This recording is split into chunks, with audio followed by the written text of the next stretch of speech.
This audio story was created by WebNovel Chapter 1900 Vanquishing Light. Amidst the flames consuming what remained of the pinnacle of the garden temple, Nephis was fighting against Moonville and her two reflections. Countless wounds were littering her body, and she felt a strange, nearly forgotten feeling of growing weak from losing too much blood. Transcendent bodies were tough, but they weren't indestructible. She had accounted for her miraculous physique when calculating how much punishment her body could take without sacrificing too much of its functionality, and that limit was approaching swiftly. Nevertheless, her expression was calm, and her movements were just as fluid and unrestrained as they had been before. Her hands never wavered on the hilt of her sword. The battle was ruthless and unrelenting. Triumph and defeat were separated only by a thin, brittle line. Moonville was strong, but Nephis was stronger. Moonville wielded her saber as if it was an extension of her body, her skill both beautiful and polished to a state of near perfection, but Nephis was a much better swordsman, and had a much deeper command over the cadence of battle. Even without her aspect, she could have defeated the proud princess of song. But precisely for that reason, there were two supreme reflections aiding Moonville, and dealing with them was much harder. Someone had evaluated the strength of the sword domain champions very well. Nephis was using shaping to control the surrounding flames and keep the reflections at bay. Sometimes she managed to slow them down, and sometimes she failed. When facing two or more enemies at the same time, she followed her perilous strategy to disregard everything in pursuit of killing Moonville, even if it meant sacrificing her blood and bone.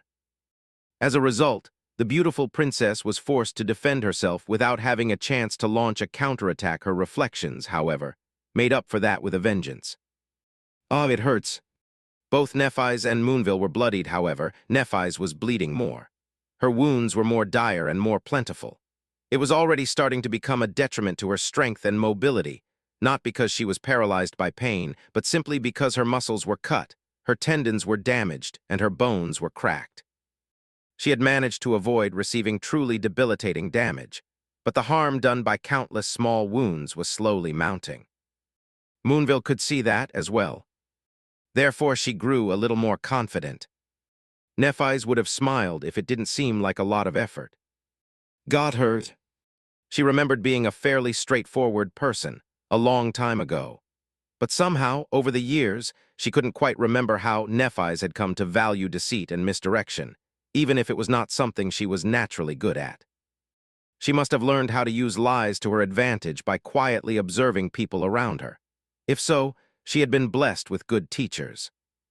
Shifting her weight from one leg to another, as if preparing to launch a new strike, Nephis grimaced and swayed. It looked like her right leg, which had been cut gruesomely by one of the reflections before, finally betrayed her. The reflection itself was a dozen meters away, pushed back by a torrent of flame. The other was just behind Nephis, since she had just evaded its attack and sidestepped the creature. It would take it a little time to spin around and renew its assault. So, the only one who could use her momentary loss of balance was Moonville herself. Strangely enough, Nephis was a good actress. Her act was subtle but convincing. The grimace she had made was just small enough to look involuntary. The nature of her misstep was reasonable and believable, since her right leg was indeed damaged quite severely. Her eyes even widened slightly, selling the moment of realization more. If Moonville hesitated, she did not show it. Instead, she decisively lunged into a swift attack, her white hair fluttering in the wind. Neph's gaze instantly turned cold and heavy. Too honest. Who would have thought that the fearsome princess of song would be a little naive? Abandoning all pretense of weakness, she righted her stance and sent her longsword into a simple thrust. Her attack was simple and unadorned, however, that did not make it any less deadly. Because even when two transcendent champions fought, the fundamentals of combat still played a significant role in the outcome of the battle. Speed, mass, force, time, movement, and space. In this instance, the fundamental principle that doomed Moonville was rather obvious, something the importance of which most humans of the walking world learned as children. It was the simple fact that Neph's sword was longer than her elegant saber. And therefore, before Moonville could behead Nephis with a decisive slash, the kinslayer pierced her chest, penetrated her heart, snapped her spine, and exited from her back. Blood spilled on the floor. The saber clattered as it fell. The delicate woman stared at Nephis in disbelief, her beautiful eyes widening in horror. I won. Nephis had achieved her goal, however. She did not feel any joy or elation. All she felt was regret.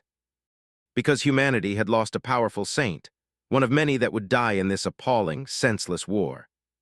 It was such a waste. But then again, the battle wasn't over yet. She had no time to. Pushing her mangled body as hard as she could, Nephis reeled back to avoid the reflection saber. The creature moved past her, the sharp blade whistling past her neck. In the next moment, a small hand struck her in the chest, sending Nephis flying back. She hit the floor a couple dozen meters away and rolled awkwardly, her vision blurring momentarily from the terrible surge of pain. By the time she staggered back to her feet, both reflections were near Moonville. One was holding her in its arms, while the other was standing between them and Nephis. She pushed some air into her burning lungs. Now what happens next depends on the nature of Moonville's aspect. Either the gesh placed on her would disappear with Moonville's death, unsealing her aspect, or it would not. If it was the former, she would be able to deal with the reflections quite easily. If it was the latter, things would turn really ugly. However, in the next second, something unexpected happened, something Nephis had not anticipated, even though she should have. Moonville was dying, but her eyes regained their sharpness for a split second, piercing Nephis with a heavy gaze. And then, Nephis felt the seal binding her aspect suddenly fall apart. Moonville had released it. At the same time, the reflection holding the Princess of Song in its hands shimmered slightly, and changed, assuming a new form. Silver hair, fair skin, and calm gray eyes.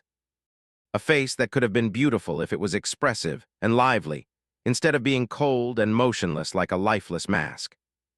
A lithe and slender body. It was her own face and her own body. The reflection had mirrored Nephis. She belatedly understood her mistake.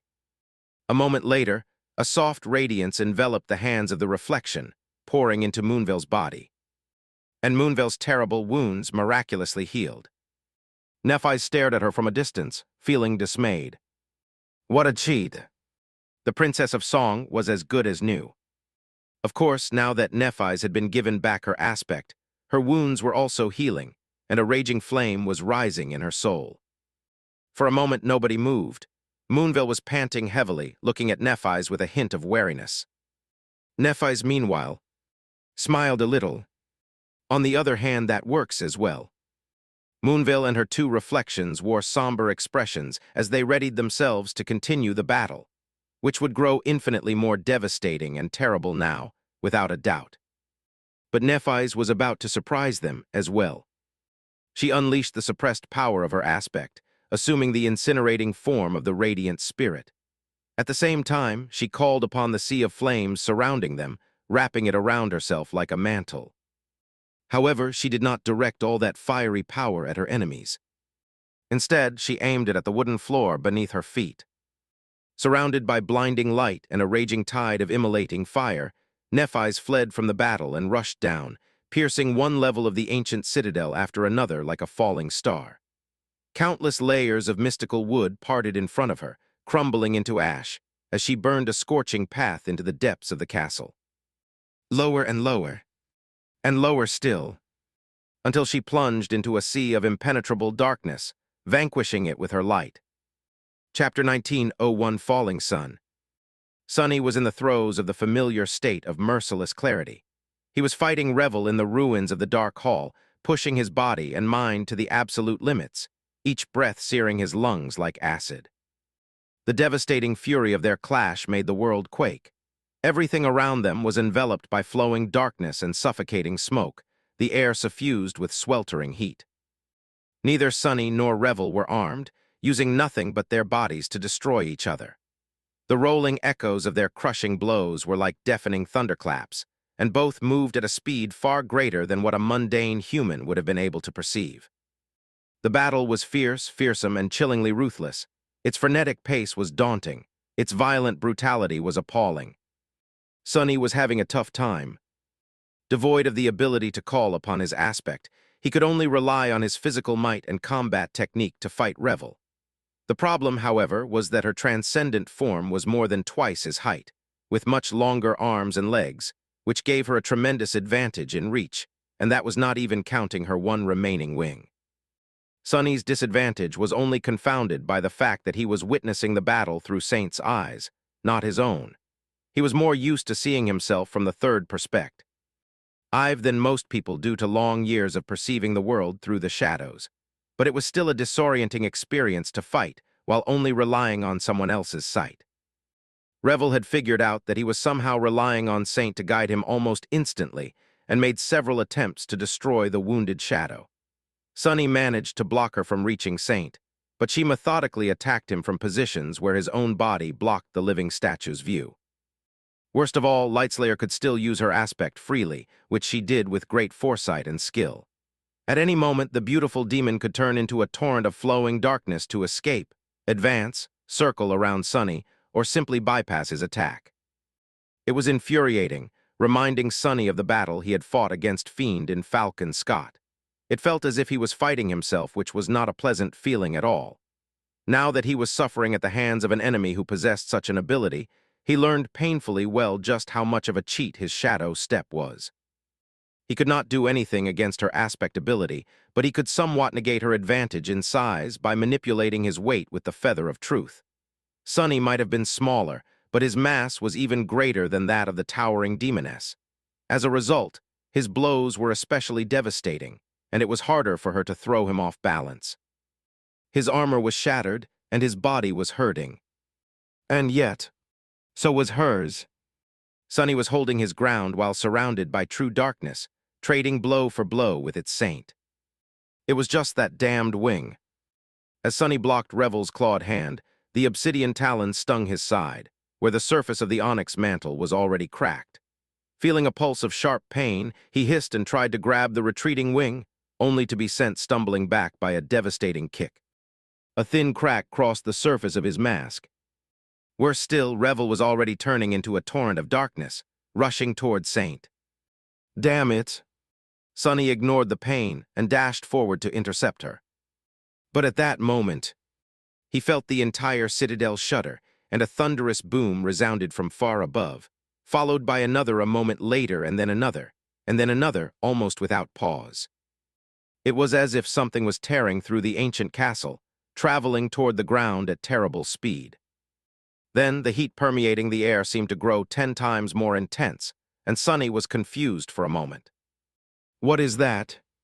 For a split second, he failed to recognize what was happening. Then he realized that he was actually seeing something with his own eyes. Something was glowing in the darkness, high above him. The ceiling of the vast hall had long collapsed, and even higher still, several orange spots seemed to have revealed themselves on the ceiling of the higher floor of the ancient castle, expanding as they grew. Suddenly able to see again, Sunny froze for a short moment.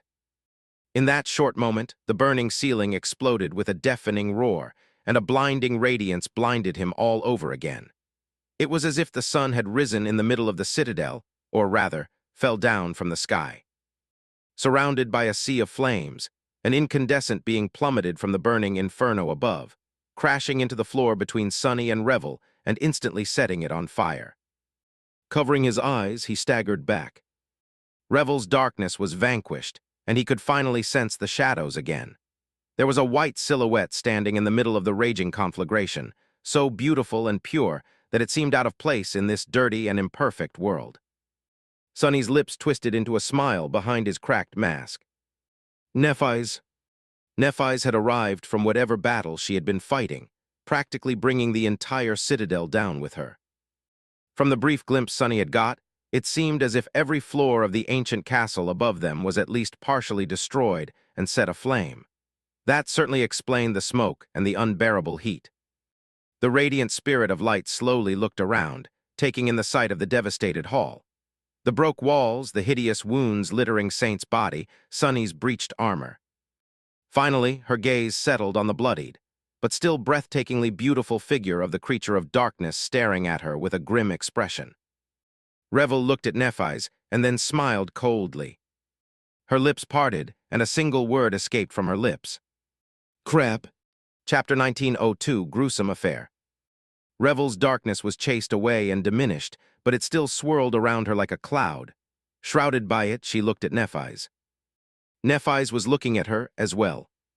Suddenly, a melodious voice resounded in the ruined hall, containing both the ferocity of the scorching surface of the sun and the tranquility of sunshine reflecting from clear water.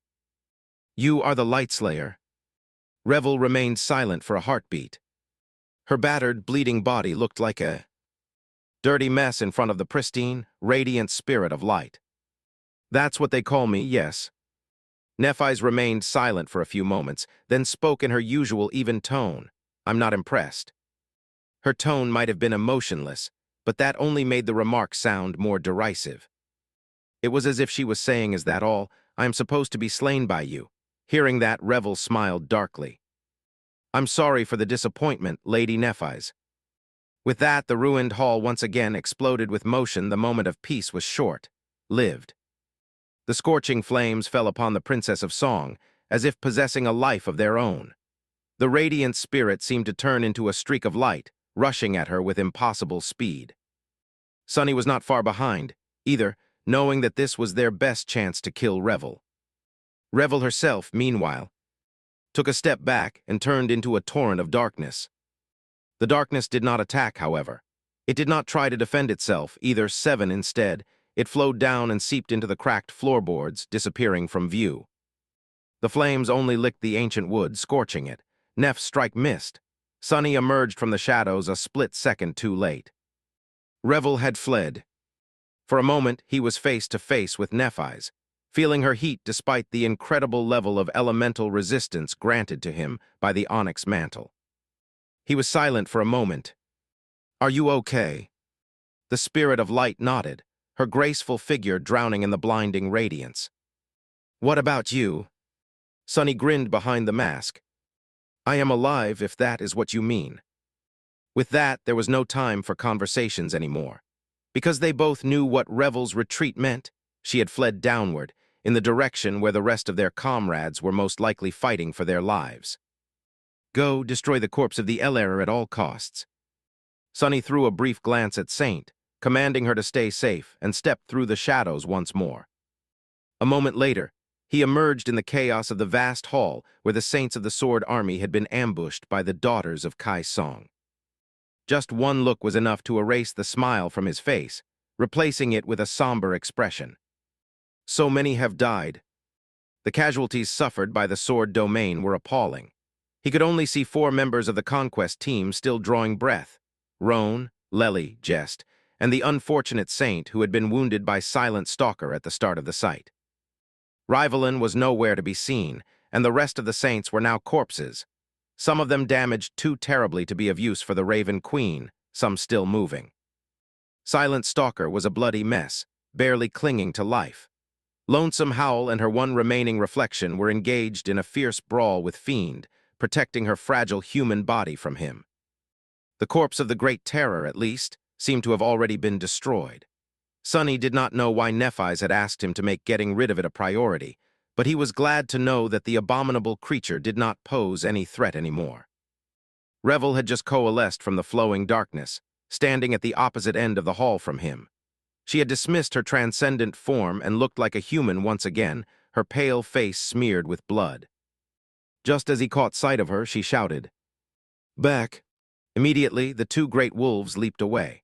The reflection lingered for a moment before retreating to stall Fiend, while Lonesome Howl herself gently grabbed Silent Stalker in her teeth and dragged her toward Revel like a kitten. Sunny shaped a mass of wild shadows into an Odachi and prepared to defend the wounded Saints from the champions of song. "Fiend, come here."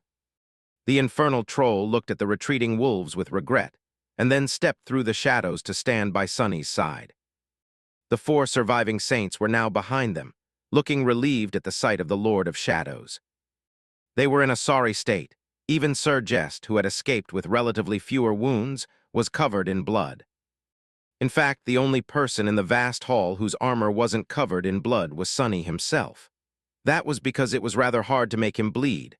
However, to those who did not know about that peculiar trait of his, it looked as if he had escaped the dreadful battle against Dark Dancer Revel entirely unscathed. His armor was breached and broken, though, making some of them question if there really was a human body underneath it. Sunny, meanwhile, was given pause by Sir Jest's transcendent form. Where had the amicable old man gone? Instead, a sinister abomination had taken his place, pure malice burning in its inhuman eyes. It had the body of a man and the legs of a goat, with two frightening horns growing from its disturbing, bestial head. The only word that could be used to describe it was demonic. Was he a satyr or a literal friend from the depths of hell? Sunny suddenly felt a chill run down his spine. Across from them were Revel L. One-Some Howl, Silent Stalker, the Reflection, and the remaining undead saints. The air seemed to crackle with tension, and none of the sides was in a hurry to make a move. It was then that a violent explosion shook the hall, and Nephis arrived from above in a rain of burning debris. At the same time, it felt as if Sunny's vision was blurred for a moment. Suddenly, a delicate beauty with white hair and shimmering eyes, Moonville, appeared near Revel, her face pale and smeared in blood. Accompanying her, he blinked. Accompanying the beautiful princess was a reflection of Nephis. The creature looked like her and had the same presence as her, and yet Sunny found the copy lacking. There was simply no way to mistake it for the real changing star, even if one was blind.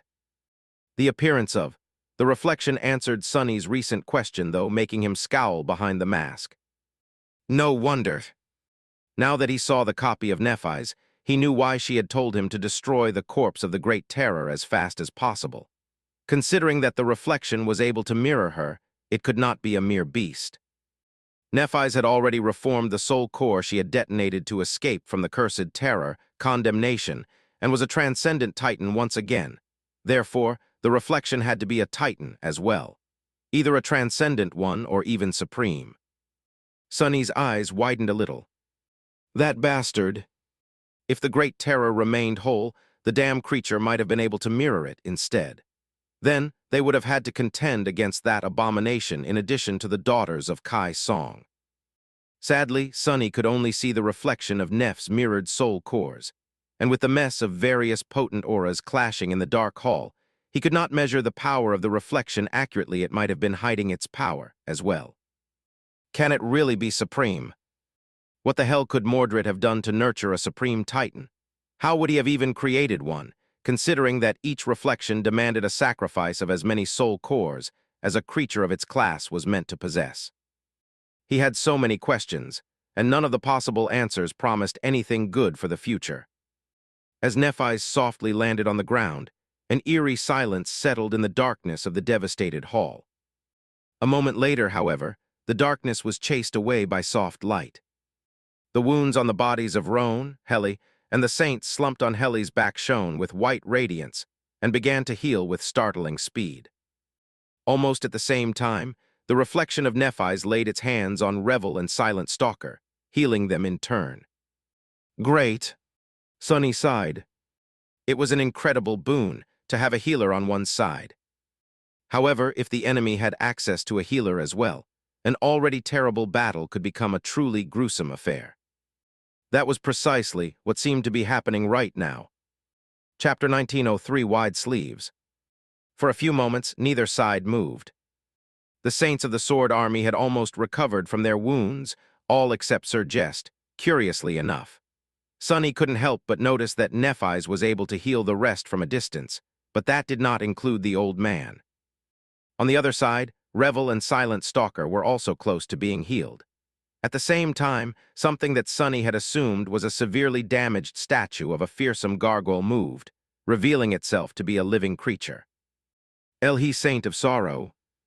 Even though they were enemies in this battle, Sunny was a little glad that Tamer's father had survived. For now, at least. Even though those who had been wounded most severely were now saved from the clutches of death by pure white flames, both sides were still in a sorry state. Most of them were exhausted, mentally shaken, and wary. More importantly, almost every participant of the battle had expended great amounts of essence in the furious fight. Funnily enough, Sunny was an exception, since he had been prevented from calling upon his aspect in the clash against Revel. In addition to that, he barely used any memories. Those put a strain on one's essence, as well, especially with soul arsenals as powerful as those saints usually possessed. The more powerful a memory was, the more essence its enchantments consumed. Unlike the rest of the fighters, Sunny was fresh and could go on fighting with the same level of intensity for a long while. Nephis seemed flush with essence, as well. He did not know what she had faced prior to descending from above in a storm of flames, but it did not seem like she had used her aspect extensively. Apart from that, she was a transcendent titan. Her pool of essence was 7 times more voluminous than that of other saints, to begin with. Her lineage enhanced it even further. So both of the most powerful champions of on the side of the sword domain were in a good shape, which could not be said about the daughters of Kai Song. Honestly, things weren't looking good for them. They had started battle in a supremely advantageous position. Not only had they had the element of surprise on their side, immediately eliminating several opponents, but they had also been able to isolate and suppress the leaders of the conquest force. Now, however, these advantages were gone. Worse than that, several of Mordred's reflections had already been destroyed. The corpse of the Great Terror was also gone, and it would not be easy to counter Sunny's powers next to Nephis. Revel's own power was being suppressed now. We should be able to decimate them. Unless Lightslayer had more trump cards hidden up her sleeve, he did not see a way for her to salvage the situation. Judging by her somber expression, Revel had come to the same conclusion. She looked up at the burning ceiling of the vast hall and the vertical inferno left by NFs descend from the upper floors of the garden temple. Then Revel lowered her gaze and looked directly at Nephis. "Have you not come to conquer this citadel for the King of Swords, Changing Star?" Nephis lingered with the answer for a few moments. "So I have." Lightslayer smiled coldly. "Quite an interesting strategy, to unleash your flames in the heart of a wooden citadel.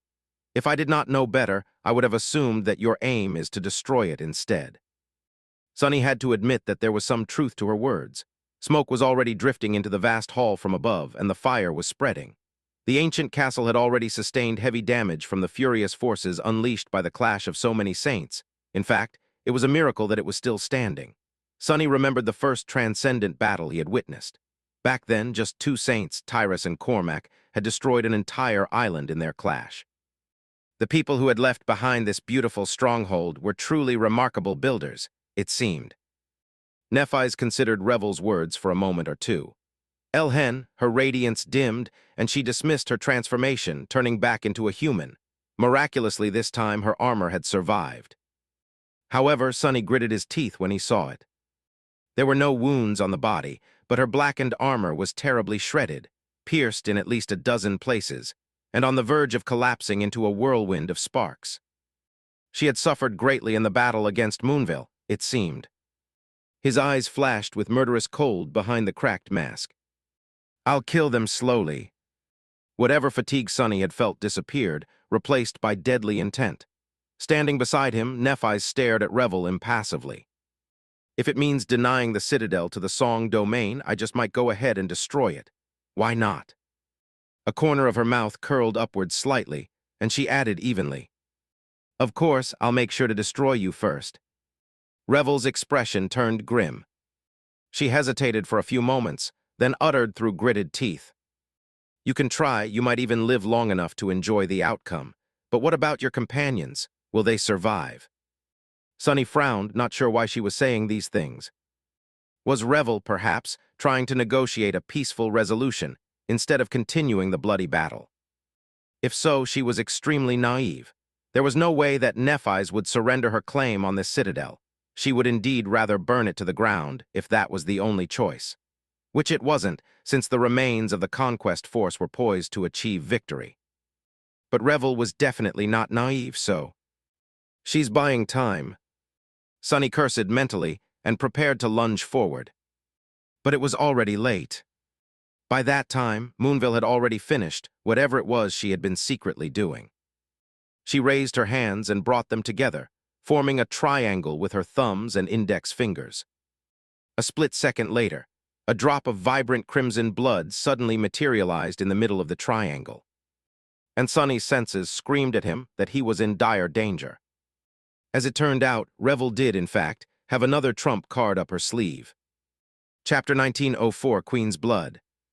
There was very little time to react. and even less time to comprehend what was happening. However, Sunny still managed to recognize the drop of dark blood and guess what it represented. He had seen something similar once, a long time ago. Back then, he and a group of survivors of the Battle of the Black Skull had been desperately trying to escape from the Skinwalker, lost in the white dunes of the Nightmare Desert. Sadly, the vessels of the Great Abomination still managed to catch up with them. Some of the survivors chose to split up, but most stayed together. It was then that Morgan summoned a swarm of flying swords. Now, Sunny knew that those were swords forged by her father. Sation, meanwhile, had summoned a drop of blood almost identical to the one hovering in the air between Moonville's fingers right now. Sunny had been running for his life, so he did not see what the eerie drop of blood actually accomplished. He just remembered a strange feeling of awe, and that the entire world was momentarily painted in shades of red when its vast and terrifying power was unleashed. He could make a conjecture, though. Considering that Anvil had bestowed the swords, conduits of his power, to Morgan before sending her to Antarctica, wasn't it reasonable to assume that Kai Song had bestowed something to her daughter as well? If so, then the drop of blood was a vessel of a sovereign's power, which did not mean anything good for Sunny, Nephis, and the rest of the saints of the sword domain. Damn it! It was already too late by the time Sunny realized that Revel was scheming something. The crimson drop swirled in the air, and then exploded into a tidal wave of red light. Sunny stumbled back, momentarily dazed by a crushing force of tyrannical presence. It was as if a cold, penetrating gaze of someone's vast and unfathomably powerful conscience brushed past him, making his very soul shiver in fear. The flood of crimson light rushed at them like a raging wave of blood, submerging the world in a red radiance. He tried to raise a wall of shadows in its path, but the ethereal light simply passed through it a moment later. The wall crumbled, the shadows forming it destroyed. Neph's figure ignited with a blinding radiance of her own. Her pure light seemed to hold the blood tied back for a few moments, but was then overpowered and painted red. Sunny steeled himself, knowing that he would have to withstand the power of a sovereign a heartbeat later. Just before the wave of ethereal blood reached them, though, a ghostly visage of interlocking shields shimmered in the air around the remnants of the conquest force, enveloping them like a dome. The flood of crimson light collided with it and parted, flowing past them on both sides. Looking back, Sunny saw the sorry figure of Saint Rivalin of Aegis Rose slumping against the wall near the gates of the citadel. The insufferable fool is alive, after all. He allowed himself to feel relieved for a short moment, then turned his attention back to the dire situation. From what Sunny could remember, the power Sation had unleashed in the Nightmare Desert receded after a few moments. But then again, she had been a mere master back then.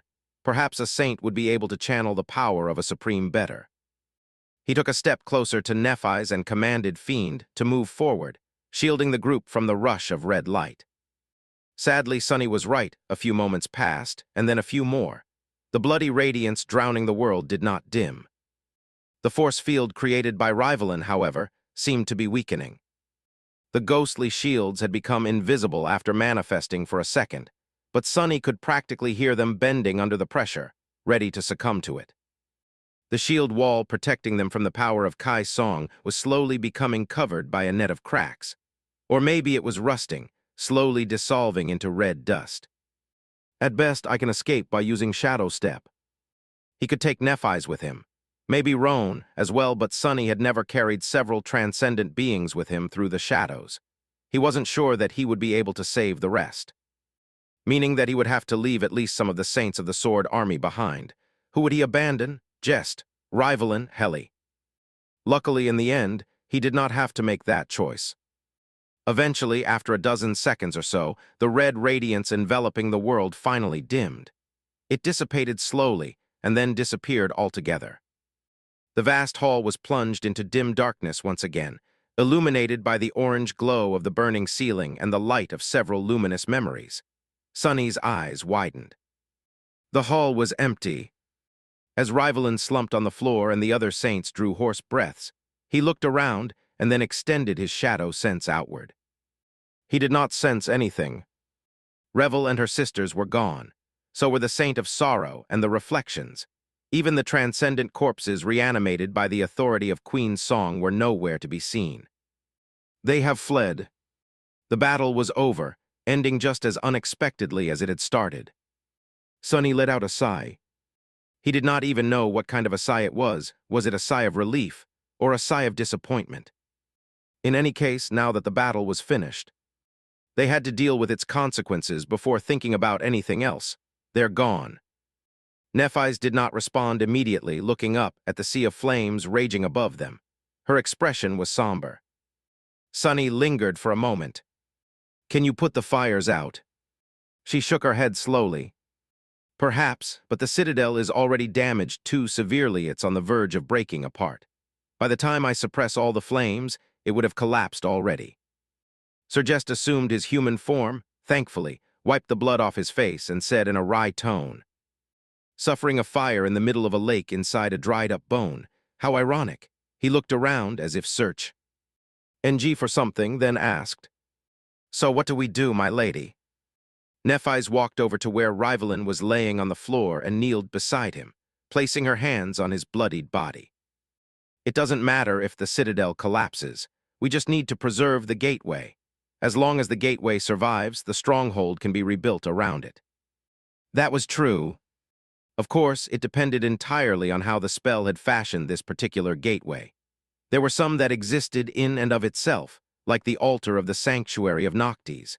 However, there were also some that drew power from the structure around them, like the gateway in the Crimson Spire. They had no choice but to try, though. Otherwise, the entire expedition would be a complete failure. Grimacing as a soft white radiance enveloped her hands, Nephis looked at Sunny and said, "We must locate the gateway first." He nodded and then stepped into the shadows to go find it. In truth, Sunny did not care that much about Anvil claiming another citadel in Godgrave. Now that the battle was over, his mind was preoccupied by other issues. Namely, all the revelations he had achieved while fighting Lightslayer, and all the boons he had received. Chapter 1905, Pyrrhic Victory. Unexpectedly, the citadel housed multiple expansive subterranean levels. This was logical, given the ephemeral nature of the surrounding lake.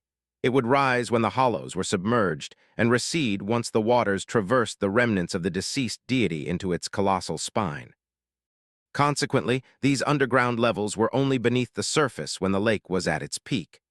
Most of the time, they remained above water, featuring an additional grand entrance located lower than the immense hall where the ambush had occurred.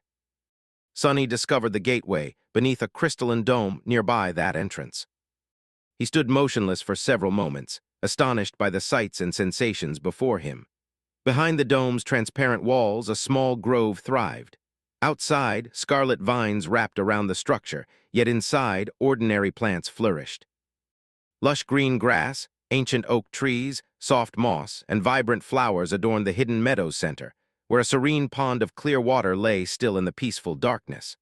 Subtle ripples disturbed the pond's surface, hinting at an underlying current that Sunny couldn't immediately discern.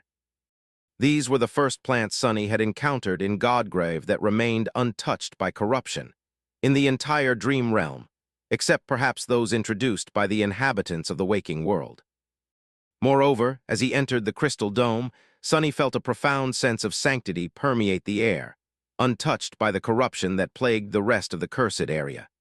Intricate carvings adorned the dome's perimeter, their patterns reminiscent of ancient protective spells that hinted at forgotten lore. The pond serves as the gateway. Sunny glanced at the placid water, unable to gauge its depth.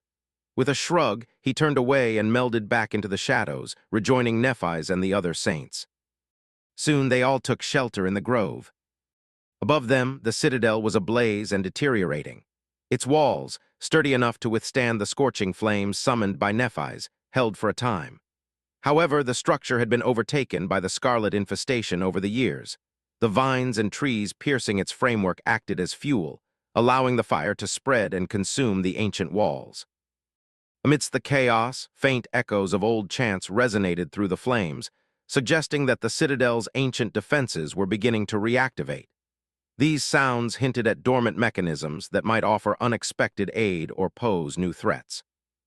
The flames would soon reach the lower levels, but Nephis could defend at least one floor from being engulfed. The bloodied saint sat quietly on the grass, exhausted and shaken. Only Sir Jest appeared somewhat content, though he remained silent, focused on cleaning the cane he had picked up before descending to the ground level. One of them needed to erase Revel's mark on the citadel and replace it with their own. However, 6 of the 7 surviving saints already controlled their own citadels, making it impossible to take over another without relinquishing their current authority. The ideal candidate was the saint injured during the ambush, but he was unconscious. After a brief discussion, the saints of the Sword Army decided to wait for the time being. They contemplated reinforcing their defenses and utilizing the grove's sanctuary to strategize their next moves, aware that the fluctuating lake levels could offer both opportunities and obstacles. Of course, Sonny could have seized the citadel himself. With his 7 incarnations, he could establish 7 tethers instead of 1, but he chose not to reveal this to the King of Swords. Instead, he simply sat down and gazed into the distance, contemplating the fragile balance of their current position. There was much on his mind. The battle they had technically won. They repelled the ambush and took control of the citadel's gateway, achieving the expedition's objective. Soon, the King of Swords' influence would extend to central Godgrave, with his domain spanning from the clavicle plain to the breastbone reach. Even if Sation and her 7th Legion captured the western citadel, the Song domain would still control fewer citadels, possess less territory, and struggle to penetrate deeper into the hollows from their distant stronghold. Today, the Sword Army had secured a victory. However, it was a Pyrrhic victory. Sonny sighed. Revel's retreat was partially advantageous for the Song forces. Yes, they had lost the citadel, but their enemy had also suffered significant losses. 7 saints from the Sword domain were dead.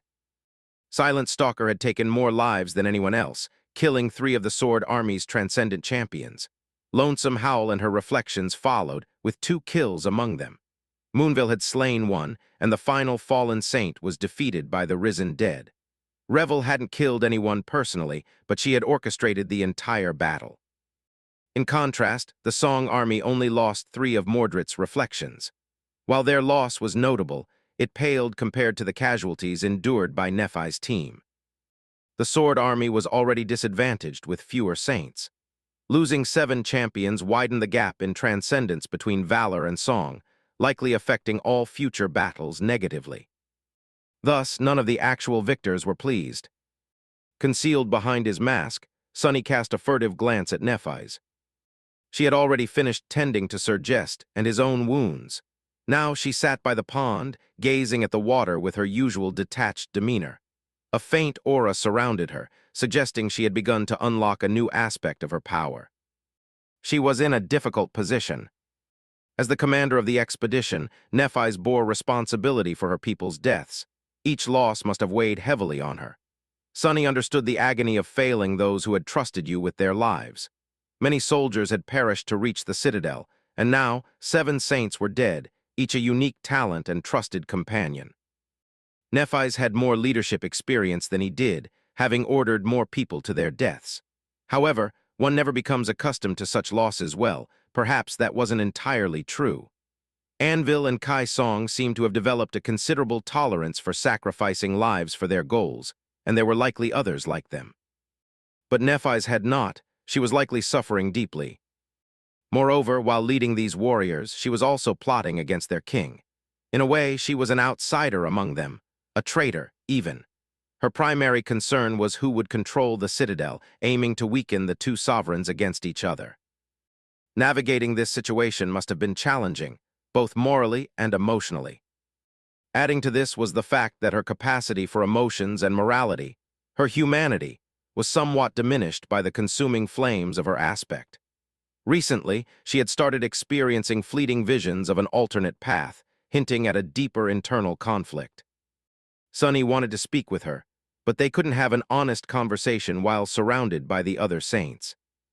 After some time, the members of the Conquest Party regained their composure, or perhaps they simply grew weary of the silence, and began discussing the battle, sharing their experiences. The conversation gradually shifted to the structural integrity of the citadel and the mysterious mechanisms that seemed to be activating in response to the ongoing destruction. Sonny listened for a while, learning about Moonville and Lonesome Howl's capabilities. He briefly recounted his own encounter with Revel, which earned him a stern look from Nephis. After that, he couldn't wait any longer. The fire was already creeping up to this level, and the ground had trembled violently some time ago, indicating the upper levels of the citadel had collapsed. Since Nephis was busy preventing the flames from damaging the crystal dome, Sonny announced he would check the situation above and vanished into the shadows. He intended to check on Saint and assess any changes in her condition that might influence their next moves. Chapter 1906, Dark Armor. Moments later, Sonny emerged from the darkness onto a towering pyre of burning debris. The garden temple had indeed fallen, devoured by a raging inferno. The mound of rubble still blazed, and the intense heat would have reduced an ordinary human to ash instantly. Even a saint could have been incinerated or suffocated by the thick black smoke. However, thanks to the onyx mantle, Sonny was largely unharmed. It wasn't comfortable, but he could navigate the burning ruins freely. He quickly located Saint. She stood out distinctly. Amid the fiery wreckage, there was an area shrouded in impenetrable darkness, silent and serene. His shadow was within. While he couldn't see her, he sensed her presence and that of his shadows. Sonny paused at the edge of the sphere of true darkness for a few moments. That's new. Saint had always carried a bit of elemental darkness within her, true. But she had never been able to summon it in this way, only to use it to manifest a weapon or cloak a memory. It seemed that defeating the reflection had filled the heart of darkness to capacity, allowing her powers to evolve. From what he could tell, Saint had gained an ability similar to Revel's. She could now blanket an entire area with her darkness. The range wasn't as extensive as Revel's, but it was still significant.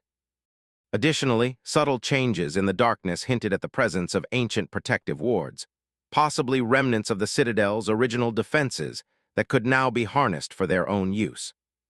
Sonny smiled.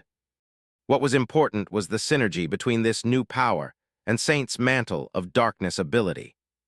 When surrounded by darkness, especially true darkness, her speed and strength will increase. Her wounds will heal.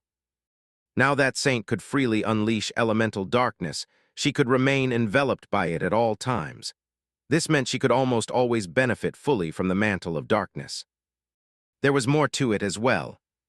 Although Sonny wasn't sure how to assist Saint in evolving, he felt that this new power could be her first step toward becoming a tyrant. After all, tyrants were beings who exerted their influence over the world, similar to the sovereigns, but in their own unique way. Most tyrants controlled either a territory or an army of minions, often both. The ability to engulf an area in elemental darkness was akin to gaining control over it. Isn't that right? Sonny moved forward, simultaneously taking control of one of the incarnations wrapped around Saint's body. Otherwise, he would have been blinded by his own shadow's power, which would have been quite embarrassing. Without the immediate pressure of battle, Sonny was amazed by the strange and miraculous sensation of merging with another being once more. A faint, harmonious resonance echoed between them, suggesting a deeper connection forming. He was momentarily dazed, absorbing the complex, otherworldly feeling of being one with Saint's body. He also felt a sense of relief, noticing that her severe wounds were healing. She had spent all that time nestled within her own summoned darkness, nourished and sustained by it. Then a loud noise diverted his attention. It was the sound of a battered onyx breastplate clattering to the ground. Sonny blinked a few times. Then he blinked again. No, wait, what? Saint seemed to be removing her armor. There was no doubt. He was seeing the world through her eyes after all. The elegant stone knight stood in the darkness, methodically stripping off her shattered armor. She was nearly free of it with only a few pieces remaining. Sonny had seen glimpses of Saint's face and skin before, but never outside the intricate, formidable suit of armor. It was quite a shock. Beneath the onyx plates, Saint wore simple garments, much like any knight would. Her figure was flawlessly alluring, complementing her inhumanly beautiful face. Her skin matched the color of the onyx armor, giving the illusion that she was made of stone, yet she was not. Although Saint's body appeared stone-like and possessed many stone properties, it was merely stone-like. Now that Sonny could sense it, He realized more clearly than ever that she was a being of flesh and blood, or at least of flesh and dust. Seeing her like this reminded Sunny of the beautiful statue of the storm god he had once seen in the shrine of the Ebony Tower.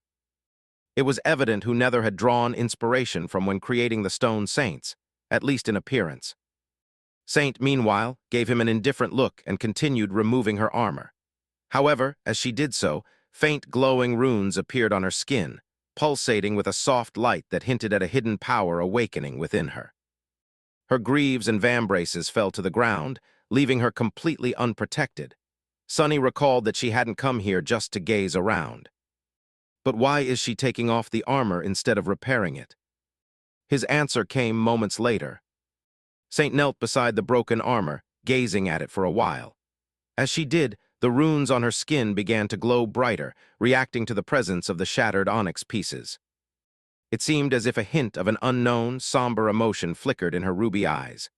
Behind this, a subtle tear of molten darkness traced down her cheek, a rare display of vulnerability. Then she raised her hand and brought her fist down. The adamantine onyx shattered like glass, and was absorbed into her body, just as the memories she had consumed were before. However, this time the absorption seemed more deliberate, channeling the runes on her skin into her very essence. Suddenly, the crimson flames burning. Her eyes deepened, and Saint appeared stronger. A faint aura of protection enveloped her, suggesting she had unlocked a new defensive capability. Standing with a proud expression, she straightened her posture. Moments later, her beautiful form was enveloped by flowing darkness, and that darkness solidified, encasing the body of the silent shadow in an impenetrable shell of intricate onyx armor. Pristine and new, yet this armor shimmered with the ancient runes that now adorned her skin, indicating a fusion of old and new powers. Sunny remained still. I can't believe it. Saint had just manifested her own onyx mantle, it seemed. This new form not only provided enhanced protection, but also seemed to harmonize with the ancient symbols discovered in the Citadel, potentially unlocking new pathways for their quest. Chapter 1907, Negative Quality. After donning her new armor, Saint turned slightly and gazed at Sunny with her usual indifference. He would have loved to study the design of the onyx suit. It was not every day one saw an armor forged of pure darkness, after all, but sadly, he couldn't. That was because Sunny only saw the world through Saint's eyes, and she was looking at him, not herself. How frustrating. This must have been what Cassie felt when conversing with someone in private. The confusion was only made worse by the fact that Sunny did not only share Saint's vision, he shared all of her senses, just like Cassie shared all the senses of those marked by her ascended ability. His avatars were identical copies of his own body, after all, while Saint was very different from him. At least he was already used to her stone-like nature after years spent together. As it turned out, his shadow was not done surprising him today.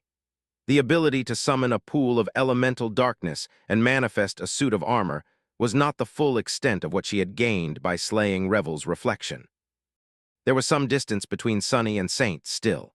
The debris was charred and highly unstable, making it hard for her to move. After all, she was close to 3 meters in height and weighed a literal ton. A few of them, actually. So the debris could very well fail to support her weight.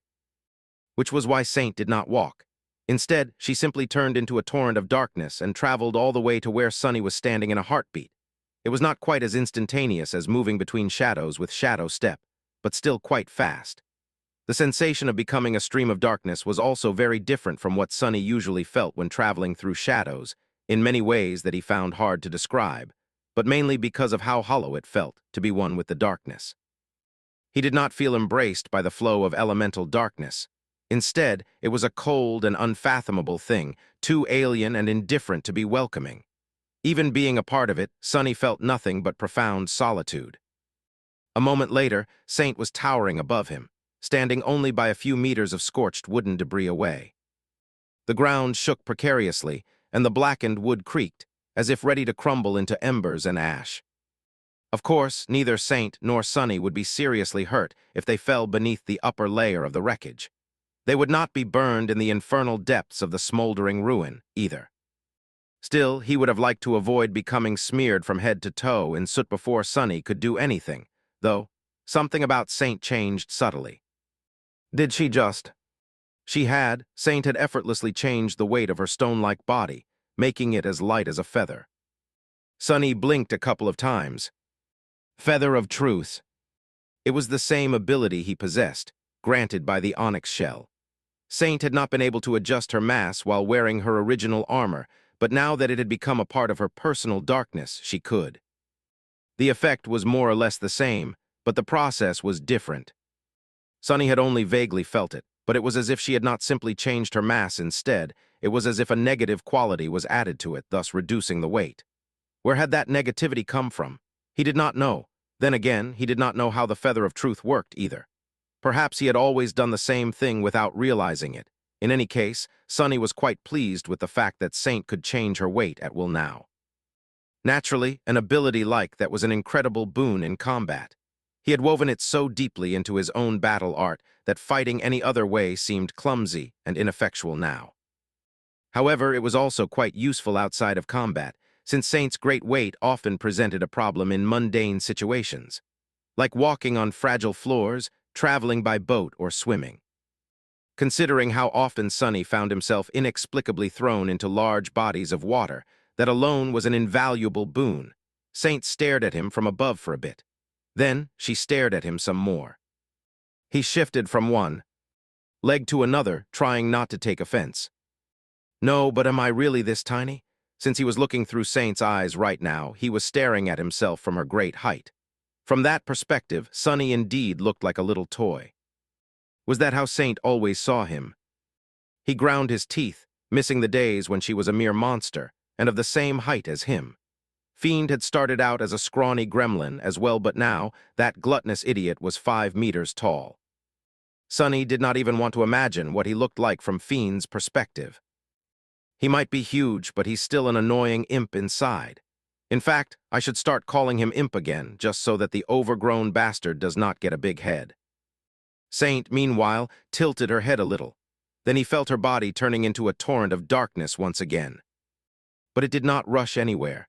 Instead, it shrank in size and then solidified back into the figure of the graceful knight. Only now she was smaller. Suddenly, Sunny was looking at himself from a new perspective, one level with his own eyes. He remained motionless for a moment. So Saint had not just gained the ability to reduce her weight. She had also gained the ability to reduce her size, and used it to return to her original modest stature, which was great news for Sunny. Simply wonderful news. He smiled behind the mask. But as soon as he was done talking, Saint raised her chin slightly and changed her size once more. This time she made it so that she was a full head taller than Sunny. He froze, nodding with a hint of satisfaction. Saint looked down at him and then headed away. Sunny remained motionless, absolutely dumbfounded by the outrageous sequence of events. He only managed to regain his composure a few seconds later. What the hell, where is she even going? There's nowhere to go. Chapter 1908, Contemplating Mortality. Eventually, Sunny dismissed Saint to let her continue her recovery in the dark silence of his soul. Able to see once again, he looked around and pondered what he had learned. Saint seemed to have gained several new powers. One was to summon a pool of elemental darkness, one was to turn into a torrent of it, one was to manifest a suit of armor, and the last two had to do with reducing her weight and size. However, Sunny was not sure if these were truly new attributes and abilities, or simply evolutions of those she had already possessed. The suit of armor forged from pure darkness, for example, was a logical extension of her blade of darkness ability. The power to summon a flood of elemental darkness might have been simply the result of her heart of darkness growing stronger. Sunny was not sure. More than that, he did not even know if these new powers Saint had shown him were the full extent of her change.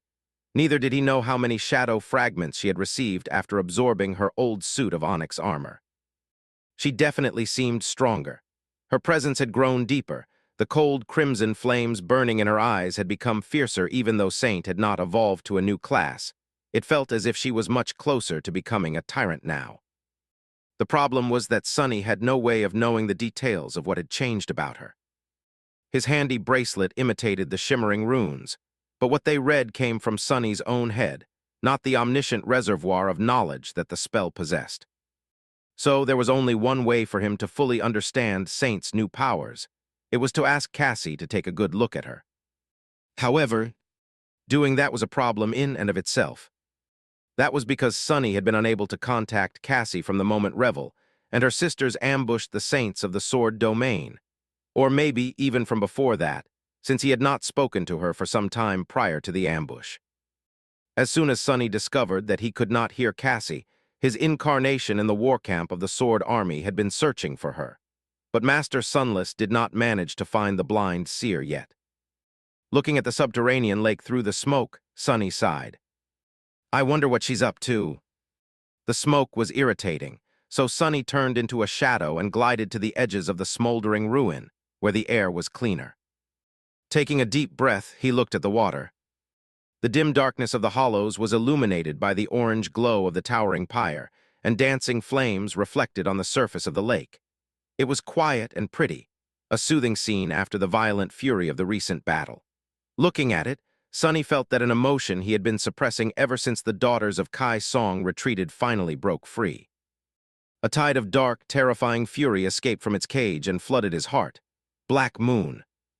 Princess Moonville, or whatever her name was, had almost killed Nephis today. While Sunny was having fun learning new things and testing his limits against Revel, Neph had been bleeding somewhere far above, alone and robbed of her powers. He couldn't quite make sense of it all. Nephis was Nephis. Her public image was that of a larger-than-life heroine, and although Sunny knew that it had been meticulously crafted by the government and Cassie, he still couldn't help but forget that she was a mere mortal sometimes. She had accomplished the impossible too many times, just like he had, and had overcome impossible odds on too many occasions. In addition to that, her aspect made her nearly immortal. So Sunny did not often contemplate the possibility that Nephis would be killed. Even when imagining how he himself would fight someone with powers similar to hers, he never thought about slaying them. That would be just a senseless waste of time and energy. Instead, he carefully considered how he would restrain the opponent and render them helpless, which was the optimal way of defeating such a foe. But today, that subconscious bias of his had been shattered. Each aspect was unique, and there were all kinds of them out there. Even such an insidious power as the ability to nullify all other powers existed, wielded by one of the princesses of the Song Domain. And Moonville had used that power of hers against Nephis. Sunny did not even know how close he had come to losing her, and he was not all right with that fact. His hands turned into fists without him noticing. For a moment, Sunny contemplated using his incarnation in the camp of the Song Army to go on a slaughter. He was currently not too far from Sation and Death Singer. Maybe killing them would be enough punishment for Clan Song, who had dared to lay a hand on Nephis. If not, it could at least make him feel better. However, he quickly discarded that idea. Not only would it put Rain in danger, but he couldn't really kill Saints for personal reasons. Perhaps playing a Valor soldier had gotten into his head. A little, for a moment, Sunny forgot that the great Clan Song was not his enemy. Its queen was, as well as the King of Swords. Everyone else was a precious resource that could not be wasted. With every saint that perished in the senseless war between the two domains, the future of humanity was being compromised. Every powerful awakened that died in Godgrave would not be able to save countless lives in the dire, inevitable future. Sunny let out a frustrated sigh. Most of all, that impulse of his was childish. He was letting his emotions get the best of him. He was being foolish. Of course, Nephis could die. No matter how impossible it seemed, she could be killed just like the rest of them. He had always understood that logically, but understanding and acceptance were two different things. Sunny could be killed despite his miraculous tenacity as well. Zero or worse, captured alive, remembering the dark mirror cell where Mordred had been kept for many years made him shudder. That was not something he wished for himself. Or for Nephis. Just as he thought about her, the weak flames around him were suddenly extinguished, and she emerged from the smoke, shielding her face with a hand. There you are. Sunny studied her for a while, as if making sure that she was really alive, and then smiled faintly behind the mask. Yes, here I am. Chapter 1909, Feel Alive. Nephis walked over to the edge of the water, looked at it for a few moments, and then sat on the ground. Her voice sounded a little raspy, but mostly just as it always did.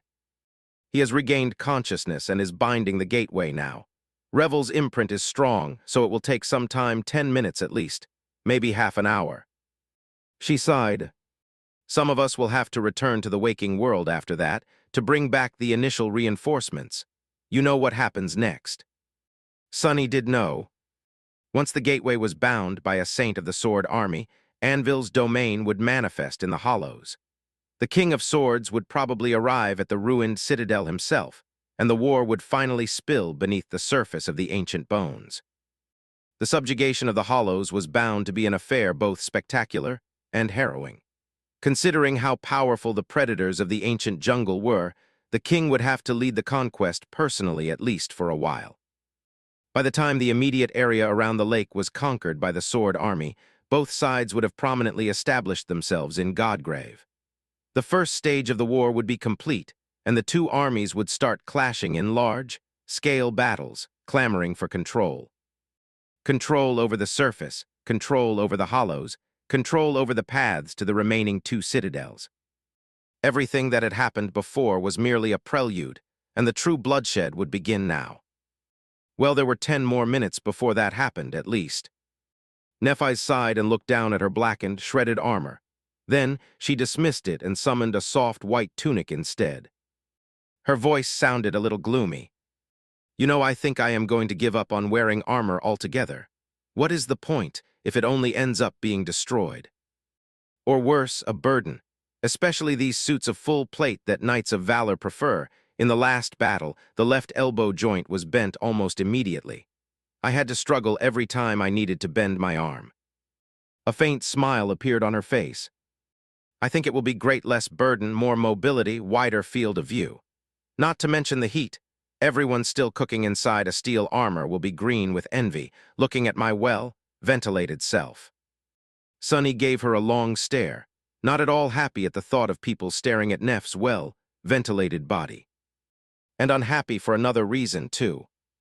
If it wasn't for your armor, it would have been your arm being cut instead of an elbow joint being bent. Nephis shrugged nonchalantly. I can heal my arm. I can't repair a broken piece of armor. He frowned. Only this time you couldn't. She did not respond, looking at the water with a hint of wistfulness in her gaze. After a while, Sunny sighed. The facade of arrogant coldness the Lord of Shadows usually wore slipped a little, and he said in a more humane tone, It must have been hard fighting against an overwhelming enemy without your powers. I had my shadows with me, at least. You were alone. Nephis lingered for a few moments, then slowly shook her head. Actually, it was nice.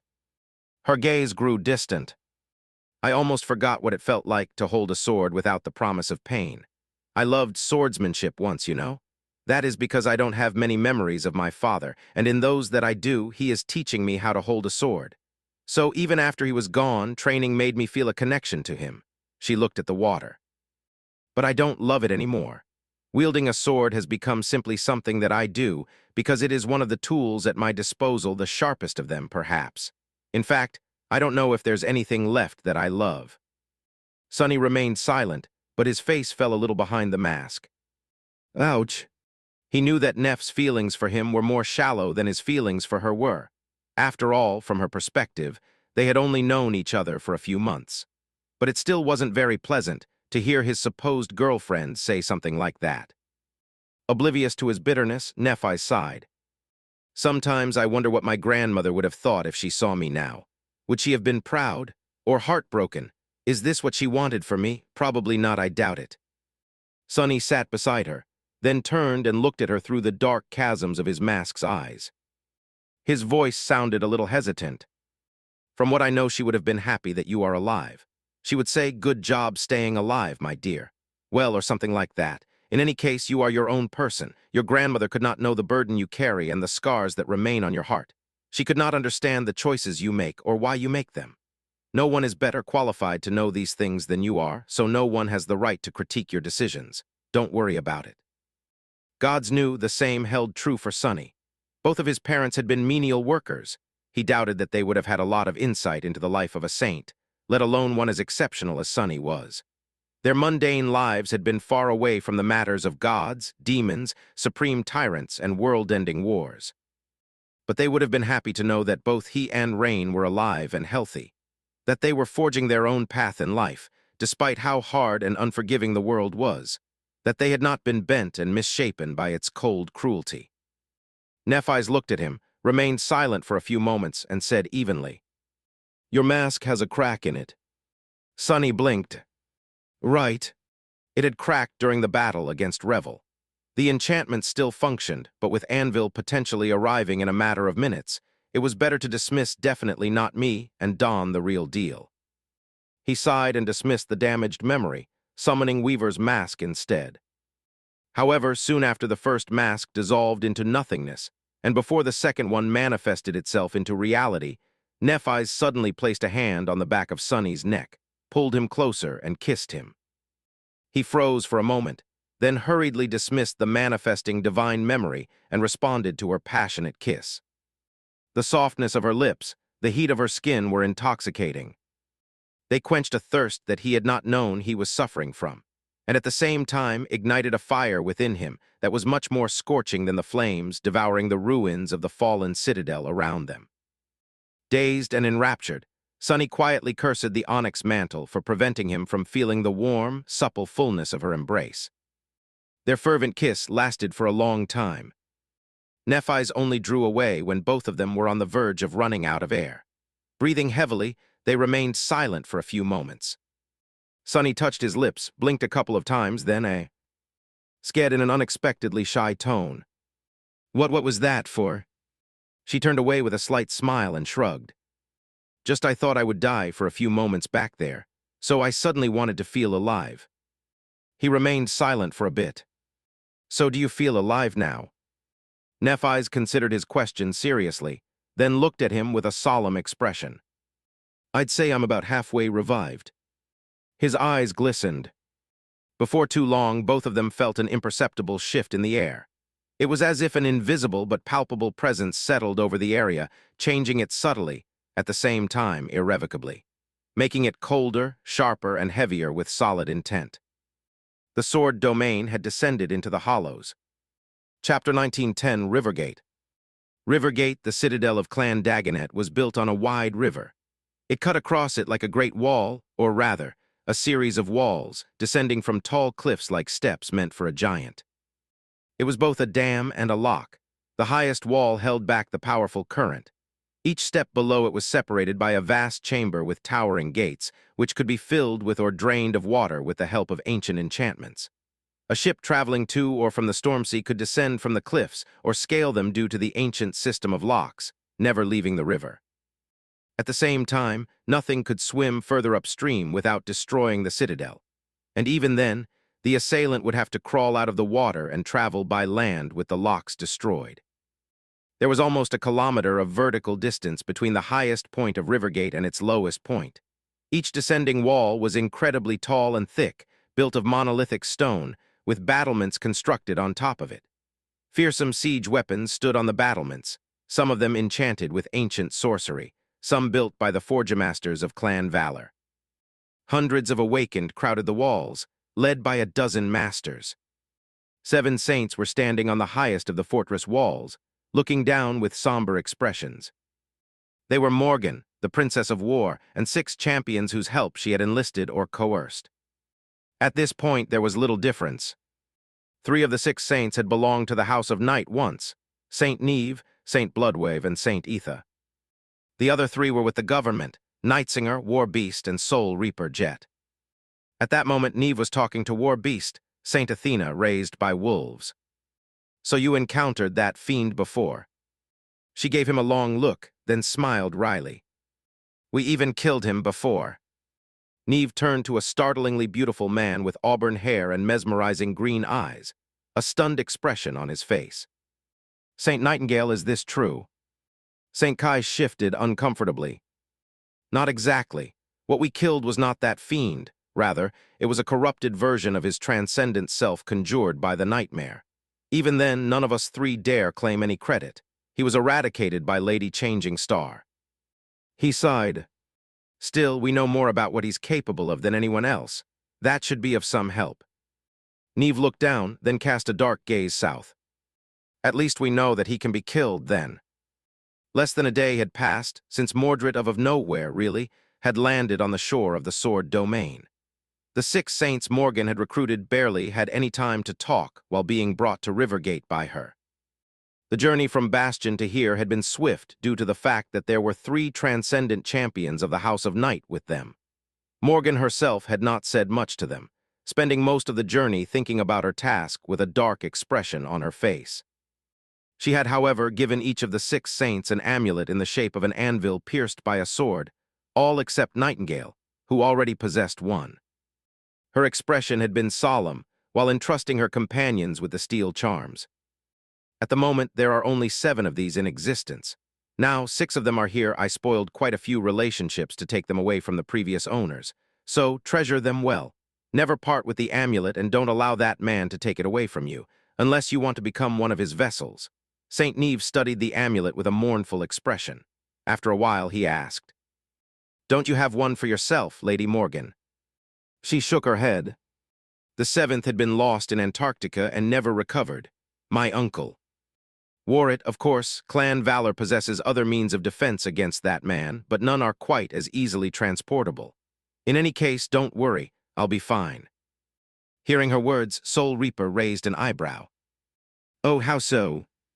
Morgan answered her with a sharp smile. Well, if he does enter my soul, I'll just have to kill him there, won't I? Like my dear sister did in the nightmare. She had been preparing to fight her brother again for 4 years. Morgan doubted that he would actually dare challenge her to a soul duel, but if he did, both of him would not survive the battle this time. Morgan almost hoped that he would. In fact, the amulets were a bad solution to their predicament. That was because, from everything her family had learned about that man, the only way to kill him was to destroy his true reflection during a soul duel, even that had only been learned from Changing Star's report on the events of her 3rd nightmare. So, by donning the amulets, her champions were rejecting the only method of defeating the enemy. But little could be done about that. Leaving them defenseless was too great of a risk. She absolutely could not allow her brother to take more saints, because he would be able to conquer more citadels by wearing their bodies. And losing more citadels to the Song Domain was not an option. She sighed. How long before he comes? It was Saint Bloodwave with his deep voice who had asked the question. Morgan lingered for a moment. He had already come.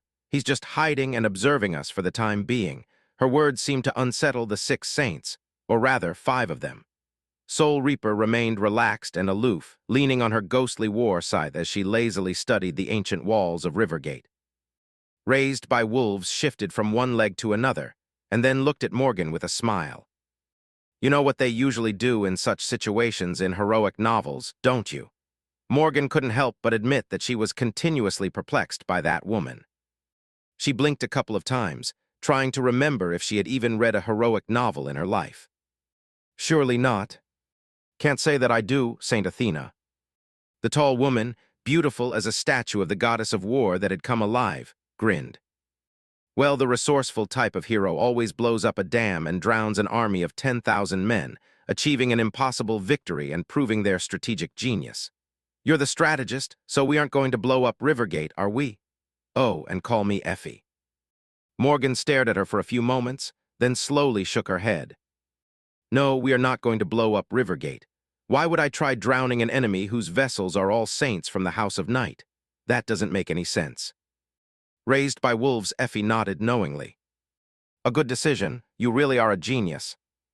Chapter 19:11 Untamed Chaos. Morgan gazed at the ancient fortress below her. The Knights of Valor and the warriors of the Dagonet clan were preparing for battle. They had protected the river for decades, not letting a single abomination from the Stormsea reach the Mirror Lake. Of course, the best of them were in Godgrave now, and the guest who had come from the sea this time was a much more dreadful creature than the abominable dwellers of the depths.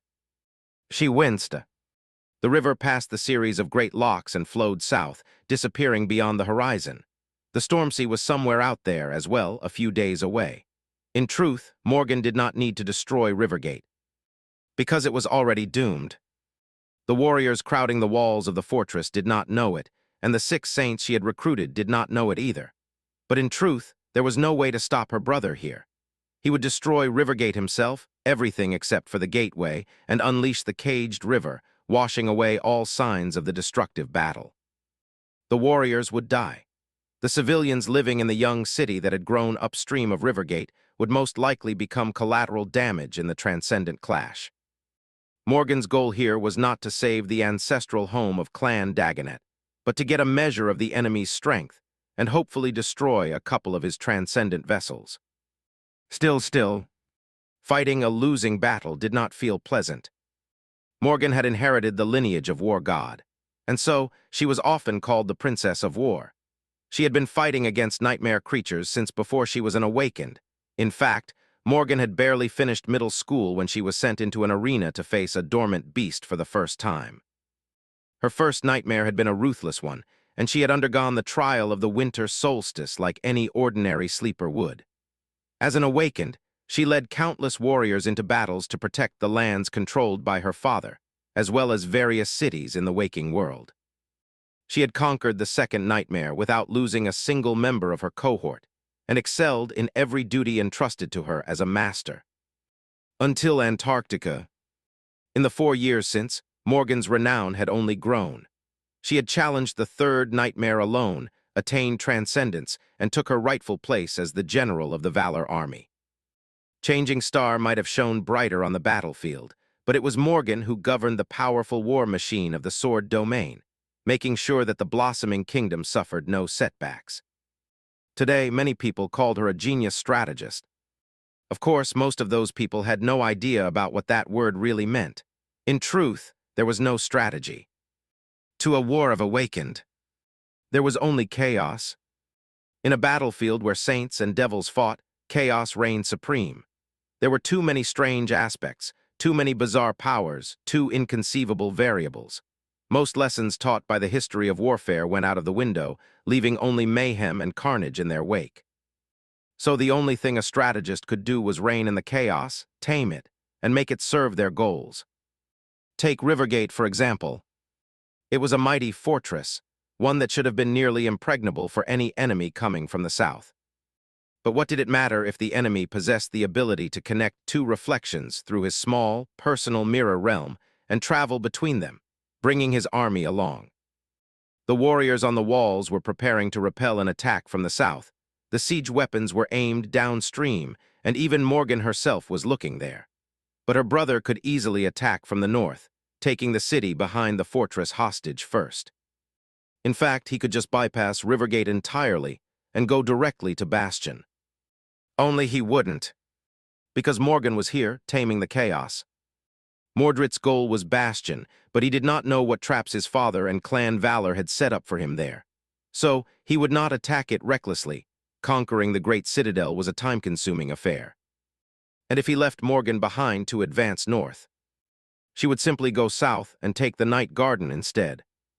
That was also the reason why Mordred could not spread his vessels thin and attack the cities of the Sword Domain situated further inland. Not only would he have to surrender the citadels of the Stormsea to place new tethers, but the former great citadel of the House of Night would be left defenseless. Of course, Morgan was sure that her brother actually wanted her to attack Night Garden. Otherwise, he wouldn't have run it ashore, turning it into an almost irresistible bait. Who knew what kind of trap he had prepared for her there?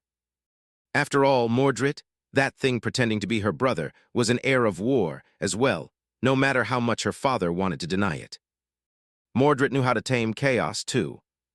Between the two of them, the one who could do it better would survive, and the other one would die. Funny. Morgan smiled, enjoying the warm breeze. She did not really have memories of her brother from early childhood. He had already been gone by the time she grew old enough to remember anything. Morgan's mother had died giving birth to her, and her father was a distant presence at best. He was more of a teacher than a parent, full of demanding expectation, but devoid of warmth. She was mostly raised by the elders of Clan Valor, but there was a distance between her and the members of branch families, as well as the children from the vassal clans. Growing up, the closest thing she had to friends her age were the daughters of Kai Song, who were now her enemies, funnily enough. Still, it had not been an unhappy childhood. until the brother she did not remember returned. Morgan had been 10 or 11 when he showed up in Bastion, having already conquered the first nightmare. She was happy at first, but then she quickly learned that there was something wrong about the eerie boy who called himself Mordred. Mordred had taught her what fear was, all the way back then. And now, standing on the wall of Rivergate, Morgan felt it again. She hated to admit it, but she was a little afraid. An amused smile appeared on her face. How refreshing. It was such a nostalgic emotion. She had not felt it in a long, long while. Turning to her 6 transcendent companions, Morgan lingered for a moment and then said, "What are you waiting for? Get to business." Nightingale gave her a confused look. Even his confusion looked elegant and dashing. He was so annoying. "What business?" Morgan raised an eyebrow. "What do you mean? Command the soldiers to retreat, get them off the walls, start evacuating the city. Put everyone on boats and send them up the river to Bastion." Rivergate might have been doomed, but that did not mean that everyone here had to die or become a hostage to the Prince of Nothing. Even though there was some strategic value in using the garrison as cannon fodder to stall his vessels, Morgan decided to forgo the most rational path this one time. She shook her head. "Stop staring and start moving. Go, I want the city to be empty by evening." Chapter 19:12, Self-Reflection. It wasn't easy to evacuate an entire city in the span of a day, even if it was many times smaller than Bastion. Luckily, Morgan had Nightingale with her. With his commanding voice, everything went smoothly and swiftly. The warriors defending the fortress were reluctant to leave their post, but they did not dare to disobey her. The members of the Dagonet clan were even more reluctant to abandon their citadel without a battle, but Morgan persuaded them without too much trouble. They were mostly non-combatants anyway. The true strength of the clan was far north, fighting in Godgrave. The rest knew that they would be of no real help in the clash against the banished Prince of Valor. By the time the sun started to roll toward the horizon, Rivergate had grown eerily quiet. Now only the 7 saints remained in the ancient fortress, calmly preparing for battle. The saints from the House of Night were grim and full of murderous desire for vengeance. The 3 government saints were strangely nonchalant. Or maybe not so strangely. 2 of them were the survivors of the Forgotten Shore, after all, while the 3rd was Soul Reaper Jet. Morgan wasn't even sure if it was possible for them to lose composure. Like Nephis, Morgan briefly contemplated destroying the gateway of Rivergate, but then discarded that idea. It would not mean much for the war anyway, not in the long run, at least. The infrastructure of the Sword Domain would suffer greatly, though, and it would be hard to rebuild after the war was over. If there would be anyone left to rebuild, that was. Deaths. Morgan stared at the annoying crow that seemed to always follow Soul Reaper around with displeasure. She scowled slightly. "What are you saying, stupid bird?" The crow stared back at her, then fluttered its wings in the air. Bird. Morgan sighed and shook her head. What was she doing talking to an echo? Finally, their preparations were complete. She threw one last glance at the river, which shone beautifully in the radiance of a blazing sunset, and took a canteen of water off her belt. Opening the lid, Morgan took a sip of water, then poured the rest on the paved surface of the rampart. For a moment, she could see her reflection in the puddle, surrounded by the reflections of the 6 saints. Then her reflection smiled and spoke. "It has been a while, my dear sister." None of the saints reeled back, but those of them from the House of Night visibly paled. Even Saint Etha, who used to the ideal of composure and decorum in the past, seemed unnerved. Morgan nodded somberly, not paying the young man any attention. "Indeed, the last time I saw you was it when you failed to kill me and ran away to save your sorry skin, and right after giving the big speech about how uncompromising your desire to see me dead was, no less. That must have been quite embarrassing for you."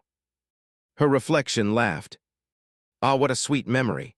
You floundering in the dirt, too weak to stand up. I truly cherish it a lot." Morgan gritted her teeth, the familiar feeling of shame cutting her like a blade. Mordred had taught her what shame was as well. Her reflection, meanwhile, pretended to look around. "I see you've evacuated the town. How very unlike you, my dear sister.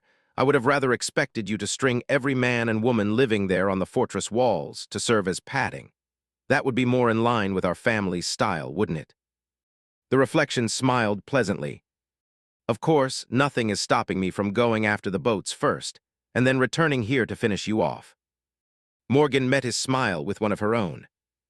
Funny you should mention boats. Tell me, did you crash the night garden into the shore because of some devious plan, or simply because you couldn't properly control it? At that moment, Soul Reaper sighed. Are you really just going to trade insults? Morgan's reflection shifted its gaze to the three government saints. Its smile suddenly brightened. Saint Jet, Saint Kai, Saint Athena, it warms my heart to see you again, my old comrades. Neve, Bloodwave, and Etha too. I cherish the memories of conquering nightmares and battling the Stormsea side by side with you all as well. Saint Neve stared at the reflection coldly, then uttered through gritted teeth, You vile creature. The reflection remained silent for a few moments, its smile slowly draining away. Eventually, it stared at them with an eerie, inhuman expression. Seeing her own face wearing it was a little disturbing, even for Morgan. The reflection spoke once again, this time not bothering to put on a human mask. I am going to say at once, the six of you have nothing to do with this. This is between me and the great clan Valor, a family affair, if you will, so I'll give you a chance to escape. Surrender the fortress and leave, then I will spare your lives. Saint Neve looked at the reflection darkly. It is indeed a family affair, our family which you slaughtered. Soul Reaper Jet, meanwhile, just shrugged nonchalantly. It would be really inconvenient for me if you conquer Bastion. So sorry, we'll stay. Her crow chose that solemn moment to call loudly. Sorry, sorry. Morgan glanced at the stupid bird, shook her head, and looked back at her reflection. It must be getting really crowded in your head, huh? Did you really think they would take you up on that offer? The reflection remained motionless for a few moments, then suddenly smiled. Not really, but I had to ask for the sake of politeness, not that that is out of tea.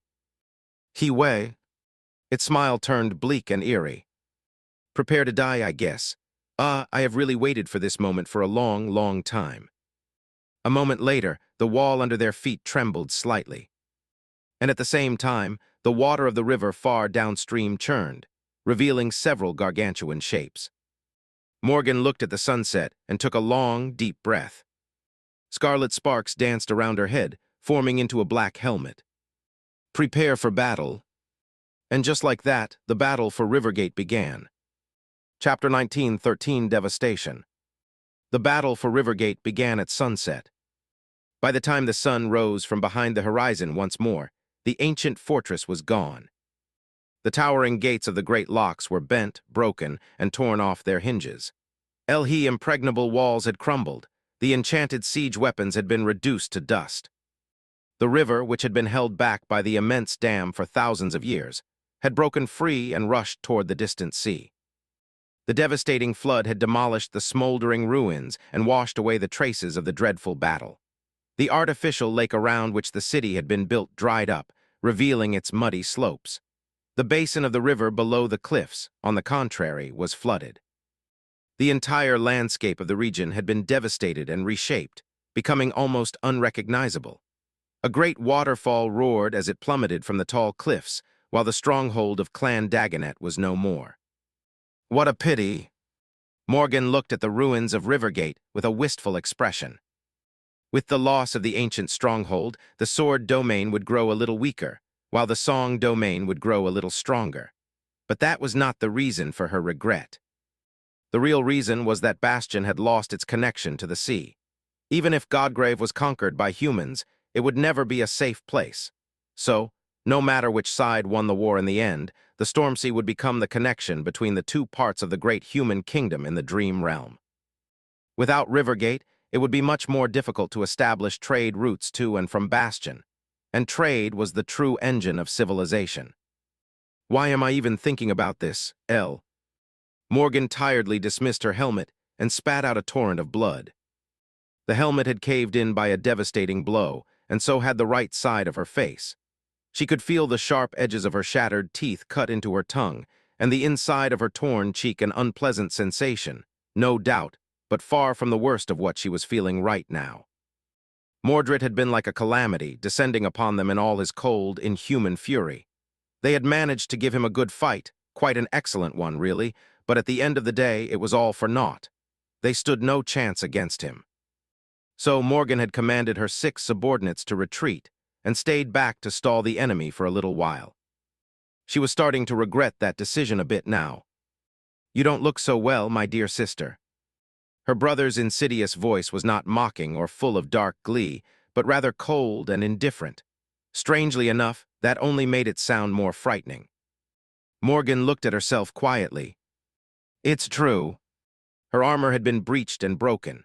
Her body was terribly mutilated, and one of her arms was practically severed, a commendable accomplishment, really, considering how tough and durable her flesh was. Blood was flowing from countless wounds, painting the shattered stones beneath her into vibrant shades of scarlet, the same color as her strange eyes. Her bloody lips twisted into a grin. "Really, I think red is my color, though." Mordred simply stared at her, probably trying to guess what her next move would be. His own body did not bear many wounds, because he had used the transcendent vessels to shield it. The stolen bodies of the Saints of Night were worse for wear, especially those who had fought raised by wolves. But sadly, none had been destroyed. His soul had not been damaged too severely either, despite having faced Soul Reaper Jet. Mordred knew just how dangerous she was, so he had made sure to suppress her in particular during the battle. All of them had fought valiantly, but none managed to stop his terrifying assault. Neve and Bloodwave had battled their former clansmen in the depths of the river, 2 against 4, making it boil. Nightingale alone had engaged 4 more vessels of the Prince of Nothing attacking from upstream. Raised by wolves had plunged into the water and almost tore the most powerful of the Leviathans, a terrifying kraken, apart. And that was after wounding many by bombarding them with gargantuan javelins from high above.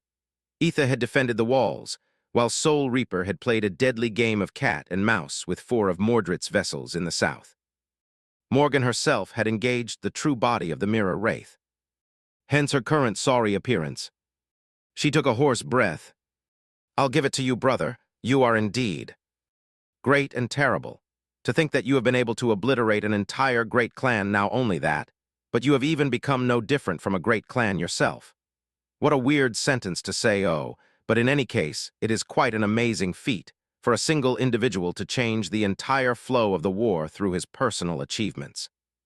She spat more blood, straightened slightly, and added in a neutral tone, "But you know what?" Mordred raised an eyebrow and remained silent. After a few moments, he shook his head. "I am a little disappointed. I really expected more from you, sister." Morgan smiled. "What, do you really think that this is it? Surely no. No, you and I, we are only just starting." With that, she pierced him with a sharp gaze and called upon one of the enchantments stored deep within her body. Instantly, her essence flowed like a tide, washing over her body and seeping deep into its every cell. Morgan's smile swiftly turned less lopsided. Her caved face regained its previous shape, the deep cuts marring her flawless skin closing as if they had never existed. Her broken teeth were restored to their previous pristine condition. The countless wounds on her mangled body healed, while her arm, which was hanging by a thread, was pulled back by ropes of growing muscle and was then attached back to where it belonged.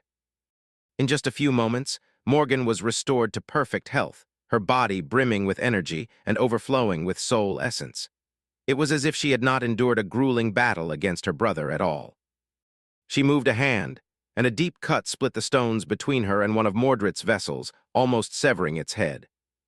Standing some distance away, Mordred scowled. "Now where did you find a healing enchantment as powerful as that?" Morgan simply smiled.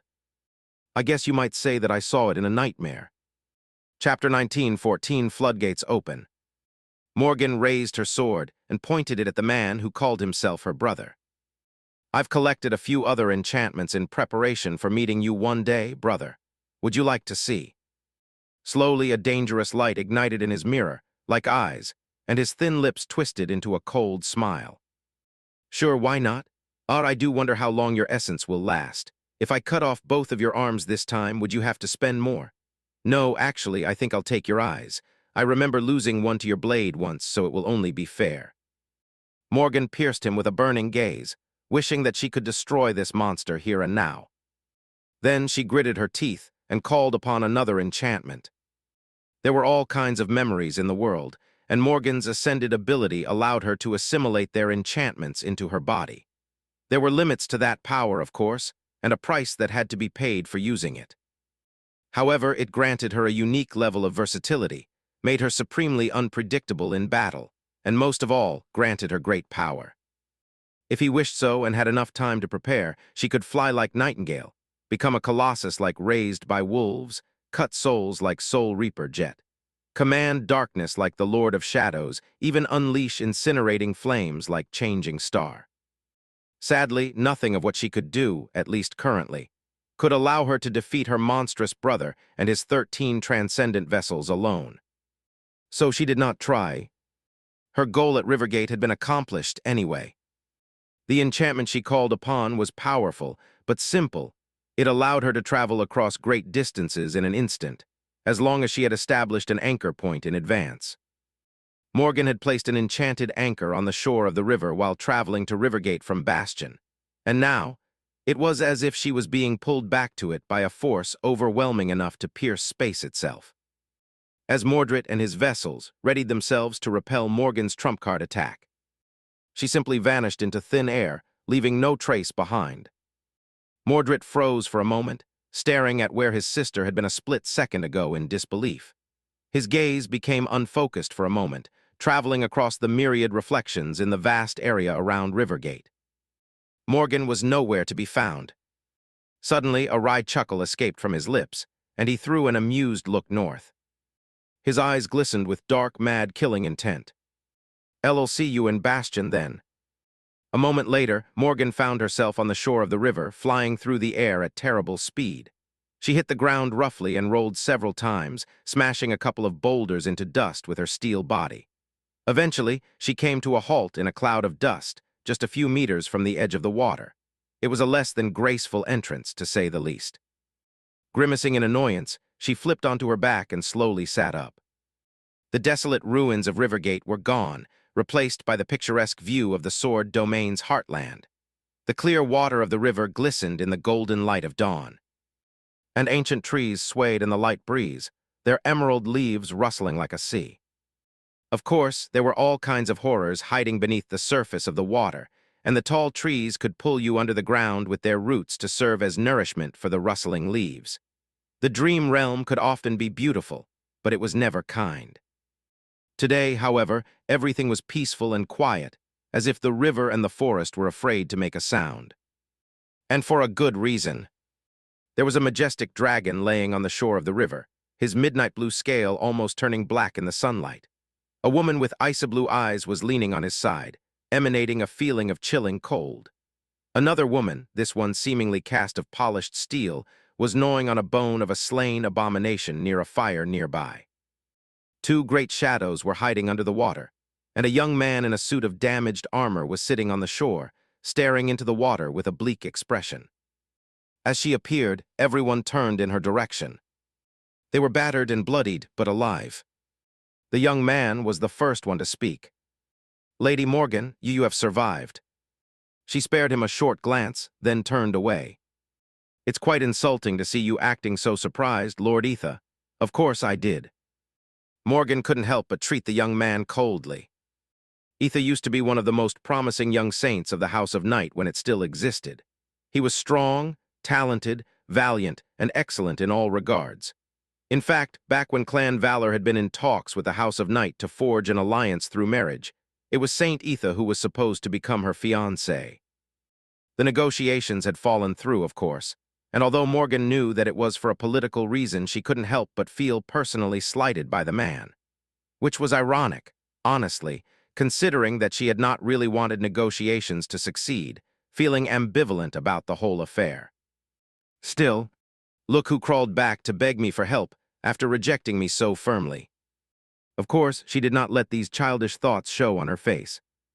At that moment, the surface of the water broke, and the head of an enormous sea serpent rose above the water, looking at her with two giant indigo eyes.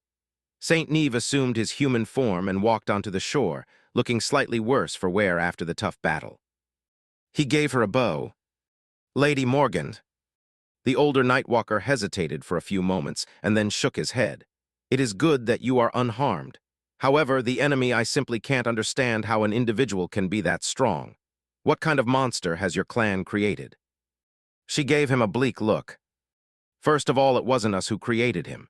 If anything, my clan had been protecting the world from that thing for many years.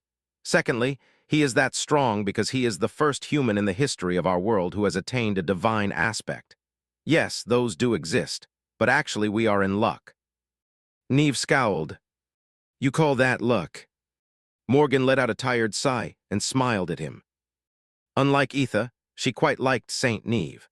That was because she had met his daughter briefly while arranging for the survivors of the House of Night to be taken care of, and the little girl was positively sweet. Indeed, because what you have witnessed at Rivergate is merely half of that monster's strength. He did not even bring out his reflections given the circumstances. We might very well assume that he is unable to do so at the moment, for whatever reason. So yes, count yourself lucky. The dragon raised its head and looked at her, which made Morgan's shiver. A moment later, a deep, melodious voice resounded in her ears. We lost Rivergate, what now? Morgan hesitated for a few moments.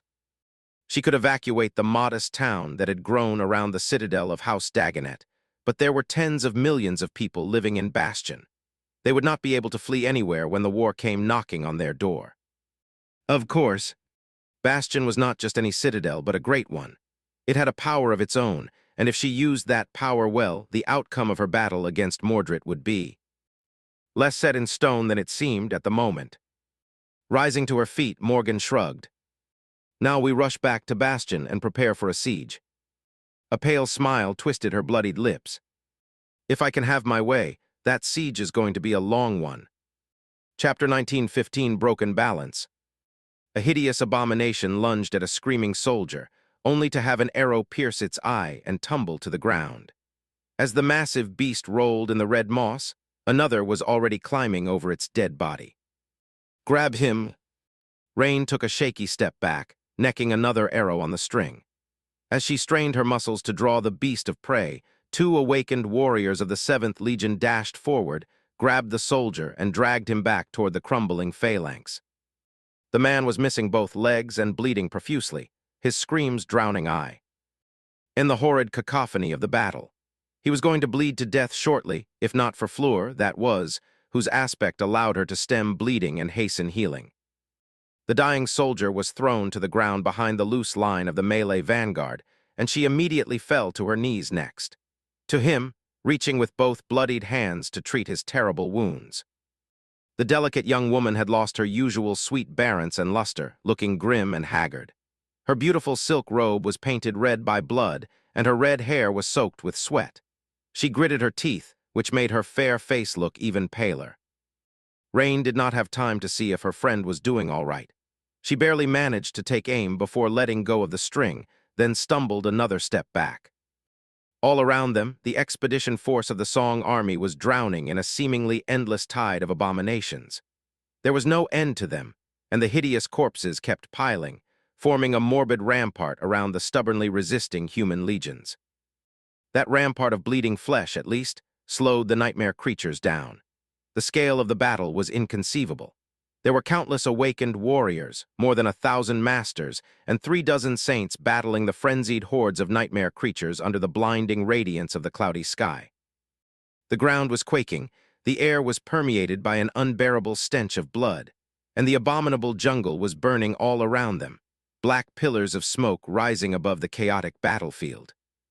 Tamar and Ray were just ahead, holding back the flood of nightmare creatures as part of the first line. Rain was using her enchanted bow and stunning archery skill to support them, while Fleur played the role of the field medic. The situation was dire. The expedition force, led by Lady Sation, had made it all the way across the Collarbone Plain, reaching the great fissure that led to the vicinity of the supposed citadel. The march had been a feverish nightmare of gruesome battles and appalling bloodshed, but they had arrived at their destination with relative ease.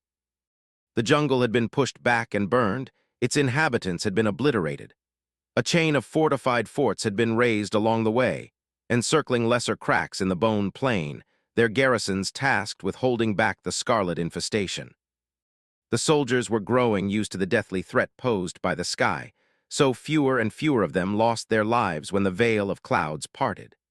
The transcendent champions of the song domain were learning how to deal with the scarlet infestation better, as well. The great fissure was now behind them, vast like a valley, with scarlet tendrils protruding from it akin to bulging hills. The dreadful hollows were far below, teeming with ancient horrors and nightmare creatures so fierce that even saints were not safe from their fangs and claws. The plan had been for the army to camp near the edge of the fissure, while the elite conquest force went into the dim darkness of the hollows to conquer the citadel. Sadly, there had been a wrinkle in that plan.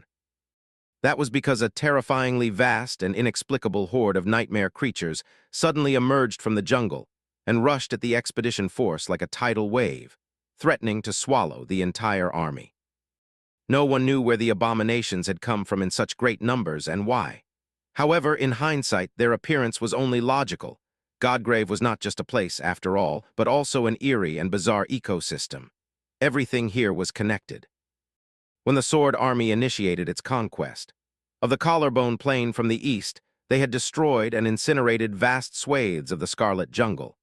Their advance disturbed the balance of the ecosystem, driving countless nightmare creatures west, which, in turn, displaced even more abominations, forming a terrible stampede of monsters. The army led by Lady Sation was now under threat of being buried under that monstrous avalanche. The cause and timing of it all were so deadly and unfortunate for the warriors of song that Rain couldn't help but think that the person in charge of the Sword Army had somehow known that this would happen, and caused it deliberately. How devious did one have to be to use absolute chaos to their advantage?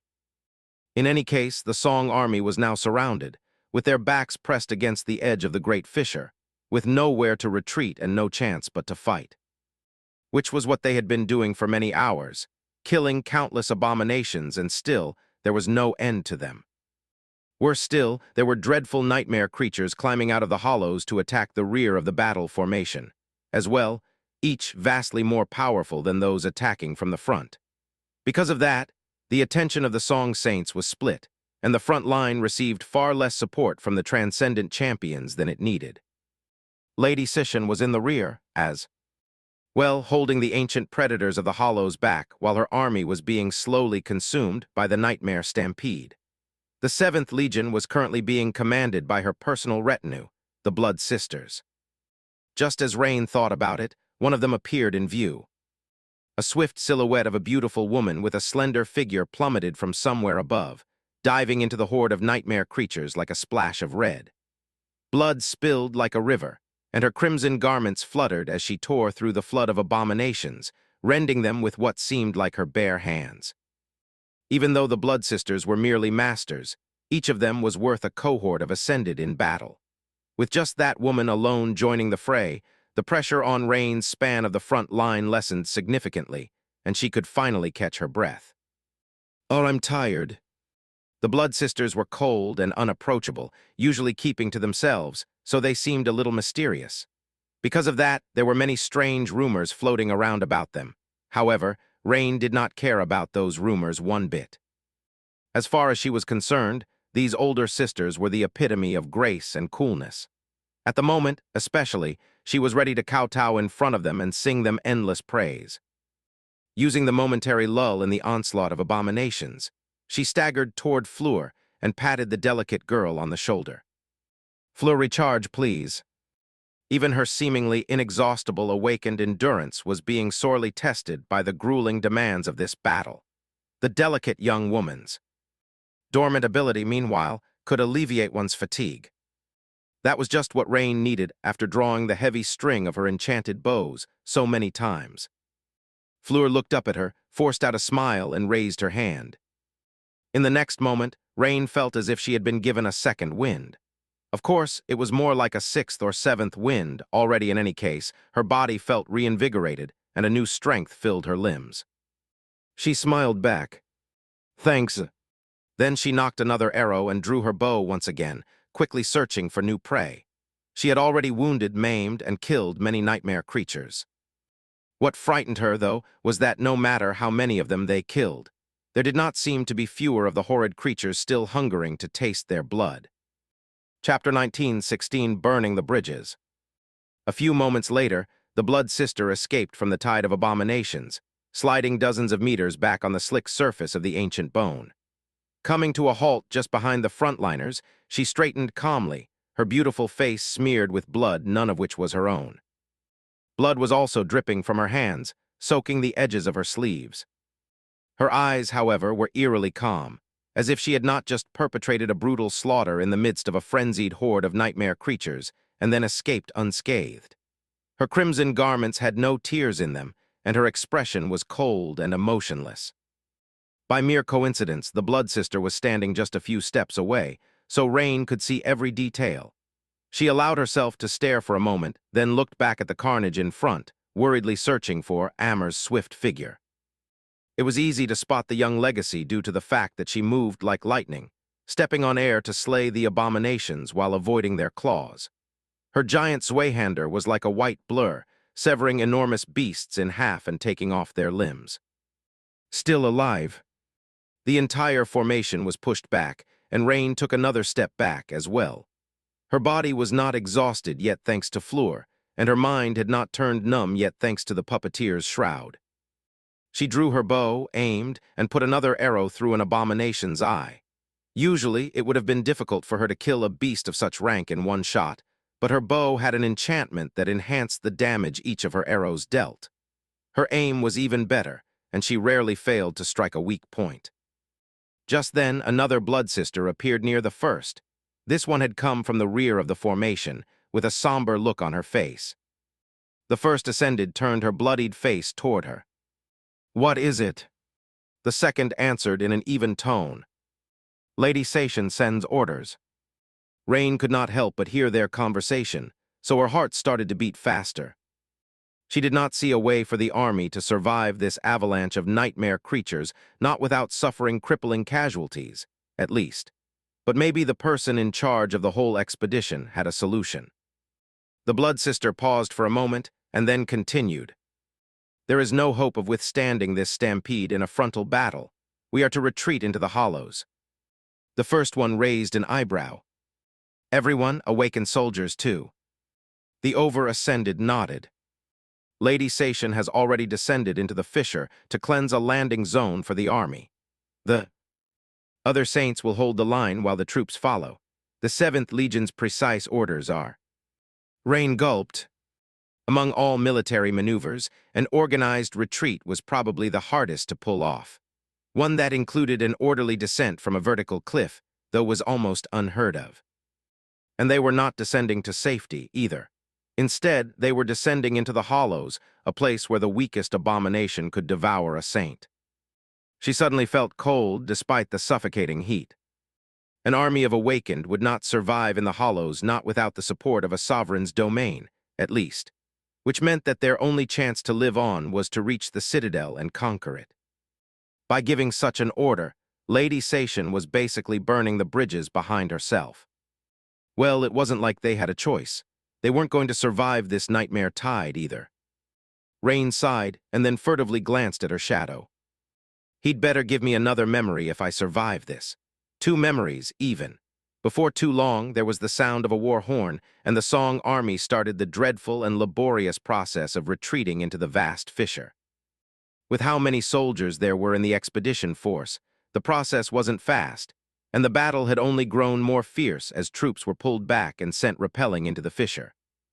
The engineering corps had swiftly established moving platforms to hasten the process, and those with aspect abilities that could help in the descent were recalled to the rear. Surrounded from all sides, the Song legions were gradually backing under the onslaught of an endless stampede of nightmare creatures. If they were too slow, they would be swallowed by the flood of abominations. If they were too fast, the fragile formation would crumble, and countless soldiers would be pushed into the chasm, finding gruesome deaths after a long fall. Rivers of blood spilled onto the white surface of the ancient bone. Through all of that, Rain and her cohort had somehow stayed alive. Fleur had run low on essence and ceased healing the soldiers, only using her dormant ability to help them stay in the fight.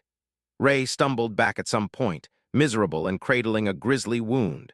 Tamar had assumed command of the entire centuria they were assigned to at some point. simply because the ascended centurion had died, and there was nowhere else to replace him. Rain herself had used up all the essence stored in the beast of prey, felling an especially powerful abomination with a death-dealer shot. By then, the front line of the Legion had a few breaches in it, so she dismissed her how, manifested the mark of shadows into a serpentine black tachi, and moved forward to join the melee fighters. She was now protecting Tamar's back, as the two of them fought desperately against the frenzied nightmare creatures. Rain was controlling her soul essence with intricate finesse, which made her capable of displaying bursts of greater strength and speed than most awakened could muster while spending less essence. Her swordsmanship was precise and deadly, and her mind was in a state of clarity that was how he was barely managing to stay alive. The 7th Legion was one of the last ones to descend into the fissure. By then, most of the awakened soldiers had already entered the hollows, and only the saints were left on the surface, defending a much narrower battlefront with all their might. Rain would have loved to observe these legendary figures unleash their powers in any other circumstances, but today, she just wanted to get away from the fury summoned by these human monsters. Could they even be called humans? From the few glimpses she had caught, saints were much closer to demigods. Wake the hell up, Ronnie. Tamar, covered in monster blood and pale as a ghost, pushed her onto a shaky wooden platform and then dragged Ray and Fleur to follow. Around 100 more soldiers crowded the platform, which then began to jerkily move down. The ropes creaked, and a few moments later, the surface of the white bone hid the battlefield from their view. Everyone felt tense, happy to escape from the terrible battle, but also apprehensive about the sturdiness of the platform and wary of what would happen next. Rain let out a tired sigh, then crawled to the edge of the platform on all fours and carefully looked down. There, far below, the hollows were waiting for them, full of darkness and terror. Chapter 19:17 Fast Promotion. Once the platform passed the great width of the porous hone, they were surrounded by emptiness from all sides. The vast hollow sprawled beneath them, drowning in darkness. Here and there, radiant pillars of light fell from the cracks in its dome and illuminated the ancient jungle. No one knew what unspeakable horrors hid under its impenetrable scarlet canopy, so the soldiers shivered, trying to distance themselves from the edges of the platform as much as possible. Rain simply sat on the creaking wood, trying tea. Oh, catch her breath. She did look at the alien landscape below, but only for a short moment. Seasoned hunters like her knew not to stare at the dream realm too closely. Lest something stared back. She looked at Ray. "How's your wound?" The young man was pale and uncharacteristically quiet. Fleur was treating him, but with how low she was on essence, the process was taking time. The young man forced out an unconvincing smile. "I'll live." Then he glanced down and paled even more. "Until we reach the ground, at least." Tamar dismissed her helmet and sat down near Rain, swiping back her sweaty hair. She scowled and looked at him with scorn. "Why are you worried? You have escaped the hollows before as a mere sleeper and completely alone. You are an awakened now, and we are surrounded by an entire army." Ray stared at her gloomily. "Don't remind me. I still have nightmares about that day I would have if I could dream." The other soldiers heard their conversation and turned, looking at the young man in disbelief. "Is that true, Ray? You survived the hollows as a sleeper?" Ray seemed startled by the question. "What the wait, have I not regaled you guys with the amazing story of our chilling winter solstice? If that's the case, then, why, yes. Listen here, it happened on a dark and gloomy night." He launched into the story, making Rain wince. She had heard it retold at least a dozen times, after all, and each was more unwieldy than the previous one. Still, she couldn't help but notice that the expressions of the soldiers eased a little as they listened to Ray talk. All of them were frightened, and hearing that 3 sleepers had escaped from the hollows alive gave them some much-needed solace and maybe even a little hope. It was probably Tamar's reason for bringing up their winter solstice all along. Ray had been distracted from his wound as well. Ilo sneaky. That girl knew how to be subtle as well. Soon the platform reached the ground, and they all disembarked, looking around with wary apprehension. All around them, the battered soldiers of the expedition force were sprawled on the ground, resting, or hurriedly wolfing down their rations. The wounded were being treated, the dead or missing were being tallied and mourned. 7th Legion, your position is right ahead. They were corralled to a particular area and left to their devices for a while. No one knew how long this rest would last, so the soldiers did not waste any time and dropped down, unpacking their provisions and dismissing their armor to bandage shallow wounds. Tamer's cohort was no different. What do you think the commanders will do now? Fleur's voice sounded subdued, but not at all meek.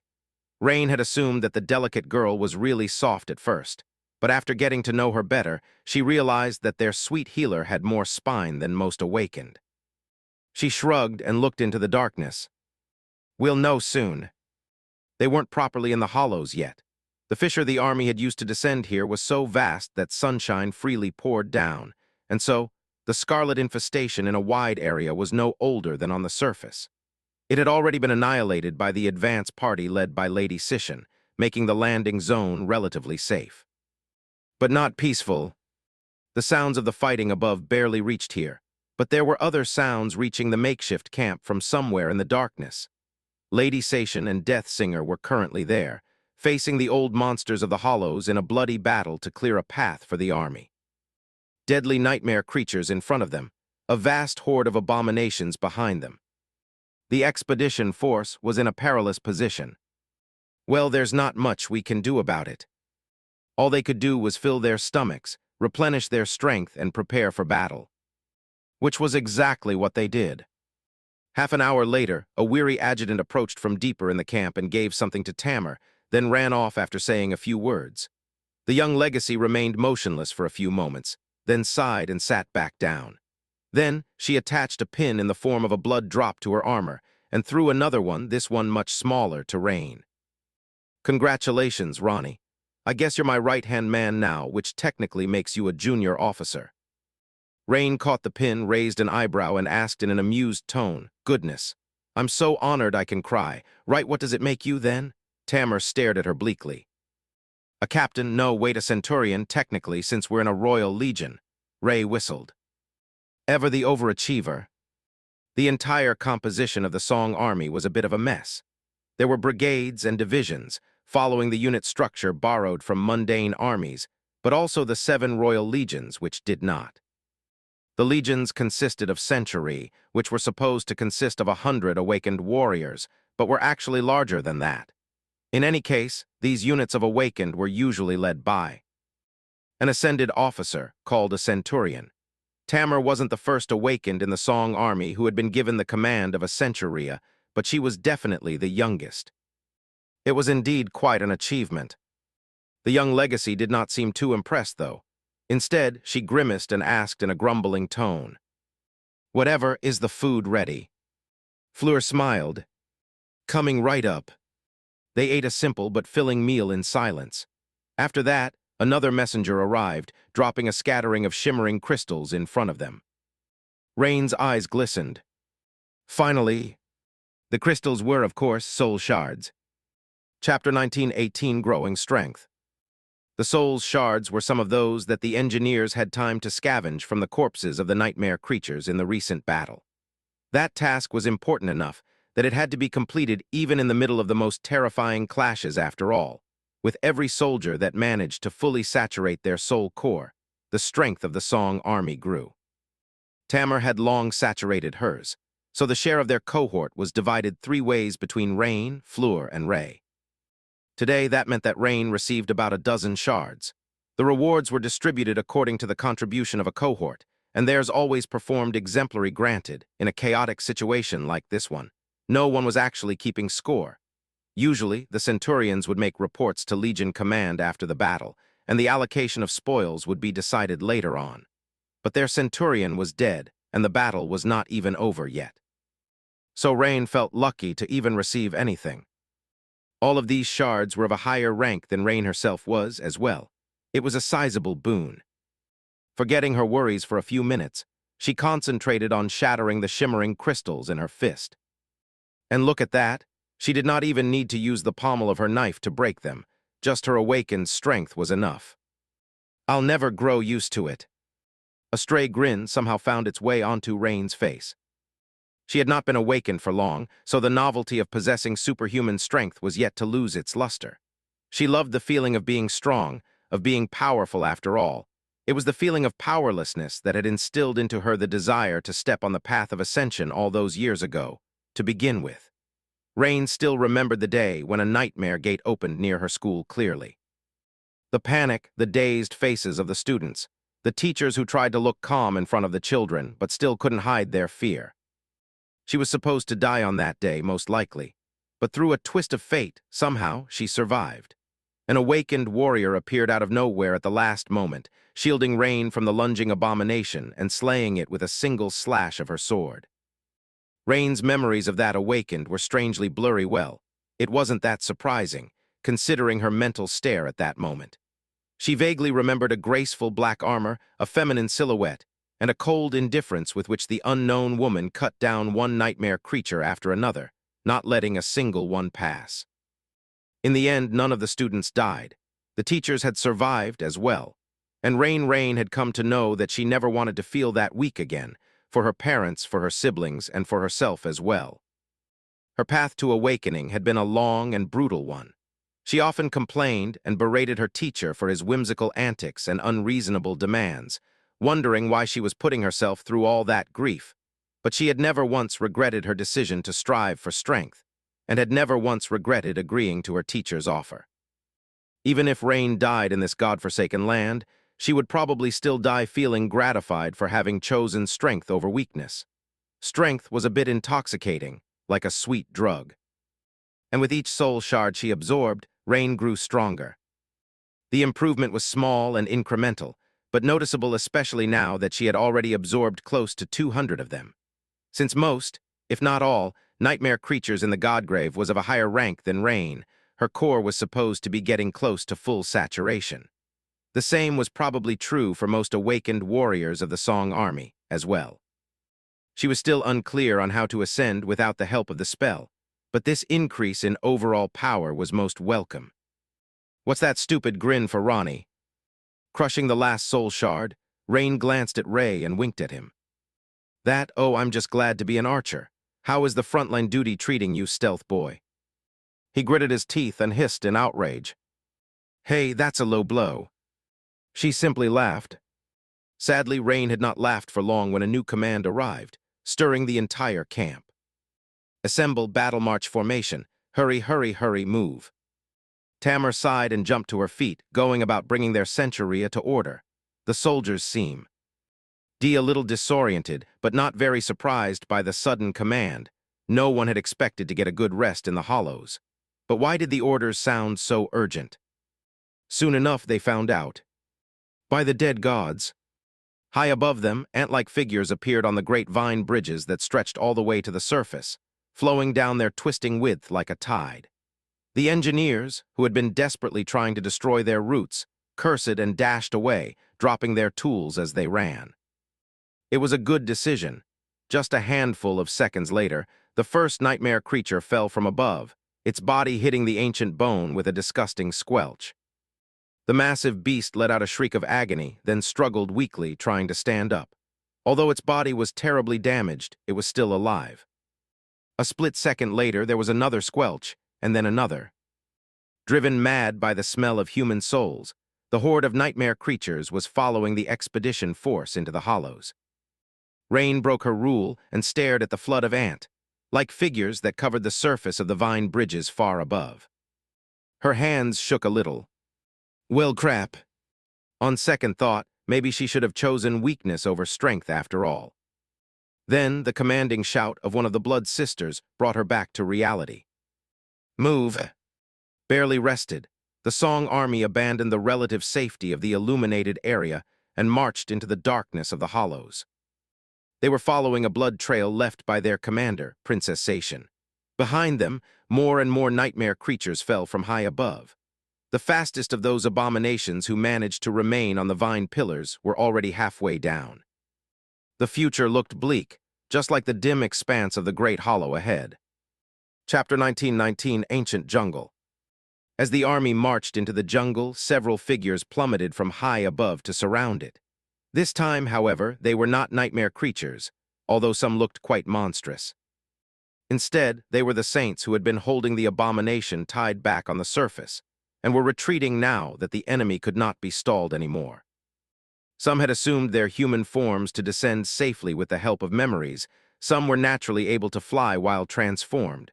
Others simply took the fall, relying on the nature of their bestial bodies to withstand the damage. The thick canopy of the jungle helped cushion their fall somewhat, but the impacts were still chilling. In that brief moment, Rain noticed all kinds of awesome creatures. There was a monstrous but eerily beautiful harpy with blood dripping from her sharp claws and red lips. There was a giant with the head of a jackal, his towering body the color of obsidian. There was a hill-sized canine with 3 heads, his bloodied jaws powerful enough to grind mountains to dust. There was a horrid creature that resembled a horned lion with a viper for the tail, drops of venom dripping from its fangs. There was even an enormous reptile with powerful hind legs and short, underdeveloped arms, its tyrannical footsteps making the ground shake. The saints were battered and bleeding, their powerful bodies a map of wounds. However, they did not seem to pay it any attention. Landing on the ground, they instantly assumed positions around the army, ready to defend the soldiers from those inhabitants of the ancient jungle that had survived the passage of the daughters of Kai Song. Sadly, the expedition force was so large that even 36 transcendent champions were not enough to protect everyone. The feeling of safety provided by the sight of them was an illusion. Rain gripped her bow nervously as the scarlet canopy obscured the distant dome of the Great Hollow. Countless luminous memories chased the darkness away, making it easy to see the surroundings. The jungle of the hollows was both similar and different to the one infesting the surface. The shapes, the colors, and the smell were all the same. However, this jungle was much more ancient, therefore more harrowing. The trees were many times taller, the vines were as thick as a human body, and the moss was deep enough to swallow a person whole in some places. Of course, to digest them. The trees were just as hungry, and some of the vines moved like enormous snakes, ensnaring people and rending their bodies with razor-sharp thorns. There were blood-sucking insects the size of a human head and crawling bugs with mandibles long enough to bite off one's foot. Those moved in swarms, of course, felling people and devouring them in a matter of seconds. Soon enough, the jungle was filled with the rustle of weapons and chilling screams. The ancient jungle of the Hollows was absolutely deadly, and that was even after Princess Sation and Death Singer had passed here, obliterating the most dangerous predators. The traces of their passage were everywhere. The towering trees were snapped and shattered, the predatory vines torn apart. The hideously torn, enormous corpses of terrifying nightmare creatures were laying here, and they're like dark hills of torn flesh, lakes of fetid blood pooling below them. In some places, entire swathes of the jungle were entirely destroyed, as if a hurricane had passed there. Dark liquid was sipping from beneath the fallen trees. Rain was stunned and horrified by the nightmarish reality surrounding her at first, but quickly grew numb to it. There was no time to feel fear anyway. Another one. She drew her bow and let an arrow loose, aiming at the buzzing of wings above. The blood-sucking horrors hid themselves in the thick canopy of the jungle and were too fast for an awakened to see when they attacked. However, she could sense their shadows, see in the darkness, and hear them. That was just barely enough to give her a chance to hit the abominable vermin before they killed someone. Their elongated, blade-like mouths were already deadly enough, leaving terrible wounds on the bodies of their victims. Much worse, they secreted some kind of toxin that paralyzed the victim, stopping a human heart in a matter of seconds. Usually, by the time the creature was noticed, it was already too late. But not this time. A blurry silhouette shot toward the marching soldiers from high above, but was intercepted by her arrow in the air. The wings and the carapace of these creatures were so tough that her enchanted bow couldn't even put a dent in them, but the soft belly was somewhat vulnerable. Hit by the arrow, the blood sucker lost balance and fell to the ground. Immediately, the awakened soldiers rushed at it. Their memories were not powerful enough to kill the creature, so they struggled to immobilize it instead. Special wire nets were thrown over the appalling insect, which it promptly tore apart and escaped. Luckily, the delay was enough for one of the Ascended to appear, shattering the creature's carapace with a devastating strike of their heavy mace. At that time, not too far away, a soldier was screaming as he found himself drowning in the scarlet patch of moss. His comrades managed to pull him free, but by then, his lower legs had already dissolved in the digestive fluid.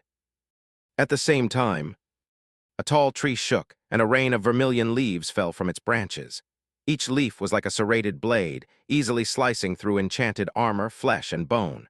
A dozen soldiers fell to the ground, bleeding, some of them dead, some gravely wounded.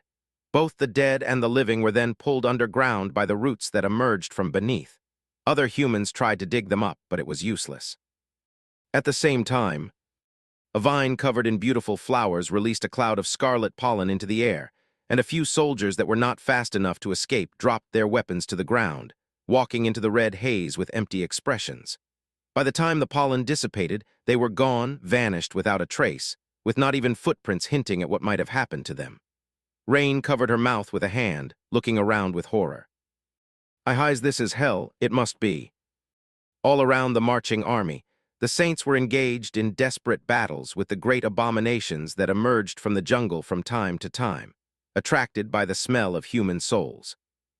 And behind the army, the tide of nightmare creatures was drawing closer with each minute, threatening to catch up with the formation's tail. Surrounded and pursued, the warriors of song marched toward the distant citadel. Chapter 1920, Marching Through Hell.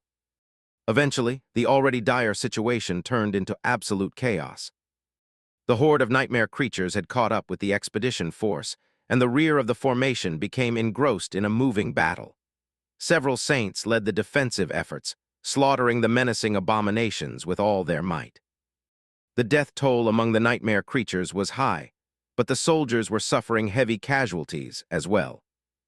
Luckily, or perhaps unfortunately, the mad frenzy of the pursuing nightmare creatures had caused a destructive chain reaction in the hollows.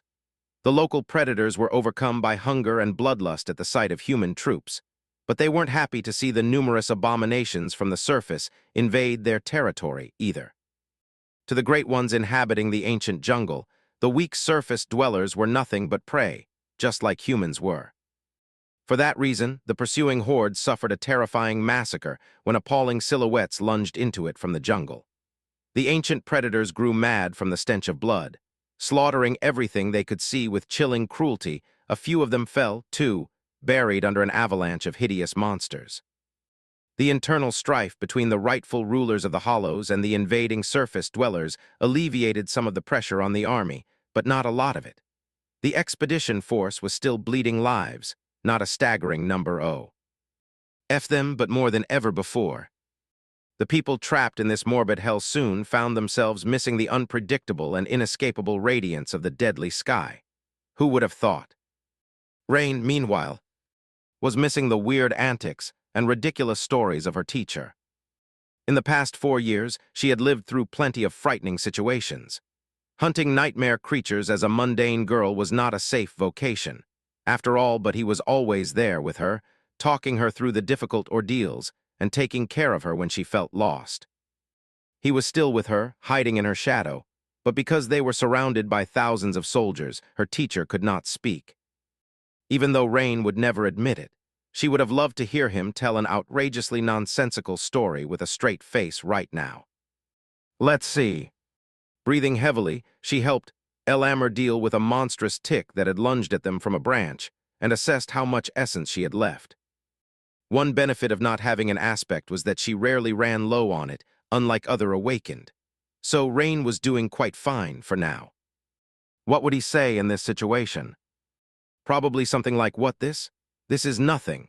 Have I told you about that time I climbed into a cursed terror's nest and stole its egg? Elle was actually looking for tasty fruit to treat someone special, but that nest was in the way actually. He might have actually told her that one." Or, "The Hollows, oh, I've been there, on a date of sorts with Lady Changing Star, who is my girlfriend." Despite the dreadful situation, Rain smiled crookedly. Yeah, right. She could actually believe that her teacher had stolen from a cursed terror once. He did look like the kind of scoundrel to attempt such lunacy, but that last one was too laughably ridiculous even by his standards. Manifesting another arrow in her enchanted quiver, she knocked it on the string of her bow and took a deep breath. Let's just survive. Believe in Lady Sation, she will not lead her army to certain doom. If not because she was a virtuous leader, then at least because she needed that army to fight the forces of the sword domain in the future. The citadel must not be that far by now. And it wasn't. Sometime later, the 7th Legion was sent to the rear of the formation. They steeled their hearts and plunged into the bloodshed, retreating slowly while holding back the frenzied mob of nightmare creatures. The Saints were fighting some distance away, breaking the tide, while the soldiers served as the shield of the formation. In some ways, it was much more dangerous here, in the rear of the escaping army. That was because the abominations were numerous and driven to utter madness, both by their lust for human souls and by the terror of the Great Ones rampaging in the horde far behind. Between the ancient rulers of the Hollows and the human soldiers, countless nightmare creatures had already been slain, and more were dying each minute. But in other ways, fighting against them was much safer than marching further into the army formation. That was because most of the dangers hiding in the ancient jungle, like the blood-sucking horrors, the razor, sharp falling leaves, the man, eating patches of moss, and the clouds of scarlet pollen, would be dealt with or at least discovered by those who marched in the front. After withstanding the flood of abominations for a while, the 7th Legion was rotated to the head of the column. By then, the army had almost caught up with the daughters of Kai Song. Rain and the other legionnaires dragged their tired bodies to the front of the formation, where they were supposed to get a little rest. Since Lady Sation and Death Singer were so close, the jungle was safer than before.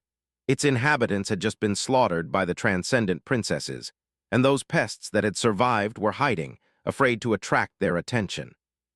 Finally, they caught sight of their general. Lady Sation was standing on the trunk of a fallen tree, her crimson dress ripped and soaked in blood. Her eyes were sunken, and a dark smile was twisting her alluring red lips. Her sister was leaning on the trunk, huddled and covering her face with the hood of her black robe. Rain was curious to know what they were looking at. Up ahead behind the fallen tree, the jungle receded, revealing a vast clearing, and there in the distance, she could finally see the citadel. Chapter 1921, Stuff of Legends. There in front of them, the jungle parted and revealed a vast expanse of white bone. It was almost completely flooded, but the water was so shallow that it would barely reach a human's shins. Most stunningly of all, the flooded clearing was completely devoid of the scarlet infestation. There were no trees, no vines, no grass, no moss. It was as if the ancient jungle was afraid of getting any closer to the dark hill that towered in the heart of the empty expanse, and reeled back in fear. The hill itself was tall, and strangely shaped, its slopes dark and barren. From time to time, strange ripples spread from it across the shallow water, reaching all the way to the edge of the jungle. As if something enormous was breathing somewhere out there, behind the hill, the measured weight of its breaths reverberating in the ancient bones. Rain and her cohort were not far away from the fallen tree on which Lady Sation stood, so she caught a good look at her. At that moment, the regal saintess turned around, looking down at her sister from the considerable height of the ancient trunk. Standing above the battered masses of the 7th Legion, she was like a sinister deity. Her otherworldly beauty was both breathtaking and chilling. Princess Sation looked subtly inhuman because of her silken gray skin, and the lower half of her exquisite face was smeared by crimson blood, as if she had been tearing the great nightmare creatures apart with her teeth. She looked like a malevolent spirit summoned into the world by a great blood sacrifice. Despite that, Rain found herself calming down at the sight of the graceful princess. Her heart was overcome by a soothing sense of tranquility, and she felt her fears dissipating. The feeling of peace and safety was like a breath of fresh air in the sweltering heat of this dark, dreadful hell. However, Rain felt strangely disturbed, because to her it did not feel like the healing kind of tranquil calmness. Instead, it was like the kind of false relaxation that deadly predators instilled in their drev before sinking their fangs into the victim's flesh. Still, this predator is on our side. That's good, right? Lady Sation, meanwhile, spoke to her sister in a pleasant, velvety voice. What do you sense, Hell? Death Singer, who was leaning on the fallen tree with her head down, flinched and looked up. Her hood slipped, revealing her luscious hair and lovely face. At the moment, however, that face was contorted by a terrible grimace. Her beautiful eyes were wide, full of fear. Death is coming. Our blood will flow like a river, our flesh will fester and rot, our eyes will be eaten by hungry ravens, our viscera will become a feast for maggots. There will be no hope, no escape, no relief, no salvation. Death is coming. It's here. Hearing that terrible prophecy, Rain shuddered. Even Tamar seemed to pale, gripping the hilt of her Zweihander tighter. Lady Sation, however, seemed unperturbed. She smiled and nodded patiently. Yes, yes, you've been saying that since we were in the orphanage. I'm sure we will die one day, you and I, but what about now? What do you sense now? Deathsinger stared at her sister for a few moments, her face a mask of terror. Then she suddenly sighed and shook her head. Oh, that, well. The petite princess frowned and scratched the back of her head clumsily. After a while, she said in a nonchalant tone, It's a great demon, I guess. Deathsinger might have been nonchalant, but every soldier that heard her shuddered. Rain did as well. Crazy, this is crazy. What the hell was she doing here, in a death zone, hearing about great demons? Great nightmare creatures were something that humans theoretically knew existed, but were never supposed to encounter. They were the stuff of legends, the kind of legends that were too terrifying to retell in the darkness. Great abominations were synonymous with death from before Rain was born. The regions of the dream realm where they dwelled were called death zones for a reason. But now, the rules and laws that had seemed inviolable were swiftly changing. Supreme humans were out there in the world, and people like Rain suddenly found themselves brushing sides with great nightmare creatures. She had already seen several dead ones in the jungle, and had caught glimpses of several more rampaging in the horde of the weaker abominations. But at least those terrible beings were mere beasts and monsters. A demon was a different kind of being. Because demons were intelligent and possessed their own malignant wills. Damnation. Out of everyone, only Lady Sation remained calm. She turned her bloodied face to gaze at the distant hill once more, remained silent for a few moments, and then nodded. So it is, well then, warriors of the Song Army, hear my order. Her crimson dress moved in the wind as she spoke in a melodious voice. Fortify this position and hold fast. Hell, Siord, Ceres, with me. We will claim this citadel in the name of the Queen. Deathsinger signed again, straightened her dark robe, and jumped onto the fallen tree. At the same time, Lady Sation jumped down. The trunk was several meters tall, even laying on its side. So Rain did not see her land into the shallow water, only heard the splash. A moment later, two saints joined the daughters of Kai's song on the edge of the clearing. One of them was the beautiful harpy Rain had seen before. The other was the three-headed canine. From what she knew, both were scions of the Lesser El. Agassi clans, like Tamar, and had attained sainthood together with Lady Sation as members of her cohort. Soon, the four saints disappeared in the direction of the distant hill. And a few moments later, the bill suddenly moved, slowly stirring and unfurling its immense limbs. Rain stared at it in horror for a moment, then forced herself to look away and lowered her gaze. As it turned out, the great demon had not been hiding behind the bill. It was the hill, a gargantuan beast that had been slumbering in the middle of the vast clearing, and was now waking up at the smell of transcendent souls. Rain took a shaky breath and thought about the four brave saints. May Beast God help them from beyond the grave. Clan Song seemed to have a close bond with beasts and hunting, so she thought this prayer would be suitable. Rain considered praying for herself too. She was quite sure that, if Lady Sation failed to conquer the citadel and perished, the rest of the expedition force would perish as well. Oh well. At least she had her personal dark deity to pray to. Chapter 1922, Not a Last Stand. Now that the dreadful march was over, the battered expedition force found itself in a somewhat better position. The flooded clearing was effectively defending them from one side, which meant that they would not be surrounded, at least. With that, the army could assemble into a stable battle formation. It was truly a miracle of perseverance and discipline that they had managed to maintain a semblance of order and keep themselves from being decimated by the enemy while fighting their way through the nightmarish jungle. But armies were not meant to fight battles while moving. Finally reaching their destination, the Song army came to a halt and spread along the edges of the flooded plain, building a proper battle line.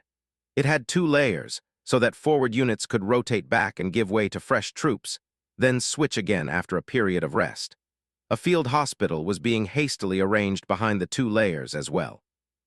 By then, the stalwart saints already cut down the terrifying predators who had lunged at the expedition force from the flanks during the march.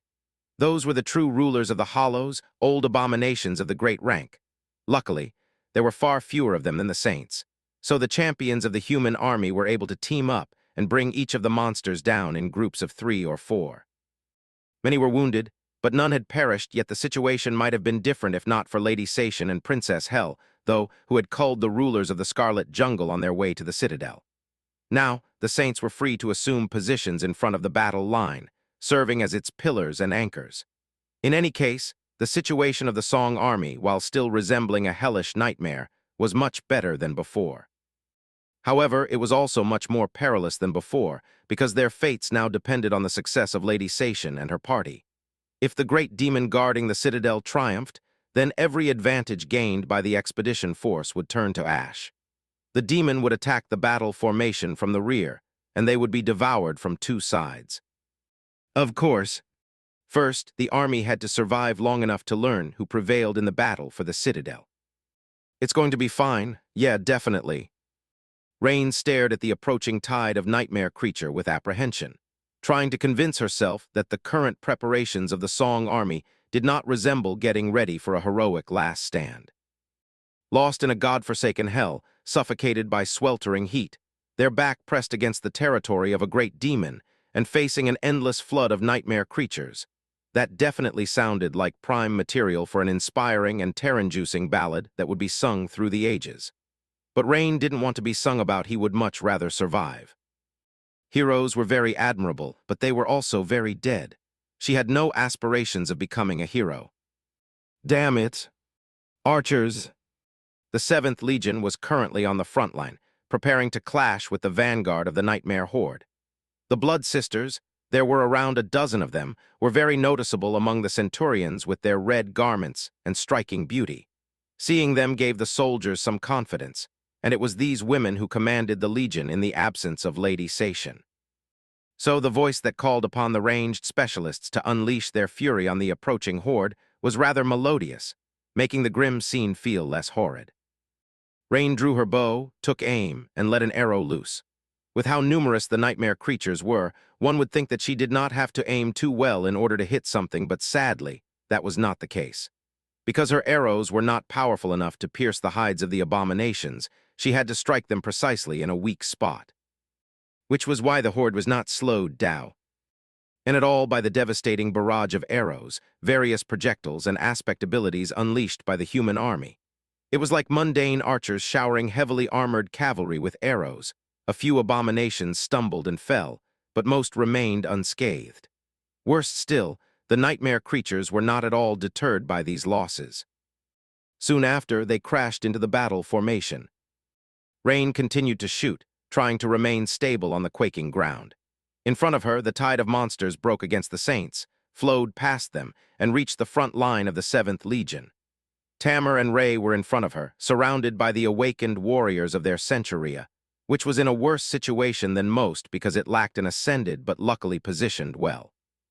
Some distance from them, the saint whose transcendent form was that of a giant reptile towered above the flood of nightmare creatures. It lowered its neck and snapped its jaws, eviscerating several of them at the same time, then swiped its long tail sideways, crushing even more. An especially large beast jumped on its back, but the tyrannical reptile simply snapped its jaws once more, grabbing it and throwing the bleeding corpse flying hundreds meters back with a jerk of its head. Then it let out a chilling roar and plunged further into the horde of abominations. The bow is useless. Now that the nightmare creatures had closed in, it was harder for her to hit anything with an arrow. The situation might have been different if they were in an open field, but the jungle blocked her line of sight, while the thick canopy prevented her from shooting over the heads of her comrades. Cursing, Rain dismissed the beast of prey and let her snake tattoo turn into a black tack-eye once again.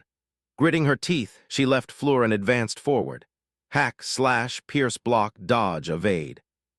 The damned nightmare creatures were too strong. She could barely cut their hide, and it took dozens of strikes to bring a single one down. Rain herself, however, would be either dead or crippled from receiving just one blow, which made the whole situation incredibly frightening, to the point that she felt sick to her stomach. The humid air was permeated by the terrible stench of blood, and everywhere she looked, she saw nothing but terrible maws, sharp fangs, and frenzied eyes. All around her, Awakened were uniting in small groups, each fighting against a single nightmare creature. Rain herself was fighting with Tamar and Ray, the three of them sharing an unspoken understanding on how to deal with the dreadful enemies. Their cohort might not have been together for long, but Tamar was a competent leader, while Rain was very experienced despite having only just awakened. So, from the point of view of others, she was simply extremely competent in everything she did. She was a fierce fighter herself, a good partner for others in a battle, and also a bit of a mentor to her three slightly younger companions in many practical matters. Not to mention her unbelievable ability to survive in the wilderness and make herself and her cohort comfortable in any environment. The entire Centuria rallied around their small cohort, withstanding the flood of nightmare creatures with desperate resolve. Hideous corpses of the abominations fell to the ground. Human corpses fell too. Rivers of blood flowed down, seeping into the shallow water of the flooded clearing and painting it red. Far away, the gargantuan figure of the great demon was moving, its footsteps making the red water surge in foaming waves. Chapter 1923, Dwindling Hope. Just die, damn you. Rain staggered back, supporting the blade of her takai with a hand to block a descending stinger. Its speed was so great that she had barely managed to react in time, and its force was so terrible that she was thrown back a dozen meters. Her arms felt numb. When fighting nightmare creatures of a superior rank, blocking was really not a good idea. But the damned thing was so fast that there was simply no time for her to move out of the way. Luckily, she had done her job. A split second after Rain was tossed back, Elhammer's Zweihander plummeted on the tail of the abomination, striking precisely at the spot where its armor had already been broken. The severed stinger fell to the ground in a flood of fetid blood, and the monstrous creature turned threateningly toward the young centurion, its claws flying forward at lightning speed. Tamar had no time to disengage and dash to the side. She simply stepped on air and leaped over the claws, then did so again. This time, the invisible platform seemed to be situated perpendicular to the ground, so he threw her body sideways instead of up, twisting and landing in a slide. The nightmare creature was already lunging at her, but at that moment, Ray, whom it had not noticed, blinded by pain, jumped onto its carapace and drove his sword through its eye. The abomination convulsed and fell, moving weakly. It was still alive, but completely dazed. The three awakened rushed forward and unleashed a barrage of attacks, eventually finishing it off. All three were breathing heavily, barely enduring their exhaustion, and that was despite the occasional infusion of stamina from Fleur. The rest of the soldiers were faring even worse. Rain shivered, noticing that another nightmare creature was already barreling in their direction. Just how many? The ground was already littered with so many corpses that it was hard to see the scarlet moss beneath. They couldn't go on much longer. Luckily, at that moment, the familiar, reassuring voice of the Blood Sister reached them like the most beautiful melody in the world. 7th Legion, retreat. Elhair's turn on the front line was over this turn at least. The Legion retreated in an orderly manner, and at the same time, another brigade advanced between their ranks. Soon, their backs hid the battlefield from Rain's view, and she let out a relieved sigh. Moving back almost all the way to the edge of the water, the 7th Legion came to a halt. Elha's soldiers fell to the ground where they stood, shocked, exhausted, and covered in blood. Some dismissed their armor despite the dire danger. The heat was just too unbearable, and they were all drowning in sweat. Everyone was dehydrated, so the first thing many did was greedily drink water from their canteens. Rain was no exception. After drinking her share, she finally felt alive again. While Fleur was tending to their wounds, all minor, fortunately, and infusing them with refreshing vitality, the three members of the cohort who had actively participated in the melee remained silent. Honestly, they were too stunned by the magnitude and ferocity of the violence, too dazed, and too tired to talk. Even Tamar, who had been programmed to always maintain composure by her clan, seemed subdued and shaken. None of them had died yet, at least. The same could not be said about most other cohorts. The number of slain nightmare creatures was incalculable, but the casualties suffered by the Song army were also heavy. It is not a last stand. Rain knew that it wasn't, but it seemed like one more and more with each passing minute. The 7th Legion had fought well during their first rotation, and during the second, too. However, during the third, the tired soldiers started to make more and more mistakes. As a result, more and more of them died. They had just finished the 5th rotation, and the situation was starting to look bleak, not just for them, but for the entire army. The warriors of Song were desperate, exhausted, and slowly succumbing to fear. Their morale had especially plummeted when one of the saints, the one whose transformation resembled a horned lion with a venomous viper for the tail, finally fell, debilitated by countless wounds, and was immediately swallowed by the tide of nightmare creatures. Like that, the Song army lost its first transcendent champion. Watching a saint die was a shock to everyone, not only because they were watching the death of a living legend, but also because it forced the soldiers to ask themselves a simple question. If even demigods were dying, then what hope did mere mortals like them have? Rain threw a glance at her shadow, drawing strength from it, then turned to the flooded clearing and stared into the distance with a detached expression. The battle had been unbearably hard on the army. Lasting an eternity, she couldn't imagine how Lady Sation and her team could still be alive while fighting a great demon. But they were, continuing the devastating battle.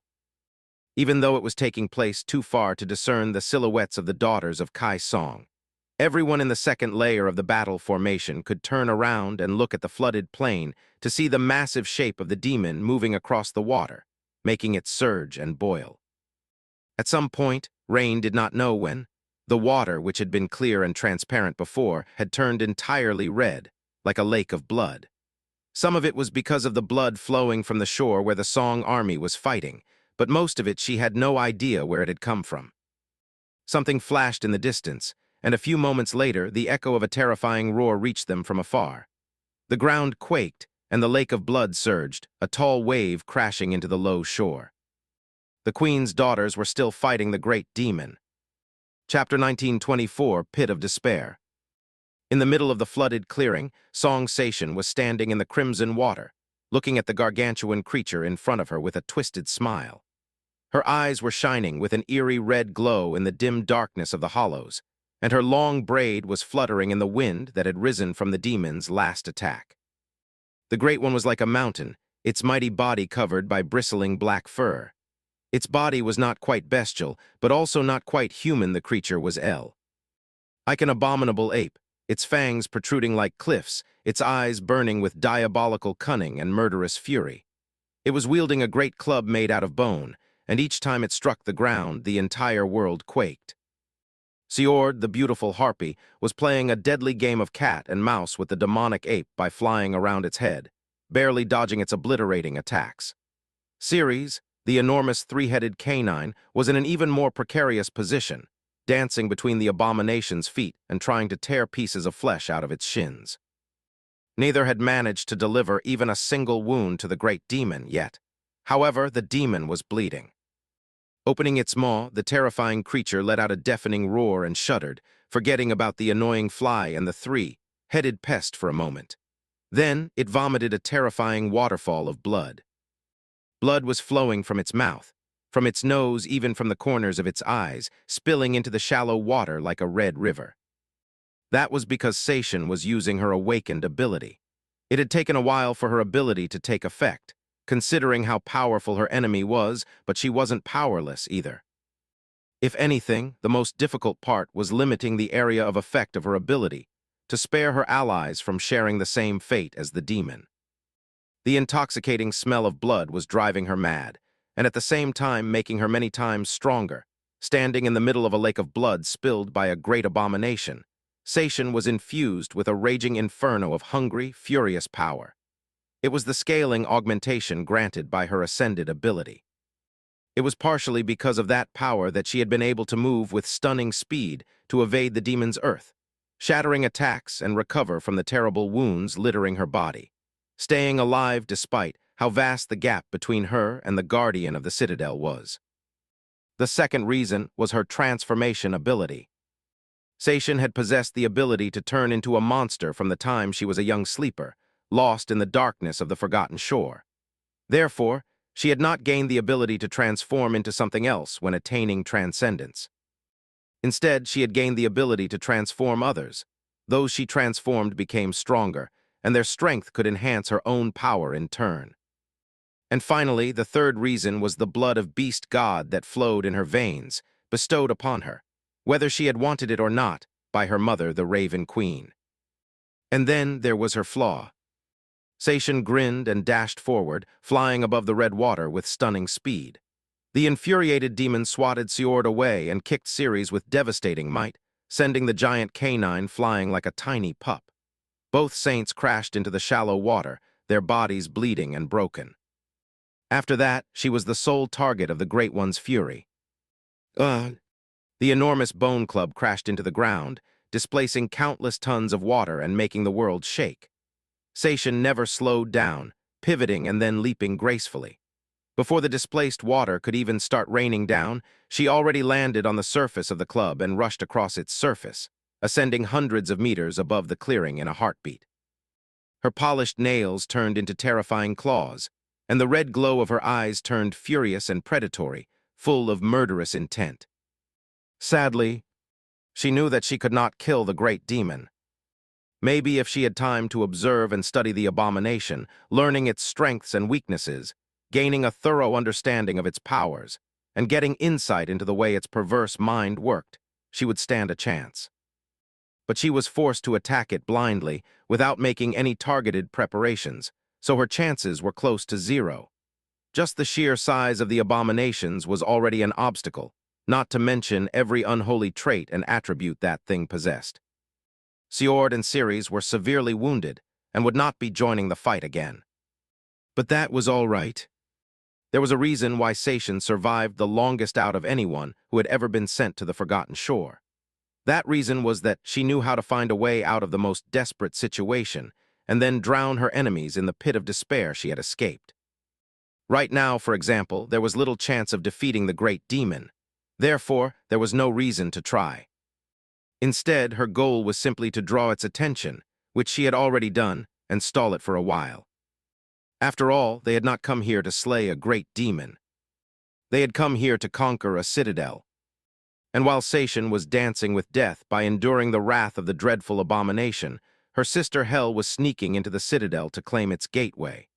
The great demon raised its club, lifting Sation ever higher above the surface of the water.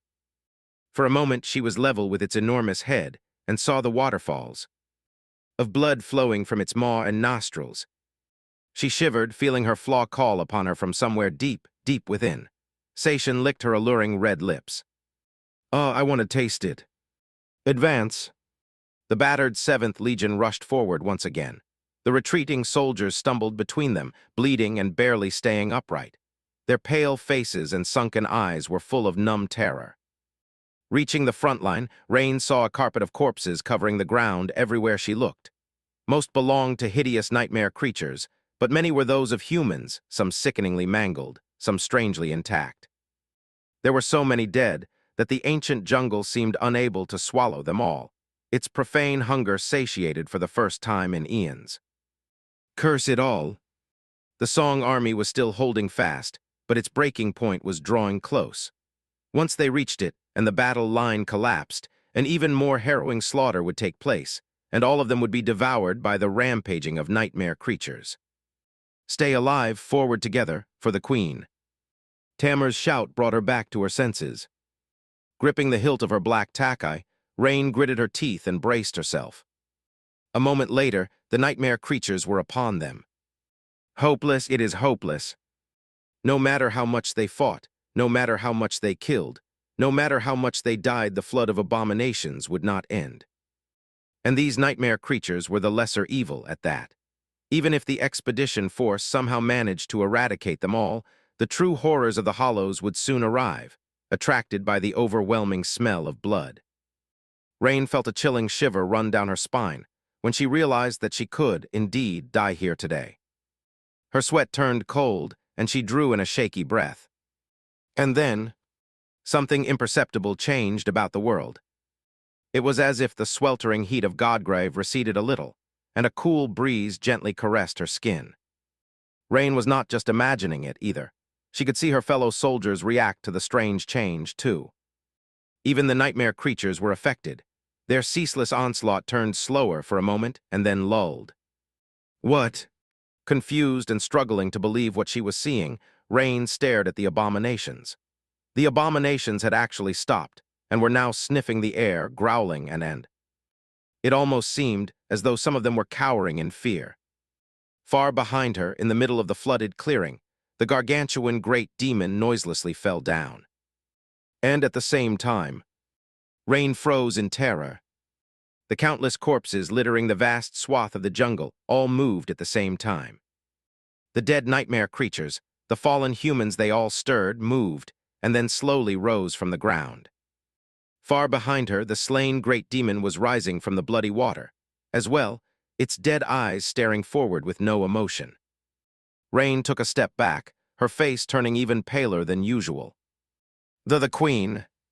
A moment later, the Legion of the Dead came alive, tearing into the nightmare horde. Soon after that, the battle was over. The Queen of Worms had finally arrived to Godgrave. Chapter 1925, Missing Oracle. Far away, Sunny, his original body, donning the guise of the charming Master Sunless, was sitting on the edge of the ivory island with a resigned smile on his face, suffering in silence. Damnation, it's torture. His nose was itching. It had been itching for what felt like an eternity already, but sadly, he could not scratch it. He could not move at all, really, because the Cloudville was torn above the war camp of the Song army, drowning the world in a blinding white light. The camp stretched below him, resembling a city. There was no movement on the orderly avenues, and the countless people populating it had all turned into motionless statues. Their silhouettes were like black shadows painted on the blurry white backdrop, melting in the stark radiance. Mercifully, that was simply because his eyes were tearing up, not because they were turning to ash. Now that St. Tyrus had left to accompany the expedition force on its quest to conquer the citadel, the main camp of the Sword Army had lost her protection. That was why everyone had been forced to learn how to survive the annihilating gaze of the incandescent abyss. Now, several weeks later, people rarely died when the clouds parted. Of course, there were measures in place to alert them of the imminent danger in advance. Sunny was not entirely sure how that was achieved, but there were countless talents in the sword domain, both mundane and awakened. He did not doubt that someone would have come up with a method to predict the movement of clouds. Granted, the warnings rarely came more than a minute before the cloud break, so the method clearly still required some improvement. This time, the clouds parted while Sunny was searching for Cassie, leaving him no choice but to sit down and patiently wait for the danger to pass. It had been close to an hour since then, and the gray veil was finally starting to show signs of repairing itself. 10 minutes later, the blinding radiance finally subsided, and Sunny furiously scratched his nose. "Aw, damn it!" He wondered if anyone in Godgrave had died from sneezing yet, then rose to his feet and looked around. Sunny had already checked everywhere on the Ivory Island, including the underground level of the Ivory Tower and Cassie's personal quarters. He had checked every cabin of the chain breaker, as well, and asked around among the fire keepers. No one had seen the blind seer, which could only mean one thing, that she was performing her duties as the seneschal of the great clan Valor somewhere in the camp. Unless something out of the ordinary had happened. Frowning, he walked over to one of the 7 chains anchoring the Ivory Island to the ground and descended by walking across it. Sunny was reluctant to unleash his shadow sense here, so his best choice was to go check personally. Fortunately, Valor Keep, the stone stronghold that served as the headquarters of the Sword Army and the residence of the king, was not far. He reached it in a matter of minutes and hesitated at the entrance, feeling uncomfortable under the dubious gazes of the guards. The thing was, Sunny had only ever entered the keep while accompanying either Nephis or Cassie. He had never been here alone and wasn't sure if he was even allowed inside. Clearing his throat, he hesitated for a moment, cringed inwardly, and addressed the guards in a commanding tone. "I am Sir Sunless, Knight Commander of the Ardent Wardens. Move aside." "Gods, I actually said it." The guards stared at him some more. Eventually, one of them sneered. "Oh yes, we know precisely who you are, Sir Sunless." The derision in his voice was not even hidden, but the guards did move aside. Sunny glowered at them for a moment, then walked into the gate. Halfway across the threshold, however, he halted, backed a few steps, and looked at the rude guard for a moment. Then a pleasant smile appeared on his face. "Do you perhaps want to challenge me to a duel?"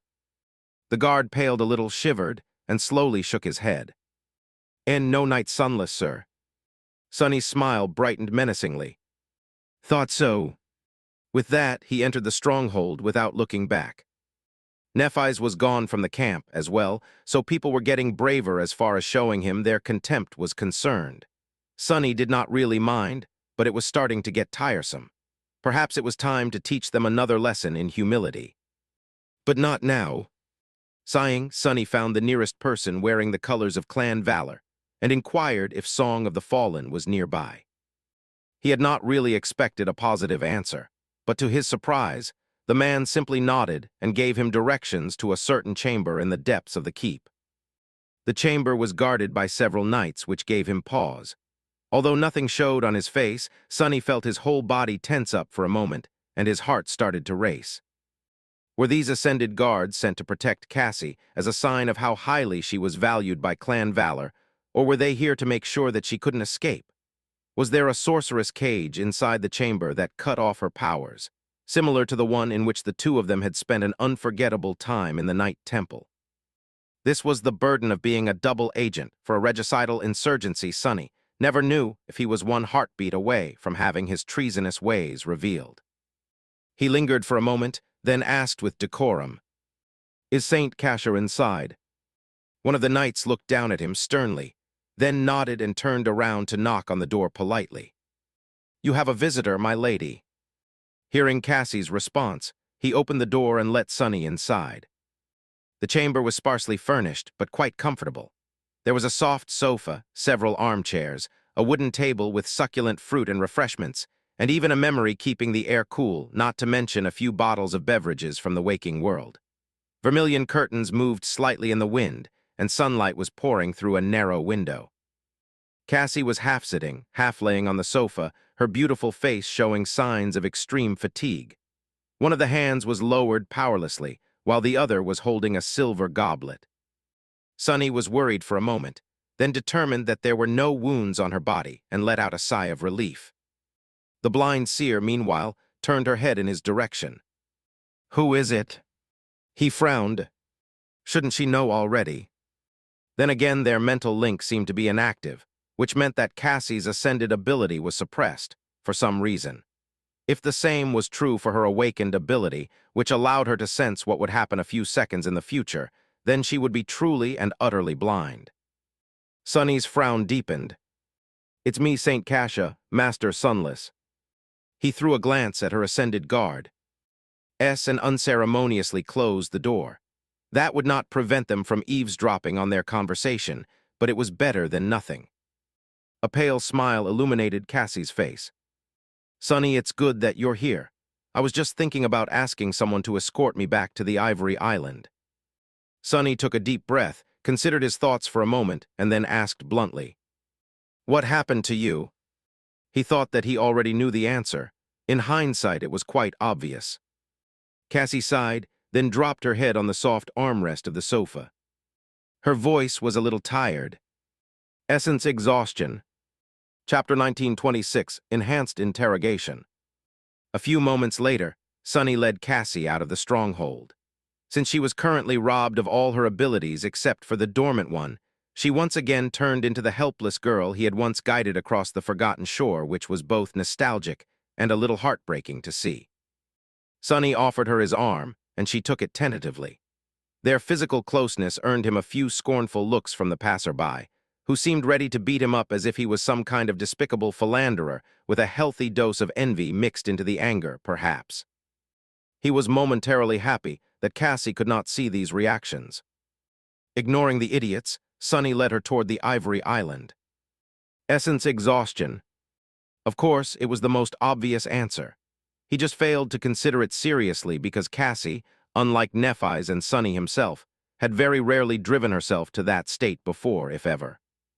Which posed the question, what exactly had made her burn so much essence? The answer would have to wait until they were in a more private setting, though. As they walked, Cassie asked quietly, "Did something happen? I've been told that the king has left for the waking world." Considering how difficult it seems for him to do so, I assume that Changing Star and the Lord of Shadows had conquered the Citadel. Sunny lingered with the answer. Eventually, he said neutrally. They did, however, there were complications. Cassie's grip tightened. What kind of complications? He grimaced. It was not impossible for Master Sunless to know, but it was definitely a bit strange. Sadly, Cassie seemed to have been too agitated and left him no choice but to answer. Sunny looked ahead somberly. There was an ambush, quite a devious one, so much so that it almost ended in disaster. Well, technically, it did. Several saints of the Sword Army are dead. He paused for a moment and added, Changing Star and the Lord of Shadows are fine, though. Cassie let out a shaky breath, then asked somberly, How?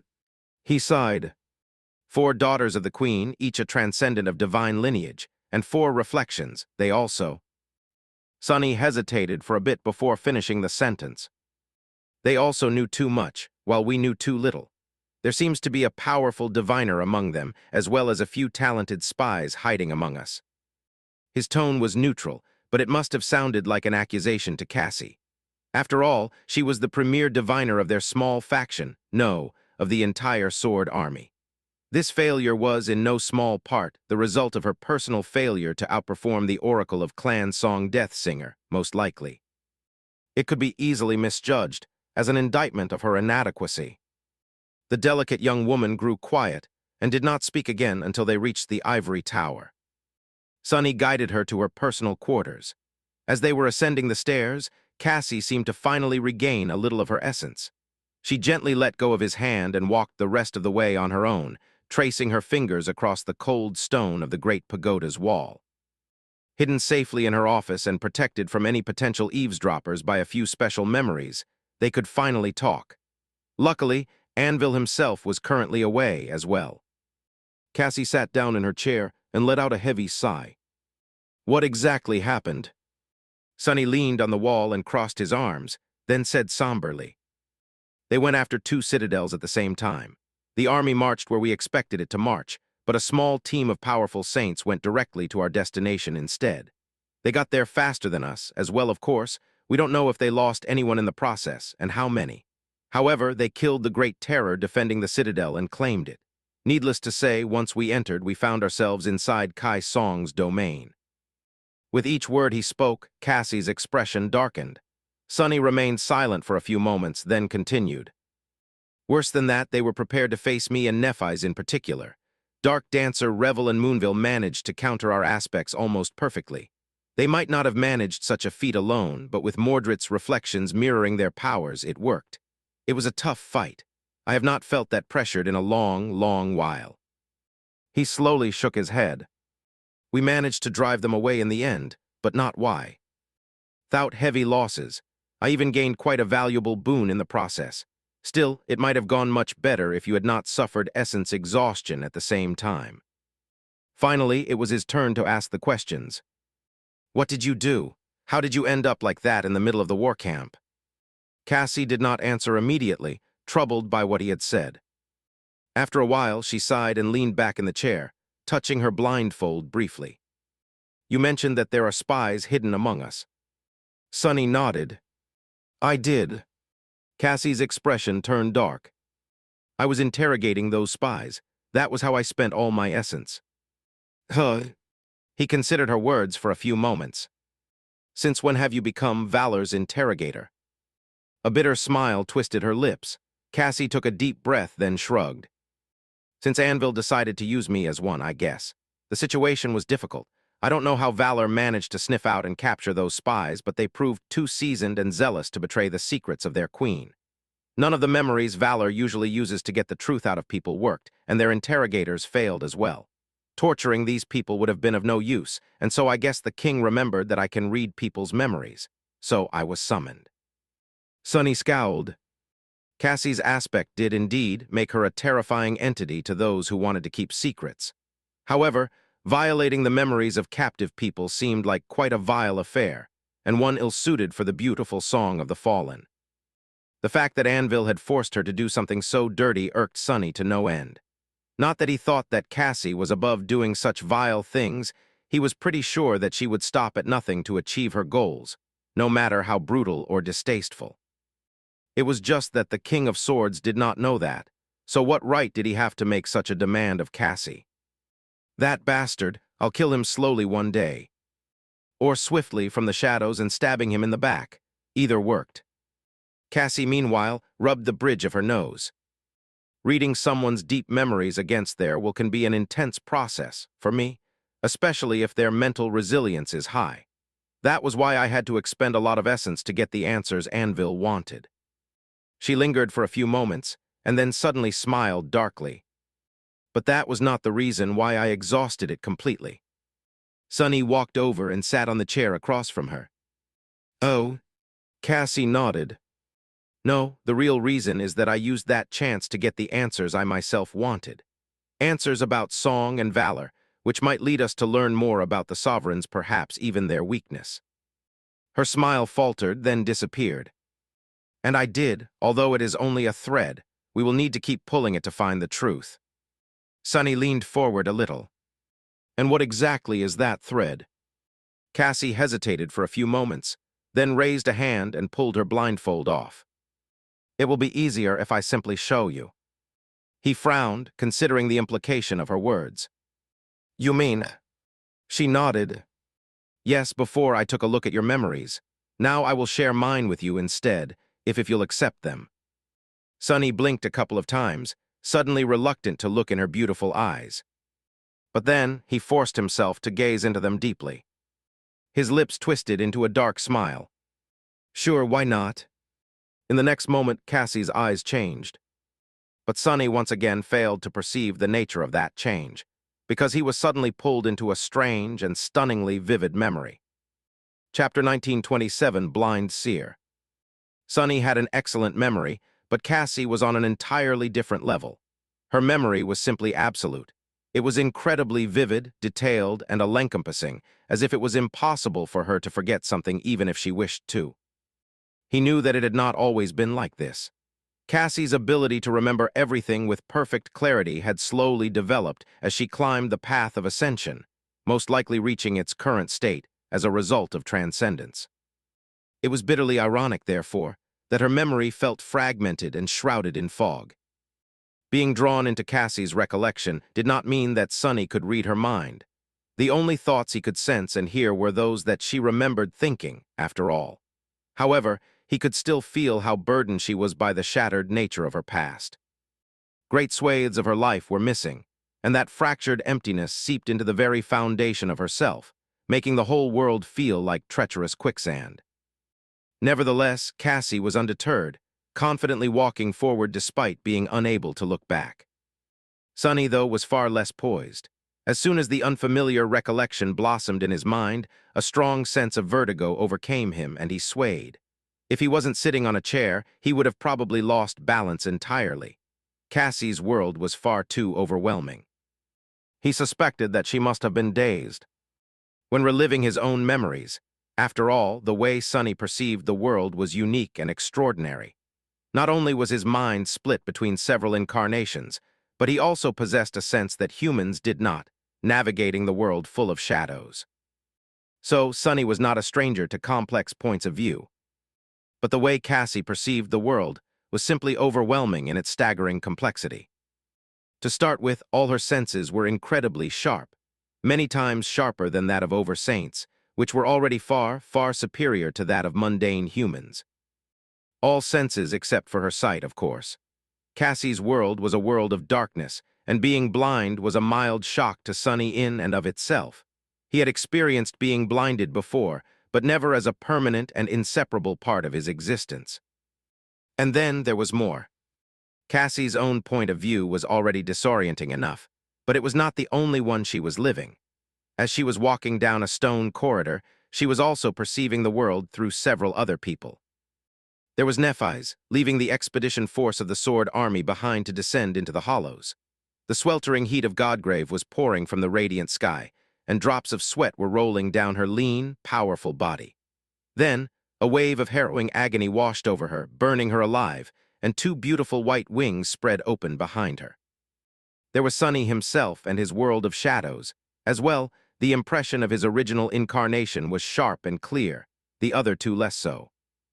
There was Jet, standing on a crumbled wall and looking up at the shattered moon, mesmerized by its broken beauty. There were Effie and Kai and many others as well. There was a man in the depths of the government headquarters, watching in numb terror at the wall full of monitors. There was an ascended woman fighting for her life in the depths of the Scarlet Jungle, supported from both sides by her fellow Song soldiers. There was an old man standing over an incandescent crucible, pouring a torrent of essence into the molten steel. The overwhelming avalanche of sensations flooded Sonny's mind, making all the other perspectives a blur. If not for his experience of casting shadow sense across vast areas, he would have suffered a seizure there and then.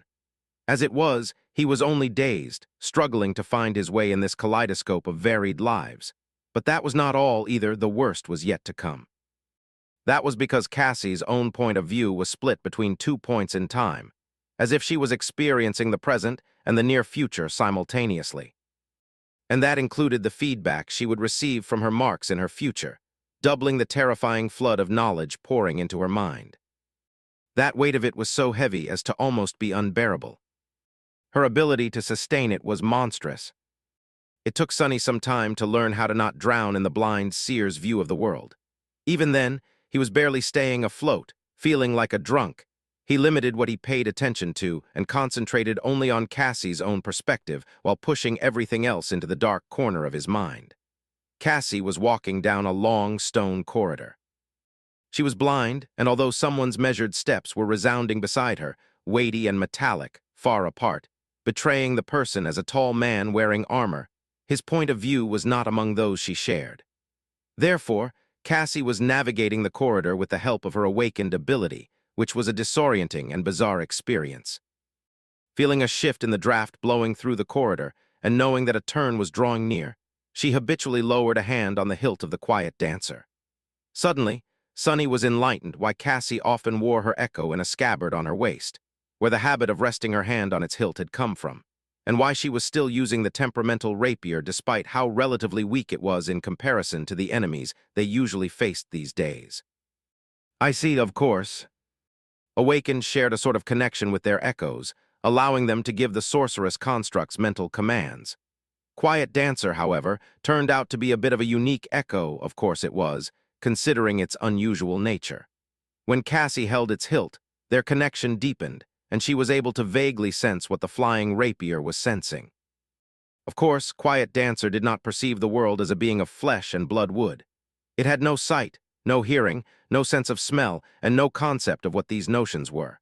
However, it did perceive something which made sense, really. After all, the Echo did navigate its surroundings with fine precision when flying at great speed and fighting enemies. Sonny was not sure how, but it had a way of sensing shapes and especially motion. So, when Cassie held the Quiet Dancer, she could very vaguely discern shapes and movement, too. As the man walking by her side turned the corner, he seamlessly followed, managing not to bump into anything and maintain her graceful bearing. It was when the man said something that Sonny was pulled away from his fascination. Therefore, Lady Cassia, you must succeed. Sonny froze at the sound of the cold, commanding voice, a voice that tolerated no disobedience. He knew that voice, and he knew by whose side Cassie was walking as well. She lowered her head in a bow and answered respectfully. I understand, Your Highness, it will be done. It was Anvil, the King of Swords. Pushing a heavy door open, Anvil walked into a cold, damp room and waited for Cassie to follow. Inside the room, there was the smell of blood and the sound of rattling chains as someone moved. She could feel the prisoner's stare, but there were no words. Only silence. Cassie marked one of the guards stationed inside the cell and was finally able to see her surroundings. In front of her, an old man who had once been dignified was chained to the wall, his clothes soaked with blood. His gaze was calm and heavy. It took her a moment to recognize him as an elder from one of the legacy clans who had pledged their loyalty to valor. Nevertheless, the old man had turned out to be a spy of the Song domain. Chapter 1928, Dawn of a New Era. The old man possessed a formidable mind, which was not surprising, really. As a member of the first generation, he had endured the darkest era of humanity, facing countless dreadful ordeals and overcoming them with great tenacity and determination. The fact that he had lived to his respectable age was proof enough of just how much willpower he possessed. However, today, the old man encountered an ordeal that he would not be able to overcome. It was Cassie. Kneeling near the bloodied prisoner, she pulled off her blindfold and looked him into the eyes, of course. Cassie's had marked him already, so what she actually saw was herself. The old man smiled darkly and finally spoke. "Song of the Fallen, I've heard about you." She responded quietly. "And you, Master Oram." She knew that he might attempt to commit suicide if given enough time. In fact, he would have done so already if the nature of her aspect had not been a closely guarded secret. So, there was little time to waste, especially considering that there were several other captured spies she would have to interrogate later. But this one was more valuable to Cassie, because he had lived a long life and would know many secrets that had nothing to do with the clandestine side of the domain war. Looking into the man's eyes, Cassie activated her transcendent ability. Master Oram's formidable mental defenses crumbled easily under her tyrannical attack. After that, Sunny experienced something very strange. He was reliving Cassie's memory, who in turn was reliving the memories of the old man. If anything, it was a relief, since Master Oram was very much human. His point of view was infinitely less crushing than her own. The recent memories were the easiest to access. The fear, the pain, the despair of being caught, but below it all, an eerie sense of calm and cold determination, as if he had been prepared to meet such an end all along. Deeper than these fresh experiences were the memories of the war. The span of time was too great, and Master Oram's memory was not much different from a mundane human, many details of his recent past already erased by the passage of time.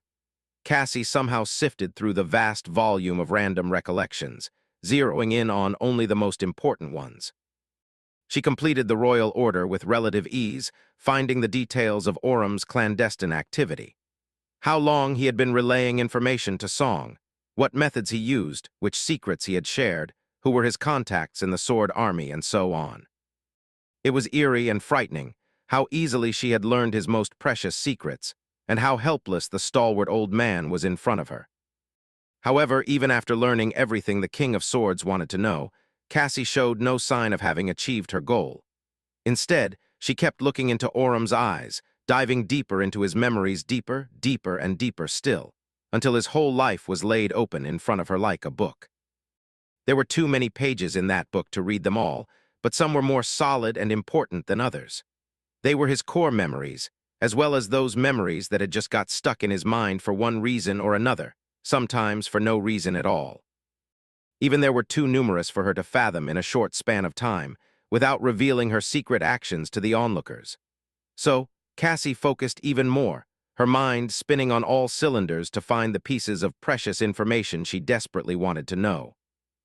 And there, finally, she discovered something. In the next moment, Sunny was transported into an old memory.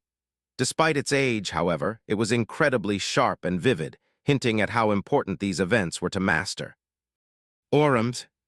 And only a few seconds later, Sunny understood why. The city was on fire, and acrid smoke shrouded the streets. Military vehicles lay on the melting asphalt like corpses of metallic beasts, their armor bent and torn to shreds. Here and there, human corpses were sprawled on the ground, as well gruesomely mutilated and surrounded by pools of blood, and screams of terror were echoing in the smoke, drowning in the inhuman cacophony of bestial roars. Oris. Oram, a slender young man on the cusp of adulthood, had been running for his life, overcome by pain and despair. At the sound of a childish voice calling out to him, however, he stopped and turned around. His little sister, whom he had been dragging along, was sprawled on the ground a dozen meters away, having fallen a few moments ago. For a moment, cold fear flooded his mind. He had not even noticed when her hand slipped out of his.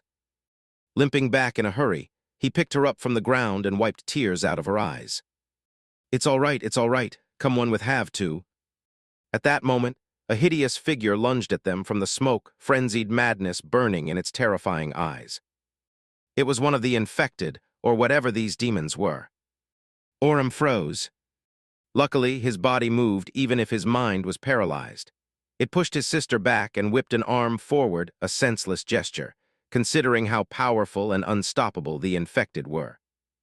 However, Orem had been one of these infected not too long ago. He had not turned into a monster, though. Instead, he had dreamed of a terrible place, fighting for his life in a dreadful land where gods and demons were real and humans possessed unbelievable powers. When he awoke, he brought parts of that dream with him. As the infected was about to tear into his flesh, the asphalt beneath it suddenly parted, and then closed like stone jaws, crushing the creature's bones and trapping it. Orem fell back, trembling, and pulled a military handgun, the one he had picked up from a soldier's corpse a few minutes before, from the pocket of his torn jacket. Aiming it at the infected, he disengaged the safety and repeatedly pulled the trigger. His aim was so bad that only 7 rounds out of 12 actually hit the monster despite the close distance. Out of those, 3 had ricocheted off the creature's adamantine skull, but the remaining 4 were mercifully enough to kill it. The infected slumped, and Orem shuddered when a ghostly voice resounded in his head. "You have slain a dormant beast, carrion beast. You have received a memory." Lowering the empty gun, Orem belatedly realized that he had forgotten to search for spare magazines on the soldier's corpse. He had no bullets left. How were they going to survive? How was anyone going to survive? All around young Orem and his sister. The world was coming to an end. Chapter 1929, First Generation. The shock of having killed an infected rattled Orem. He had slain several monsters in that strange dream of his, but those were monsters in the dream. The hideous creature in front of him had been a human once, and they were in the real world. Monsters had no place in the real world. But killers had. After all, the real world was not that different from a nightmare. Wiping his sweat, he turned away, pulled his sister close, and shielded her from the gruesome sight. "We can't stay still. We need to get away from this district before the fire spreads." "Ori." He looked at his sister and forced out a smile. "It's fine, I'm not hurt. It's all going to be fine." He remembered hearing the ghostly voice say that he had received some kind of memory. That was not the first time he had heard these words, but their meaning escaped him. He was certain that he would not forget these terrible days for as long as he was alive, but wasn't it natural to retain the memories of what happened to you? Why had the voice felt the need to announce such a strange thing? Gritting his teeth, Orem stood up, gasped at the pain in his wounded leg, then picked up his sister and started to limp away. The rag he had used to bandage the wound was already soaked in blood, which was now pooling in his shoe. Ignoring the repulsive sensation, he hurried his steps. Elhend hearing another howl, he ignored the pain and ran. Orem ran as fast as he could, which was incredibly fast, compared to what he had been capable of just a few days ago. His body had grown unbelievably strong after the strange dream, reaching a pinnacle of what humans should be capable of. It was all very magical.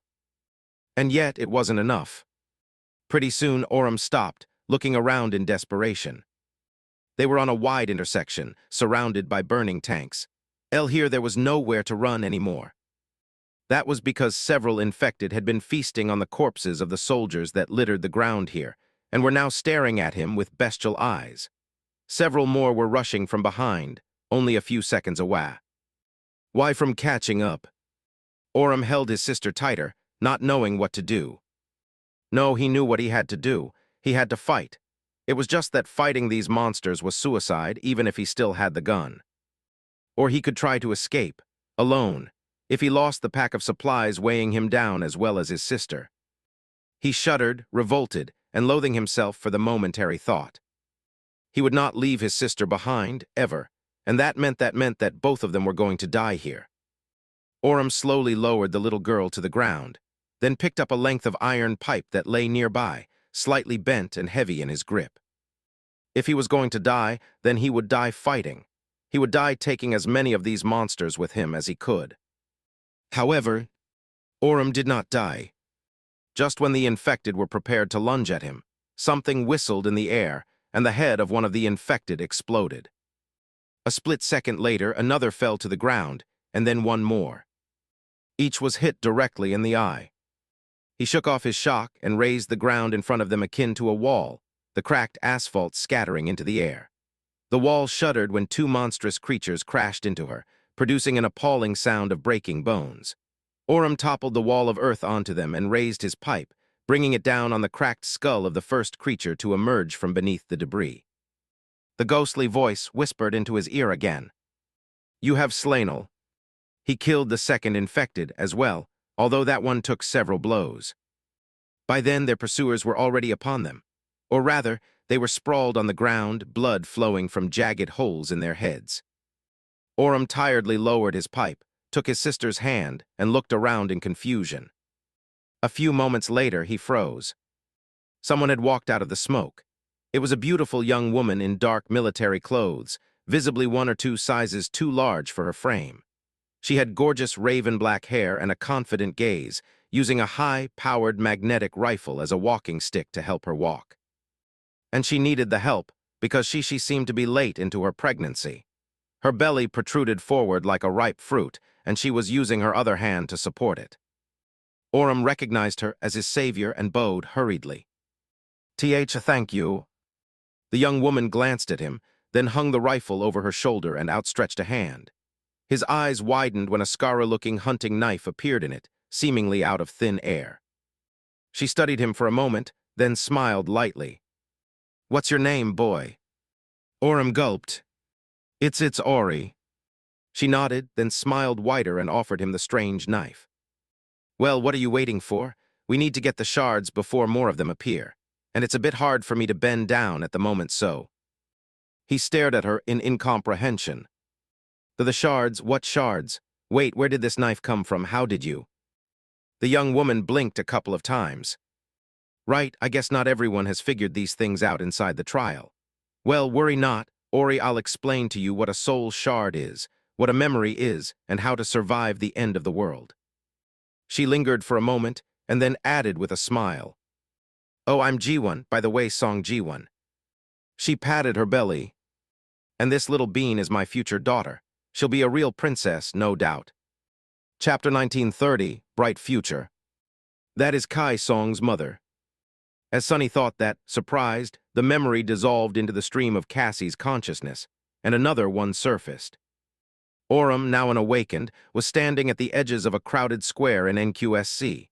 His figure was more muscular, and his posture was upright and confident, a far cry from the skinny refugee youth he had been once. He had survived the end of the world mostly thanks to Song Ji-won, who had taught him how to harvest soul shards, absorb them to grow stronger, summon the runes to learn about his aspect and attributes, manifest memories, and much more. On that day many years ago, they had fought their way out of the flood of the infected, the nightmare creatures, as they were called now, and then joined a caravan of other survivors, escaping across the desolate wasteland toward the northern quadrant siege capital. Song Yi-won, now known as Ravenheart, was also responsible for the fact that he had survived the winter solstice a few months later. They parted ways after that, thrown into different corners of the dream realm by the nightmare spell, but Orem often thought about his savior and wondered how she was doing now. And her daughter, who had been born soon after the two of them awakened. That was why he had been glad to have stumbled into her today out of the blue. Ravenbert had not changed much. She was still easygoing and confident, quick to smile, and a little mysterious. It was only that there seemed to be a hint of heaviness hidden deep in her beautiful eyes now, and she seemed more mature. "Take this." She handed him a snack from a street vendor, hashed the same synth paste cake everyone was having, powdered by an excessive amount of artificial spices, and looked at the huge projection towering above the crowd in the middle of the square. On it, a solemn ceremony was taking place. Orem received the snack with gratitude and looked at the screen as well. Ravenheart took a bite, grimaced, and then pointed at the projection.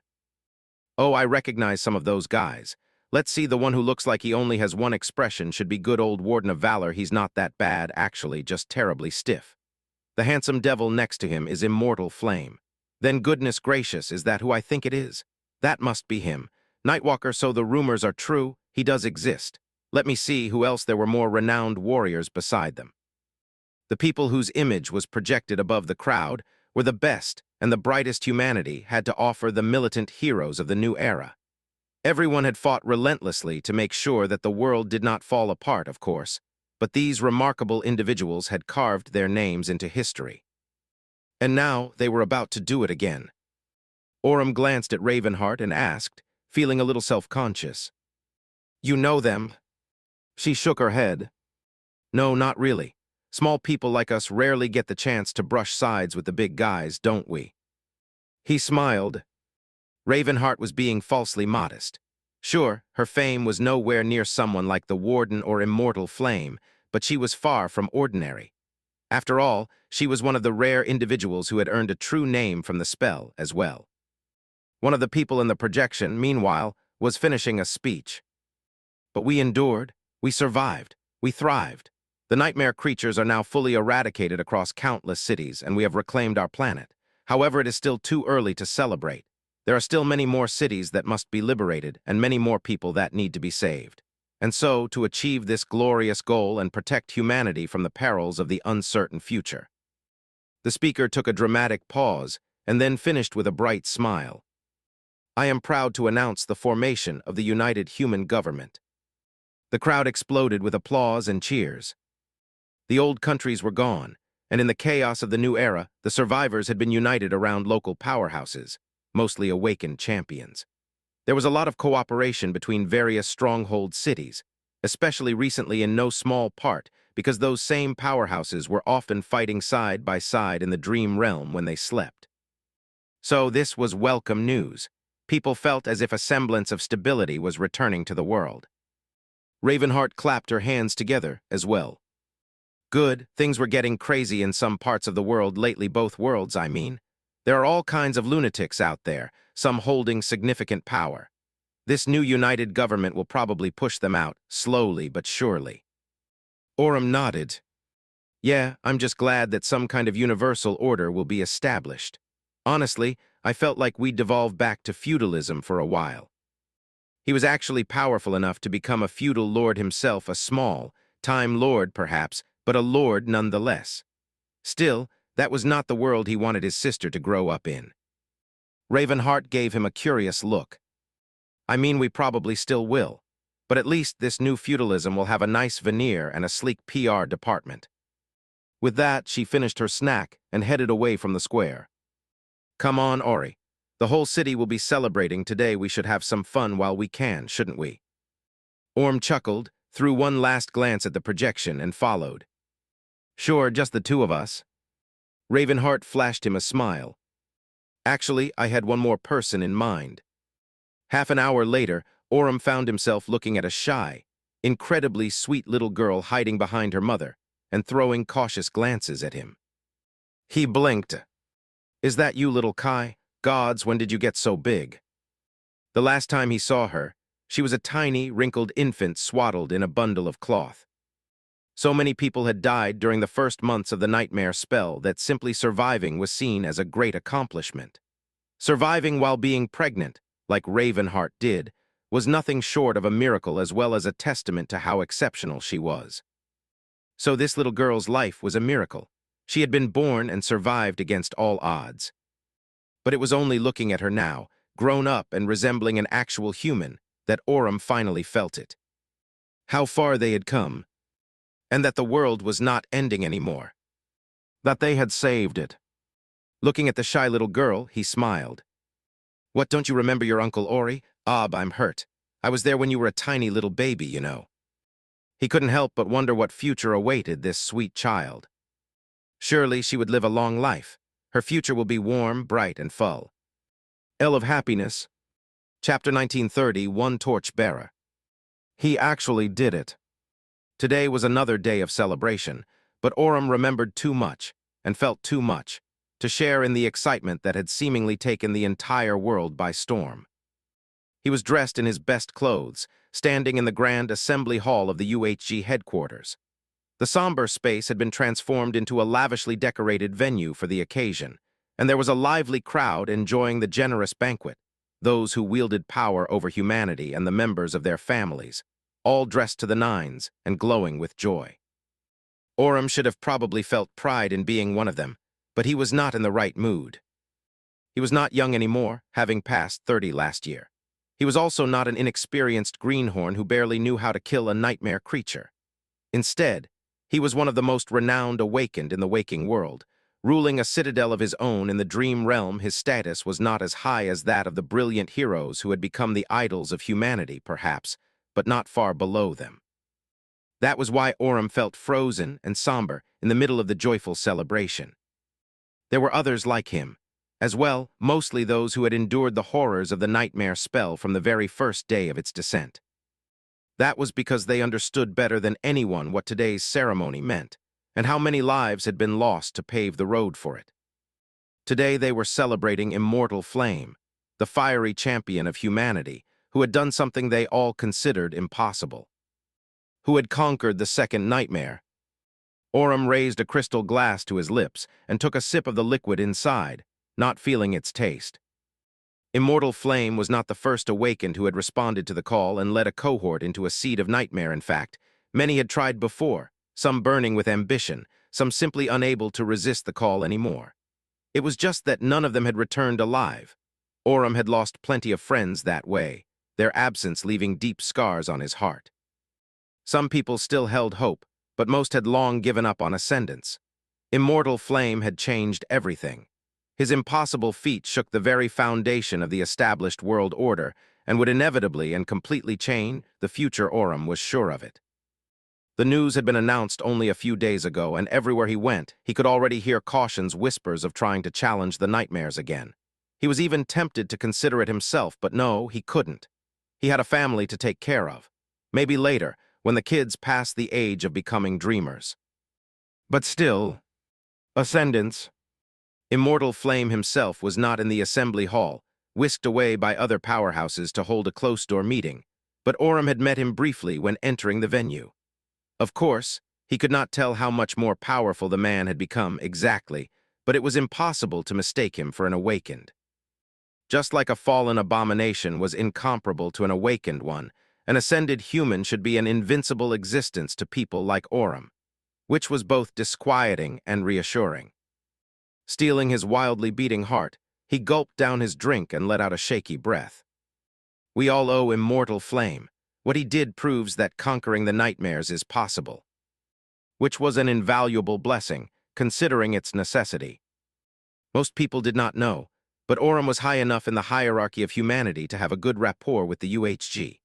Having access to its information network, as well as one of his own, he knew that the rumors about a greater gate opening in the eastern quadrant were not rumors at all. In fact, several of these terrifying rifts had opened across the world in the last few years, far more devastating than any before, and countless lives had been lost. After the nightmare spell descended, people had thought that the world was saved for a few years. He still remembered the elation and optimism of those precious days. However, they had not lasted long. Soon, the nightmare gates started opening, and their lives had turned to fear and bloodshed once more. And now, the gates were growing more potent. There was already a classification system proposed, designating these new rifts as those of the third category. Although nothing had been proven yet, 3 more categories were theorized, up to a Category 6 gate. Or maybe even Category 7. What would such horror look like? Orem did not know and could not imagine. He did know one thing, though. It was that there would be nothing but chilling escalation in the future, with more terrifying beings entering the waking world each year. If humans wanted to survive, they would have to keep up with the tyranny of the nightmare spell as well. That was why what Immortal Flame had achieved was so important. Not even because he was the first human to become ascended, but because he had proven that conquering a nightmare was possible. That ascension was just another step on a long and winding path to salvation, the path of ascension. Immortal Flame had given them hope. Orem placed his glass on a nearby table and went to the far side of the hall, planning to hide his heavy thoughts behind a plate of snacks. He was still pondering the dire future when his concentration was broken by infectious laughter. Looking down, he saw a group of children doing what children usually did during the gatherings of adults, being bored and finding their own fun wherever they could. Among them, one girl especially attracted attention.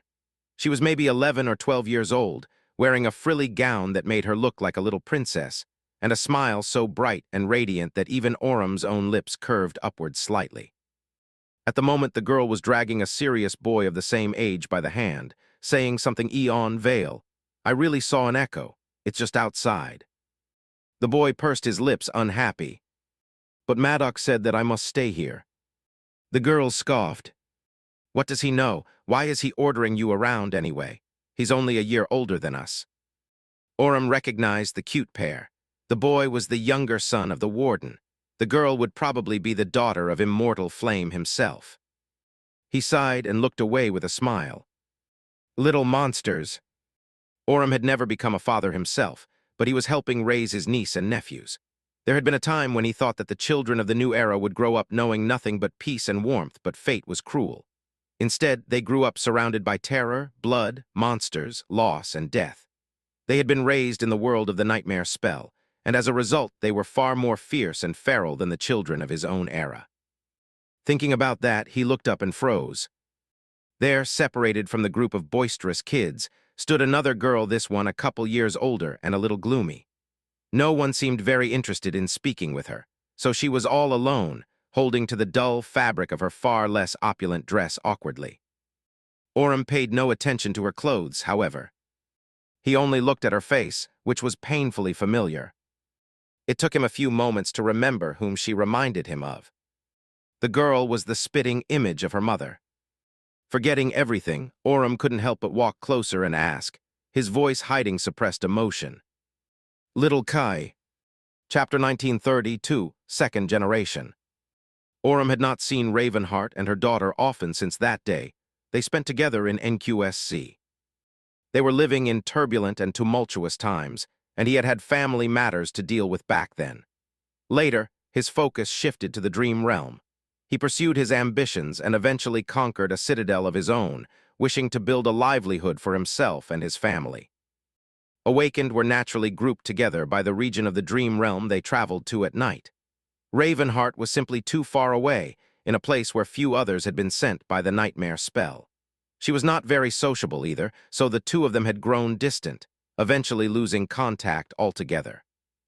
He used to hear about her from time to time, feeling happy to know that she was doing fine. Ravenheart's life seemed quite tough, considering how remote and dangerous her corner of the dream realm was. There were not many awakened there, and even less citadels, unlike the region where Orem himself was anchored. People there had rallied around the impressive citadel of the Warden of Valor, which was now a bastion of humanity in the dangerous alien world.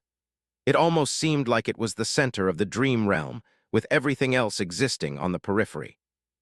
Well, there were the elusive Nightwalker and other unfortunate souls who had found themselves in a nebulous sea, of course, as well as isolated citadels scattered here and there across the vast expanse of the dream realm. Considering its nature, it was hard to even establish where they were located in relation to more populated areas, let alone carve a path to them. The last Orem heard about Ravenheart, she had conquered a citadel somewhere far north, near a colossal mountain chain that stretched from east to west as far as humans explored. Preoccupied with other things, he had not thought of her for many years. But now, seeing her daughter, the memories of all the time they had spent together flooded his mind. Orem felt nostalgia, tenderness, bittersweet wistfulness, and shame. Ravenheart had done so much for him, but he never paid her back. Instead, he had simply forgotten about her, too busy with his own affairs and the complexities of life. Little Kai, already a teenager, looked up at him and frowned in confusion. It seemed that she once again did not remember who he was. Still dazed a little, Orem offered her a smile. I'm awakened Orem, Uncle Ori. I'm a friend of your mom. There was no hint of recognition in her eyes. The teenage girl shifted awkwardly, her gloomy face ouched by a smile. Oh, it is nice to meet you, awakened Orem. He hesitated, not knowing what to say, then suddenly looked around. Is your mother here? Little Kai, although he should probably stop calling her that, shook her head. No, Mom's citadel is situated in a dangerous region of the dream realm, and many people use it as shelter. Since they need her protection, she spends most of her time sleeping. She lingered for a few moments, then added stiffly, Mom told me to spend more time with children of other awakened families, so I accepted the invitation on her behalf, to represent our family. There was a hint of pride in her last words, which prompted Orem to look at her closely. You don't seem to be spending time with other children, though. Little Kai's eyes widened. Well, that I will approach them in due time. I'm just gathering my thoughts. Orem smiled, having a suspicion about why Ravenheart had told her daughter to socialize with other kids more. Are you having a hard time? Little Kai gave him a long look, then sighed. A little. Then she added bitterly. They all know each other already. Plus, the families of other named Awakened are all better off than we are. When I introduced myself, they just said hi and lost interest immediately. Orem suppressed a wince. The families of people like Immortal Flame and the Warden were indeed a bit of an exclusive club. They had to be, considering how many sycophants sought out their favor, often with little or no sincerity. He regretted that his niece and nephews weren't here, although they were much younger than this shunned girl. She would probably not know what to talk with them about, either. He remained silent for a few moments, then smiled again. I was on my way to get some snacks. Do you want to come with me? After all, it is far easier to endure these events on a full stomach. Plus, I want to know more about how your mom is doing. We are from the same hometown, you know. In fact, I wouldn't be alive today if it wasn't for her. My sister, too. Come to think about it, I absolutely must tell you all about how she rescued us. After all, it would be a crime if you didn't know how amazing your mother is finally. The familiar shy smile appeared on the teenage girl's face. Oh, all right, but I already know how amazing she is. Orem spent some time with little Kai, talking about Ravenheart and the early days of the nightmare spell. She was still the same sweet child underneath the veneer of teenage gloominess, which made him happy. In the process, he introduced her to a few people and helped her mix in with the crowd. Her awkwardness receded, and she eventually left his side to talk to a few kids from the less influential families. He was quite glad at the chance to help his benefactor's daughter, even if it was in such a small way. There was a small smile on his lips. I hope my sister's troublemakers get to know her when they grow up. After that day, though, life became turbulent once again. Immortal Flame's achievement had made an enormous splash, and a tidal wave of change rattled the entire world. Those changes were especially poignant for Awakened like him. Soon, more Ascended, called Masters now, emerged. The existence of the Category 3 gates was revealed, plunging humanity into chaos for a while. Eventually, Orem started to make tentative preparations, planning on challenging the second nightmare himself. In all that turmoil, he had not thought about little Kai's song a lot. Until the day came when he regretted it bitterly. That was because, by then, the first generation of children born after the descent of the nightmare spell reached the age that allowed them to become infected by it. And Awakened like him quickly discovered that the children of those who had passed the trial of the spell were much more likely to become its victims. Chapter 1933 Legacy. Several years later, Orem found himself standing at the edges of a desolate lot, watching massive construction machines moving some distance away. A tall alloy wall had been raised near the outer radius of NQSC, enclosing a vast space. The city had been quite crowded lately, with many people even having to settle outside the barriers. How they survived out there, he could not imagine. But they did. So the value of this plot of land was astronomical. It could be measured in human lives, after all. The construction was nearing the end. The wall was mostly complete, the moat in front of it had been dug. Fearsome turrets were already installed atop the rampart, although none had been brought online yet. It looked like a fortress ready to repel an attack by a titan. As he watched, a large group of Awakened used their inhuman strength to hoist an immense alloy gate up painted red. It stood out starkly against the dull metallic surface of the wall. A swarm of construction workers rappelled down a few moments later, ready to guide the enormous slab of red alloy into a complicated locking mechanism. When gods close a door, the nightmare spell opens a window. Hearing someone speak beside him, Orem turned his head in surprise. He had not felt anyone's presence there before. Considering how sharp his instincts were, sneaking up on him was a difficult task, and yet someone seemed to have managed to do just that. Disconcerting.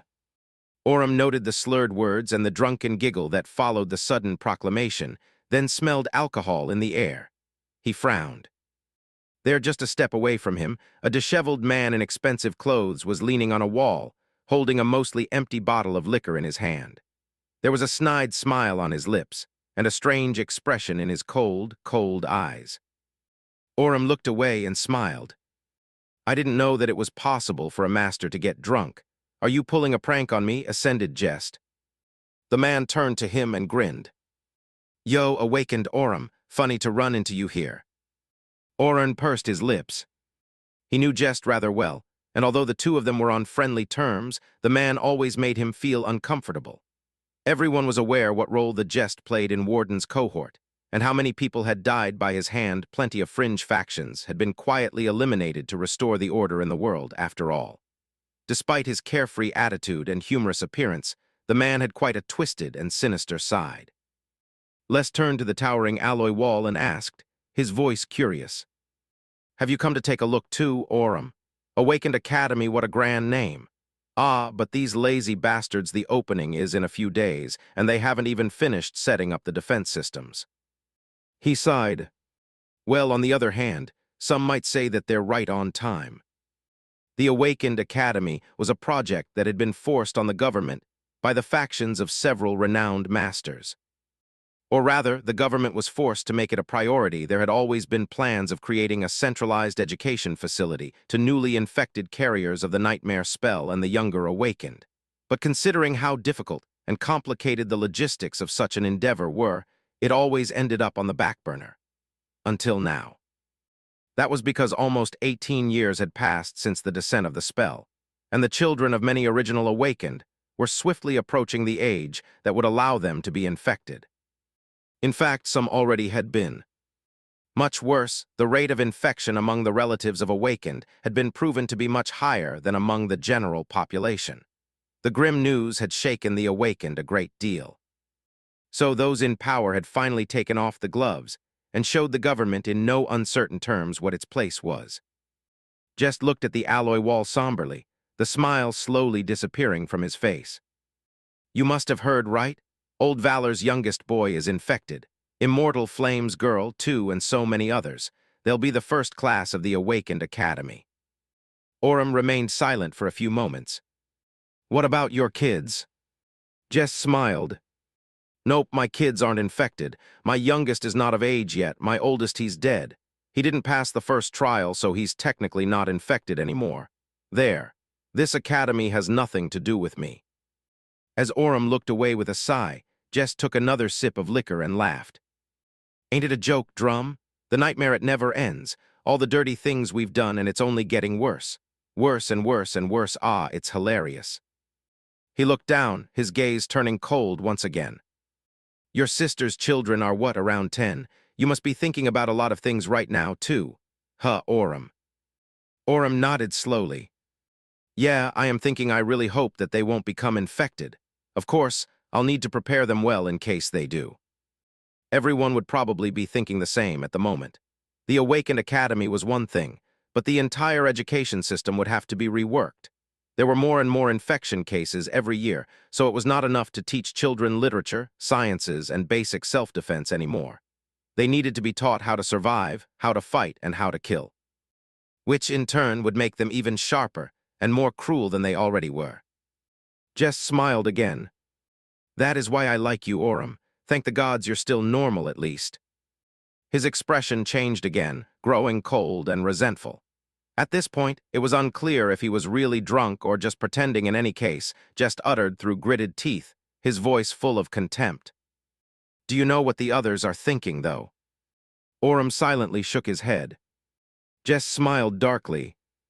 They are praying for their children to be infected and carry on their legacy.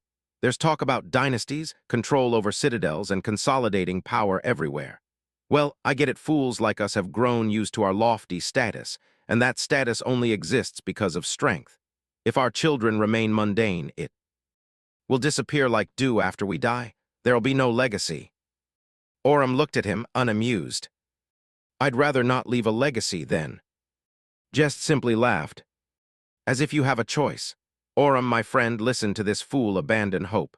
In this era, the only thing worth believing in is the nightmare spell, and the spell is a cruel bitch.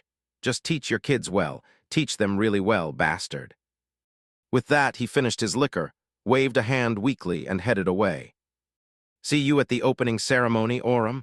Old Valor is giving a speech. Ah, I love the scumbag, but he is so dreadfully boring. and yet he refuses to accept the jokes I wrote for him. Honestly, I'd skip the entire thing if I were you." Orem watched him go in silence, his gaze heavy. Despite the piece of friendly advice, he did attend the opening ceremony of the Awakened Academy a few days later. It was there that he met Kai Song once again. Chapter 1934, First Class. The turrets on the massive wall were still being calibrated by an army of technicians, but the academy was already welcoming its first crop of young dreamers. This late in the year, there were a considerable number of them, almost 500. Some had come from here in NQSC, some had arrived from other cities in the northern quadrant. Many had even been brought across the oceans on heavily armored naval convoys, not only from Africa, Antarctica, and Australia, but also from the Americas. It was a clear sign of how seriously the government was taking the establishment of the academy. There were many distinguished guests as well. Orem was one of them, observing the ceremony silently. Jest had not shown up, which was probably for the best, but he saw a lot of familiar faces. Warden of Valor did indeed give a speech, and it was indeed a little boring. Filtering out the man's stern voice, Orem looked at the young dreamers. They had already done well to survive the first nightmare. In fact, there were much more survivors this year than ever before. It was most likely because the kids infected by the spell this year had all been born after its descent and grew up in its ruthless claws. They were a different breed. Honestly, Orem sometimes felt scared of the new generation. In any case, there was another trial waiting for them now. The winter solstice was not that far, and soon they would be sent to the dream realm.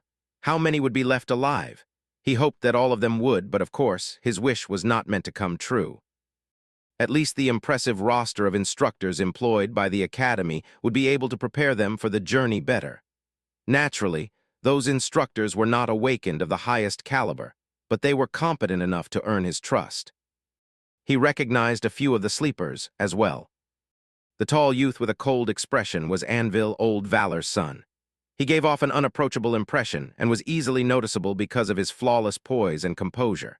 His dark hair was cut neatly, and his gaze was sharp, unlike most of the sleepers, who seemed traumatized by their nightmares and frightened of the solstice. He was calm and collected, as if he was born to carry the nightmare spell. The youngest son of Valor was not the center of attention, though. Instead, it was a beautiful young woman standing next to him, wearing an easy smile on her lips. She was like a ray of sunshine in the somber atmosphere of the underground hall, attracting many furtive gazes from other youths. She was Smile of Heaven, Immortal Flame's daughter, and already a trailblazer, just like her father. After all, she was the first human to have earned a true name in the first nightmare. Her future was undoubtedly bright. Orem vaguely remembered seeing these two a few years ago, when they were still little kids. Now, both were 16, and already tempered by the cruelty of the nightmare spell.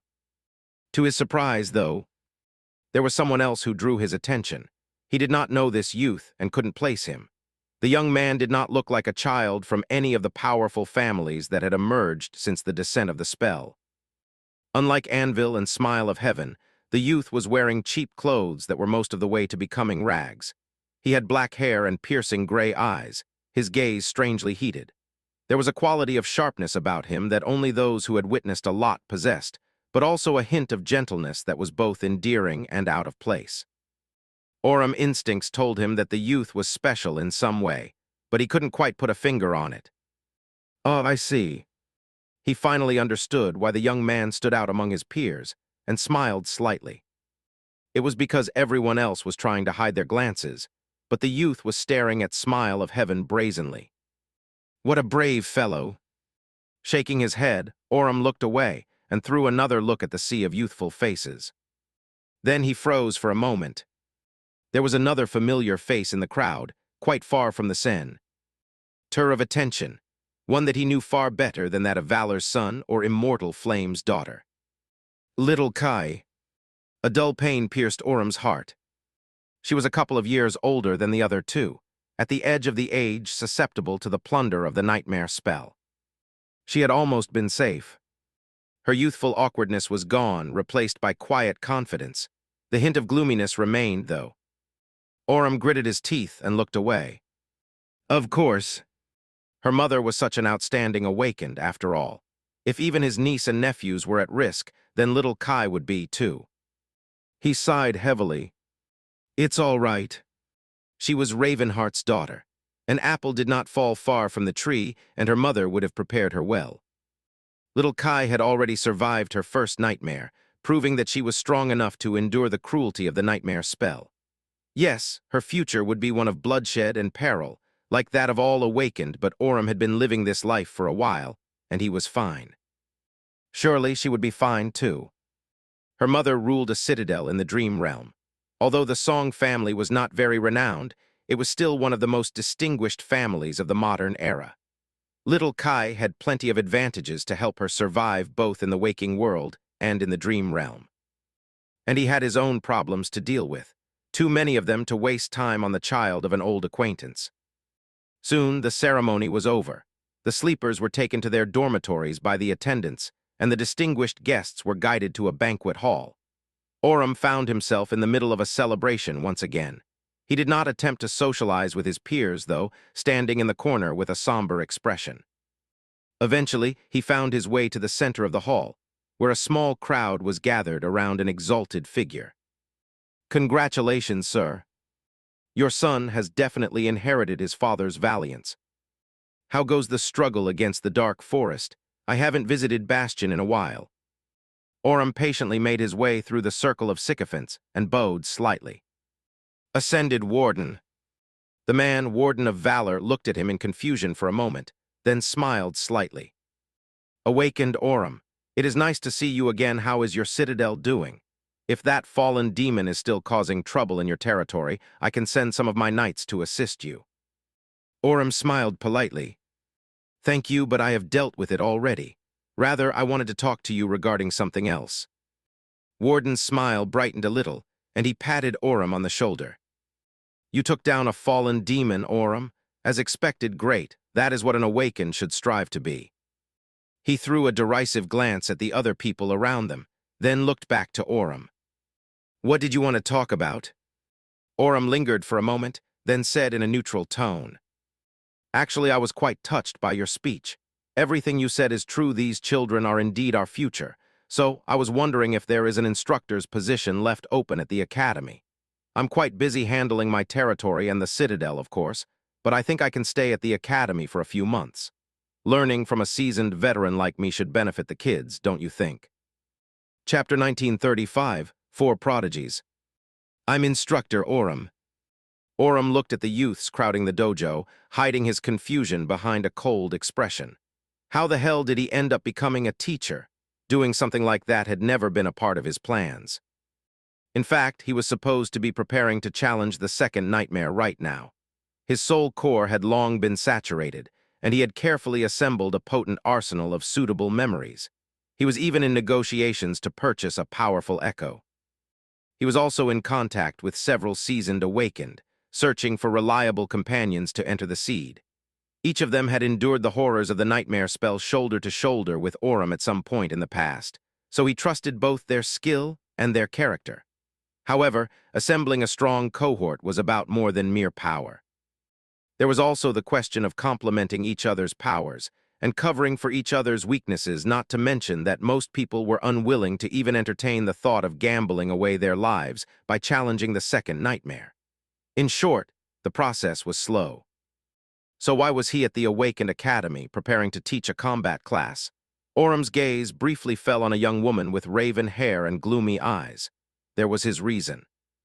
Of course, he did not let it show. It would not do little Kai any good if everyone knew that she was favored by one of the instructors, and more than that, he was not here to be her friend. He was here to teach her how to survive, and the lessons she needed to learn were all harsh and unforgiving. So he had to maintain a stern facade. Plus, Aurum was ashamed to admit that he had not been a good elder to little Kai, so it was questionable if he even had the right to act friendly around her. Looking at the crowd of sleepers, he lingered for a few moments, and then asked in a cold voice, I will be teaching you combat. All of you here have already faced the first nightmare, so you are not children anymore. You'll be treated as adults. Don't expect any pity from me. The world is a ruthless place, after all, and the spell will not show you any mercy. Aurum smiled darkly. What do you think the essence of combat is? Most youths remained silent, afraid to speak in front of the stern instructor. Only a few of them remained calm. Anvil, the tall young man with a cold and unapproachable expression, raised his chin slightly and answered in a calm, clear voice. The essence of combat is a confrontation between warriors. The warrior who wields a better weapon and knows how to use it with greater skill wins. Combat is the purest expression of one's valor and will, and therefore its essence is glory. Orem stared at him silently. So many words, so little sense. This poor kid must have spent too much time with his father. Warden of Valor was a great man, sure, but his solemn adherence to knightly values often went too far. It was more than enough to indoctrinate an impressionable child into having strange ideas, no doubt. Granted, young Anvil seemed better than he could have been. At least Orem saw a hint of cold practicality in him. His words might have been lofty, but he still remained grounded. Now, how do I disabuse him of these nonsensical notions without sounding too harsh? Before Orem could say anything, however, another voice resounded in the dojo. It was the youth with black hair and gray eyes he had noticed during the ceremony, speaking in a confident tone. The essence of combat is murder. His simple answer caused a few chuckles from the crowd of sleepers. Orem, however, looked at him with interest. Elaborate? What is there to elaborate? The enemy wants to murder you, and you want to murder the bastard first. That's all there is to it. Everything else is just nonsense. Orem suppressed a smile. What a feral child. The youth had been delivered to the northern quadrant by ship, so he had no friends and no family here or anywhere, most likely, considering his habits and attitude. Orem shook his head lightly. Not every battle is fought with the intent of killing the enemy. The youth suddenly smiled. Well, that just means that you're fighting it wrong. There was another wave of chuckles, and Orem blinked. That rascal. Something was telling him that he would have his hands full with this one. Smile of Heaven glanced at the cynical youth and hurriedly covered her mouth with a hand, trying to suppress mirth. Anvil, meanwhile, looked unamused. He even lost his flawless composure for a moment, shaking his head and uttering in a disapproving tone. Ridiculous. Well, at least Warden's son was still a human. Orem shifted his gaze to little Kai, who was standing in the back row, and asked neutrally, What do you think? The sleepers turned around, not sure whom he was asking. Kai Song did not seem to have made an impression, so many looked confused. Put on the spot, she frowned slightly. Her answer, however, was calm. The essence of combat is failure. If you are forced to fight, you have already lost. Orem raised an eyebrow, surprised by her answer. It had some merit, sure, more than that. He was somewhat inclined to agree. The second devious way to resolve a conflict was to never give the enemy a chance to fight you in the first place, by killing them before the battle could even begin. The best way to resolve a conflict was to prevent it from happening entirely. However, very few would have given such an answer in this era of strife and bloodshed. Awakened prided themselves on being skilled warriors above all else. Smile of Heaven looked at the older girl with a hint of mirth in her eyes. You've just insulted every awakened in the world, Kai, including our venerable parents and instructor Orem.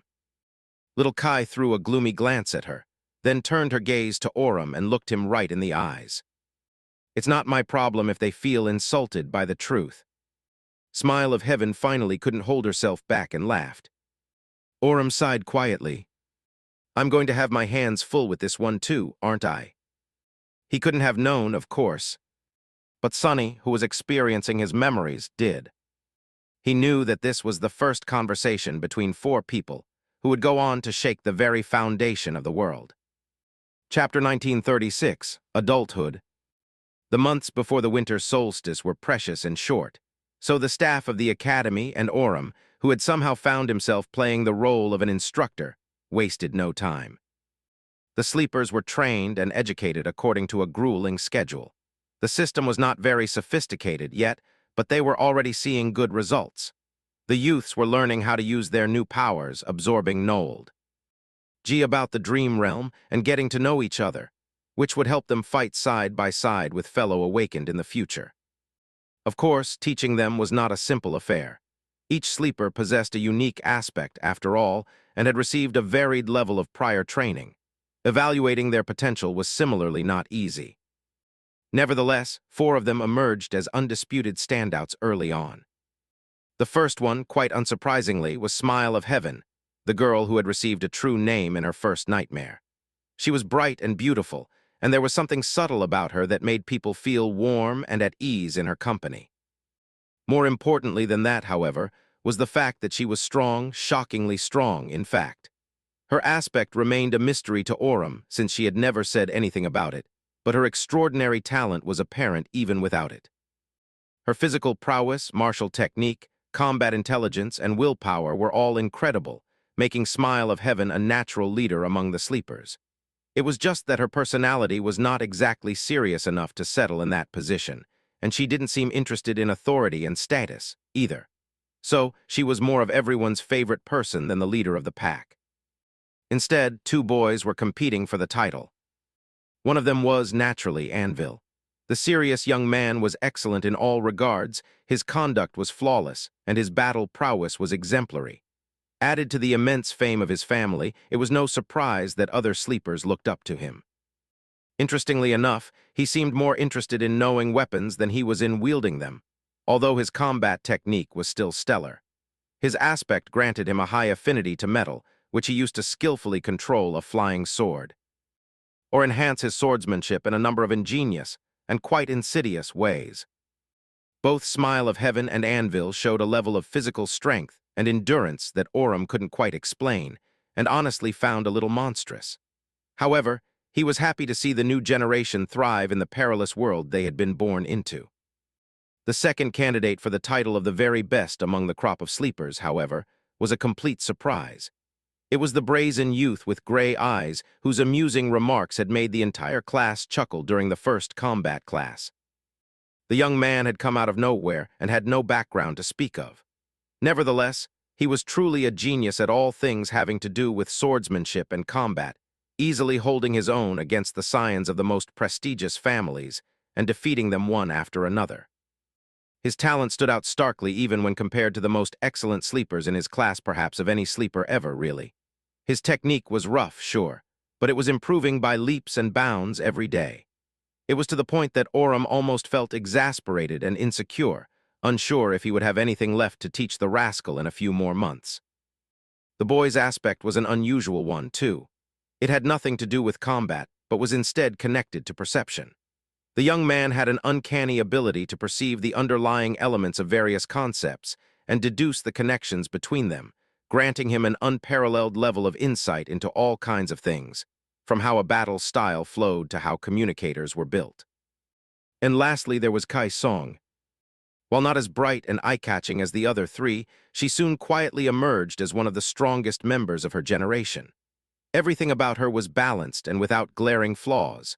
She could wield a wide variety of melee weapons with deadly skill, never missed a shot when handling a bow, and could bring most opponents down in hand-to-hand combat. Above all else, she possessed a deep well of knowledge and skills in the area where many other sleepers only knew the bare minimum, wilderness survival. Just like her mother, who was an experienced hunter, Kai Song excelled at adapting to any environment, subterfuge, tracking, and eliminating enemies in the most efficient way. She couldn't really use her aspect in the training, though, because it was quite an eerie one. Her dormant ability was pretty much the opposite of healing, allowing her to exacerbate any wound in a slow but exponential process. Even though she could not very well use it against fellow sleepers, it would be quite a potent ability to wield in actual battles. Aurum made a point of paying special attention to preparing her for the dream realm, as much as he could without making it seem as though this one student was more important to him than all the rest. He did his best, but the passage of time was ruthless. In what seemed like the blink of an eye, several months passed, and the day of the winter solstice approached. On the last day, the instructors led the sleepers to their designated sleeping pods in the newly built medical complex of the academy. Aurum finally gave up on his pretense and guided little Kai to her pod personally. Eventually, it was just the 2 of them in a small underground chamber. The young woman already looked sleepy and fatigued, so he knew that he would have to leave soon to allow her to get ready and enter the sleeping pod. Aurum lingered, not knowing what to say. After a while, he sighed. "You did well, little Kai. Very well. I should say that I am less worried about you than about any other sleeper who is going to enter the dream realm today, but that would be a lie. In fact, I am quite worried against all sense." She looked at him with her usual somber expression, then smiled slightly from the corner of her mouth. "It's all right, Uncle Ori. I won't let you down." A little smile touched Orum's lips in response. Oh, so she does remember after all. He hesitated for a few moments, feeling glad, then finally asked the question that he had wanted to ask for a long time. "How is your mother doing, by the way?" Kai Song turned away and faced the sleeping pod, her slender figure silhouetted by its pale glow in the darkness of the chamber. Her voice sounded even when she answered. "She is dead." Her words struck Orum like a hammer. He froze, paralyzed by the immensity of she had said, and afraid to comprehend it. A sharp pain pierced his heart, making him shudder. The young woman sighed, and then said quietly, "She died not long before my first nightmare. The being that lived in the volcano emerged and attacked the citadel, so she decided to fight it instead of running away to protect the gateway and the people anchored to it. The people she was trying to protect, though, all decided to hide and leave her alone. The cowards." Kai Song pressed a button, and the lid of the sleeping pod opened. Turning to Orum, she looked at him calmly. Her face was not the face of a teenager. Instead, it was already the face of an adult. "The next time we meet, I will be an awakened. See you soon, Uncle Ori." A few weeks later, she returned to the waking world and fulfilled her promise. Chapter 1937, Her Last Trace. Orum spent several weeks after the solstice feeling numb. There was little to do at the academy now that the students were away, and he did not want to keep vigil next to their sleeping pods, like some other instructors did in secret. So he returned home, spending time with his sister and her children during the day, and concentrating on taking care of his citadel at night. But even when Orum was with other people, he remained quiet and detached, his expression subdued. His mind was far away. He was thinking about Ravenheart, his heart full of anguish and regret. Death was an old friend to the original Awakened like himself, and he had lost many friends and comrades to its clutches. And yet, her death wounded him much deeper than anything had in the past. LT was bitterly ironic in hindsight. Orum had lived a long life, and the time the two of them had spent together was not that long. The last time he had seen her was more than a decade ago. And yet now that Ravenheart was gone, he realized that the great volume of space she inhabited in his heart was incomparable to the fleeting brevity of the few short months they had spent as companions. But there was nothing he could do anymore. He could never see her again, and he would never be able to repay his debt to her. It was too late.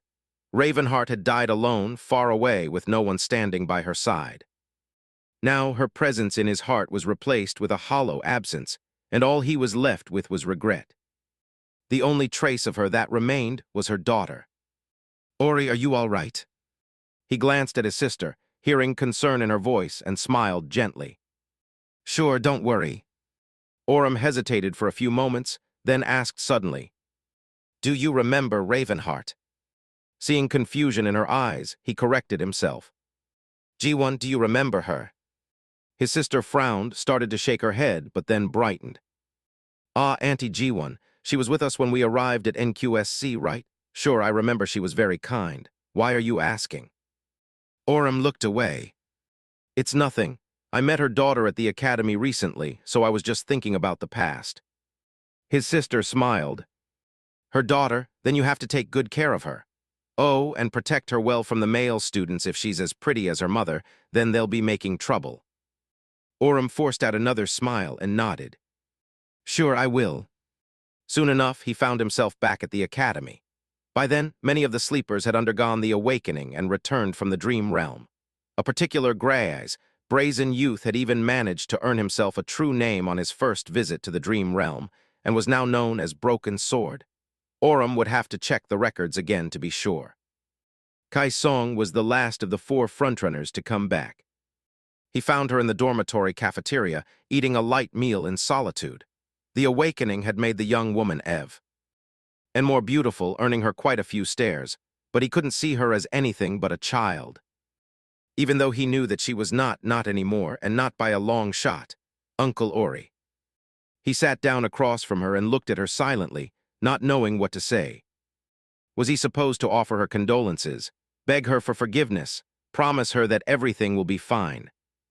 All these words sounded hypocritical and hollow in his mind. Eventually, Orem said, "I heard that you ended up south of Bastion." Kaisong nodded slowly. "Yes, I was sent to the shores of the Stormsea. It took me some time to make it all the way to Rivergate."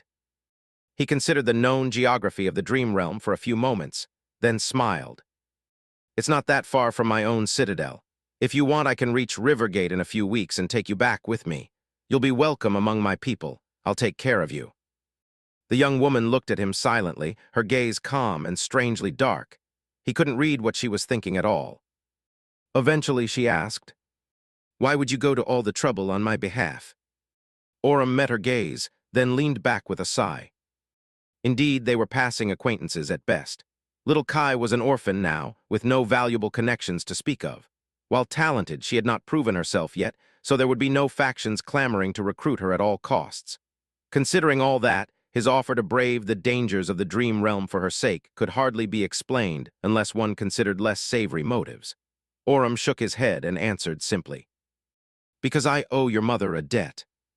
He had wanted to say that he was Ravenheart's friend, but realized that he did not even deserve to make that claim. Kaisong sighed deeply and looked away. After a while, she suddenly asked, "How great a debt?" Orem hesitated, unsure how to answer. Eventually, he simply shrugged and said in a neutral tone, "Great enough." The young woman nodded slowly and faced him once again. "Then I have a favor to ask you, Uncle Ori, a big one." She paused for a moment, then said in a determined tone, "Please help me reach my mother's citadel." Orem frowned. Ravenheart's citadel? From what he remembered, it was called Jade Palace, and very little was known about it. After all, it was so remote, infinitely far from most populous human enclaves in the Dream Realm. Many regions of the Dream Realm had already been explored, but few were under human control. The area around Bastion was relatively known, stretching all the way to the inhospitable mountain chain in the north. Beyond the mountains lay a vast and largely untamed wilderness, and beyond even that, a titanic mountain range known as the Hollow Mountains rose toward the sky. A few daredevils had crossed the first mountain chain in the past, but no one had ever returned alive from the Hollow Mountains. They were a death zone, which was a name given to those regions of the Dream Realm where no human could ever survive. The Jade Palace was said to be situated near the Hollow Mountains, but far, far to the west. The problem was that if one traveled west of Bastion, they would hit an impenetrable barrier of death zones as well. So the only way to do what little Kai wanted to do was to travel south of Rivergate, reach the Stormsea, sail west along its shore, make landfall beyond the wall of death zones, and then brave the perils of the Dream Realm all the way to the northern boundary of its known area. It was a journey spanning tens of thousands of kilometers, full of unknown dangers and deadly threats. Even if they were to travel most of the distance by boat, it would still take them many months to reach the destination if they weren't eaten by some dreadful nightmare creature on the way, of course. The other option was to somehow find a nightmare gate connected to a seed in the vicinity of the Jade Palace and follow the call there. The favor little Kai was asking of him was indeed a big one. Orem remained silent for a few moments, studying her youthful face somberly. Eventually, he asked, "Why do you want to go there?" The young woman met his heavy gaze with dark determination, then raised her chin slightly and answered in an even tone, "Because it's mine." Orem stared at her before looking away with a sigh. There were a lot of things he had to consider before making the decision. His own citadel, the preparations to challenge the second nightmare, potential risks whether it was worth it to put himself in danger to help this young woman, who was practically a stranger to begin with. But really, deep down, he already knew what he was going to do. Orem nodded. "All right, little Kai awakened song. I will help you reach the Jade Palace," and he would make sure that she got there alive and well. Chapter 1938, Dispossessed. It took Orem a few days to arrange his affairs and prepare to depart for Rivergate. He was not a pillar of humanity by any means, but he was still a very wealthy man, even if the worst happened, his sis. Tur and her kids would not want for anything. They shared his high rank in the controversial citizenship system established by the government a few years back, as well. That said, Orem was not planning on dying in some godforsaken corner of the dream realm on the way to the Jade Palace. He was not arrogant, but he was confident in himself. Seasoned awakened like him were few and far between. In the whole world, there were maybe only a few dozen. He had not only survived, but also thrived during the darkest days of humanity. So the nightmare spell would have to work really hard to bring him down. Leaving his body in a sleeping pod and walking through the gates of his citadel, Orem traveled south. Traversing the wilderness reminded him of his younger days, but he did not allow nostalgia to make him complacent. A couple of weeks later, he arrived at the edges of an ancient forest. His armor had a few scratches, and there was a scattering of soul shards in his pack. A trail of dead abominations was left in his wake.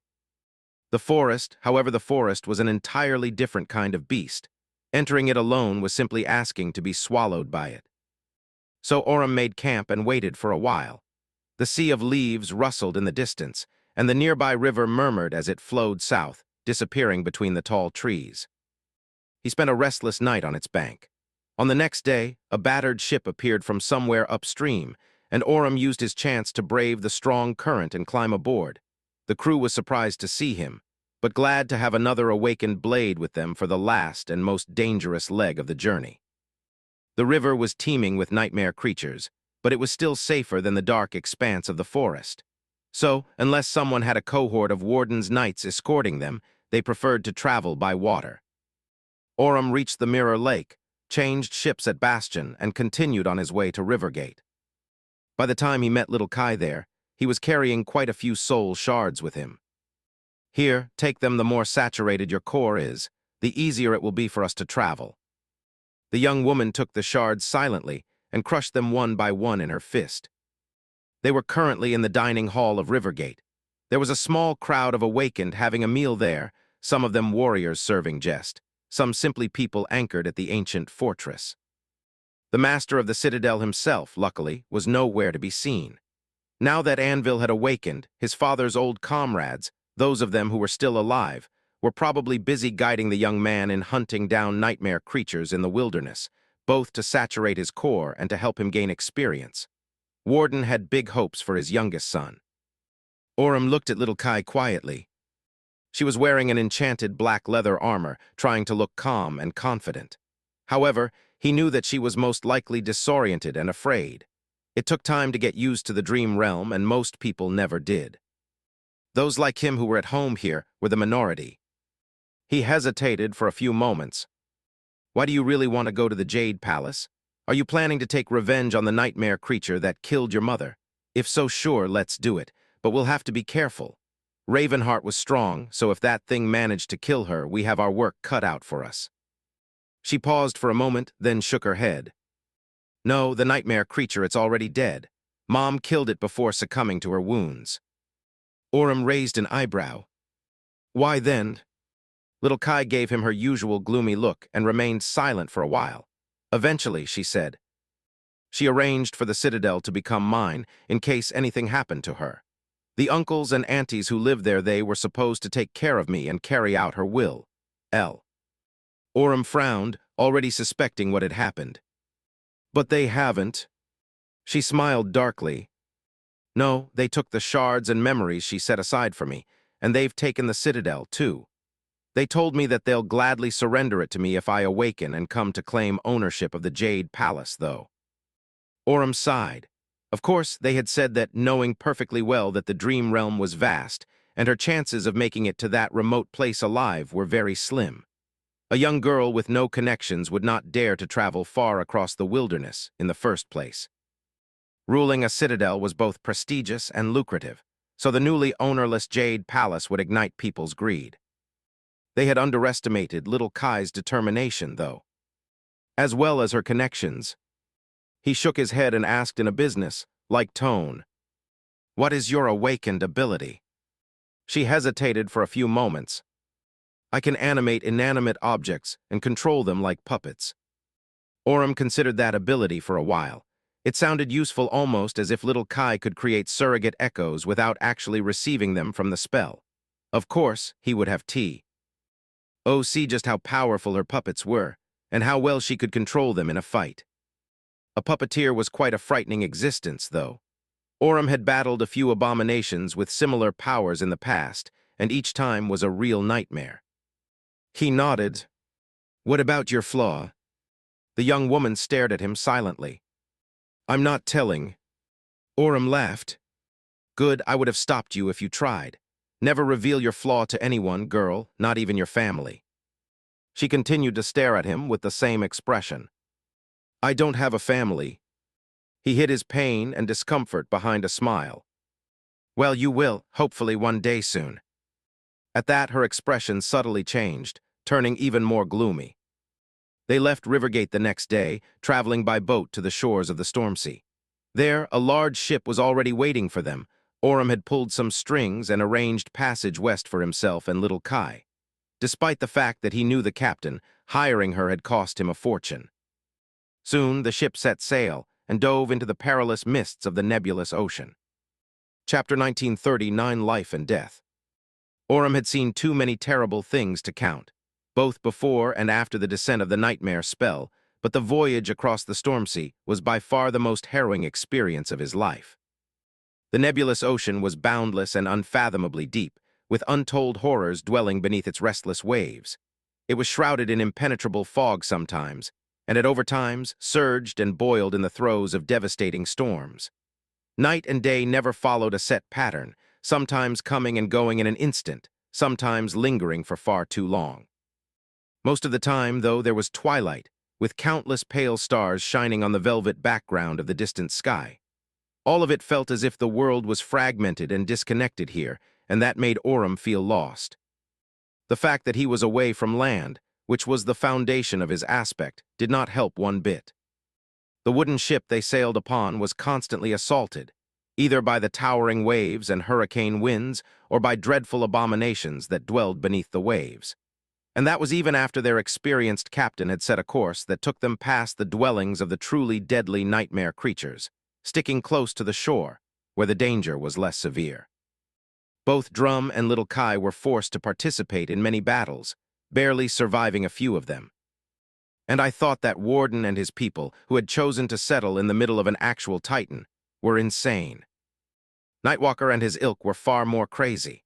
The captain, a beautiful ascended woman with strange indigo eyes, seemed perfectly at ease in these terrifying waters, though never losing her cheerful mood.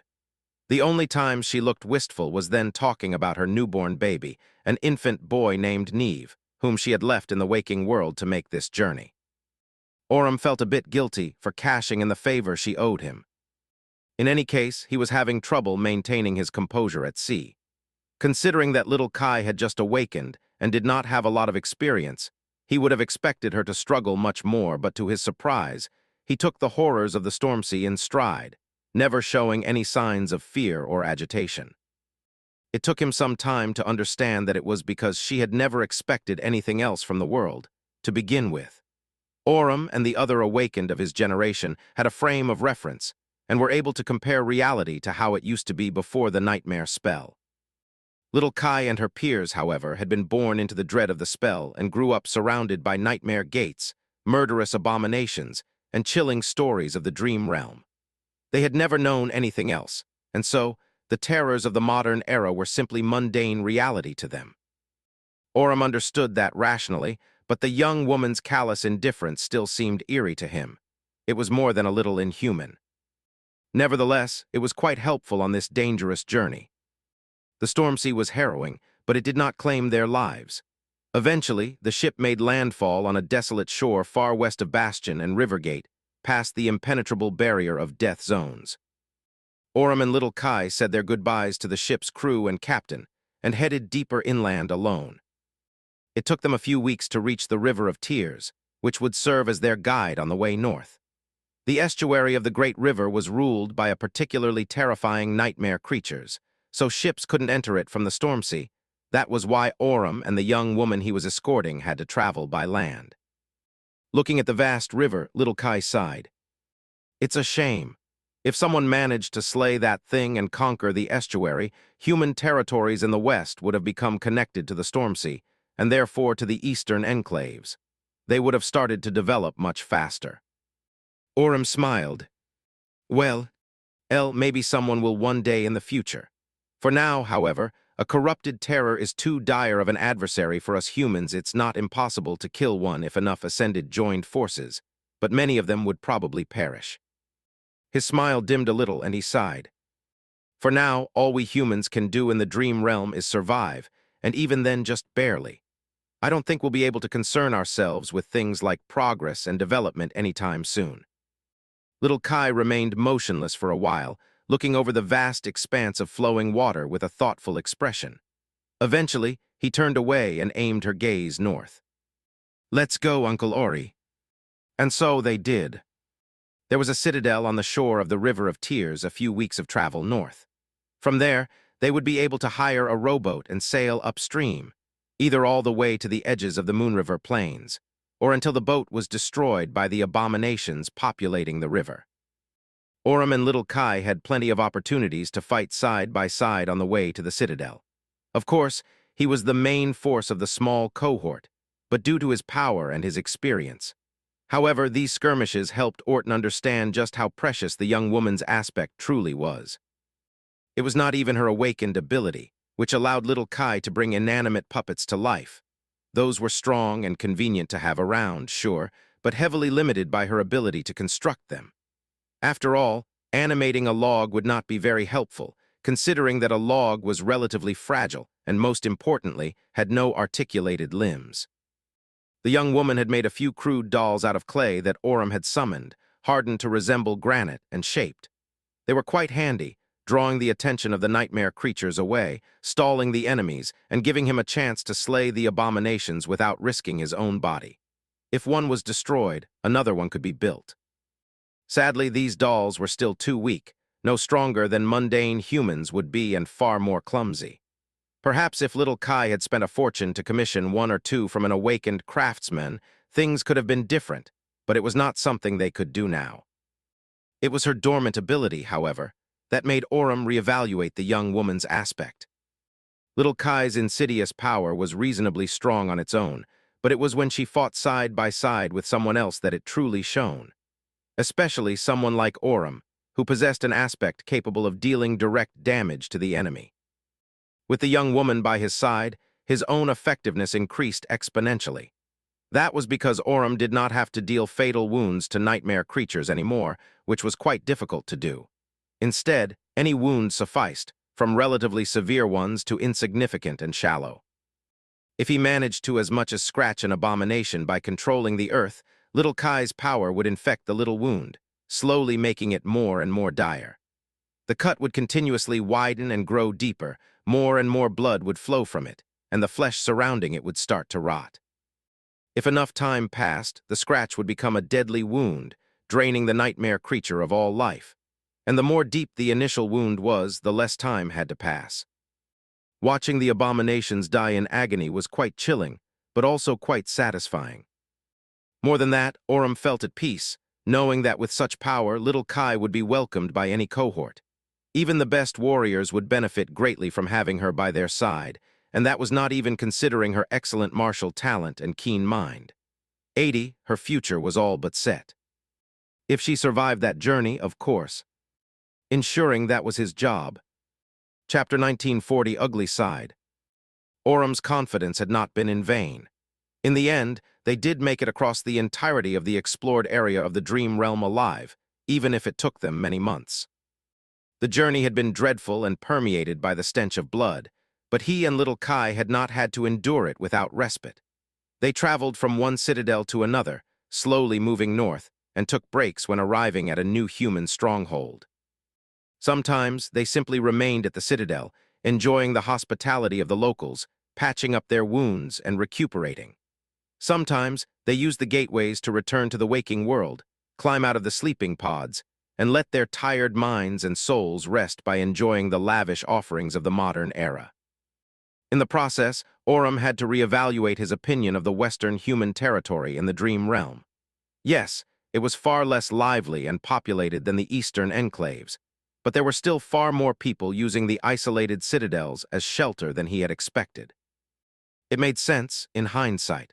The number of awakened in the world was increasing with every year, and it was already incomparable to the early days of the nightmare spell that he are. Remembered. Back then, the dream realm was alien and frightening, and meeting a single human here felt like a blessing. But now, there were whole communities with hundreds or even thousands awakened living here. Many of those awakened did not even have to fight for their lives every day, providing valuable services to the warriors or working to maintaining and improve the citadels, even in the West. Some of the citadels here were small and constantly besieged by abominations, but others were like small towns, with strong garrisons and powerful lords leading the people to, if not prosperity, then at least stability. The only thing that was missing was a figure like Warden, someone strong enough and influential enough to unite the disparate groups of struggling awakened and build connections between their strongholds, allowing humans to cooperate and support each other. Little Kai was absorbing the reality of this wild land like a sponge, observing the lives of the local awakened with her serious, gloomy eyes. She didn't speak much, but the further north they went, the more her gaze seemed full of determination. Eventually, they scaled the Moonriver Plains and came in view of the mountains where her mother's citadel stood. On that day, Orem looked at the sky and saw dark flakes of ash fall from it like snow. He lingered for a while, then sighed and then looked at the silent young woman by his side. In these months they had spent together, little Kai had grown from a newly awakened novice to an experienced warrior. The excellent foundation of martial techniques taught to her by Ravenheart bloomed, becoming actual skill. That skill had been sharpened by countless battles with nightmare creatures, and her character had undergone a subtle change, giving her more confidence. Her soul core was also much more potent now, reinforced by hundreds of soul shards. She had also earned quite a few memories, and was not at all a destitute awakened she had been after her inheritance was stolen by unscrupulous people. However, Orem had not taught her the most important lesson, one that he was reluctant to teach the daughter of his dead friend and benefactor, but nevertheless had to. There was no place for naivete and innocence in the dream realm. He sighed. Little Kai, we will reach the Jade Palace soon. She nodded, then smiled a little. Her smile looked a little dark, with ash swirling around her pale face. Finally, Orem hesitated for a moment. What do you think will happen when we do? When those people promised to surrender their claim to your mother's citadel, they weren't necessarily being sincere, you know that, right? The young woman just stared at him silently, as if not understanding the question. He pursed his lips. You've grown quite good as battling nightmare creatures, little Kai. You've done well to survive so far, but you need to realize something important out here in the dream realm. Abominations are not the only danger. Humans can be just as dangerous as abominations and just as monstrous. Do you understand what I am trying to say?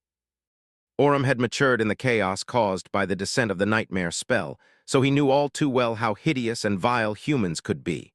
Little Kai, however, was raised in the world where relative stability had already been established. She did not have an opportunity to witness the ugly side of humanity yet, which was a mercy as far as he was concerned. The young woman considered his question for a while, then tilted her head a little, confusion still apparent in her eyes. Of course, I understand. She lingered for a moment and then added matter-of-factly. I'm a human too. Orem sighed, then nodded and headed west. Good, let's be done with this dreadful journey then. They traversed the Moonriver Plain and scaled the mountains, eventually coming in view of a colossal stone bridge. On its other side, a beautiful palace that seemed to be cut from obsidian stood, shrouded in a billowing cloud of ash. This was where Ravenheart had lived, fought, and died. The stark landscape was lonesome and beautiful, just like she was in Orem's mind. He shivered in the cold and took a step forward. We should cross the bridge as fast as we can. Little Kai followed. As they stepped on the bridge and walked across it, struggling against the powerful winds, she said suddenly, Uncle Ori. Eli spared her a glance. The young woman remained silent for a few moments and then said quietly, No matter what happens once we reach the citadel, don't interfere. I have to handle it myself. Promise me. Orem hesitated, but eventually nodded. All right, I won't do anything. Unless you're in danger. She looked at the distant edifice of the dark palace, cold determination burning in her eyes. Suddenly, Orem felt a chilling premonition grasp his heart. He couldn't quite explain it, but grew tense nonetheless. Chapter 1940, One Children of a New Era. The inhabitants of the citadel noticed their approach from afar.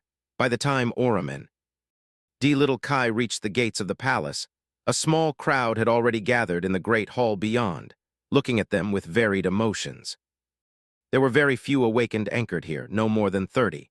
Some of them looked surprised, some were tense. The latter were probably those who recognized Little Kai and knew that they had sinned against this young woman. The two battered clay dolls following her attracted quite a few stares as well. Orem stayed back, giving Little Kai space. She walked forward with confident steps, keeping her hand on the hilt of a memory sword that rested in a makeshift scabbard on her belt. One of the awakened took a few steps forward, as well, facing her with a smile. He was a man a few years younger than Orem, with handsome features and long blonde hair. There was insincere warmth in his friendly voice. Little Kai, or should I say awakened song, welcome to Jade Palace. We were all happy to hear that you have survived the winter solstice unscathed.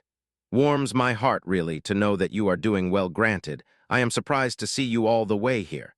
Didn't the spell send you to Rivergate? How come you are not there? The young woman remained silent for a while, studying him and the other awakened gathered in the dark hall. Her expression was cold, and her eyes were once again full of somber glum. No, not even glum.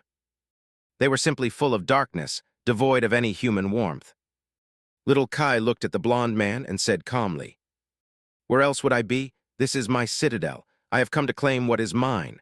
The man hesitated, his smile growing a little cold. "Come on, girl. Surely you didn't take what I said the last time we met seriously. I was just being polite because of how thankful we all were to your mother. You are an adult now, so you should know better. You and your friend are most welcome here in our citadel. But someone as young and inexperienced as you is not fit to rule it, don't you think?" Little Kai stared at him silently and ignored his question. Instead, she suddenly asked one of her own, "Where were you when my mother died?" The man blinked. "What?" She looked around the hall, piercing every awakened with a cold gaze, and repeated her question. "Where were you when my mother died? All of you. She had welcomed you here, she had fed and protected you. And yet when she was fighting against that thing, bleeding, dying, where were you?" Some of the awakened looked away, some met her gaze with anger. The young woman snarled, "All of you are complicit, all of you are her murderers, and yet you have the audacity to claim that this is your citadel, that I am too weak to rule it. You cowards are calling me weak." The blond man's smile disappeared, replaced by a dark expression. His eyes were suddenly full of malice, making Orem tense up. "Listen, little girl, I will forgive your rudeness this once. I am quite a magnanimous person, after all, and so are my people. Considering what we owe your mother, we are willing to let this entire misunderstanding go. She was a benevolent and generous person, too, so you should show the same grace and forgive us as well, like she would have. Carrying resentment in your heart won't be good for you." There was a subtle threat in that last sentence. Little Kai looked at him for a moment, then slowly shook his head. "Gods might forgive, but I won't." He frowned. "What?" Little Kai closed her eyes for a moment. "Then again, gods are dead, and my kind mother is dead too." The man's frown deepened. But before he could say anything, the young woman's hand moved, and her sword pierced his neck. His eyes widened, and a torrent of blood flowed from his mouth. Standing near the gate of the palace, Orem flinched, shocked. Little Kai, meanwhile, shook the corpse of the blond man off her sword and took a step forward. Her expression did not change at all, as if she had not just killed a human being. The rest of the awakened were a few seconds too late to react. Some reeled back, some reached for their weapons or began to summon memories. The young woman wielding a bloodied sword did not say anything more, dashing forward in eerie silence. Her two puppets moved, too. Orem stood frozen near the wall, watching the battle in horror. He had already known how skilled Little Kai was, and how eerie her aspect was, but he had never seen her ability used against fellow humans. Only when he saw awakened scream and try to stem the flow of blood from wounds that had seemed shallow, falling to the ground in agony, did he realize how terrifying and morbid the young woman's power truly was, and how chillingly ruthless she was, taking lives, gifting death. There were almost 30 awakened in the Jade Palace, but they were no match for one of the most talented students of the academy. If they were strong, they would not have run away or hidden themselves when Ravenheart faced her last enemy still. They could have easily overwhelmed little Kai with sheer numbers, if they were brave. Enough and decisive enough. But they were not, and she gave them no time to get their fear under control. No, in fact, she purposefully terrified and intimidated them, killing the first few in the most gruesome and cruel way. After that, it was a slaughter. The clay puppets eventually fell, their bodies broken and shattered, but the young woman was relentless. As Aurum stood motionless, she methodically killed most of the awakened in the hall. Some tried to escape, but she hunted them down one after another. No one was spared. Her retribution was cruel, thorough, and merciless. Some time later, the dark hall of the Jade Palace was the scene of a morbid massacre. Dozens of mutilated bodies littered the floor, and a lake of blood gathered on the floor, glistening coldly in the light of crude torches. Little Kai was standing in the center of that crimson lake, breathing heavily. She was soaked in the blood herself from head to toe. Much of this blood was her own, but most was not. And yet, her expression was still calm and indifferent, as if what she had done was nothing special. As if what she had done was only natural. It was not the slaughter, but that lack of shock, trauma, and remorse that made Aurum feel as if his heart was constricted and full of terror. This was that they were Lake, the children of the new era, those born into the world of the nightmare spell. Frowning deeply, Aurum finally moved and walked slowly toward little Kai toward Kai Song. As he approached, he looked at him and smiled. "Uncle Ori, I am done here. We can take the gateway next." She did not even seem to notice how disturbed he was, and had not assumed that he would be. Aurum studied the bleeding corpses silently. Eventually he faced her and asked, his voice trembling a little. This do you think that this is what your mother would have wanted?" The young woman looked at him strangely. She frowned a little, as if confused by his question once again. Then she shook her head. "No, of course not. My mother was a very kind person." Before he could say anything, Kai Song sighed and added, her voice an odd mix of sorrow, longing, and resentment. "That is why she is dead." She looked at the people she had killed, gave one of the corpses a kick, and looked at Aurum with calm indifference. "It is just how you have taught us, Uncle Ori. The world is a ruthless place, and the spell will not show us any mercy. There is no place for kindness in this world." He shivered slightly, hearing his own words come out of her bloodied mouth, spoken so easily and with such confidence, as if it was a trivial truth. "That is not what I meant." But instead of saying that, Aurum winced and covered his face with a palm for a moment. Eventually, he sighed. "You still made a mistake, Kai Song. Whether they deserved to die or not, you still needed them. One person can't defend a citadel. You should have executed the leaders and brought others to heal. You need warriors to serve you. Otherwise, the first swarm of nightmare creatures will make the Jade Palace their nest." The young woman looked around, then smiled brightly. "About that, I've been thinking about my aspect lately, Uncle Ori. These clay puppets we've made, I think they were the wrong solution all along." Aurum frowned, not understanding what she meant. He remained confused up until the moment the first of the corpses suddenly moved, and then slowly rose to the ground. Kai Song rubbed her chin, and then nodded in satisfaction. "Yes, this works much better." Chapter 1942, Master Aurum. The last memory of Master Aurum Cassie showed Sunny took place several years later. By then, the Jade Palace, now known as Ravenheart, had already become a thriving citadel, attracting thousands of humans from the eastern reaches of the Dream Realm.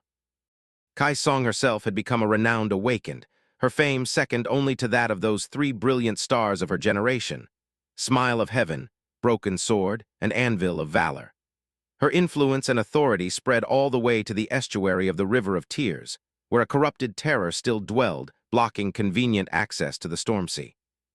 The prominent families of the first generation were already being called the legacy clans.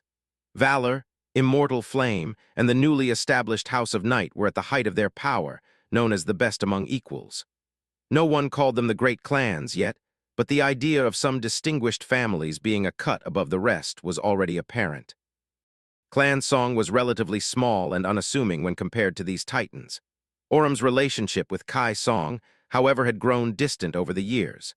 After helping her settle in the newly retaken Jade Palace, he made the long journey back home, where his own citadel was waiting for him. They still saw each other in the waking world from time to time, but not too often. It was partially because both were terribly busy with their own affairs, and partially because Orem did not feel completely comfortable little Kai anymore. That strange discomfort made him feel both ashamed and conflicted, but he could not do anything about how he felt. That young woman frightened him a little. Many things happened since the day she massacred the people whom her mother had died to protect.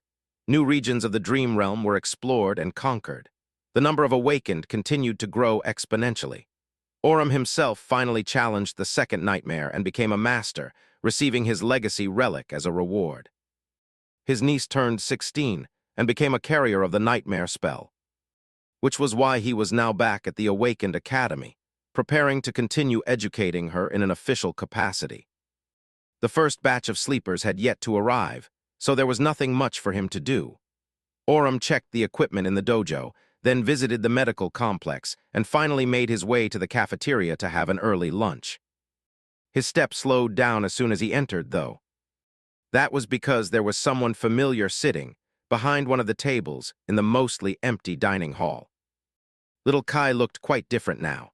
She was still young, but the teenage girl he remembered was gone, replaced by a mature young woman. She had to be 24, 25 by now. Her gloomy awkwardness was replaced by confident grace, and her ravishing beauty was impossible to ignore. Orem hesitated for a moment, then put on a smile and headed in her direction. Awakened song. "It is so nice to see you, young lady. How have you been?" Her own charming smile seemed quite sincere. "Master Orem, I didn't expect to run into you here. I am doing well, thank you. What about you?" He sighed. "My niece has just conquered her first nightmare, so I am back at the academy to help prepare her for the winter solstice. But what brings you here? Are you planning to teach a class or consulting one of the specialists?" Kai Song leaned back a little, glanced at the empty chairs surrounding her table, and echoed his sigh. "No, I am meeting a few colleagues to discuss an important matter. We chose the academy to reminisce a little. Sadly, they seem to be running a little late. Well, their time can be said to be more valuable than mine." There was a gentle suggestion of dissatisfaction in her voice. Orem remained silent for a moment, then smiled. "Well, I'll scold them if you want. For now, though, I'll leave you and go get something to eat. We should catch up after your meeting is over, though. I really want to hear all about how your citadel is doing." The shallow politeness of their conversation pained him deeply, but at the same time, he felt a little relieved to have a way out. Orem excused himself and went to take a seat a few tables away. By the time his food arrived, a few new faces appeared in the cafeteria. It was a very august reunion. Smile in Heaven and Broken Sword, his former students, arrived first. The two had been attached at the hip ever since their days at the academy, but were officially married now. They were a beautiful couple indeed. Broken Sword spoke first, his calm voice too strong and confident to be ignored. "Awakened song. Please forgive us for being late." Smile of Heaven grinned and landed on a chair next to Kai Song, grasping her shoulder in a friendly manner. "Song, I haven't seen you in ages since the wedding, I think. What, did you not like the cake? Impossible, Mom personally made that cake." Not long after, two more people arrived. One was Anvil of Valor, as composed and serious as ever, while the other was an unfamiliar youth with a pleasant smile on his lips. Orem would have mistaken him for one of the sleepers who were supposed to arrive at the academy in the next few days, if not for the fact that the teenager was obviously already an awakened. The two of them took their places across from Broken Sword and Smile of Heaven, Anvil greeting everyone with a few short words. The five awakened remained silent for a few moments, but then Broke Sword suddenly slapped Anvil on the shoulder and smiled brightly. "Congratulations, I hear you're a father now. Gods, you didn't waste any time, did you, Vale? I can't believe you have a son." Anvil glanced coldly at his shoulder, then cleared his throat. "Well, yes, in any case we should discuss the preparations, shouldn't we? You know that I have invited Awakened Song to join us. Naturally, she needs no introduction. We all know how excellent Kai is." This young man, however, he looked at the smiling youth, lingered for a moment, and then added calmly, "This is Asterion. We met in Bastion, and I believe that he will be of great help when we challenge the second nightmare." Orum's memory ended there. He moved further away to avoid eavesdropping on the conversation, not knowing that what he was witnessing was the inception of the legendary cohort that would shake the foundations of the world.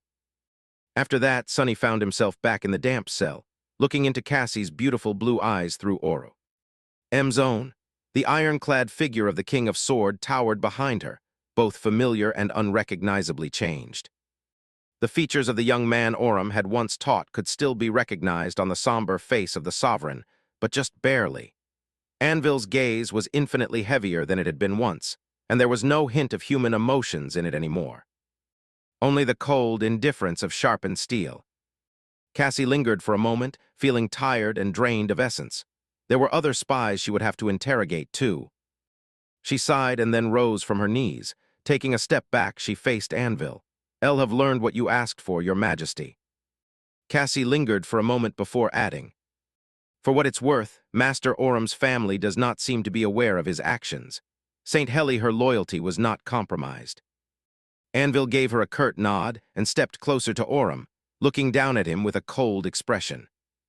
When he spoke, however, a hint of emotion finally found its way into his usually even voice. "Was it worth it, teacher, to betray your own for that woman? I wonder what she had offered you to change sides." Orum looked up at him and smiled darkly, no sign of fear or regret written on his weathered face. After a few moments of silence, he said slowly, "Worth it, sure I guess it was. I finally managed to repay my debt, at least." Anvil took a deep breath and looked away. "You are a fool. She is a monster, don't you know? To her, people's lives have little value. She'll gladly rule the living, but if that's not an option, she'll rule the dead as well. Did you really wish to leave your family in a world she would create?" Orum looked at him for a while, then snarled, his eyes turning cold with contempt. "A monster, all of you are monsters, but she sees us as people at least. To you, we're all just tools to be studied, used, and reforged. We're merely your swords. Say what you will about that girl, but little Kai, she has never treated people as objects. Look at her daughters. She has done right by them." He looked at Anvil with pity and smiled. His smile was pale and sad, but there was also a hint of defiant pride in his tired eyes. "What have you done? What kind of heartless world are you going to create?"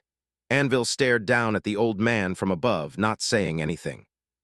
The silence stretched for a few moments, but then something moved. Cassie felt piercing pain and flinched, her hand jerking up to grasp her neck. At the same time, her vision spun. For a moment, she saw the stone roof of the chamber, then its damp wall, then the floor. And finally, a body falling over, surrounded by the rattling of chains. Then Cassie was blind once again. She was standing motionlessly near the King of Swords, while Master Orum's beheaded body lay at her feet. He was dead. The nauseating stench of blood assaulted Cassie's nostrils, and she held her breath. Then she raised her hands and hid her eyes behind her blue blindfold. Somewhere near, Anvil let out a heavy sigh.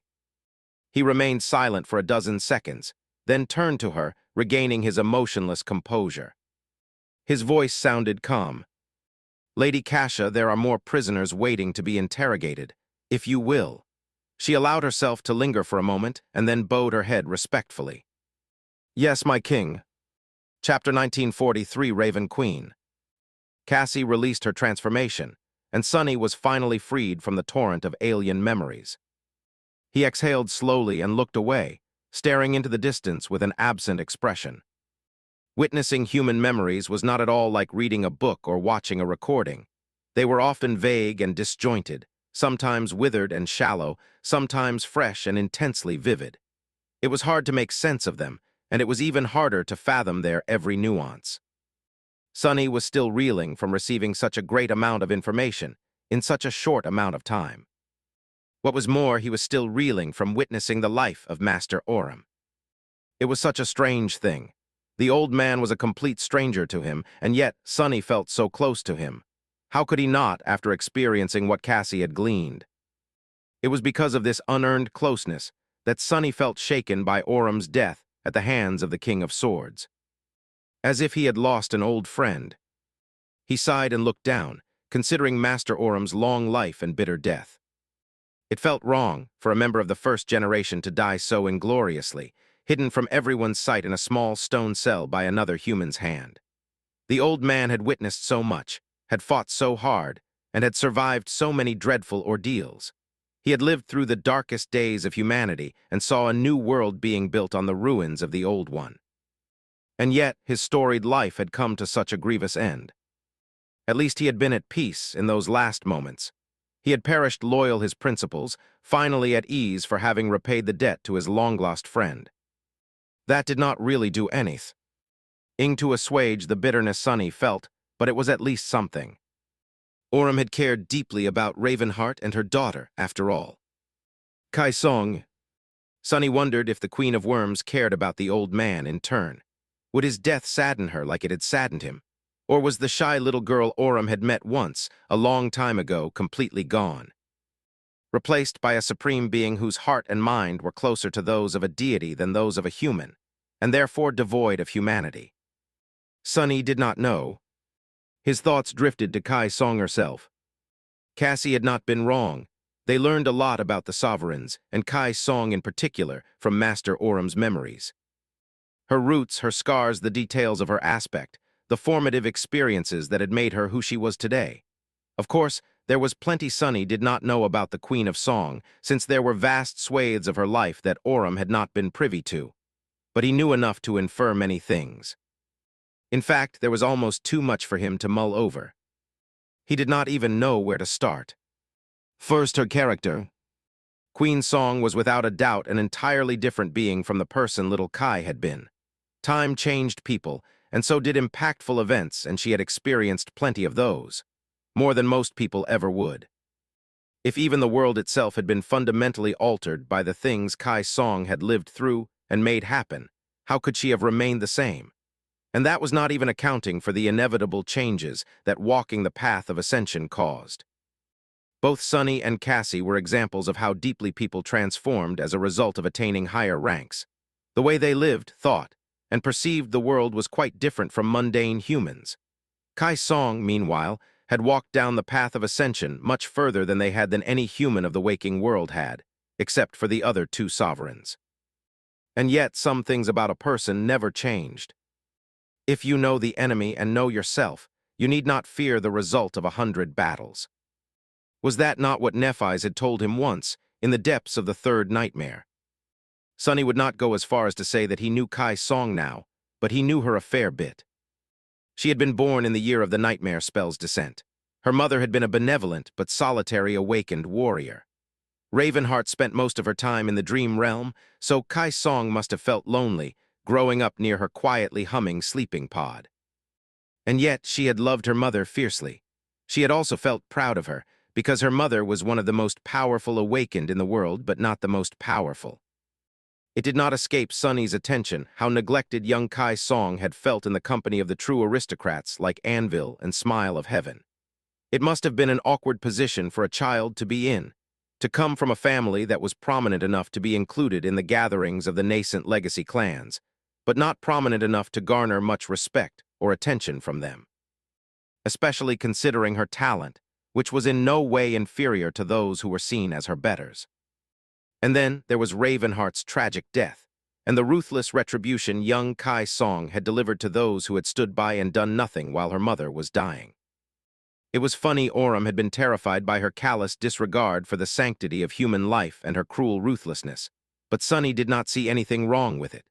Sure, Kai Song did not only kill those directly responsible for stealing her inheritance, but also every bystander who had failed to help Ravenheart. However, Sunny was not at all certain that he would have been any more merciful if someone's cowardice contributed to Rain's death. In fact, he would have probably been much more ruthless. That just went to show that the new generations were indeed different from those born before the nightmare spell, for better or for worse. In any case, although Orem's memories did not show what had happened after the massacre in the Jade Palace, Sunny already knew a lot and could deduce the rest. In the span of several years, Kai Song had elevated the status of her citadel to one of the most populous human strongholds in the East. She slowly expanded her sphere of influence, clearing routes through the dream realm to connect various citadels to each other, and became the cornerstone of human forces there. just like Warden of Valor and Bastion were in the West.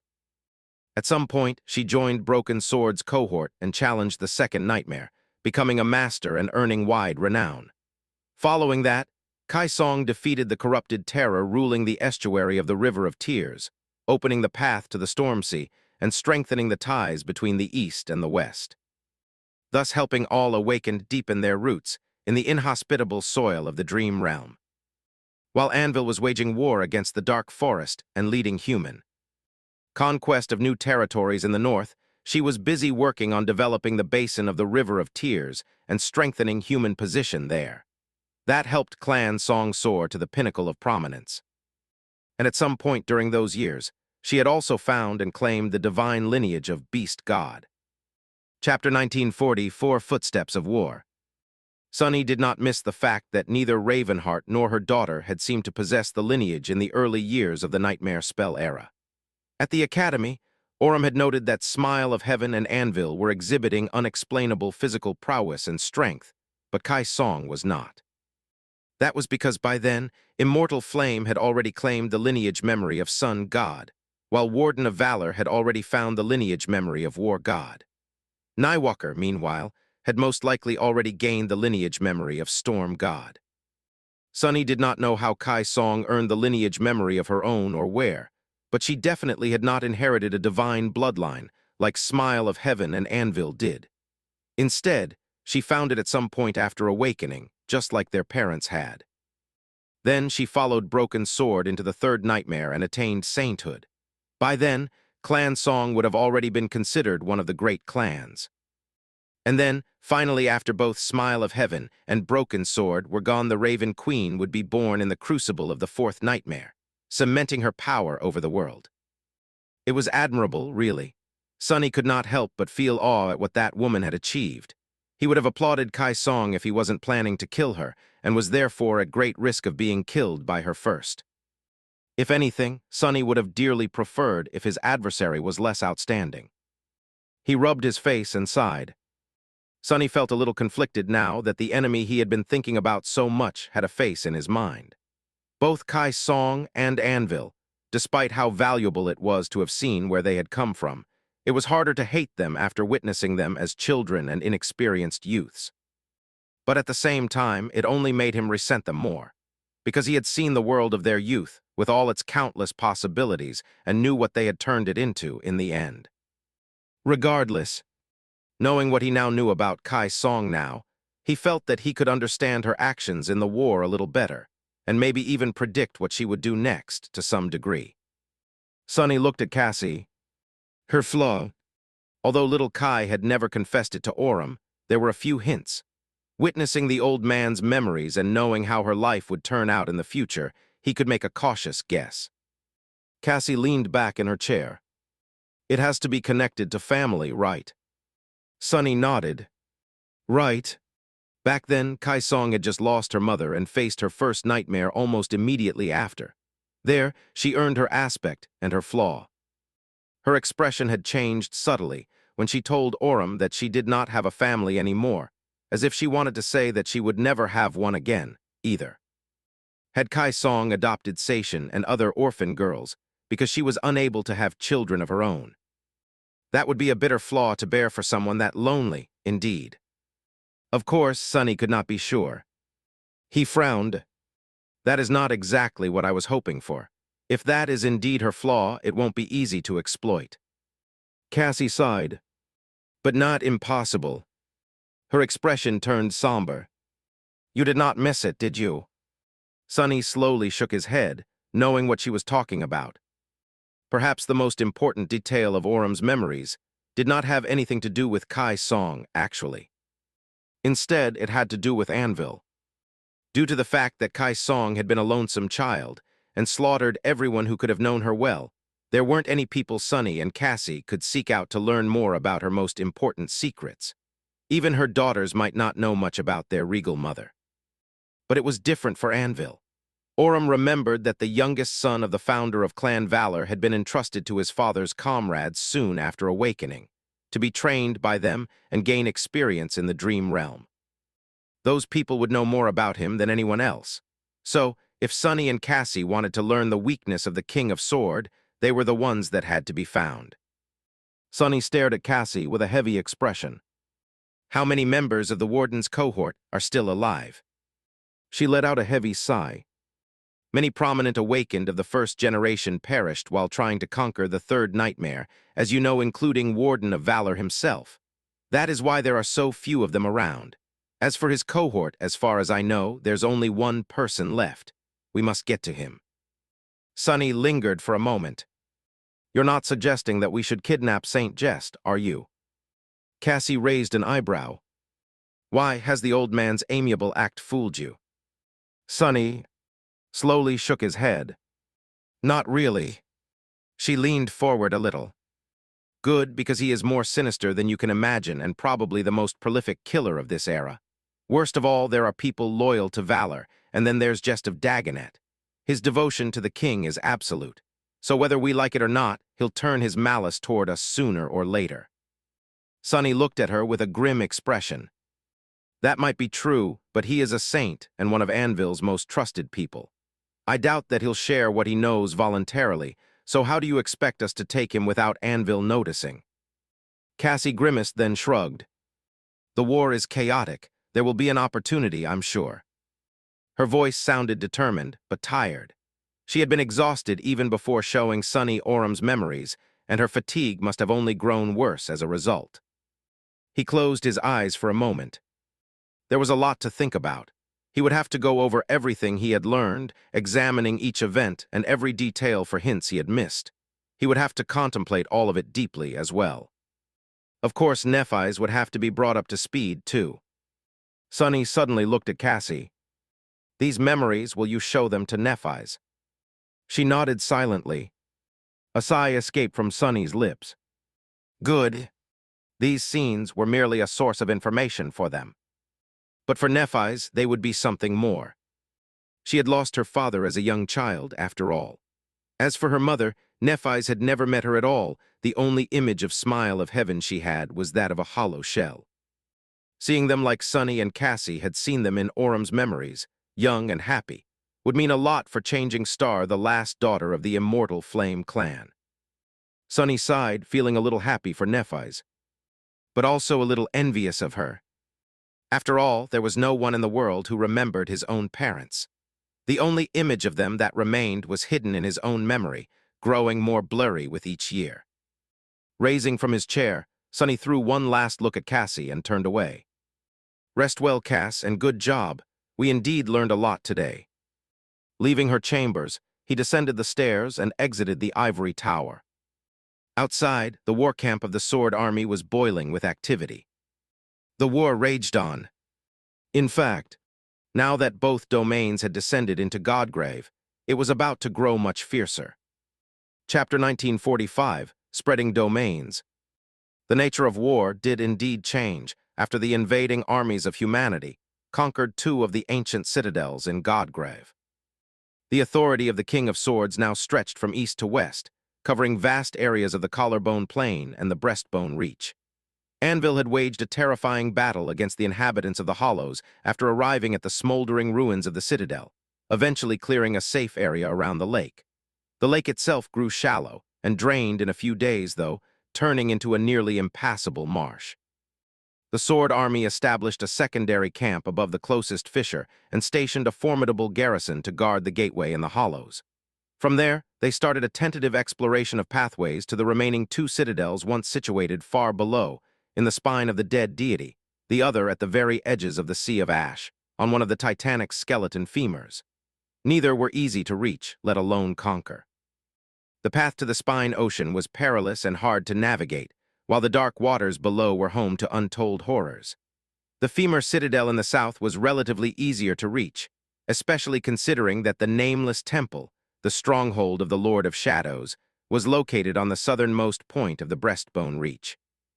However, the territory of the cursed tyrant, Condemnation, lay between the lands conquered by the Sword Army and the Nameless Temple. There were other cursed ones dwelling in the Hollows. As well, even the sovereigns did not dare to provoke those beings lightly. So the conquest of the King of Swords was temporarily stalled. On the other side of Godgrave, the impact of the Song army was similarly growing. Sation and Deathsinger had conquered the citadel in the western part of the Collarbone Plain, finally allowing the Song domain to descend upon Godgrave, and for the Queen of Worms to appear personally, as well. The battered soldiers of Song were saved from the depths of despair by the arrival of their queen. Immediately after appearing, she slew a great demon and eradicated the stampede of nightmare creatures threatening to swallow the trapped expedition force, rescuing both the exhausted warriors and her two daughters. And Rain, who had been fighting on the front line with the 7th Legion. The dire pressure on the entire Song army drastically reduced now that they were supported by Kai Song and her domain. Their precarious position in the west of the Collarbone Plain had become nearly unassailable, and the territories conquered by them were slowly encroaching on the northern boundary of the Breastbone Reach. Of course, the Song army was also aiming for the two remaining citadels. They had almost no hope of reaching the citadel in the south before the forces of valor due to sheer distance, but the one in the spine of the dead deity was still within their reach.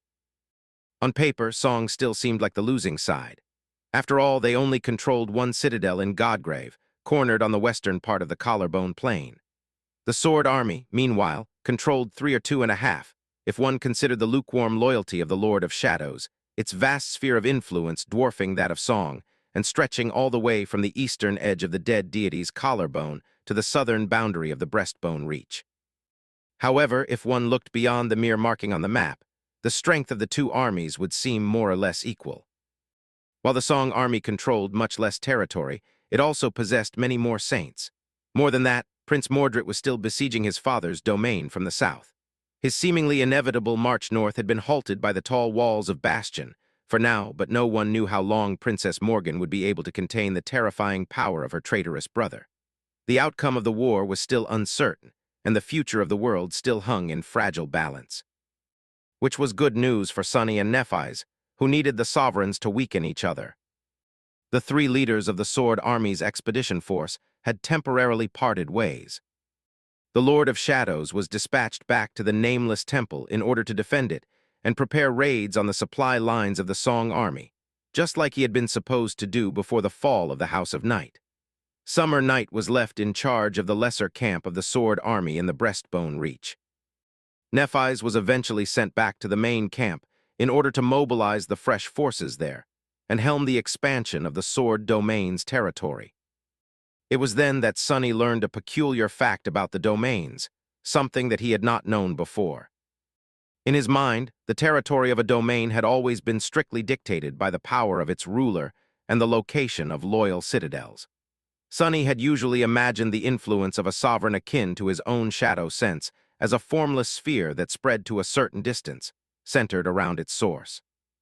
Only in the case of supreme domains supported by the Nightmare spell, their source were the sovereigns themselves, while each citadel that belonged to them served as a powerful relay that increased the reach of their authority. But reality turned out to be more nuanced than that. Not only did the citadels channel the power of the sovereigns, but each of their subjects anchored at those citadels was a vessel of their domains, as well. At least that was what Sunny had surmised after observing the movements of both armies. Perhaps there was a more complicated process involved, but the truth remained the same. The more ground the soldiers gained, burning down the Scarlet Jungle and establishing fortified strongholds on the surface of the ancient bone, the further the reach of the domains spread. The increase was minuscule when compared to the benefit of having a citadel nearby, but still significant. Now, the previous orders of both Anvil and Kai Song made more sense to Sunny. Laboriously conquering the territory between the main war camp and the fissure leading to the Garden Castle had not been simply for the sake of helping the army entrench itself in Godgrave and provide reliable support for the frontline fighters. It was also to help the Sword domain stretch, uninterrupted, all the way from northeast to center of the Breastbone Reach as soon as the citadel was conquered. Now that it did, both armies continued to push the Scarlet Jungle back and claim more and more land. The Song domain was spreading south toward the territory of the Sword domain. The Sword domain was spreading north toward the territory of the Song domain, which meant that the two armies were going to clash soon. The Scarlet Infestation would not be their only enemy in Godgrave for much longer. There were still a few days left before that happened, though, and Sunny was determined to use these few days well. In particular, he hoped to thoroughly explore the unexpected benefits he had earned in the battle against Revel, pushing his mastery of weaving to a new level. Chapter 1946, Divine Shadow. Although the battle in the Hollows had dealt a heavy blow to the Sword Army, Sunny himself received quite a boon as a result of facing Revel and her true darkness. Robbed of most of his powers, he had been forced to rely on his shadows to prevail, and discovered a new facet of his aspect in the process. That timely discovery had helped Sunny defeat the daughter of Kai Song, but its repercussions were much wider than a momentary triumph. He felt that the ability to augment his shadows and his memories personally could potentially propel his mastery of shadow dance and weaving to new heights. In fact, Sunny suspected that he had stumbled onto one of the cornerstones of what a divine shadow like him was meant to be. Not that he was obliged to follow someone else's designs. He had done quite well by being his own independent person so far, after all, instead of acting as a loyal minion of the being casting him. Even if his aspect originated directly from Shadow God, it was folly to assume that a long-dead deity had known better what its uses would be in the distant and dire future of the nightmare spell. Still, the discovery held so much promise that it left Sunny impatient, giddy with anticipation, and almost breathless. He felt something that he had not felt in a while, the pure excitement of an explorer. Even if what he was going to explore were the depths of his own power, it was still uncharted territory. The Lord of Shadows had returned to the nameless temple, and Nephis was still on her way back to the main camp of the Sword Army. So, Master Sunless had little to do for now. Locking himself in the basement of the marvelous mimic, Sunny dedicated himself to research and experimentation. There were two avenues he wanted to explore. The first one was his newly discovered ability to augment his shadows, which allowed him to gain a profoundly deep understanding of their physical nature. It also allowed him a glimpse into the nature of their powers and mindset, albeit to a more shallow degree, for now at least. Needless to say, such a source of profound knowledge about how the bodies of his shadows were built and functioned could potentially do wonders for his ability to construct faithful shadow shells, as well as push the intricacy of his control over shadow manifestation to a new level. Sunny suspected that the path to the next step of shadow dance lay in that direction. Right now, his shells were a crude fusion of emulation and improvisation. His most natural shell, for example, was the giant version of himself. Sunny knew his own body the best, after all, so reconstructing it was relatively easy. Which was not to say that it was simple. Many things went into building this powerful shell, from deep knowledge of human anatomy, material science, and basic physics to more esoteric subjects like souls, essence, and will. Much of that complexity was miraculously solved by shadow dance, but the process still required a lot of conscious effort from Sunny. A shadow shell was not a perfect replica of the original, but it was close enough. For example, Sunny did not need to recreate things like the heart, the blood, and the digestive system when turning into the Shadow Colossus. However, he did need to create a semblance of things like bone structure, musculature, tendons, and so on. That was how the Shadow Colossus was able to move and fight effectively. The foundation was rebuilt, while all the parts that Sunny neglected to shape were substituted by the intricate use of shadow control, and the whole shell was empowered by his essence. Of course, building such a complicated shell required him to get inventive with using shadow manifestation, as well. Sunny had gotten quite adept at manifesting shadows in various ways, manipulating not only their shape, but also their physical attributes. He could easily control such traits of the manifested shadows as rigidity, elasticity, viscosity, density, and so on. He could make them rough or slippery, solid or fluid, dense or porous, of course. There were limits to how sophisticated these manipulations were. Sunny could manifest a shadow as a liquid, but he could not make it resemble water in all regards. He could make the surface of a manifested shadow slippery, but he could not turn it into actual ice. While sufficient for his purposes, his ability to finely control the physical attributes of shadows was relatively crude. This was going to change now. While augmenting Saint, Sunny had sensed the structure and composition of her stone-like body with stunning clarity, as if it was his own. Even greater than that, really, considering the mystical nature and legendary origin of his taciturn shadow. Those turbulent moments alone had given him some insight into how to improve his shadow manifestation and potentially build a shell of a stone saint, one superior in quality and faithfulness than any other shell he had created before. The benefit did not end there, though, on the contrary, that spark of inspiration was merely the appetizer. Sonny could also augment Fiend, Nightmare, and Marvelous Mimic, learning more about how their bodies were constructed. The more comprehensive examples he had to compare, the more he would be able to understand and infer, and the better his skill would eventually become. And there lay the source of his excitement. Because he had Serpent, and Serpent could assume the forms of thousands of creatures whose silent shadows dwelled in Sonny's soul, waiting to become fuel for his development. I've struck a jackpot. What Sonny now possessed was basically a vast library of all kinds of beings, all ready to be studied and fathomed by him. From the Mountain King to the abominations of Godgrave, he could potentially learn from them all. And by attaining all that knowledge, who knew what Sonny would be able to achieve? He couldn't even imagine. Or rather, maybe he could.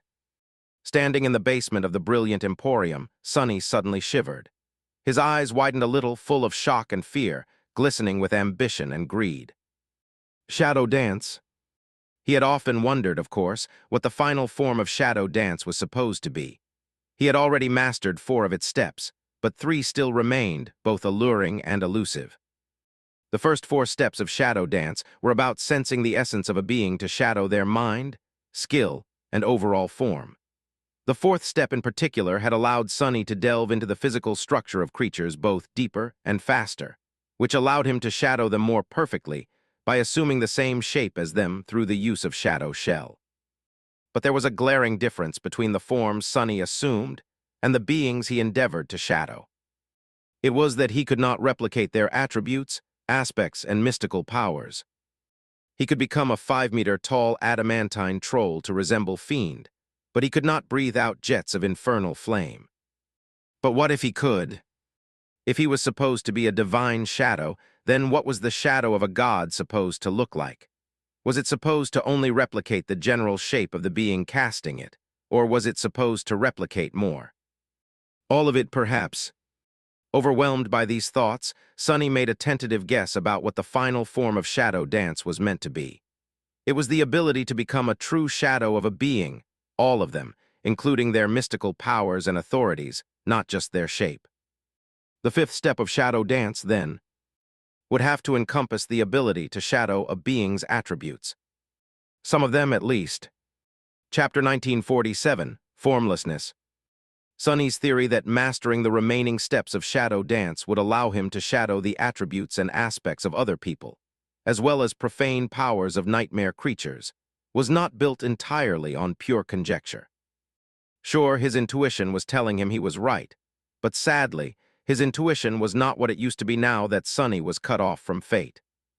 However, there was also something that corroborated his theory, a piece of information that Sonny had noted a long time ago, but never managed to explain before now. It was the scope of powers that the Mad Prince had seemed to possess. The Mad Prince, Sonny's own past self, had been a corrupted titan. He had attained transcendence, or rather, descended into the abyss of corruption, all on his own. He had also formed the Titan core in the depths of the tomb of Ariel, somehow, despite the dire number of shadow fragments that would have required. Sonny himself was currently facing the problem of how slow the process of building a new shadow core was, so he knew very well what the easiest way to absorb a vast amount of shadow fragments would be. It was to slay other shadow creatures. So he had a strong suspicion that the Mad Prince had slain his own shadows to become a titan. Considering that none of the shadows had been heard of by the people of the Great River, that suspicion was all but confirmed. So then, how had the Mad Prince been able to visit Ankh in her dreams and instruct her where to meet Sonny and Nephis? If Nightmare had been killed, then he wouldn't have been able to use the Black Steed's Dreamwalker attribute. Unless the Mad Prince had learned how to shadow that attribute. It made sense in hindsight. The vile madman had spent hundreds of years in the tomb of Ariel, and while many paths to advancing his power were not available there, one path remained wide open, because it depended on nothing and no one except Sonny himself. It was to deepen his mastery of his own powers. Sonny did not know how many years exactly the Mad Prince, the last version of the Mad Prince, to be precise, had spent on the Great River. But if his mastery of weaving had grown sufficient to create the mind-boggling estuary key, then it must have been a long, long time. So he could have mastered more steps of shadow dance as well. Anank must have called him a sword saint for a reason. Crazy bastard. While Sonny did not really want to follow in the footsteps of his past demented self, the Mad Prince was proof of what the future held. Thinking about him made Sonny feel hopeful about the potential of shadow dance, but also reminded him to be careful. Slow and steady. Taking a deep breath, he remained motionless for a few moments, and then summoned Saint, Fiend, and Serpent. In the next several hours, Sonny conducted a lot of different experiments. He told himself not to hurry, but his excitement and drive were too powerful. In the end, he spent more essence than he had planned to, and brought himself to greater mental exhaustion than what was wise. His eyes were still full of excitement, though, despite the fact that these early results were incremental at best. The first thing Sonny confirmed was that augmenting his shadows was indeed an excellent method to improve the intricacy of his shadow manifestation. The stone-like flesh of Saint, the steel body of Fiend, and the countless shapes Serpent could assume were like a practical guide for making the shadows he manifested more sophisticated. Of course, it was not an instantaneous success, but rather gradual progress. Sonny would have to practice much more to elevate shadow manifestation to an entirely new level. In fact, the sheer amount of practice he would have to undertake was a little daunting. But that was irrelevant. The only important fact was that he had discovered a reliable and effective method of improvement. With that, the hardest part was already behind him, the hardest part of this one relatively minor challenge. That was.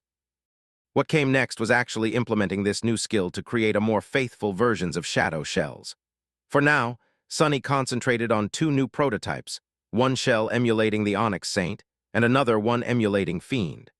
The goal was not simply to copy their outward appearance and body structure, but to bring everything about these shells closer to the originals. So for the Stone Saint shell, Sonny tried to replicate the stone-like properties of Saint's body. For the Scavenger shell, Sonny tried to make the manifested shadows comprising it as similar to blessed steel as possible. It was an entirely new experience for him. He had freely manipulated the properties of his manifested shadows before, making them as hard as tempered steel or as soft as feather down, but he had never tried to emulate a material flawlessly. Augmenting the shadows with an actively controlled incarnation was certainly of great help, but still, the process was immensely difficult and elusive. Nevertheless, Sonny was making good progress. He was especially attuned to the traits of Saint's stone-like body, most likely because he was somewhat familiar with them due to his own onyx shell.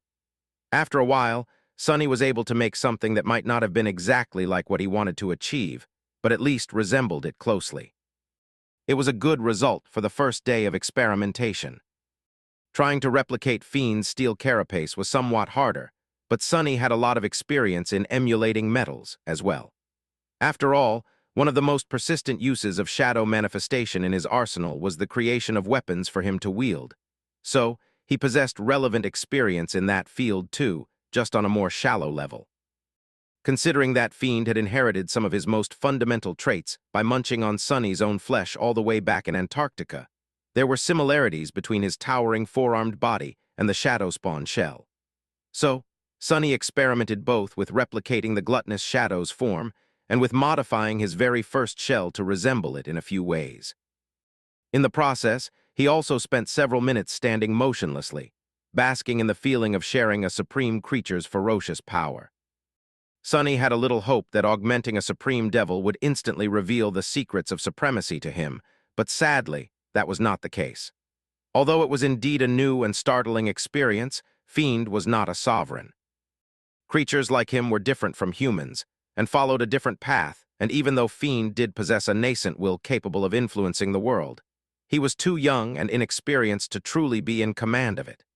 In fact, Sonny felt that his own will was infinitely more robust and domineering than that of his shadow, even if it lost in terms of potency. There was also something about the very fact of being a shadow that made Fiend different from the great nightmare creatures Sonny had faced before. Something that he could not quite explain, but nevertheless felt like a limitation. Sonny did not dwell on that vague feeling for long, adding it to the pile of unanswered and barely formed questions he would hopefully get to explore later. Instead, he returned to his current experiments. Next in line was Serpent. Sonny turned to the serpentine shadow and smiled widely, his eyes gleaming so dangerously that it hissed in alarm. A few hours later, however, Sonny furiously rubbed his temples and let out a frustrated sigh. Damn it, damn. Chapter 1948, Familiar Barrier. Serpent was indeed of immeasurable value to Sonny in his endeavor to master the next step of shadow dance. Given its ability to assume the form of any shadow resting in Sonny's soul, those equal or inferior to Serpent in class and rank, at last, the legacy shadow could be used to gain access to a vast repository of shapes for its master to study in profound detail. As long as Sonny was using an incarnation to augment Serpent, he could experience complete unity with countless beings, from dormant beasts to corrupted terrors. In fact, now that Sonny considered it, wasn't Serpent's formless ability more or less identical to what he was trying to accomplish? What he wanted to achieve was to learn how to mimic not only the outward shape of a being, but also their attributes and mystical powers. And that was what Serpent had been able to do all along. The final goal had been in front of Sonny all that time. The problem, however, was that the same obstacle that had prevented him from slowly learning the essence of Serpent's forms with the help of shadow dance in the past was preventing him from truly delving into the state of unity with these beings now. The threat of losing himself in the formlessness, forgetting who he was and what separated him from the beings he shadowed. If anything, the risk was even more dire now, because he was not simply peering into the essence of the alien beings. Instead, he was fusing with them entirely, becoming one with their bestial forms. Sonny had managed to maintain a strong hold of his sense of self while experiencing the state of unity with Saint and Fiend, perhaps because they had been born of his aspect and dwelled within his soul, to begin with. Augmenting Serpent was not a problem either. It was just when Serpent used Formless that he was suddenly overwhelmed by the feeling of otherness. Sonny persisted for quite some time, then uttered a few curses and called his incarnation back. He stared at Serpent for a while with a grim expression, then clicked his tongue and looked away. I am still crippled. Being banished from the nightmare spell and losing his true name was still making life hard for him, even after all these years. Sonny thought that he had finally managed to adapt to his fateless existence well enough, but now that an alluring opportunity was right in front of him, his deficiency was showing its ugly head once again. He remained motionless for a while, then let out another resentful sigh. Whatever. I'll find a way to break through this barrier eventually. There are plenty of other things for me to explore right now anyway. In fact, with everything else he had to do, diving into the endless well of knowledge contained within the formless ability of his serpentine shadow might have been too much for him at the moment, even with 7 bodies. Sonny was in no position to explore it thoroughly just yet. He continued to experiment with building the stone saint shell and the scavenger shell for a while, eventually losing track of time. Sonny even chose to augment the marvelous mimic, becoming a transdimensional house for a short while. That was quite a bizarre experience, to say the least. If Nightmare had not been busy lulling a cursed one to sleep, Sonny would have summoned him here as well. Eventually, something thundered in the basement, and the entire brilliant emporium shook a little. Aiko, who had been sleeping on an opulent wooden chair, flinched and floated into the air. Wiping drool off her face, she looked around in a daze. What, no way, I wasn't sitting in your precious chair. Noticing that there was no one around, she calmed down a little only to notice that the door to the basement was open, revealing a dark entrance. An insidious voice resounded from the darkness, making her skin crawl. Hey, Aiko, can you come down for a moment? The petite woman hesitated a bit, suddenly uneasy. Boss, actually I have to leave urgently. My great dog is terribly sick, and my family aunt has been run over by a PTV. Wait, no, the other way around.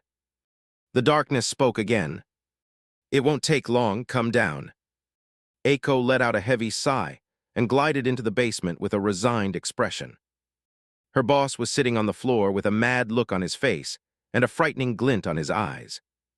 She landed softly on the floor and scratched the back of her head. "Hey there, boss. I must warn you, if you finally lost it and decided that you want to eat me or some such, I'll be expecting a huge bonus come payday." Sonny stared at Aiko with a dumbfounded expression. "Who wants to eat you? Tusk, don't flatter yourself." He shook his head. "Honestly, sometimes I have no idea what is happening in that head of yours. You are such a weirdo. Anyway, don't move. I'll be quick." Aiko just stared at him in disbelief, as if she had never expected to hear such an accusation coming from him. Sonny, meanwhile, allowed his incarnation to separate itself from Fiend. Then he controlled it to glide across the floor and wrap itself around Aiko. The petite girl let out a yelp. "Ah, what the hell?"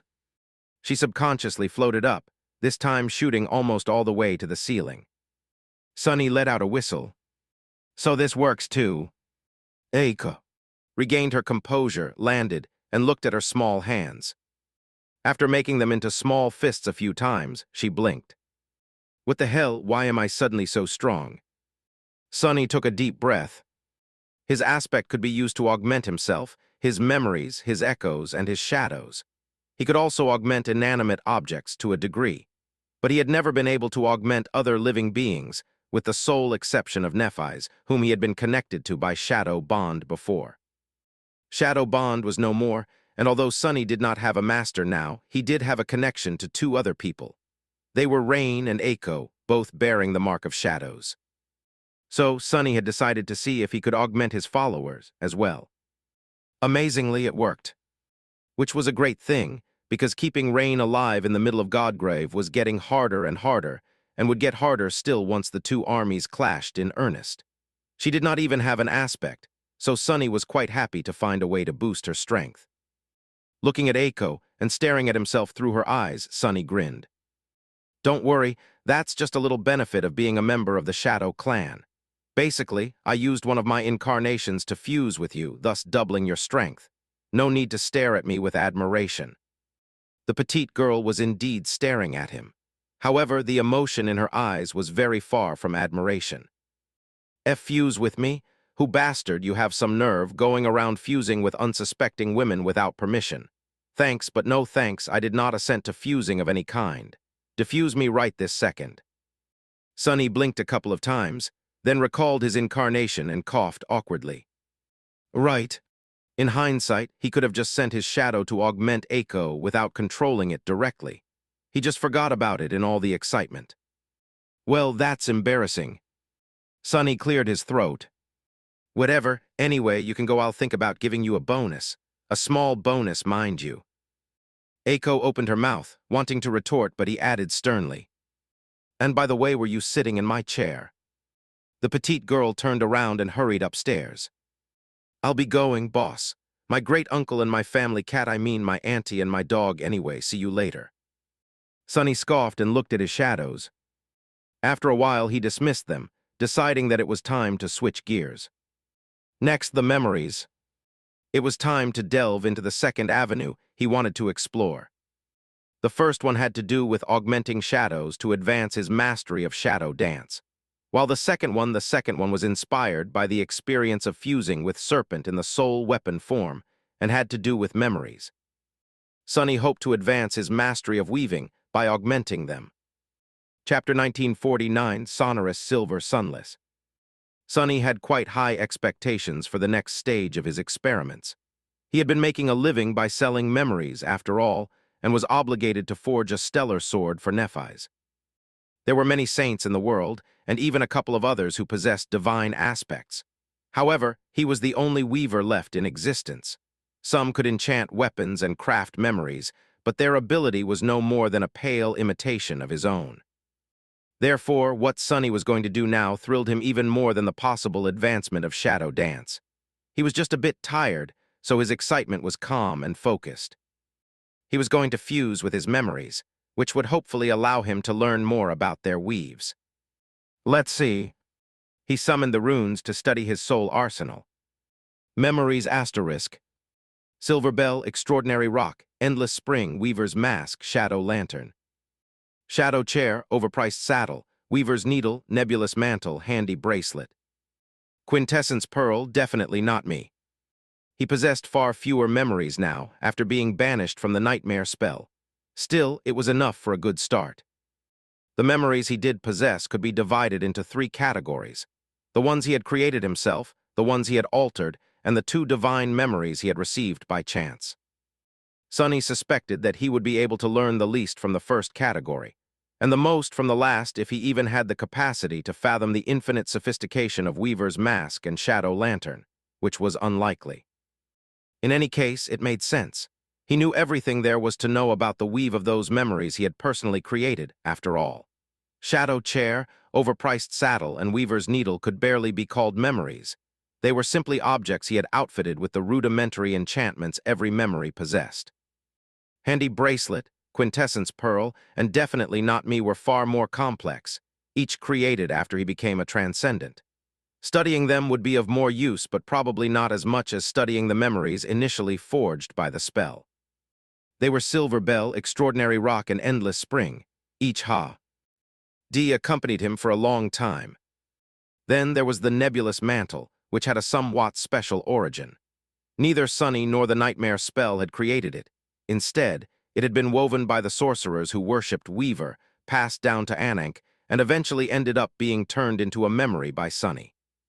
And finally, there were Shadow Lantern and Weaver's mask. Sonny actually did not know how Shadow Lantern had come to be. Was it a true relic of Shadow God, or simply a replica of one? He had received it as a legacy relic, and since aspect legacies seemed to come from the spell, it would be reasonable to assume that the spell had created it. However, another legacy relic Sonny had received was the fragment of Shadow Realm, and even the spell did not seem to know how to deal with it, to the point that it did not know how to describe the fragment with runes, or where to place it. Sonny knew the origin of Weaver's mask, though. It was indeed a mere replica of the mask the Demon of Fate had personally worn, one of the two granted to the high priests of the nightmare spell in the distant past. However, it had been created by Weaver's own hand, so it was indeed a true relic left behind by the nebulous demon, just like the nightmare spell itself. Sonny stared at the runes describing Weaver's mask for a few moments, then shifted his gaze and glanced at the overpriced saddle. A sad sigh escaped from his lips. Chasing away the sudden feeling of crippling inferiority, Sonny raised a hand and summoned the silver bell. A beautiful bell wove itself from sparks of light, its familiar weight making him feel a hint of bittersweet nostalgia. Sonny closed his eyes for a moment. A small memento of a long-lost home, which once brought its owner comfort and joy. He rang the bell quietly and listened to its sonorous ringing, then smiled, a hint of sadness finding its way into his eyes. When the melodious sound of the bell dissolved into silence, Sonny took a deep breath and controlled his incarnation to glide onto the small memory. Immediately, his consciousness split into two states of being. Sonny was the person who sat on the floor, holding the silver bell in his hand, but he was also the bell being held by the person. Overwhelmed by the strangeness of this alien feeling, Sonny shuddered. Because the hand holding him trembled, Sonny swayed and produced a beautiful ringing sound. "Oh, it's too strange." Becoming one with the silver bell was even more odd than fusing with the sole weapon form of serpent, or with the marvelous mimic masquerading as a quaint cottage, much more odd by far. His shadows were living beings assuming the shapes of inanimate objects, at least. The silver bell was simply the silver bell. It was a thing cast of silver, with no awareness of the world, of itself, or of anything at all. It had no senses, no feelings, no fears, no thoughts, no desires. It just was. Sonny's eyes widened, and his expression froze. He remained motionless for a while, his mind torn between two incongruous and irreconcilable states. Somewhere far away, the Lord of Shadows stumbled mid-motion, and a hidden shadow shuddered in the darkness of Rain's tent. Is this what it feels like to be truly insane? Who else would be in the state of mind to consider themselves a little bell, if not for a complete lunatic? Slowly, laboriously, he called upon his many experiences acting as a shadow of alien beings, and managed to get a grip on his incapacitated mind. Sonny built a wall around the part of his mind that had become one with the silver bell, separating it from himself, and finally exhaled with relief. Damn it, wow.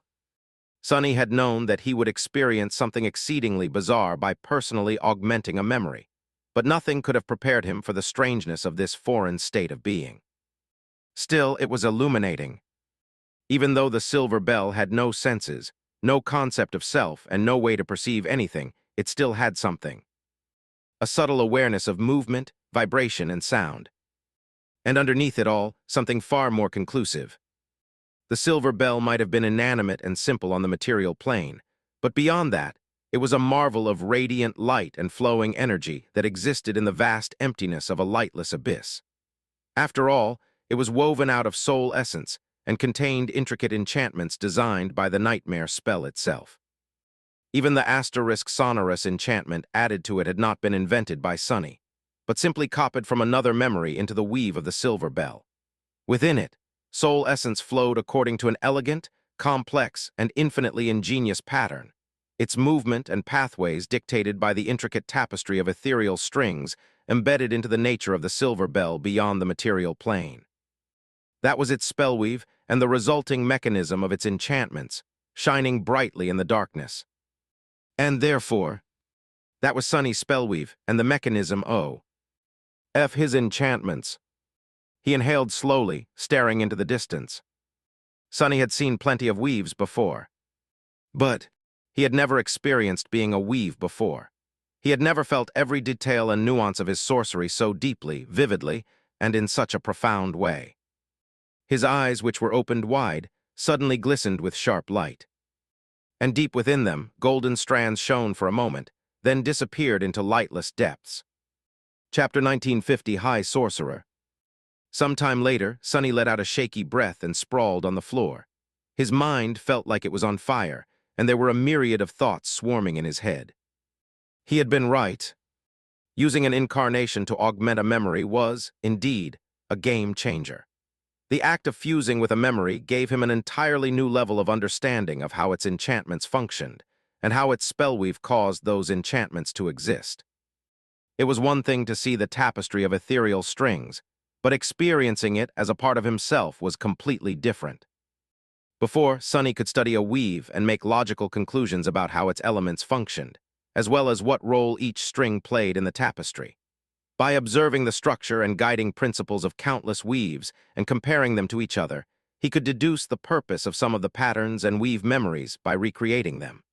That was how his career as a sorcerer had started, and he had made great strides since then. Sonny had steadily increased the repertoire of patterns he could weave. Eventually, he was even able to understand the principles behind these structures, which gave him the ability to change and modify them. Finally, he reached a point where he could weave new patterns and thus create somewhat original enchantments, all by himself. However, Sonny had always remained blind to the true essence of weaving. He had discerned how many weaves worked, but he never understood why. In other words, he had only observed the guiding principles of weaving without ever knowing the underlying reasons for why they were that way. His experience as a sorcerer had been purely empirical, lacking the theoretical understanding of the inner workings and causality of the sorcery he practiced. He was an alchemist at best, not a chemist. Now all of it could change. Of course, Sonny had not fathomed the elaborate underlying laws of weaving yet, but he had obtained a tool to observe them now, to personify them now, which meant that, given time, he would be able to comprehend and learn them. When he did. A soft chuckle escaped Sonny's lips.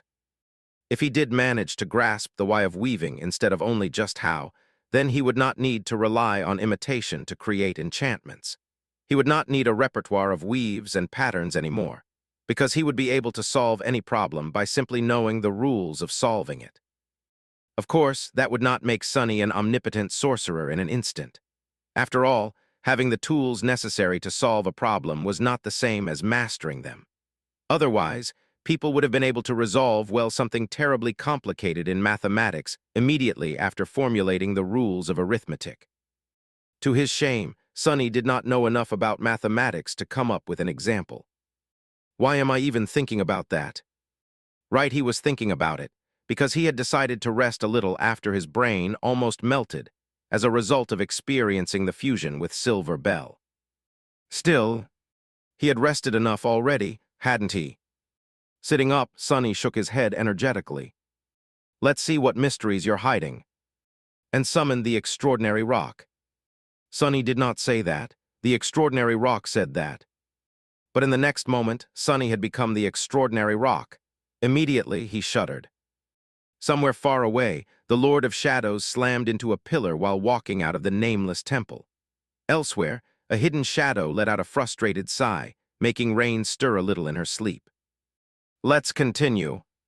Sometime later, Aiko returned to the basement, carrying a tray of food. Her boss was sprawled on the floor in a disheveled state, staring at the ceiling with glassy eyes. She cautiously nudged him with the edge of her shoe. "Hey, boss, you're alive."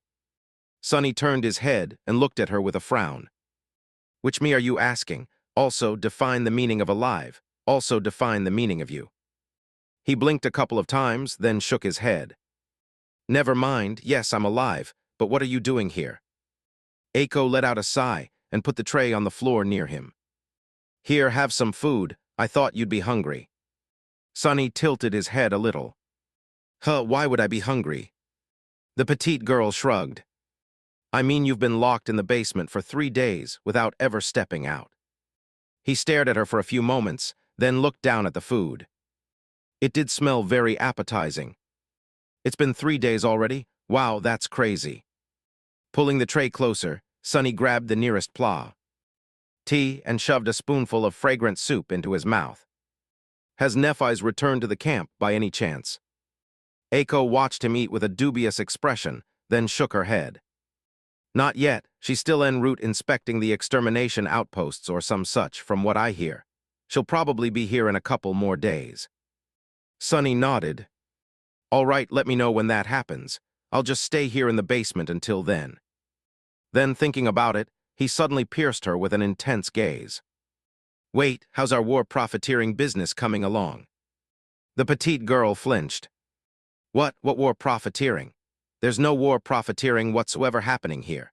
Just a completely benign, officially sanctioned memory redistribution program for the glory and benefit of the Great Sword Army." Sunny waved a hand. Yes, whatever. You should already have at least a small stockpile of memories in inventory, right? Waiting to be redistributed. Lend them to me for a few days. Oh, also, tell the fire keepers that since I have free time, I can modify some memories for them, free of charge. There should be at least a few of them still in the camp, right? Aiko blinked. "I refuse." Sunny froze for a moment. "What, why?" She crossed her arms and scowled sternly. "Free of charge, what's that? Our services are both exclusive and top-notch, so why should we provide them for free? Dream on." Sunny stared at the petite girl for a few moments, then waved a hand. "Fine, whatever, just get me some memories. The more, the better." Grinning in satisfaction, Aiko told Sunny to enjoy his meal and flew out of the basement literally. He smiled. Good. Being banished from the spell, he couldn't directly transfer or receive memories. Each had to be modified slightly before he could give them away or claim ownership, if the other party was willing, of course. So it would actually take some effort on Sunny's part to get the memories from Aiko. It was worth it, however, because if he did, he would be able to augment and study them freely, instantly gaining more fuel for his current research. Aiko's uncompromising avarice aside, Sunny should have been paying the fire keepers for free access to their soul arsenals instead. But no matter. He hungrily attacked the tray of food, grinning from ear to ear. "I've made good progress already." In a day or two more, he would probably be ready to put his new knowledge into practice and test the first results of his recent breakthrough. Therefore, it would be time to weave some memories. Chapter 1951, The Nuances of Proper Grammar. It was going to take Aiko some time to prepare the new memories for Sunny to peruse. In the meantime, he hesitated for a while, looking at the shimmering runes with a bit of trepidation. By now, he already explored those of his memories that he had either personally crafted or altered. 2 more remained, though, Weaver's Mask and Shadow Lantern. Sunny was a little afraid of them. He had already seen their weave, after all, and it was unlike anything he had ever witnessed. Even the most powerful memories he had possessed in the past, Estuary Key and the Crown of Twilight, seemed like toys meant for an infant when compared to the unfathomable complexity of the weave hiding within the divine memories. Sonny had almost killed himself a couple of times by witnessing more than mortals were meant to perceive, like the endless tapestry of fate that Weaver's mask could show him. He had not been harmed by merely looking at the weave of divine memories, sure, but there was a vast difference between taking a look at them and becoming one with them. Fusing with the silver bell was already a shock, so Sonny was hesitant to do the same with either Weaver's mask or the shadow lantern. Still, the temptation was too strong. Finally gathering his courage, Sonny sighed and summoned the shadow lantern. Soon, a palm-sized lantern appeared in his hand. It was made from a black material that felt like stone, but wasn't stone, engraved with intricate patterns that resembled the scales of a serpent. A short chain was attached to a metal ring at its top, similarly black. The lantern's gate was carved from glossy black morion. Needless to say, there was no light shining through it. Instead, the darkness around Sonny suddenly seemed to grow deeper, colder, and more impenetrable. Shadow Lantern was beautiful but unassuming, not at all like a relic left behind by a god. Then again, maybe it was exactly the kind of thing that the elusive shadow god would leave behind. It also only had a single enchantment, which was both quite simple and dealt with such absolute concepts and endlessness and infinity. Enchantment, Gates of Shadow. Enchantment description. This lantern devours light and can contain and then release an infinite amount of shadows. That enchantment had served Sonny well in the past. In fact, it was one of the most useful and irreplaceable tools in his arsenal.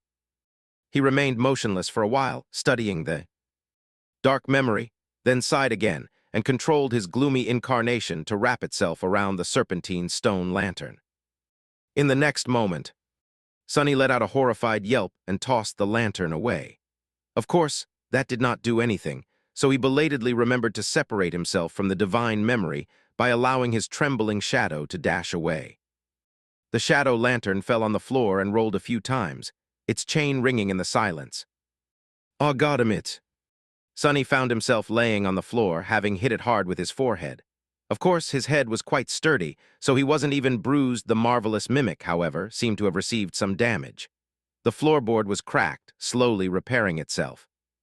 A brick cottage could not really express emotions, but somehow, Sonny felt that he was surrounded by an aura of resentment. He let out a shaky breath. Yeah, I'm not doing that again anytime soon. Just as he had expected, fusing with a divine memory was not something a mere mortal like him was meant to do. His mind was too small, fleeting, and fragile to contain the vastness of the shadow lantern's weave, the weight of its enchantment, and humbling scale of its unseen expanse. The divine memory might have appeared no larger than a palm on the material plane, but truly its essence was far too immense to fathom. Sonny slowly sat up and let out a low groan. At least I didn't start with Weaver's mask. Shadow Lantern was a divine memory of the first tier, while Weaver's Masket was a divine memory of the 7th tier. It had more than one enchantment, as well, woven by Weaver's own hand. Sonny was suddenly thankful that he was a little scared of his mask, having been traumatized by its "where is my eye?" enchantment a long time ago. He had used it on several occasions, the last time already as a saint, to see if he was really free of the strings of fate and disconnected from its tapestry. Remembering those times consistently made him shudder. Of course, fusing with Weaver's mask would be far more merciful than witnessing fate without the privilege of looking away. His mind would not melt, shatter, and collapse under the pressure. It was just that becoming one with something so much greater than himself posed a high risk of his sense of self being substituted by that thing entirely. Sonny had no plans of spending the rest of his life believing genuinely that he was in fact not a person, but a wooden mask instead. He had come really close to being irrevocably convinced that he was an intricate stone lantern already. Shaking his head, Sonny closed his eyes for a moment, then threw a dark look at the shadow lantern. That was close. The experience of fusion with the divine memory had indeed been perilous, but not entirely useless. Slowly, Sonny's expression changed. That said, it had not been useless. Remembering that short moment of being one with the shadow lantern, he scrutinized his feelings intently. He had not really managed to fathom the nuances of the spellweave of the divine memory, but he did become briefly aware of its true essence. That impression, although momentary, imparted a much deeper understanding of the shadow lantern to him. and of its single enchantment. Suddenly, Sonny's eyes widened, and he stared at the glossy Morian gate of the stone lantern in utter disbelief. No, it can't be. And yet it could. He was paralyzed by shock. The gates of shadow. Long ago, soon after receiving the shadow lantern, Sonny had wondered how it was able to contain a literal infinity of shadows. Where did the shadows he sent into the lantern really go? He had even sent one of his own shadows inside, learning very little as a result. He had also tried to store the fragment of the shadow realm in the small stone lantern, attempting to test if its capacity was really infinite. The fragment could indeed be sent into the shadow lantern. Sadly, no matter how hard Sonny tried, it could not be retrieved. There was no reason Sonny knew why the shadow realm's fragment would not return from inside the lantern, like all other shadows would. But that was what he had discovered on Alethia's island. The discovery had crushed his hope of being able to move his piece of a divine domain freely wherever he wished. But now, Sonny had a strong suspicion about what the reason was. It was because the name of the single enchantment of the shadow lantern was much more literal than he had thought. Gates of shadow, not of the shadows, but of shadow. Made pale and feeble by the radiance of day, shadow laughed and rose from the ground. That was what the nightmare spell called Shadow God in the description of the lantern. So the gates of shadow were really the gates of Shadow God. Where would the gates of Shadow God lead? Sonny stared at the small stone lantern and its tiny Morian door with an expression of horror. There was only one logical answer. They would lead to Shadow God's realm. Chapter 1952, Choice Paralysis. It just doesn't end. Today. Sonny stared at the shadow lantern with a strange expression. Today, he had discovered the key to mastering the next step of shadow dance, elevated his sorcery, and now found out that the door to the shadow realm had been in his pocket the entire time. Well, technically, these revelations had unfolded over several days, as Eiko so helpfully reminded him. Still, how was his heart supposed to handle so many stunning discoveries? Who cares about my heart? I have 6 spare ones anyway. Standing up, Sonny carefully picked up the shadow lantern and studied it, a deep frown forming on his face. He was fairly sure his theory was correct. In that brief moment of fusion with the divine memory, he and the shadow lantern had become one and the same. In that instant, he'd glimpsed a bit of what the shadow lantern truly was, as well as what lay hidden beneath its surface. Although he couldn't fully comprehend it, he was certain of one thing: the gate of the shadow lantern led directly to the shadow realm. This would explain why it could hold an infinite number of shadows, as well as why the fragment of the shadow realm could be stored but not retrieved. That fragment had been torn from the shadow realm when a dreadful being escaped it, and by returning the fragment, Sonny was, in a way, mending a rift in the shadow realm itself. And there was no chance he could pull an entire divine domain out of the lantern, after all. Just thinking about all of this made Sonny feel incredulous. The shadow realm, his gaze grew distant, his mind wandering to the implications. Out of the 6 divine realms in existence, only the 7th, the shadow realm, remained. When the dream realm was born, it slowly consumed the mortal realms, absorbing them into itself, along with 5 of the 6 divine realms, or so Windflower had told him. Sonny strongly suspected that the Stormsea had once been the divine realm of the storm god.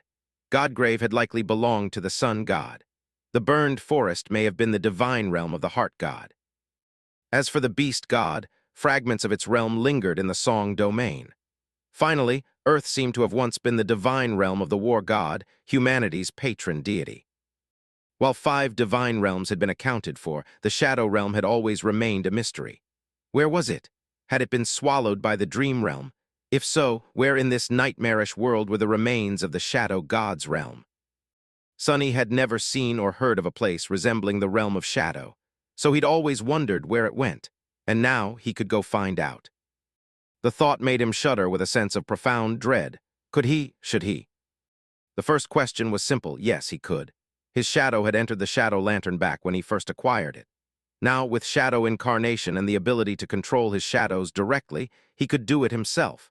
In fact, he probably could have done it even before becoming a saint, simply by using Shadow Step to assume an incorporeal form. The only issue had been the unknown inside the lantern, and that there would be no one to summon him back. but now one of his avatars could hold the lantern while another ventured inside. He could maintain at least two avatars indefinitely, and Shadow's step no longer drained his essence passively. The possibility was certainly there, but should he? The reason for caution was obvious. Venturing blindly into a fallen divine realm was asking for trouble. Godgrave, Stormsea, and Burned Forest were all deadly, representing some of the most nightmarish corners of this harrowing world. Sonny had no reason to assume it, but somehow he felt that the Shadow Realm might be the most dreadful of them all. Yet there was a compelling reason to explore it, too, his missing Titan core. His aspect had always made it harder to saturate his soul, and that difficulty seemed even greater now that he was a saint, especially given the absence of shadow creatures to hunt. Wouldn't it be reasonable to assume there were plenty of them in the ruins of the Shadow Realm? Entering the Shadow Realm was the most certain way he could think of to become a Titan. If Sonny managed to become a transcendent Titan, he'd gain another core, another shadow, and another avatar, and Serpent would also ascend. That would allow Serpent to take on the forms of Titans Sonny had slain, like the fallen Titan Goliath or the Winter Beast. Such a power would add a valuable trump card to his arsenal, and he desperately needed those, especially with the Sovereigns to face. A long sigh escaped Sonny's lips. Damnation! He had so much to do already. Crafting memories was his immediate plan, but there was also the looming war, his need to learn about the Sovereigns before facing them in battle, and Nephis was finally coming back to camp. That meant he could finally see her again. Now, exploring a dead god's lightless realm had been added to his list of things to accomplish. Sonny covered high, face with a palm and groaned. What the hell? With 7 bodies, how was he busier than ever? Shaking his head, he took a deep breath and stared at the ceiling. For now, the only question was what was he going to do first? Sneak into the Shadow Realm or make a breakthrough in weaving? Chapter 1953, One Small Step for Shadow. Sonny definitely knew what the smart decision would be. The smart decision would be to concentrate on weaving for now, slowly consider the potential perils of venturing into the Shadow Realm, and make thorough preparations before entering the lantern.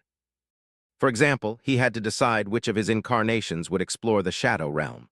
Would he send the Lord of Shadows and his 3 companion shadows to have as much power as realistically possible in the current situation at his disposal there? Or would he send a single incarnation as a scout to reduce the damage to a minimum in case it was destroyed by an overwhelming threat? It would also be best to consider many things, do extensive research, consolidate his recent breakthroughs, and make arrangements before passing through the gates of Shadow. That said, to heck with it. The allure of an unexplored divine realm, the realm of shadows, was too irresistible. Even though Sonny knew that it would be wiser to remain patient, he could not imagine delving into the slow and meticulous process of crafting memories without satiating his curiosity and fascination first. How was he supposed to concentrate on weaving intricate patterns of ethereal strings when there was a portal to a literal divine realm resting basically in his pocket? And not just to any divine realm either, but one that had belonged to the very god from whom Sonny's powers originated. It would be way too hard. Granted, he had no ambitions of going on a true expedition yet. Rather, what Sonny wanted to do was to take a first look at the Shadow Realm and explore it briefly, simply to know what awaited him there, and from what he would have to protect himself. With that knowledge, he would be able to prepare for the actual expedition better. He might even want to craft a few specific memories to help him face the perils of the Shadow Realm, so it had to be done before he dove into weaving. It had to be done now. Sonny turned around, walked to the middle of the basement, and outstretched his hand. The shadow lantern hung freely from his fingers. Following a mental command, the little Morian gate opened, revealing a dark entrance. He remained motionless for a few moments, absorbed by solemn silence. Then he looked down at his shadow. "Well, what are you waiting for? Chop chop, get inside." The Gloomy stared at him in shock, then pointed at itself with a finger as if asking, "Who, me?" Sonny raised an eyebrow. "Why, of course, I mean who else? What did you think that I'll banish my original body to the Shadow Realm?" He scoffed. "Of course not, that's the land of death, you know." The gloomy shadow was dumbstruck for a few moments, then lowered its hands and slowly clenched its fists, staring at Sunny with a murderous gaze. Sunny ignored its antics and activated Shadow Incarnation, taking direct control of his shadow. "Here we go." He glided up his leg, onto his arm, and toward the open gate of the Shadow Lantern. Shadow Realm. In that short moment before entering the darkness within, Sunny considered what he knew about it. Truly, it wasn't much, and most of what he did know had come from the description of the fragment. When Shadow made death, he had become death. Everything that Shadow swallowed died, and everything that died was swallowed by Shadow. Death was an absolute law, and thus that which was ever changing no more. lig/htn/ovoa/orld/com. Time was an absolute law, and thus that which was everlasting no more. Space was an absolute law, and thus that which was endless no more. Wielding time, space, and death, the gods defeated and bound their enemies. However, there were those who defied even absolute laws. One of these beings broke free of the Shadow Realm after being swallowed by it, and in doing so, splintered several small fragments of it. This is one of the fragments. It was strange, really. The nightmare spell seemed to make no distinction between Shadow God, his domain, his realm, and death itself. It almost sounded as if the Shadow Realm was located within Shadow God. Dying and being swallowed by the god of death was used interchangeably. Everything that he swallowed died, and everything that died was swallowed by him, thus ending up in the domain of Shadow in the Shadow Realm.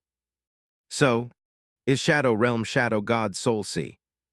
The idea did not seem that far-fetched, but it also was not entirely plausible, mainly because Sunny did not know much about the gods, who were unfathomable. Had the gods even possessed souls of their own? Had they possessed physical bodies? If so, how had they looked? Everyone knew that the gods were dead, but where were their corpses? Godgrave was called so because people assumed that the titanic skeleton had once belonged to a god, but Sunny did not share that belief. A moment before his incarnation entered the lantern, Sunny suddenly shivered. If he assumed that Shadow Realm was indeed Shadow God's soul sea, or at least a divine equivalent of one, then didn't it sound disturbingly similar to his own lightless soul? After all, the shadows of everything Sunny killed ended up in his soul sea. In a sense, those he killed were swallowed by him as well. He remembered the description of the Shadow Realm, too. Everything you cherish, everything you nurture, everything that starts with you will one day be mine, be welcomed by me, swallowed by me, and find peace within me. This is the mercy of Shad. The silent shadows contained within the tranquil darkness of Sunny's soul were, indeed, quite peaceful. His eyes widened a little, and a seed of a thought appeared in his mind. But before it could blossom and sprout, his incarnation passed through the gates of Shadow and found himself somewhere else. Sunny gasped. Chapter 1954, Realm of Shadows. Sunny found himself standing at the top of a tall mound, with a desolate expanse of dark hills stretching in front of him in all directions. There was no grass, no trees, no moss or flowers, no sign of life at all, just stillness and silence. It was a stark contrast to the dreadful reaches of Godgrave, where everything was consumed by the sprawling vermilion jungle that teemed with hungry, restless, abominable life. The ground was covered in a soft layer of fine black dust, but felt more solid than a sand dune would. What made him gasp was not the desolate landscape, however, but everything else he perceived. There was light. He had expected the Shadow Realm to be a land of eternal darkness, entirely lightless and covered by a veil of shadows. However, instead, its dark expanse was illuminated by a beautiful silver radiance, as if resting under a starlit sky. It was just that there were no stars. Looking up, Sunny saw a black sky. At least he assumed that it was a sky. There was no way to tell. There were no stars and no moon, just a seemingly endless expanse of darkness. However, there were clouds. Far in the distance, a vast storm front was moving across the dark plain. That was what Sunny wanted to call it. In any case, in truth, the clouds weren't really clouds, and the storm wasn't really a storm. The clouds weren't formed from water vapor, but from ethereal light particles instead. Shining with silver radiance, they moved and swirled, as if carried by ghostly winds. The Empyrean currents were like beautiful rivers of starlight that illuminated the desolate land, making the immense, ancient shadows populating it flow and dance. It was a breathtaking sight. But more than that, even from a distance, Sunny could feel the terrifying violence of the radiant storm. It was both daunting and chilling, making him want to dive deeper into the embrace of shadows to hide himself. It was a storm of light. No, not light. Looking closer, Sunny shivered slightly. Those sparks of silver light, he recognized them for what they were. It was soul essence. The storm raging above the dark plain was a storm of essence. He didn't quite know what to make of it. At the same time as his eyes were enthralled by the sight of the beautiful, terrible soul storm, Sunny's other senses were flooding his mind with intense sensations as well. There was his shadow sense, of course. As it flowed in all directions, Sunny felt at home. He was surrounded by nothing but shadows, all of them indescribably ancient and unfathomably deep. Their dark depths were so vast that he almost felt lost, and so immense that he almost felt cowed by their scale. Their tranquil, slumbering indifference made him feel calm and at peace. The shadows were his source element after all. Here in the shadow realm, Sunny felt more spirit essence than ever pour into his soul, soothing and satiating it. It was to a degree that the rate at which he replenished shadow essence had become swift enough for at least one more avatar to be maintained indefinitely, without causing any loss. That's good. Sunny strived to maintain a careful balance between expending and replenishing his essence. Maintaining two avatars at all times, the Lord of Shadows and Rain's companion, was what he could do without constantly draining his reserves. So, knowing that he would be able to send one additional incarnation out to explore the shadow realm without crossing the line was welcome news. Now then should I take a look around. There did not seem to be immediate danger around him, but Sunny still remained in the form of an incorporeal shadow for now. He could not see any structures or sense any movement nearby, either. But he felt uneasy for some reason. Actually, it was completely reasonable for him to feel ill at ease. The shadow realm was supposed to be the land of death, after all, if everything that died ended up here then. The shadows of unholy titans and horrors beyond description would be here as well, wouldn't they? Sure, those harrowing creatures were supposed to be already dead, but beings of higher ranks were often above such limitations. Had Shadow God not blessed him from beyond the grave? Come to think of it, would the shadows of the gods and the 7 demons be here as well? Sunny shivered and carefully glided a few steps forward, nearing the crest of the hill. Something is wrong, I think. He was feeling rather strange. There was no pain and no discomfort, but he definitely felt that something about him was not right. His unease grew stronger. What is it? Then he froze. If Sunny had eyes at the moment, they would have undoubtedly narrowed. It was because he saw a tiny mote of silver light slowly rise above his incorporeal form, dancing in the ghostly wind. Then there was another and another. Why was he emanating sparks of soul essence? That did not make any sense. Not only because he was not supposed to randomly leak essence, but also because Sunny had never possessed soul essence to begin with. He was rather unique, possessing shadow essence instead. Following an ominous premonition, Sunny summoned the runes and looked tensely at the counter of his shadow fragments. A moment later, he felt a hint of terror. His shadow fragments were dwindling. The rate was not high, just 1 or 2 every moment, but it was unmistakable. His soul was being drained. Not quite. It was not being drained, instead it was slowly disintegrating. It was bizarre and beyond reason, but he could not deny the fact. He was not under a soul attack and was not receiving soul damage. He did not even feel any pain, but his soul was slowly falling apart. It was being broken down and turned into pure soul essence. If not for the radiant motes of light, Sunny would not have even suspected anything. Feeling a sense of terror, he looked into the distance, where the immense soul storm was raging above the dark plain. A storm comprised of an incalculable number of essence sparks.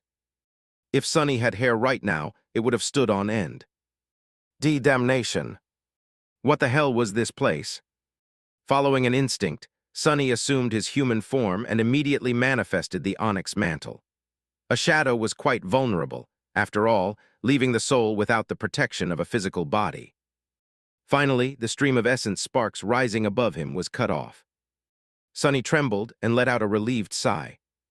That was close. Before he could celebrate his salvation, however, his shadow sense caught a subtle movement a short distance away. And then a black arrow suddenly flashed from the darkness, easily piercing his chest. Chapter 1955, Rude Welcome. Sonny was in the heart of the Shadow Realm, a place where he was supposed to have an absolute advantage over his enemies. And yet, he had not sensed the smallest of movements up until the very last moment. It made sense in hindsight. Who else could exist in this dark and deadly wasteland other than creatures similar to him? He only sensed the black arrow when it was already too late to dodge it. Sonny only managed to turn his torso a little, bracing for the impact. He had a faint hope that the onyx mantle would protect his body. It was a transcendent armor, after all, its breastplate designed specifically in a way to deflect blows instead of enduring them directly. However, his hopes were futile. The arrowhead pierced his armor easily. It pierced his skin and muscles as well, sliding between his ribs and biting his heart. If not for that slight last-moment turn, his heart would have been entirely destroyed. Now it was merely damaged. A split second later, the arrowhead exited from his back and scraped against the inner surface of the onyx mantle. Having wasted its momentum, it failed to break through the stone-like armor again. Consumed by pain, Sonny was tossed back by the devastating force of the impact. He flew a dozen meters back, fell into the black dust, and rolled down the slope of the hill at terrible speed. The world spun, and he tasted iron on his tongue. The shock of the impact was fierce and violent. Being skewered by the arrow hurt like hell. Worse yet, Sonny had no idea where the enemy was and who the enemy was. The initiative was entirely on the side of the unseen archer, and they were at least powerful enough to effortlessly break an exceedingly durable transcendent armor. Things did not look good for him. Of course, there was plenty Sonny could do. Here in the realm of shadows, he was unreasonably powerful. In fact, he felt more powerful than ever before, as if the world itself was infusing him with dire strength. There was an ocean of shadows around him to manifest. There were his shadows as well, saint, fiend, serpent. He could call upon them to protect him. There was Shadow Step and his ability to move great stances in the blink of an eye. Even without the support of other incarnations and unable to augment himself, Sonny could try to give the deadly enemy hiding in the darkness a good battle. However, he did not. There was a much safer solution after all. Standing in the basement of the brilliant Emporium, Sonny looked at the open gate of the Shadow Lantern and summoned his incarnation back. A moment later, his avatar disappeared from the slope of the dark hill and crashed on the floor of the marvelous mimic, letting out a muffled groan, sliding a few meters, and colliding with an empty memory display stand. Sonny watched the stand with a pained expression, both because he was feeling the avatar's agony, and because that damned display had cost him quite a lot back in Bastion. His first tentative foray into the Shadow Realm seemed to be over, just like that. Well, that's not the best homecoming I could have hoped for, I guess. Not the worst, though, either. Walking over to the avatar, who was sprawled on the floor, Sonny looked down at himself with a dark expression. He considered the few short moments he had spent in the Shadow Realm carefully. It was not what he had expected it to be. That dark land was nebulous and beautiful, but also somehow able to destroy souls. If not for how durable his own soul was, it might have been damaged far more severely. In fact, Sonny had a sinking feeling that without Soul Weave, the damage might have been irreparable. On top of that, he had gotten an arrow driven through his chest. His heart had almost been pierced clean through.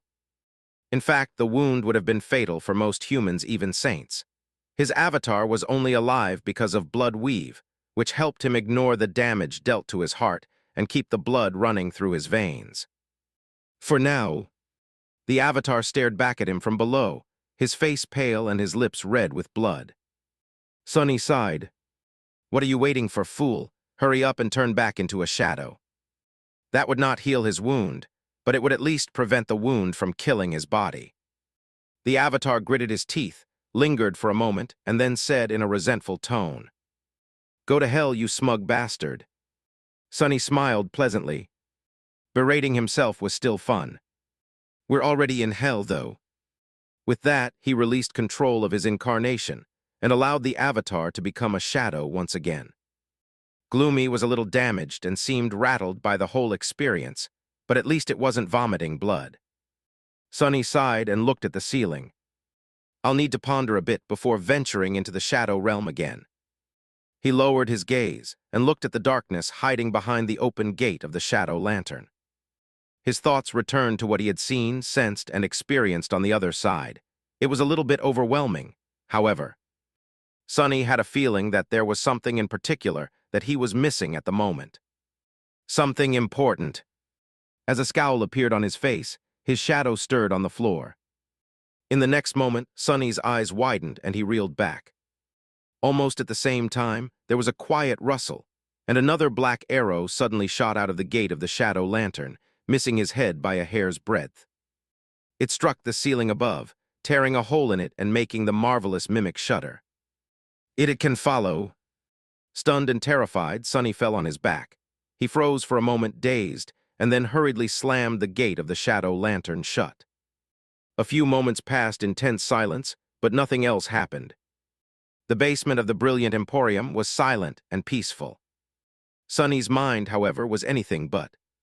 Staring at the shadow lantern with a pale face, he inhaled sharply and then slowly breathed out. What the hell have I almost brought back from that cursed place? Chapter 1956, Consider Death. In the end, Sunny lost more than he gained from his first venture into the shadow realm. He had gained precious knowledge of what awaited him on the other side of the gates of shadow, as well as 2 black arrows, one smeared in his own blood. After retrieving the second arrow from the ceiling of the dining hall of the brilliant emporium, Sunny studied them both with a dark expression. The arrows were not enchanted in any way. In fact, they looked quite simple, almost makeshift. The shafts were made of dark wood, the arrowheads were cut from obsidian, and the fletching was made from crow feathers. Nevertheless, there was nothing mundane about them. Just by holding the 2 black arrows, Sunny could tell that he was holding something mystical. There was a quiet, deadly aura surrounding them, as if the arrows themselves had presence, akin to one a saint would possess. Each was also much heavier than he would have expected, hinting that the materials used to craft them were not at all ordinary. Sunny did not know who had crafted these arrows and from what, but taking a closer look at them, he was not at all surprised. That the onyx mantle had been pierced. He had created more than enough memories to know mystical materials when he saw them. The materials used to fashion the 2 black arrows were at least akin to something he would have harvested from a great nightmare creature, but somehow even more daunting. Even the shadows cast by the arrows were a little threatening. There was something else about them as well. Sunny's expression turned even darker when he sensed something familiar about the black arrows. If he wasn't wrong, they seemed to be imbued with the killing intent of the unknown shadow stalker, etched with their desire to see the prey die. The arrows carried their own will. Well, I'm still alive, aren't I? Better yet, he was now in possession of 2 supremely lethal arrows. Sunny had many uses for something so precious. Who knew? Perhaps he would be able to return the favor and sink them into the heart of that damned archer one day. Sadly, he had lost something far more precious in return. It was not the health of one of his avatars, either. Grimacing, Sunny glanced at the shadow lantern. It was his ability to use its gates of shadow enchantment. Of course, he was still able to send shadows inside or call them back. However, now that the unseen assailant had shown their startling ability to follow shadows back through the gate of the shadow lantern, Sunny was wary of opening it again. Who knew what would crawl out of the shadow realm the next time he did? By personally passing through the gates of shadow, Sunny seemed to have attracted the attention of at least one creature dwelling there. Now that the shadow archer knew his scent, it would not be impossible for them to wait patiently in the area where the lantern led to. Sunny uttered a quiet curse and dismissed the shadow lantern. Now was not a good time to lose one of his most useful tools. The war was raging on, and the battle with the sovereigns was drawing closer with each passing day. He would have to step into the shadow realm and slay the mysterious archer sooner rather than later. But not now.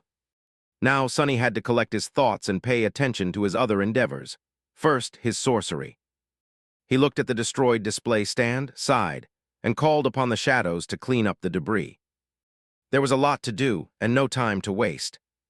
As he headed for the warehouse hidden behind the memory boutique portion of the brilliant emporium's basement, though Sunny lingered, staring into the distance with a complicated expression. He was still being tormented by curiosity, wishing to learn the secrets of the Shadow Realm.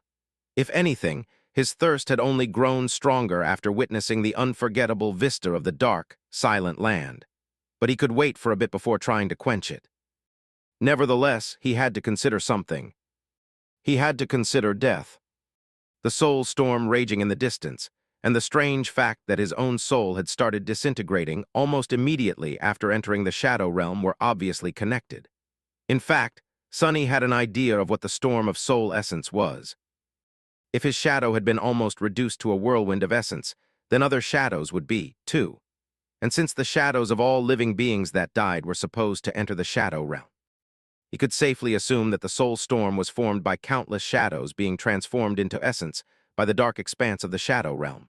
Countless living beings perished every day across the dream realm and the waking world. Just here in Godgrave, the constant cycle of the scarlet jungle extending its tendrils to the surface, giving birth to legions of creatures, and being reduced to ash by the incandescent abyss above would probably send an endless stream of shadows to the empty realm of Shadow God, where they would be slowly ground to dust, turning into swirling rivers of essence. Maybe that essence was then released back into the universe, giving birth to new life. If so, then Sunny might have just witnessed the inner mechanism of existence. He might have seen the genuine workings of death. What was death, really? Death was a weapon created to fight against the void and its corruption. Death was a tool to bring an end to that which had been endless before. There was this peculiar detail that he had not really considered before. The souls of nightmare creatures were tainted by the vile corruption of the void. And yet, once a nightmare creature was slain, the soul shards retrieved from its body bore no signs of corruption. No awakened had ever become corrupted as a result of absorbing soul shards, which meant that death somehow cleansed the souls of the nightmare creatures from the dark taint of the void, putting an end to it. But how could one end something that was supposed to be endless? Sunny lowered his head and rubbed his face tiredly. Was he thinking about useless things? Maybe he was. But then again, maybe he was. Destroying something might end it, but if a thing was indestructible, then transforming it into something new was a kind of end, as well. Shadow God had created death, but he had also become death. He swallowed everything that died and gifted the dead the peace of an end. Was that peace the process of being stripped of everything that made a being themselves, grinding their very soul into a river of essence, and releasing that essence back into the world to live anew? If so, it was a terrifying thought, but also a little comforting.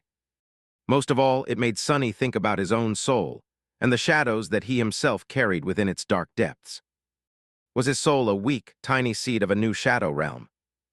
Now that is really terrifying. Shivering, Sunny threw these thoughts out of his head and walked into the material storage of the brilliant emporium with determined steps. Chapter 1957, Sorcerer's To-Do List. Sunny spent the next several hours exploring various mystical materials he had accumulated over the years and considering what, exactly, he was going to craft. The memories of the Shadow Realm kept creeping into his mind, but he resolutely ignored them and tried to concentrate on the task at hand. Sadly, just as he did, there was another distraction. It was Eiko, who wanted to know where the large hole in the floor of the dining hall had come from. Sparing his bewildered assistant a neutral gaze, Sunny turned back to the shelves and gave her a noncommittal shrug.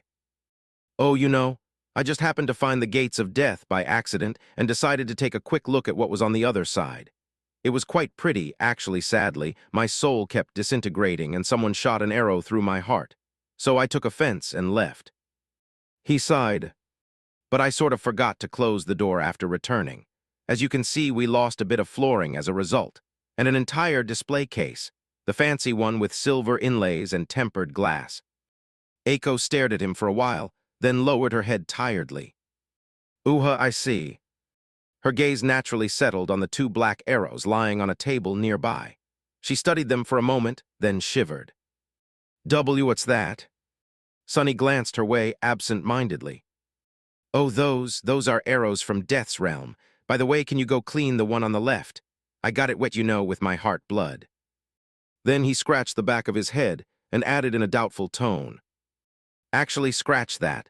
Don't clean it, in fact, don't touch it at all. It's imbued with a little bit of death's essence, so who knows what will happen if you do. Sunny was a saint, but Aiko was merely an awakened. He still remembered always being killed by a mere glimpse of Nether's killing intent, frozen in the reflections of the great river. So it was better to keep these arrows away from her just in case. The petite girl gave the black arrows a tense look and took a hurried step away. "Hey, you and your jokes, boss, haha." Nevertheless, she then took another step back and even floated up a little. Glancing at Sunny, Aiko hesitated for a moment, then hastily left the warehouse. He nodded. Probably a good decision. With that, Sunny returned to his thoughts. Weaving, there were a lot of memories that he wanted to create. His end goal was the sword he had promised Nephis, a blade to slay the gods, both figuratively and literally. That sword was meant to accompany her into the battle against the sovereigns, but Sunny was looking further than that. He was looking to what would happen after the sovereigns were gone, to the time she would be sacred, and then divine. Aside from the sword, Sunny also wanted to craft a few memories for himself.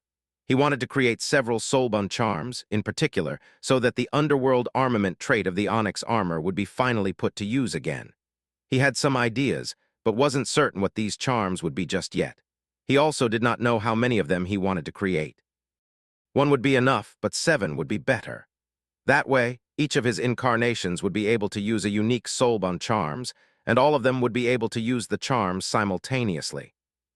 Do I even have enough imagination to invent 7 suitable charms? He was still determined to only use memories for convenience or to better express his own power, not borrow power from the memories themselves. In any case, it was too early to think about crafting the charms. He had not even discovered a way to bind memories to souls yet, anyway, so planning to forge them was a bit premature. Then there was Saint. Unlike his other shadows, she could use memories too, not any type of memory, though, only weapons and charms. The graceful Stone Knight had the ability to either manifest weapons from her darkness or augment existing weapons with it. Currently, she was only doing the former, but doing the latter could push her to even greater strength.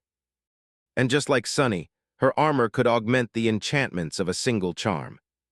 Finally, there W. As Rain, his sister had been suffering a lot since coming to Godgrave. She had endured many harrowing battles, surviving against all odds when surrounded by nightmare creatures far more powerful than her every soldier in this godforsaken place had. She had also killed quite a number of abominations, and since the nightmare spell could not reward her, Sunny had to take its place. These ones were probably the easiest for him to forge due to her low rank. Handing Rain memories of higher ranks was an option, but not a very good one, both because her pool of essence would be swiftly drained by their power-hungry enchantments, and because she would not be able to wield them very effectively.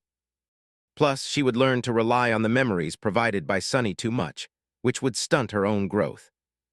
There was also the matter of people questioning where a young awakened with no backing had received memories of great power.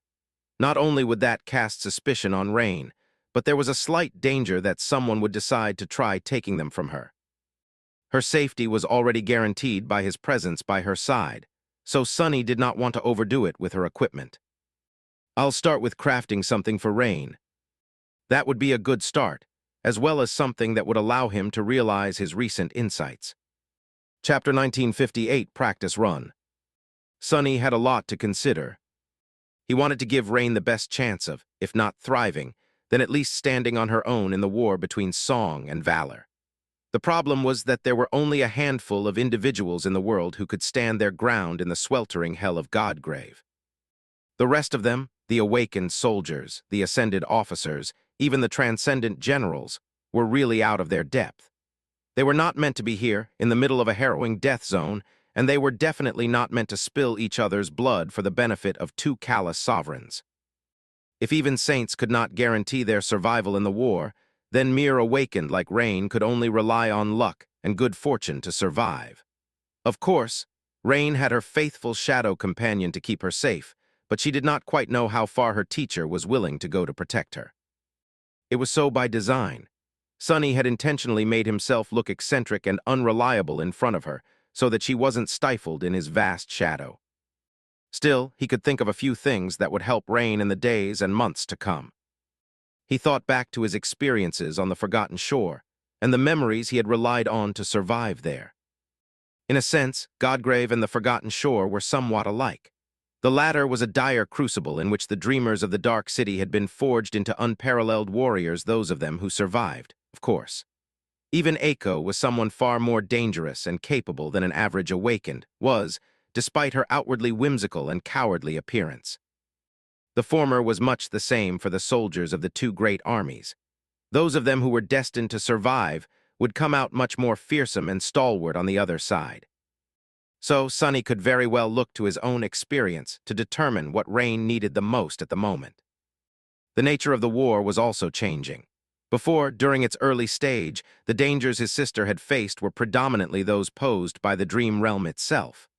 The scarlet jungle, the incandescent white abyss above, the hordes of powerful nightmare creatures that her weapons could barely harm. But things would be different now. The two domains had already established themselves on the bones of the dead deity, which meant that one day very soon, the clashes between their soldiers would become far more frequent. There would be bloody skirmishes, devious ambushes, and large-scale battle fought under the gray veil of clouds. Fighting against humans was very different from fighting against nightmare creatures, especially if Rain was unfortunate enough to face a master or a saint on the battlefield. Killing humans was also very different from killing nightmare creatures. Sunny himself was not even sure how he would handle the next stage of the Domain War due to that. No, he could not even call it the Domain War anymore. Now that the House of Night had been wiped out and the government had been forced to break its neutrality, there was no party uninvolved in the war. The whole world was dragged into the conflict between the King of Swords and the Queen of Worms. Both of the worlds, really so, it was a world war. Or a realm war, to be precise. Mostly because Sunny had been a little negligent in his role as a surrogate replacement of the nightmare spell. So what does Rain need the most? There were several areas that needed improvement. The first and the most obvious one was her lacking ability to slay enemies of higher ranks. Most nightmare creatures of Godgrave were transcendent. So many awakened were physically incapable of harming them. Of course, local abominations were also strange, since they were born weaker than most creatures of their rank, then matured and gained true strength in a matter of days, at least on the surface.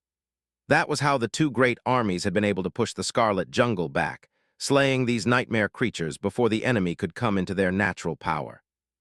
Nevertheless, Rain could use a weapon that was capable of piercing the hides of even mature abominations, with at least some degree of ease.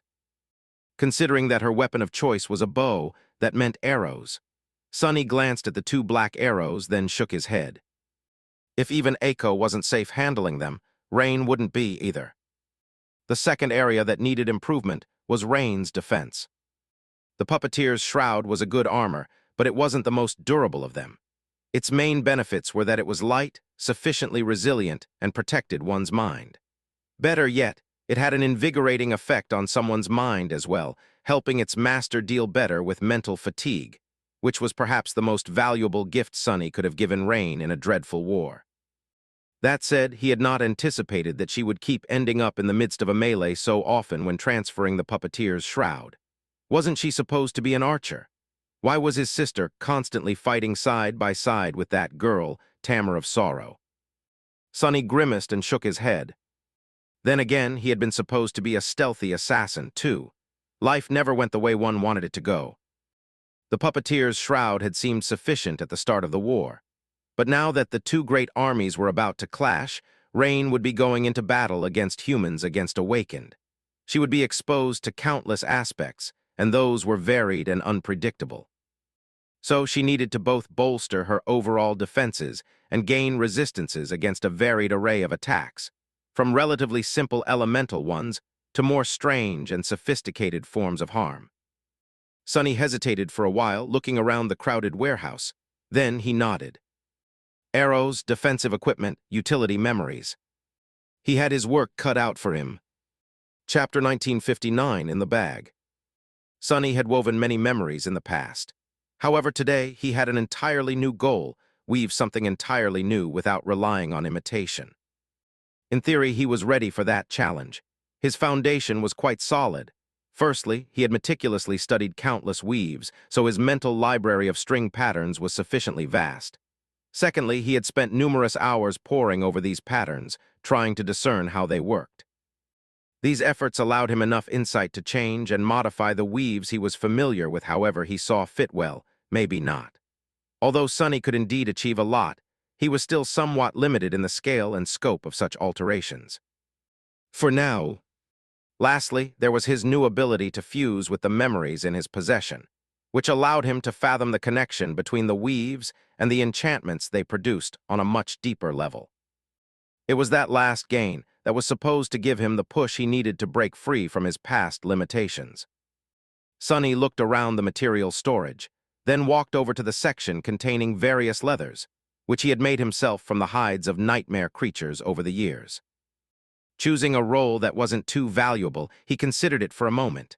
Of course, the low value of this leather was relative. Sonny could afford to disregard it, but it would be a real treasure for most awakened, and more than a few masters as well. Nodding in satisfaction, Sonny picked up the roll of leather, then found a few more materials and left for the workshop. Once there, Sonny unrolled the leather, traced it roughly, and then swiftly cut it.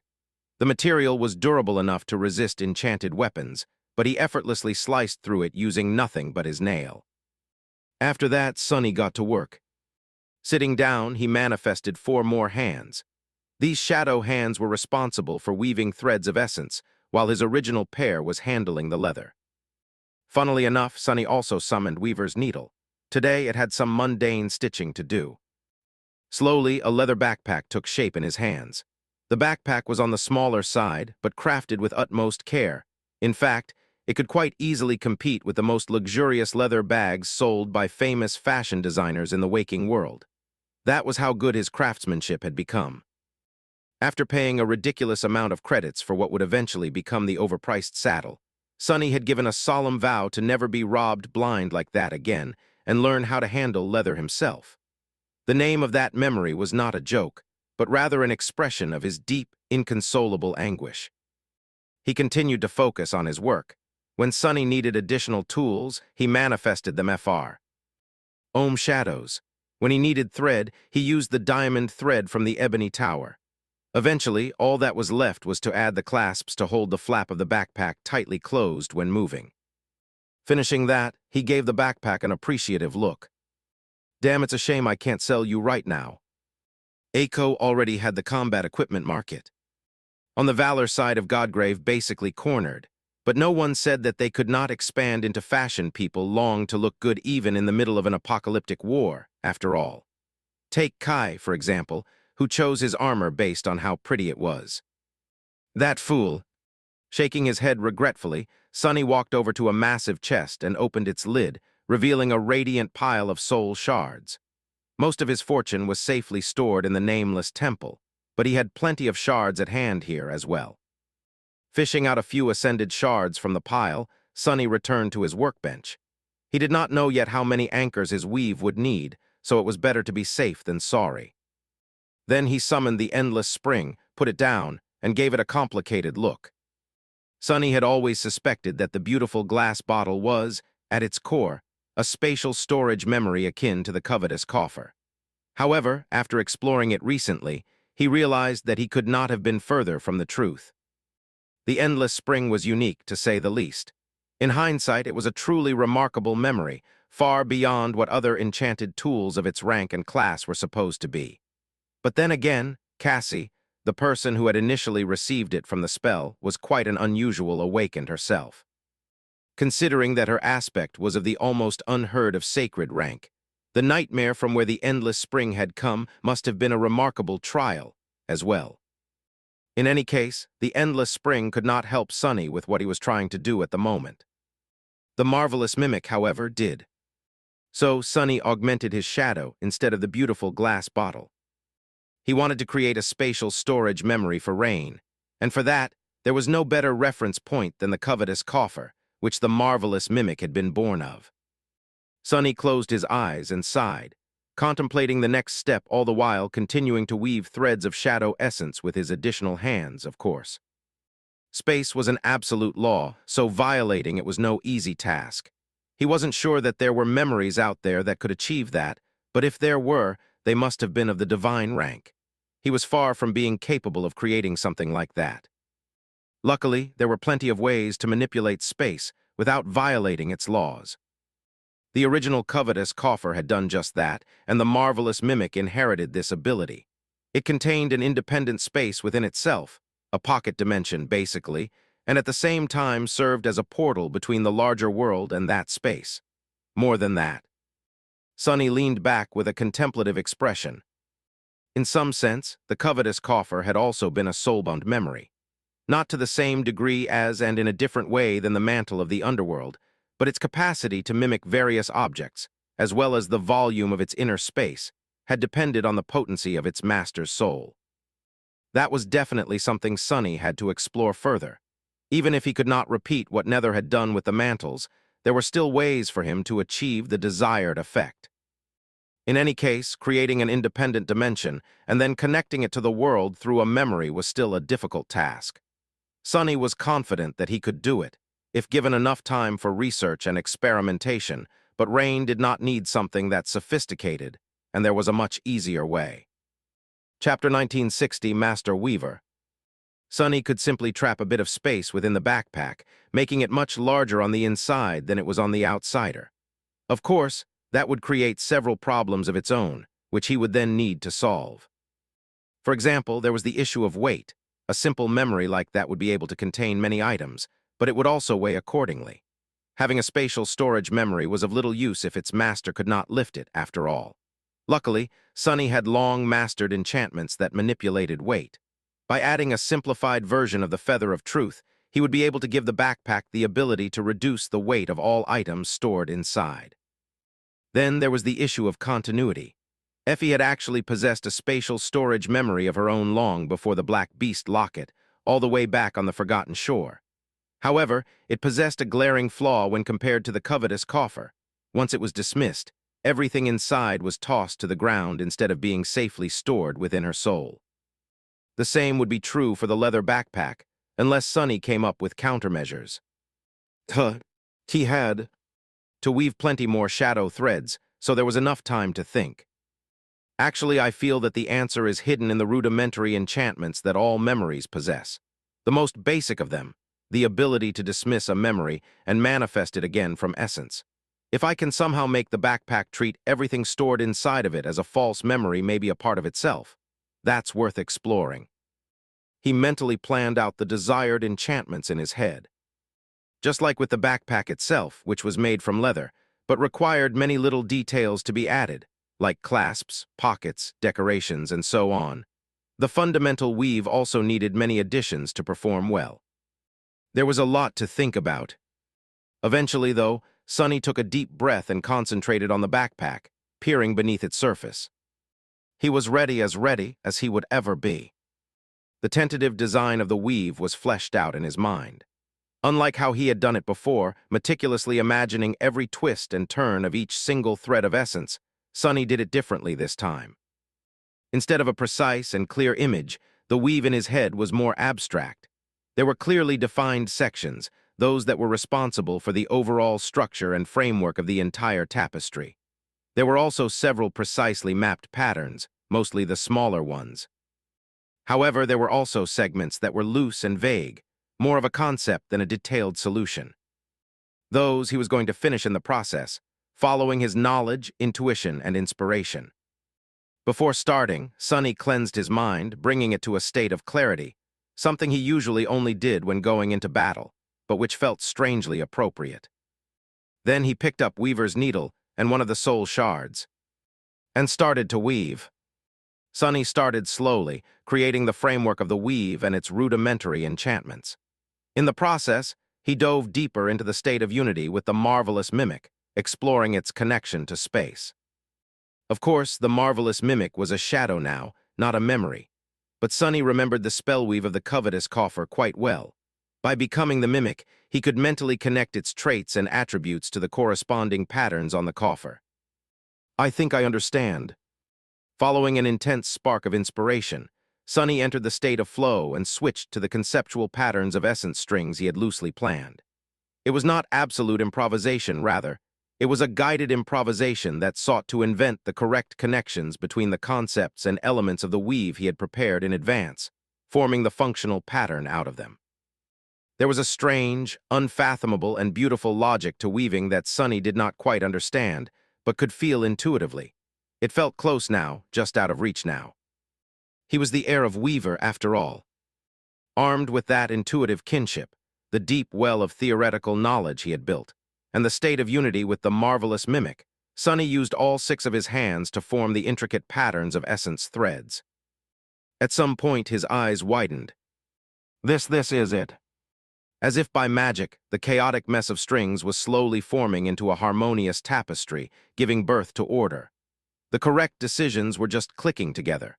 In that moment, Sonny fully felt the nature of a spellweave, where everything was tied together and interconnected. Resolving one problem led to a solution to another, which hinted at how to deal with 2 more. Like that, a cascade of understanding was born, helping him deal with dilemmas that he had no prior knowledge of, and pushing the weave to its final form. It's wonderful. Finally, many hours later, Sonny let out a long sigh and dismissed the shadow hands, looking at the beautifully crafted leather backpack with satisfaction. He had succeeded. He had created a spatial storage memory, not by copying a pattern created by the spell, and not even by altering one. Instead, he had enchanted the backpack simply by having a sufficient understanding of the fundamental rules of weaving, graduating from imitation to originality. This was his first entirely original memory. Sonny smiled tiredly. Hell, am I a bona fide master weaver now? His skill was at least on par with that of the unknown sorcerer who had created Anank's mantle, and even superior to it in many regards. And it would only continue to grow. In fact, he was about to enter a period of explosive growth. The sky was the limit.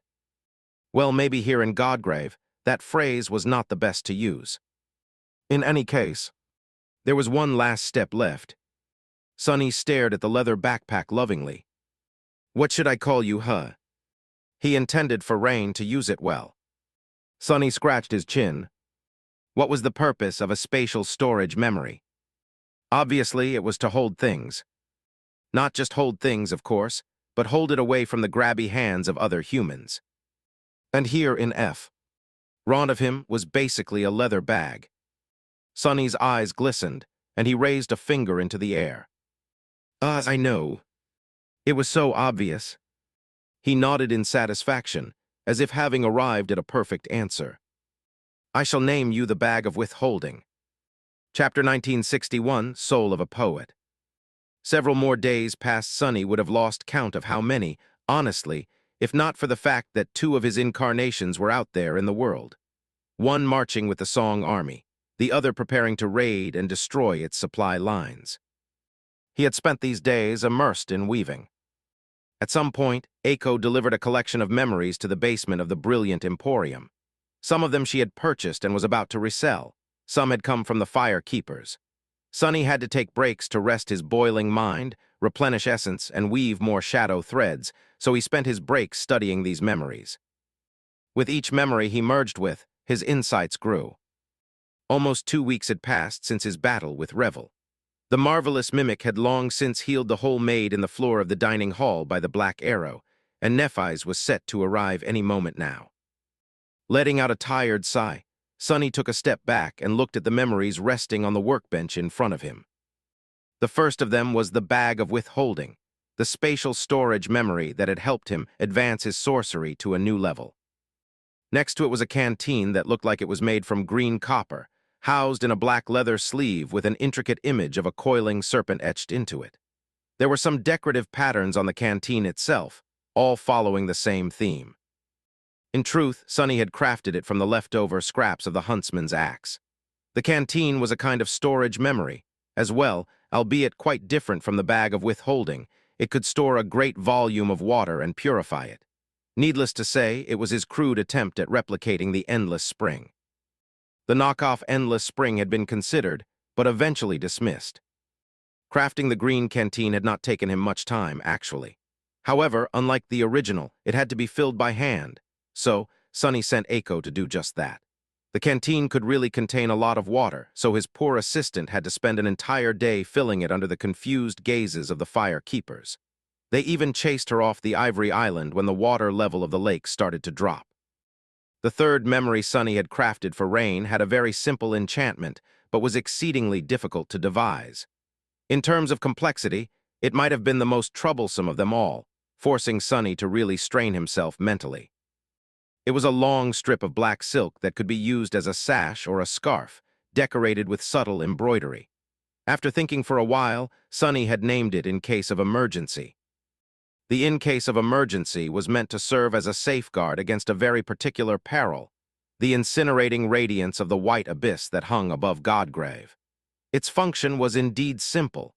If given a mental command, it would instantly turn the person wearing it completely still.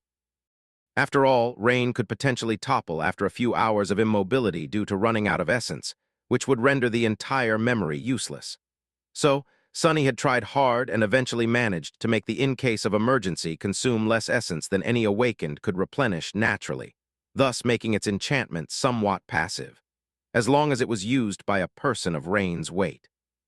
That was it for the utility memories Sunny had prepared. Pressed for time, he eventually had to turn his attention to other areas. Next to the neatly rolled sash were 3 arrows, each possessing a unique enchantment. They were Heavy Blow, Outskirts at Noon, and Don't Cut Yourself. All 3 had black shafts crafted from the charred wood of the burned forest. The fletching and arrowheads, however, were different. The Heavy Blow had gray fletching and an arrowhead forged from dull metal. Its enchantment was a vastly improved version of the Burden of Peace, one of the enchantments of the sorely missed Morgan's warbow. Once the arrow pierced the flesh of the enemy, its master could pour out their essence to make it immensely heavy. The more essence spent, the heavier the arrow would become. Heavy Blow was meant to slow powerful enemies down. The Outskirts at Noon was also meant to debilitate a strong enemy, but in a much more insidious way. Its fletching was white, and its arrowhead was carved out of bone, a shard of bone Sunny had picked up here in Godgrave. Although its enchantment was his original creation, it was inspired by the blessing of dusk from the shroud of graceless dusk. What Sunny had done was store a mental image inside the arrow, a mental copy of the overwhelming disorientation he had experienced after enveloping the outskirts of NQSC with his shadow sense for the first time. Once the arrow struck true, this terrible cacophony of sensations was projected into the victim's mind, hopefully causing complete sensory overload. Outskirts at Noon was meant to daze the enemy. The master of the arrow could continue to expend essence to sustain the disorienting effect. Finally, there was the Don't Cut Yourself. Its arrow and arrowhead were green, the latter forged from the same metal as the beast of prey and the green canteen. Unlike the other 2 arrows, which were meant to debilitate enemies, this one was meant to kill. It carried a deadly toxin, infecting the blood of those pierced by its sharp arrowhead. The longer the master of the arrow fed the enchantment with essence, the more poisoned the enemy would become. The harm dealt by the toxin was cumulative, so it was a perfect weapon for Rain, who mostly faced enemies far above her in terms of power. Even though she was much weaker, with enough determination and tenacity, she would be able to slowly kill even the most terrifying of the jungle beasts. In fact, Sunny had created all 3 arrows while thinking about how to help his sister deal with nightmare creatures that she had no business fighting, yet had no choice but to fight. Sadly, the arrows had active enchantments, so she would have to be tactical about when and how to use them. Nevertheless, he would give her effective tools to choose from at least. Lastly, there were the defensive memories he had crafted. One of them looked quite unassuming. It was a polished piece of volcanic glass hanging on a leather cord. It was a powerful charm that could passively bestow a moderate degree of resistance to elemental attacks upon its wielder, or a high degree of protection if used actively. Better yet, the master of the charm could limit the scope of what resistances were active, thus augmenting them even further. As a bonus, it could either cool the wielder down in case of heat or warm them up in case of severe cold. Sunny had called the charm the piece de resistance. He had no idea what these words meant exactly, but it sounded fancy and vaguely fitting. Apart from the charm, Sunny had also crafted a memory inspired by the chainmail shirt Nephis used to wear, which was a unique piece of enchanted armor that could be worn atop or below other memories of that type. The memory he had devised was designed to augment the defensive properties of the puppeteer's shroud and was made from black, lusterless leather. There was also a lining of light, dark gray chainmail to make the entire ensemble more durable, effectively adding a second, hidden layer of physical protection to the puppeteer's shroud. He had called it the safety first. These were all the memories Sonny had crafted for Rain. His gaze shifted to one more item lying on the workbench. It was a bracelet much like his own. However, Sonny had not been able to finish it yet. He needed Cassie's help to complete the weave of this unassuming but deeply complicated memory. Still, I have outdone myself this time, if I do say so myself. A faint smile appeared on Sonny's face. He couldn't wait to present these memories to Rain. There was just one thing that bothered him, though. Sonny frowned, then summoned the runes and glanced at the list of his own memories. Shadow chair, overpriced saddle, weaver's needle, handy bracelet, quintessence pearl, definitely not me. His gaze shifted to the memories he had crafted in the last few days. Bag of withholding, green canteen in case of emergency, don't cut yourself, outskirts at noon, safety first. He closed his eyes and let out a quiet sigh. There was no denying it. I guess I have a poetic soul, too. Sonny was starting to understand how he and Rain had ended up with their weird names. Chapter 1962, Darkest Shadow. A deep yawn escaped Sonny as he kneaded his weary shoulders. Despite his status as a saint, and an extraordinary one at that, even he had his limits. The past weeks had been nothing short of grueling. The fierce battle against Revel, the intricate process of merging with shadows and memories, and the relentless week of weaving. His mind screamed for rest. Neither of his aspects, the Lord of Shadows nor Rain's mentor, had found a moment's peace throughout this ordeal. With deliberate movements, he retrieved the bag of withholding, its ancient clasp creaking as he opened it to store the remaining memories within. Task finally complete, he emerged from the brilliant Emporium's basement, dreaming of collapsing onto the plush bed awaiting him on the second floor. But first, he made his way to the entrance, where he carefully returned the silver bell to its designated spot above the door. There, back where it belongs. As he gazed at the softly gleaming bell, an odd thought struck him. How ironic. He remembered lamenting his lack of a home once, which had prompted Noctis, another saint far from his original dwelling, to offer heartfelt counsel. While Noctis had built himself the sanctuary, Sonny had created something quite different. The brilliant Emporium stood as testament to his peculiar nature. What kind of person crafts a home specifically designed to follow them everywhere, ensuring they could never lose it again? It spoke volumes about his deep-seated fears. Yet he couldn't deny its effectiveness. Here he was, living comfortably in his cottage despite the transition from Bastion to Godgrave. A small, satisfied smile played across his lips. Perhaps I'm more clever than I give myself credit for. His thoughts wandered to the marvelous mimic's future form. Would it someday house both him and Nephis? The prospect filled him with warmth. His smile grew as he imagined sharing this cozy space with Neph. Of course, modifications would be necessary. She'd need her own closet, though knowing her priorities, a training ground would come first. Additional rooms would follow, another bathroom, an office, a proper library, and perhaps a nursery. The thought made him cough awkwardly. His expression sobered as reality intruded. All right. If they survived to see that future, they would be supreme. Nephis would be more than just powerful. She would be a queen, likely humanity's sole ruler, bearing responsibility for both their territory in the dream realm and their crumbling homeworld. A queen couldn't very well reside in a humble cottage. He released a heavy sigh before brightening slightly. Though that's not insurmountable.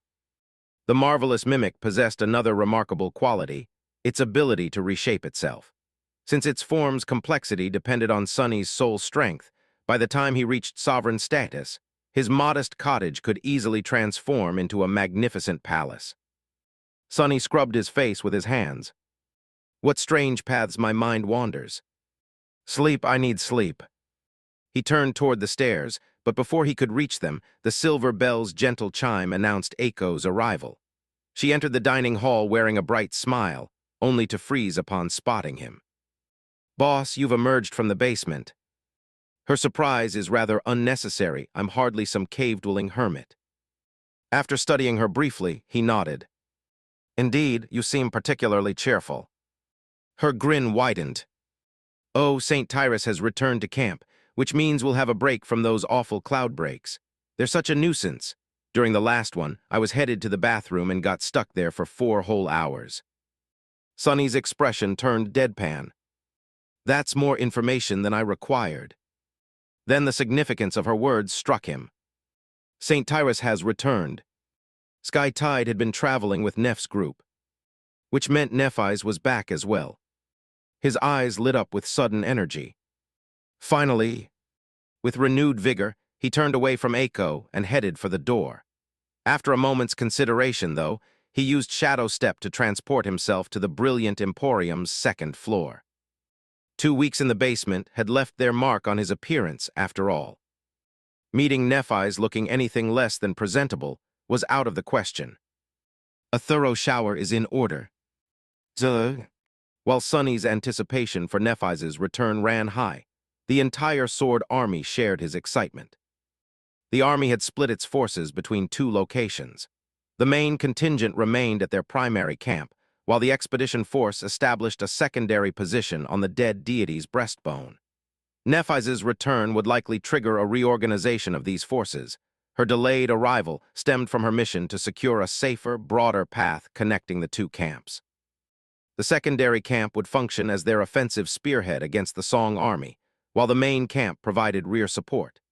The troops stationed within the breastbone reach represented the Sword Army's finest, veterans who had survived the nightmarish campaign to claim the Vanishing Lake Citadel, renamed after Nephis reduced most of it to ashes during her confrontation with Moonville.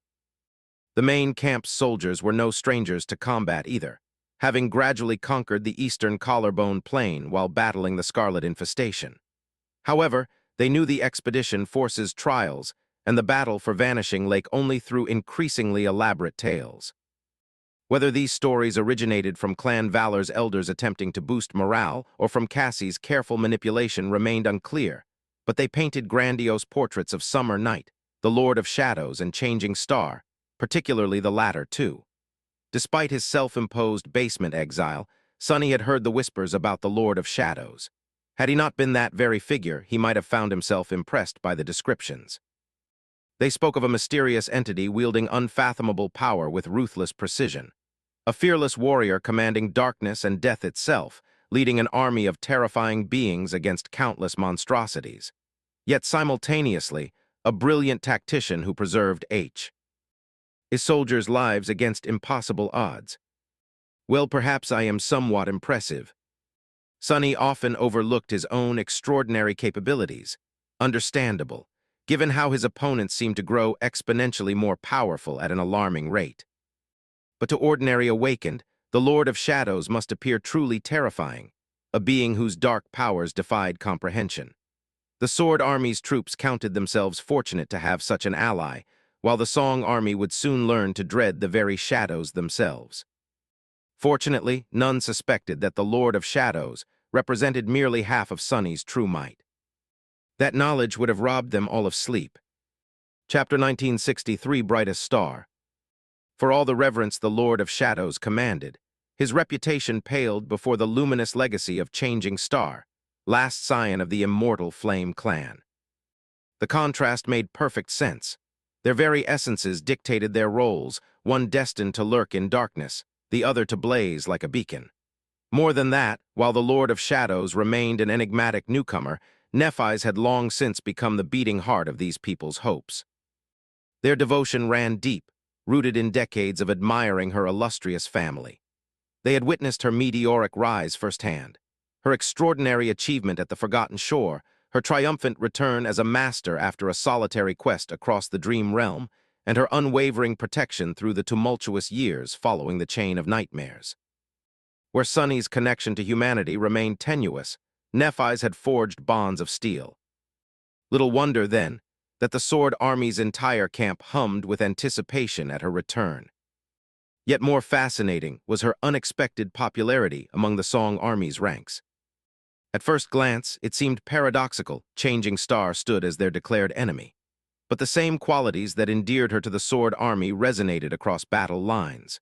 Moreover, word had spread, carefully orchestrated by Cassie, no doubt, that among all valor's champions, only Nephis had raised her voice against the king's declaration of war. Thus, while Song's warriors spat venom at the mention of other sword domain saints, particularly the king himself, they spoke of the immortal flame's daughter with something closer to wistful regret. This sentiment echoed strongest in Rain. Though she seldom discussed Nephis and her companions, Sunny recognized the turmoil in his sister's heart. Her memories, though altered, held clear images: Effie as a neighbor, lessons from Nephis and Kai, casual meetings with Cassie. The prospect of facing them as enemies across a battlefield weighed heavily on her soul. But Rain's struggle merely exemplified a broader tragedy. Though presented as a conflict between sovereign domains, the war between Anvil and Kai Song cut deeper, a civil war that severed bonds of friendship and even blood. The arbitrary nature of their allegiances only twisted the knife. The nightmare spell had scattered people across the dream realm with cold indifference, and few possessed the means to traverse the vast distances between citadels or brave the treacherous storm sea. Master Orum's fate stood as a stark example. His clan's eastern location had forced their vassalage to valor. Had the spell cast them westward, he might have served Kai Song proudly instead of dying a traitor in a lightless cell. Discontent simmered in both armies. As the initial shock subsided and the specter of impending bloodshed loomed closer, resentment and fear poisoned the air. Yet what choice did they have? The Supremes had spoken, and mere mortals could not defy their will. Sunny, however, saw opportunity in their growing disillusionment. As the war's atrocities mounted and hearts grew heavy with grief, he knew the soldiers would become increasingly receptive to Neph's radical solution: the overthrow of the very sovereigns who had forced them into this fratricidal conflict. The enthusiastic welcome greeting Nephis suggested his calculations proved accurate. Even Sunny's fearsome reputation as the Lord of Shadows would serve their cause. In this realm where might made right, his apparent allegiance to Nephis would legitimize her authority. After all, what better proof of her power than her ability to command such a terrifying force? Sunny lingered at the war camp's gates, listening to the excited chatter of the crowd. "They've returned. The fire keepers all made it. Glory, glory." Whispers about his alter ego filtered through as well. These celebrations masked a bitter truth. The victory at Vanishing Lake had come at a devastating cost. 7 saints lost, each death not only weakening humanity's defenses but guaranteeing more casualties in the battles to come. Though some knew the truth, the bereaved clans had been informed, and word had spread most preferred to focus on more palatable narratives. The triumph of Changing Star and the Lord of Shadows, the supposed defeat of Dark Dancer Revel and her sisters. But such concerns could wait. For now, after far too many days apart, Sunny had eyes only for Nephis. His smile softened with genuine warmth. "There you are." Chapter 1964, Nice Experience.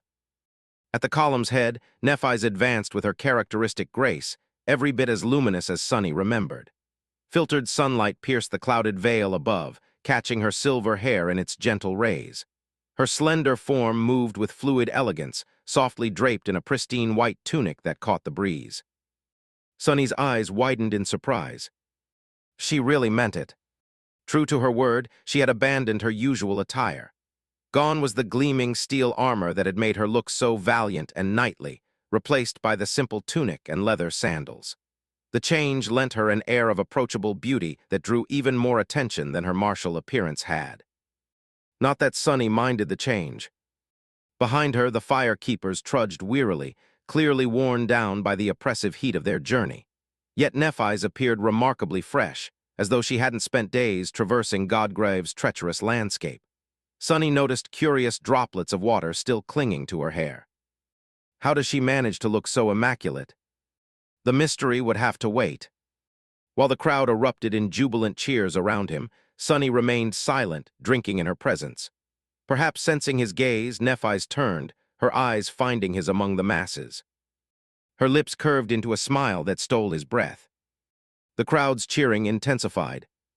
A rough hand suddenly gripped Sunny's shoulder as an overexcited voice bellowed in his ear. Did you see that?" She smiled at me. Another voice immediately contested from his other side. Are you daft? Why would Lady Changing Star smile at you of all people? That smile was clearly meant for me. A third voice joined the fray. You're both wrong, it was obviously for me. The soldiers' enthusiasm bordered on hysteria. Sonny could only grin at their fervor. Yes, I saw it. But he knew better than all of them. His eyes followed Nephis as she entered the camp. That smile was mine alone. Really no one else's. Zuh. Once Nephis had arrived, Sonny slipped away to the Ivory Island.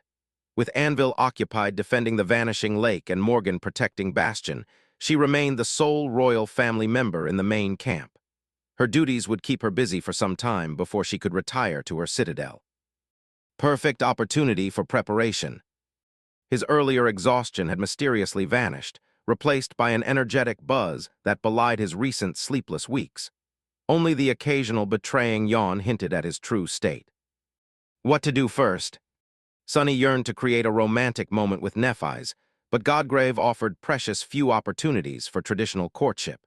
His knowledge of such matters was limited to vague notions picked up here and there. The conventional options seemed simple enough: shared walks, entertainment venues, fine dining. Perhaps visits to cultural institutions or recreational facilities, though he remained unclear on what exactly an amusement park entailed. Any activity that let couples share pleasant moments in agreeable surroundings. But Godgrave provided none of these. No peaceful promenades, no theaters, no restaurants. No galleries, no festivals, no performances. Their time together usually involved fighting grotesque nightmare creatures, thrilling perhaps, but hardly romantic. A frustrated sigh escaped him. Curse this realm. His options for displaying affection were desperately limited. Cooking good meals, offering massages, lending an attentive ear, all worthy gestures, but somehow insufficient. Then his eyes flew wide as realization struck. His palm met his forehead with an audible smack. Gifts, how could I forget about gifts? I'm such a fool. A memory would have been perfect. The oversight stung now that it was too late. Shaking off his self-recrimination, Sonny ransacked the brilliant Emporium's pantry before using Shadow Step to transport himself to the ivory tower. At least he could still prepare a proper feast. After weeks of field rations and the sparse fare during their march to Vanishing Lake, she deserved something special. The thought made him chuckle as he worked. Speaking of taste, I'm quite the delicacy myself. The observation wasn't mere vanity. Countless nightmare creatures had attempted to devour him despite his unimposing frame. Surely his exquisite flavor explained their persistent interest. So absorbed was he in his cooking that he missed the soft footfalls behind him. A familiar voice made him start. What has you so amused? Sonny went still before slowly turning. Nephis stood there wearing that subtle smile he adored. Up close, her beauty was even more devastating than it had been at the gates, sending his pulse racing. Though perhaps his racing heart owed something to the awkward timing of her question. He swallowed hard before deciding honesty was his only option. I was just thinking that I must be quite delicious, you know, taste-wise. Her smile grew, gray eyes sparkling with warmth. After a moment's contemplative silence, she replied in her characteristic measured tone. I suppose I'll have to verify that claim. Then her hands found his shoulders, drawing him into a kiss that left no room for doubt. His arms encircled her waist as he silently congratulated himself on his response. Well, I guess that settles it. They were clearly resuming where they'd left off before Anvil's untimely interruption at the Vanishing Lake. And Sonny couldn't be happier about it. Chapter 1965, Slow Burn. Eventually, they ended up sitting at a table across from each other. Nephis was delighting in the meal Sonny had prepared, savoring it with a satisfied smile on her captivating lips. She acted calm and composed, but her face was still a little flushed. Her eyes glistened in the sunlit expanse of the spacious stone chamber. Sonny, meanwhile, was savoring watching Nephis eat. He just sat quietly, following her movements with his gaze, smiling faintly. He felt content, and his heart was at peace. Actually, no. It was very much not at peace. Instead, it was beating wildly, and he felt as if his entire body was on fire. It took all his willpower to stay still, maintain his composure, and keep the deep carnal hunger from reaching his eyes. He really needed a cold shower, a very, very cold shower. Honestly, it was too cruel. Nephis was inexperienced, and therefore irresponsible with showing him physical affection. Did she really expect him to just go and cool down after being set on fire so thoroughly by her touch, her scent, and her lips? Sure, they tasted sweeter than he could describe, but Sonny was a man, and men were not usually satiated by a little taste. In fact, he felt quite insatiable at the moment. Her presence, which naturally inspired and impassioned desires, was not helping the situation one bit. Sonny was ready to devour her like a beast, but he couldn't. Curse it, why did I cultivate this soft and gallant image? I should have pretended to be a wild and unrestrained shopkeeper instead. A quiet sigh escaped from his lips. What is this sweet torture?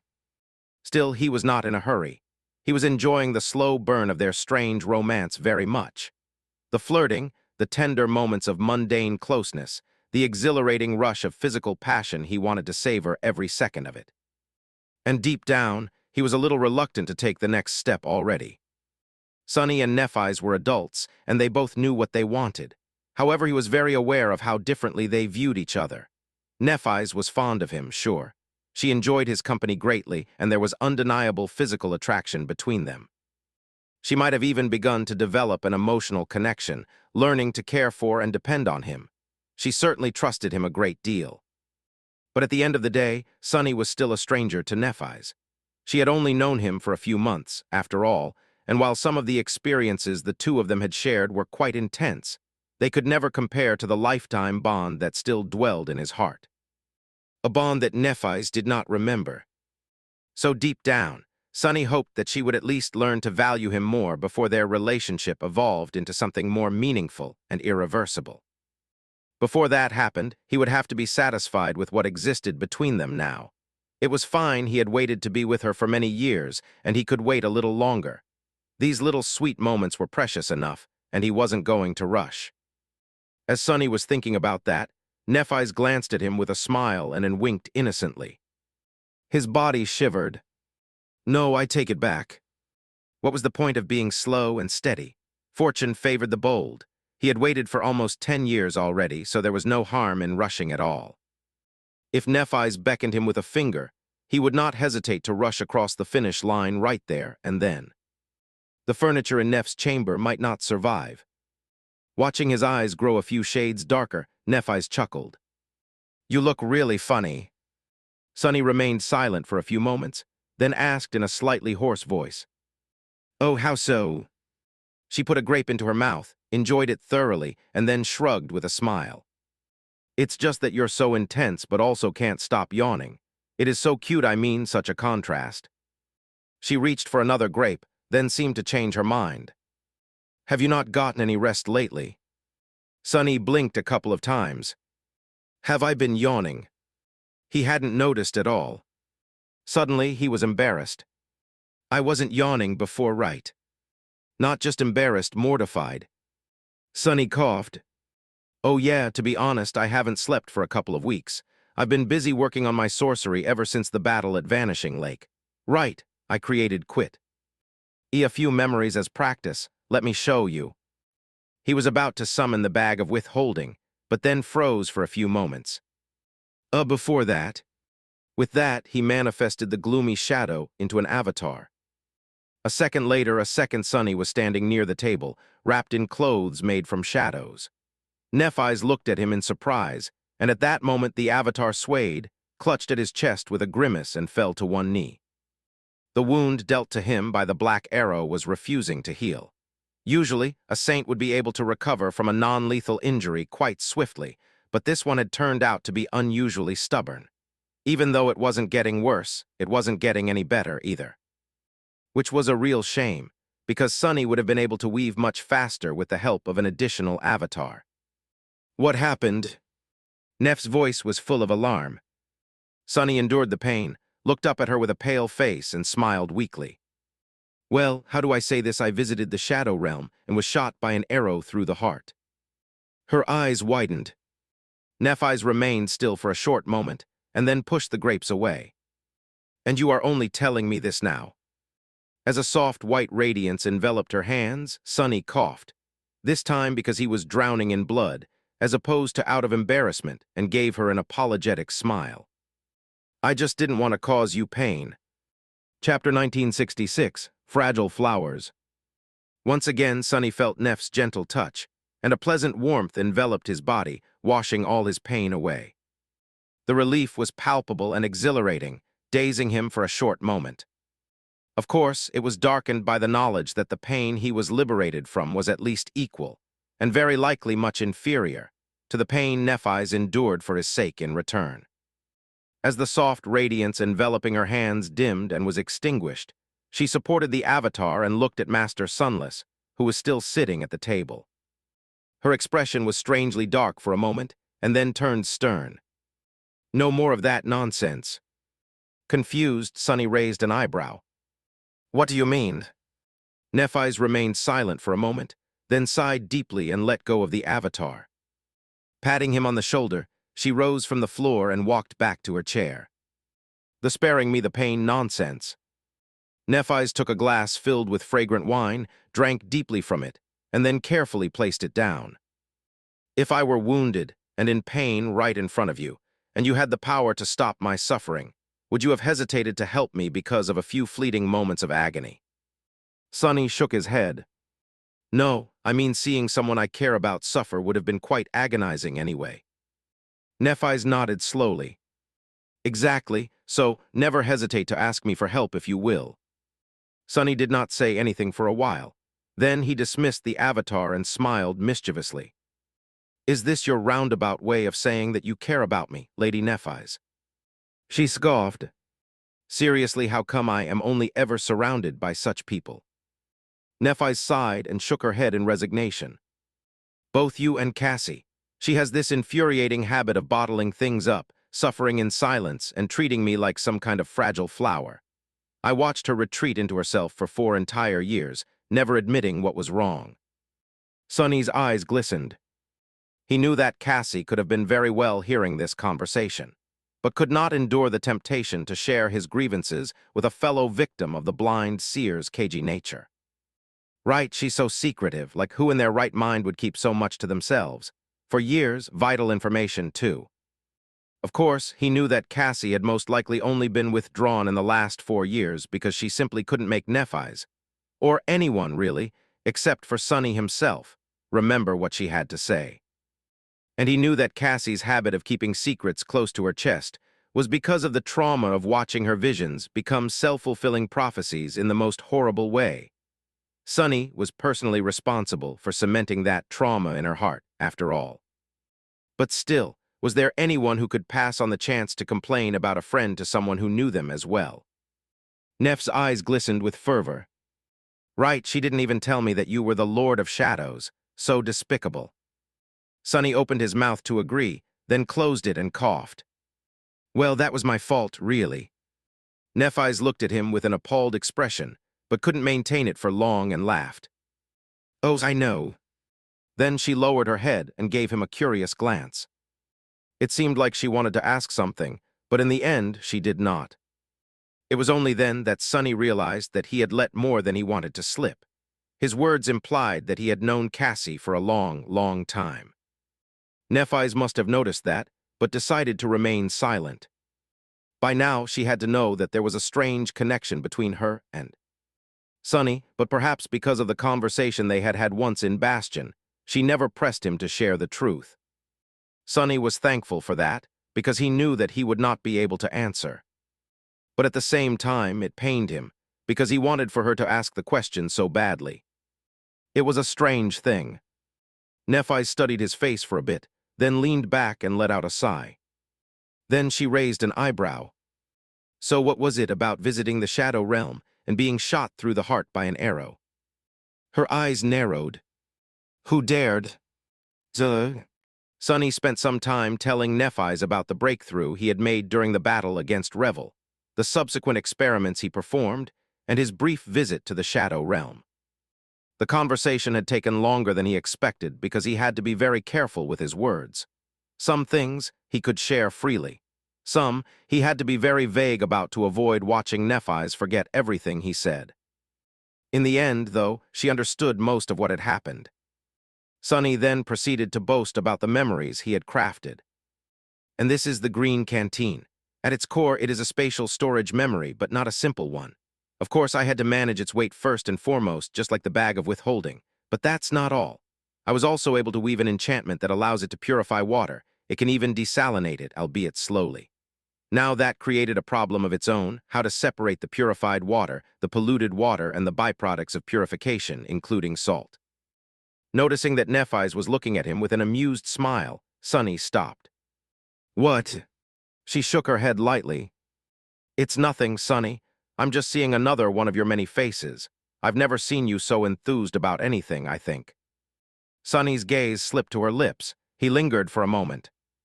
I'm sure there was something I was more enthused about. Nephis laughed.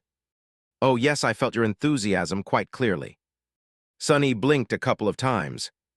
What's that supposed to mean? Then he shook his head. Well, you're not wrong. We are different after all, you and I. Nephis tilted her head a little. Different? How so? Sunny hesitated for a few moments, looking at the enchanted canteen in his hand. Then he offered her a faint smile. You were born to a family of warriors. You have inherited swordsmanship from your father, and wielding a sword is both your passion and your calling. I, however, only picked up the sword out of necessity. I've gotten quite good at wielding it, true. But if left alone, I would have much preferred to do something else, like running a memory store, writing academic papers, or managing a small restaurant. Nephis seemed surprised by his words. Really?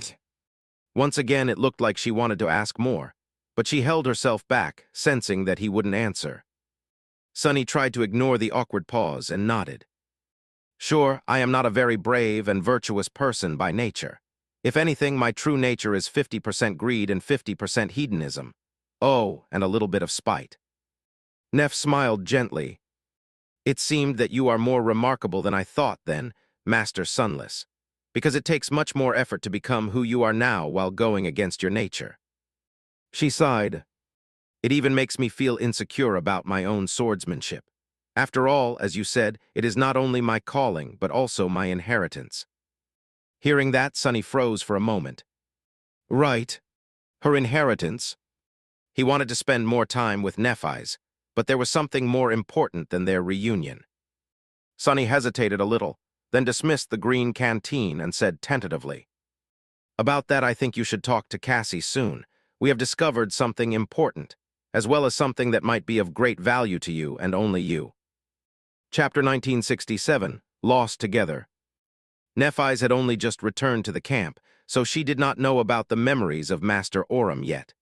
Sunny selfishly wanted to stay in her company for a while longer, but it was important for her to meet Cassie.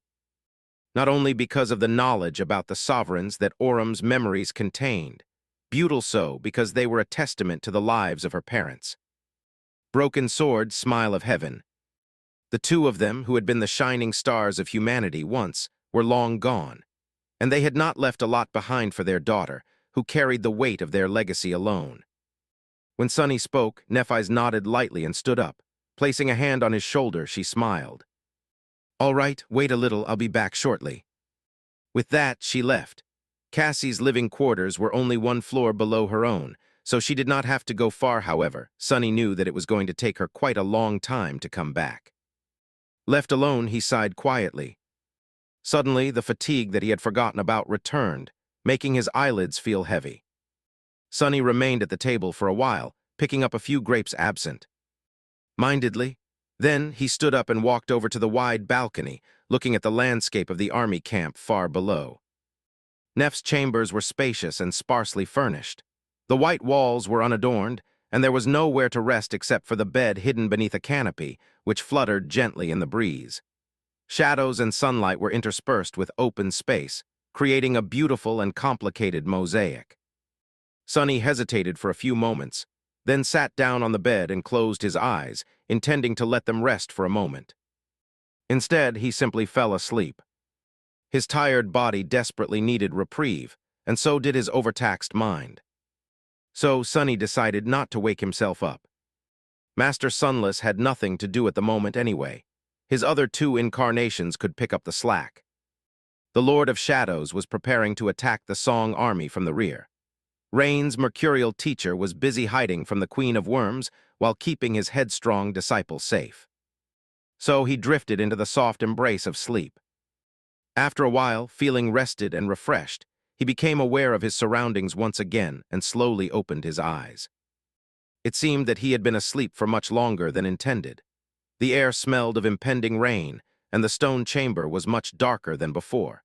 Considering that there were no nights in Godgrave, it could only mean that storm clouds were gathering in the sky, casting a deep shadow on the war camp of the Sword Army. Sonny was still in the sweet grasp of sleep a little. The bed was soft and welcoming, and both his body and mind felt revived. He was in a very good mood. The hollows are going to be flooded again. At least the hollows of the eastern reach of the Collarbone Plain. He did not know how vast the approaching storm would be. Turning his head, Sonny noticed that Nephis had come back at some point. She was sitting on a chair a few meters away, looking at the piece of the gray sky visible through the arches of the balcony. Her distant eyes were the same color as the stormy sky, harboring a hint of melancholy. Watching her, Sonny belatedly realized that he was laying comfortably on her bed, his head resting on a soft pillow. However, he did not move, reluctant to disturb her thoughts. Nevertheless, Nephis must have sensed his gaze. Or maybe something deeper and turned. Her face remained motionless for a few moments, and was then illuminated by a faint smile. "You're awake." Sonny nodded. "Yes, sorry I just closed my eyes for a moment, and that seemed to have powered me down." She shook her head lightly. "That's all right, it was sweet, actually. I got to see another of your faces. You look very different when you sleep." He raised an eyebrow, hiding his embarrassment.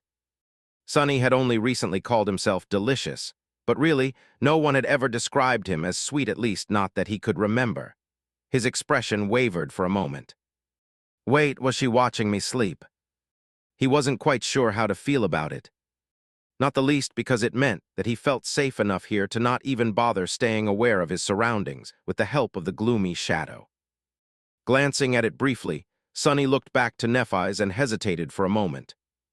"Have you met Cassie?" She turned to the gray sky again and nodded after a short pause. "Yes, we learned quite a bit about the Sovereigns. It's good news." In the silence that followed, Sonny sighed deeply. "What about the rest of it?" Nephis looked up and smiled. There was a hint of bitterness in her smile. Eventually, she sighed. "It is something special, isn't it? Cassie's power. I never thought I'd get to see my mother one day. I mean how she was before becoming hollow. I had only ever heard about how bright and wonderful she was from others." Nephis lingered for a few moments and added, her voice growing a little distant. "My dad, too. I still remember him. A little. It was not like we were particularly close, though. He was not indifferent or uncaring, just always busy, and always bleak, even if he tried to brighten up when around me. Looking back, he was really obsessed with what he was trying to achieve. Conquering the fourth nightmare, most likely. The apple doesn't fall far from the tree, does it?" She sighed. It was really strange to see them like that. Young, radiant, loving, and brimming with hope. I had thought that it would be a solace to finally know what they were like, to know that they have not always been just a pair of ghosts. Especially my mother. She looked down at her hands and added, her voice sounding wistful, but to be honest. Nephis sighed. "In the end, witnessing them only made me feel lonelier." Sonny remained silent for a while, not knowing what to say. Everything he wanted to say to her would be forgotten in a few moments, never leaving a mark, so there was no point. Eventually, he looked at the ceiling. "There is this guy that I know, who became an orphan early on. He was lonely for a long time, too. But then he met a girl." He paused for a few seconds. "And then he lost that girl. And then he found her again, only to lose her again. Come to think of it, I guess it's wrong to say that he lost her. Rather, it was him who became lost. In any case, what I am trying to say is actually, I'm not sure what I'm trying to say." Sonny smiled. "I seem to have had some kind of idea when I started talking, but now I don't know. You don't have to feel like that, I guess." Nephis chuckled softly. Standing up, she walked over to the bed and sat down, looking at Sonny from above. There was a strange emotion in her eyes, both bitter and sweet, both powerful and timid. Perhaps it was longing, Nephis smiled. Well, how does the story end? Was that guy found in the end? Sonny answered her smile with one of his own, then shrugged. I'm not sure yet, time will tell. She gazed at him deeply, not saying anything. Slowly, her smile dimmed, replaced by a calm and sober expression, and the strange emotion in her eyes grew more intense. Sonny wanted to speak, but before he could, Nephis leaned down and kissed him deeply. Her lips were like flame, setting his heart on fire. His hands rose, hovered hesitantly near her waist for a moment, and then wrapped around her tightly, as if intending to never let her go. Never let her go again. Responding to her kiss, Sonny pushed himself toward her, and then gently pulled her onto the bed. A flash of lightning illuminated the world, and somewhere in the distance, a deafening thunderclap shook the world. However, neither Sonny nor Nephis were aware of the storm, fully and utterly lost in each other. Chapter 1968, Council of Shadows. Somewhere far away, a titanic humerus bone hung far above the desolate ashen wasteland like a floating mountain chain. It was the right arm of the dead deity that connected Godgrave to the distant Moonriver plain, as well as to the road leading to Ravenheart. Not long ago, it had been covered by the Scarlet Jungle. Now, however, the jungle was gone. The Vermilion Forest had been obliterated by the soldiers, and the white slope shone blindingly under the radiant, overcast sky. Then there was movement. A small bird suddenly fell clumsily from that sky, colliding with the bone surface at full speed head first. The black crow bounced off the ground, rolled a couple of times, then jumped to its feet and shook its tiny head dazedly. Then it remained motionless for a while before suddenly bursting into a tide of shadows.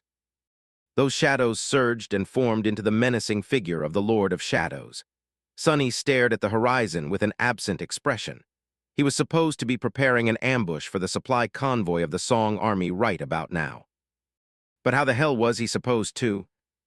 He was already lucky to have fallen on the arm of the dead deity instead of plummeting straight into the sea of ash. That would have been. What was he thinking about? Why was he even thinking about anything, to begin with? Shaking his head decidedly, Sonny fell backward and crumbled into 4 bewildered shadows. He had released control of his incarnation, entirely unwilling to split his attention between several bodies right now. The shadows looked at each other in confusion. Nobody was controlling them at the moment, so it was unclear what they were supposed to do. A few seconds later, the naughty shadow suddenly threw its arms into the air and performed a triumphant pirouette. Then, it threw a smug, satisfied look at its companions. The haughty shadow would have usually given its sibling a contemptuous stare, but this time, it charitably held itself back. In fact, it raised his chin even higher than usual, emanating a very subtle feeling of contentment and pride. As if saying, finally, everything is as it should be. Haughty was such an august shadow, after all. It could reluctantly approve of being with a literal princess. Their master had done something worthy for once. Even the crazy shadow seemed happy, or at least excited. It was usually hard to tell what the lunatic felt, but today it seemed to be in a good mood. Too good of a mood, maybe. Only the creepy shadow remained his usual self. No, not quite. He looked very puzzled by the whole situation, and a little bored. His emotionless stare seemed to convey a silent question. I don't really know what is happening, but weren't we supposed to start killing soon? Hello? Can we concentrate on the important stuff? Hello? Why wasn't anyone listening? The other 3 shadows ignored him. Creepy scratched the back of his head. Well, it wasn't all bad. At least he was learning new things about human anatomy. In fact, it was quite fascinating. Eventually, quite some time later, the haughty shadow coalesced into the fearsome Lord of Shadows once more. Only he wasn't so fearsome anymore. It was hard to maintain one's ferocity while happily humming a tune. Sonny only realized that he was humming a few minutes later, though, and forced himself to stop. However, he neglected to erase the stupid smile from his face. His face was hidden behind Weaver's mask, anyway, so no one would know. The other 3 shadows were giving him strange looks. Well, the gazes of the creepy shadow and the crazy shadow were strange. The naughty guy was quite obvious and expressive. Sonny grinned. Shut up. He failed to make his voice sound stern, though. What does he even know? Looking around, Sonny tried to concentrate and glanced warily at the sky. Then, he turned into a shadow and glided swiftly across the surface of the white bone. He was already running late to his rendezvous.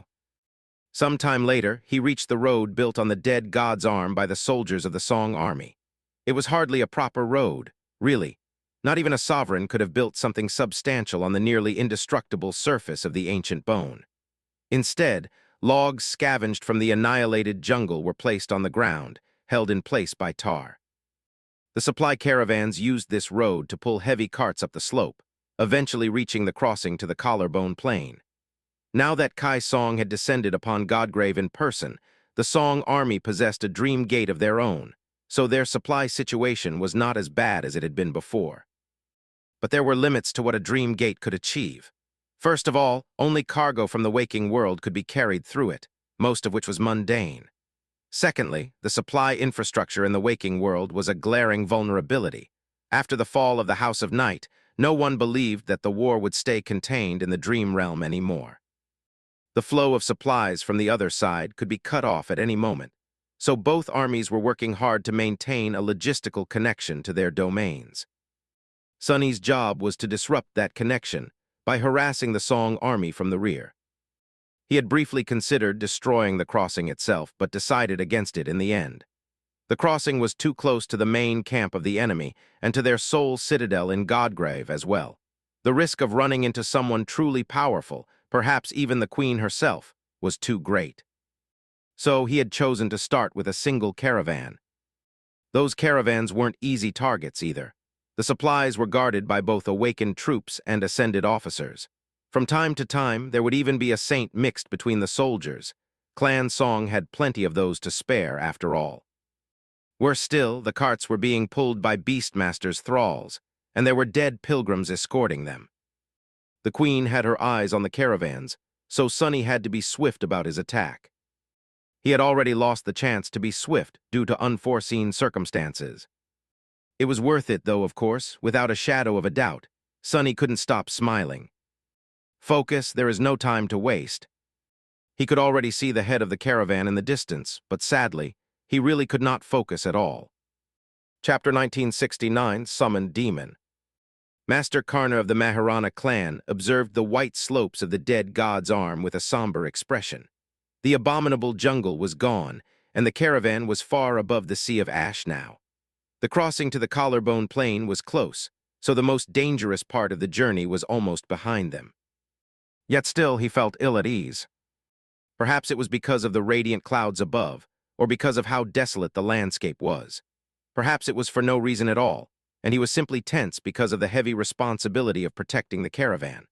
Although not a grizzled veteran, he was experienced enough to know that the last stretch of a journey was often the most perilous, for no other reason than the fact that people tended to abandon caution once the final destination was already in sight. His cousin, Saint Dar, had taught him that. We ought to stay alert. He turned back to look at the caravan. The sight alleviated his worry somewhat. There were more than 100 heavy wagons being pulled across the crude road, each loaded with precious supplies, which meant that there were at least 100 ferocious, towering creatures pulling them, Beastmaster's thralls, most of them at least equal to him in rank.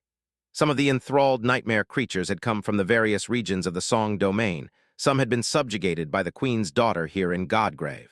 They alone were a fearsome force, making the caravan akin to a moving fortress. But the thralls weren't the only ones defending it. There were awakened warriors as well, 200 of them. There were a dozen masters like him. There were also powerful echoes, and most importantly of all, the pilgrims were escorting the caravan, walking silently at its flanks. Although the walking dead made Karna uneasy, they were the heralds of the Queen. As such, they were the best shield he could have hoped for. The caravan had already experienced several battles on the way to Godgrave, obliterating swarms of Nightum. Are creatures lured by the smell of human souls. Each time, the abominations were easily eradicated before reaching the wagons, so it was hard to imagine that something could threaten him and his soldiers. We are already so close. Unless a demon climbed out of hell to destroy them, they would make it to the war camp unscathed. Karna! The shout of a fellow master made him flinch and turn around. He did not need to know what they were warning him about. He could already see. Out there in front of them, in the distance, a dark figure was standing on the sun-bleached surface of the ancient bone. It had appeared out of nowhere like an apparition, for there had been no one and nothing ahead just a few short moments ago. "Oh, a pilgrim, was someone sent to meet us?" Feeling a chill creep up his spine, Karna narrowed his eyes. He saw a fearsome armor that seemed to be carved out of polished black onyx. A frightening mask that resembled the face of a fierce demon, crowned by 3 twisting horns. The apparition was motionless, looking down. Its long white hair was moving slightly in the wind, like strands of a silken spider web. But then, as if sensing Karna's gaze, the demon looked up, revealing 2 pools of darkness where the mask's eyes should have been. Karna trembled. For a moment, he really believed that his careless thought had summoned a devil from the depths of hell to feast on their souls. But then he forcefully composed himself. "It's him, the Lord of Shadows," the sellsword saint who had faced Dark Dancer Revel and survived. The news of the battle at Vanishing Lake had spread through the Song army swiftly. Although the daughters of the Queen had ultimately failed to capture the citadel, they still managed to escape unscathed after killing 7 saints of the Sword domain. Karna wasn't particularly happy to know that those great warriors had perished, but he knew that it was a triumphant victory that would save the lives of countless soldiers like him in the future. Regardless, one of the most extraordinary details about the Battle of Vanishing Lakes was the clash between the Lightslayer and the Lord of Shadows. He had not shown his strength before, but now, there was no one in Godgrave who did not know about it, and was not wary of him. Although very few people in the Song domain had ever seen him, rumors about the sinister fiend hired by the wicked King of Swords were both abundant and frightening. Some said that he was a madman whose flaw demanded that he revel in bloodshed and slaughter. Some said that he was the last surviving member of a fallen clan, sworn to vengeance against all of humanity. Some said that he was a loathsome killer who had escaped to the Dream Realm many years ago to save himself from being pursued by the Soul Reaper. Some even said that he was no human at all, but instead a nightmare creature masquerading as one. The original vessel of the Skinwalker, perhaps, or of something even more terrifying. In any case, all the rumors agreed on one thing, that the Lord of Shadows was immensely powerful and utterly ruthless. Karna gritted his teeth. Still, he was merely one man. Even if the Lord of Shadows was a saint, he was facing an entire army alone. There were 200 awakened warriors, 2 cohorts of masters, and 100 enthralled nightmare creatures, many of them of the corrupted rank, facing him. There were also the pilgrims. No matter how powerful, one man could not defeat an army. Turning to his comrades, Karna opened his mouth, wanting to bolster their spirits and give the command to attack. But then he froze. Something was wrong about the world. Something was terribly, terribly wrong. Looking down, he felt icy claws grasp his heart. What? The closest person to him was a fellow master, a quiet woman who was a retainer of the royal clan. Everything about her was familiar, except for one thing. For some reason, the woman had 2 shadows. Karna had 2 shadows as well. He stared at the shadows in horror, trying to understand where the extra ones had come from and what their appearance meant. Then, he saw 2 crimson flames igniting in the depths of his own shadow. That was the last thing Karna saw, because in the next moment, the world was suddenly consumed by impenetrable darkness. Chapter 1970, Fear of Shadows. Darkness had descended upon Godgrave, where the sun never set. Karna was both startled and, despite not wanting to admit it, scared.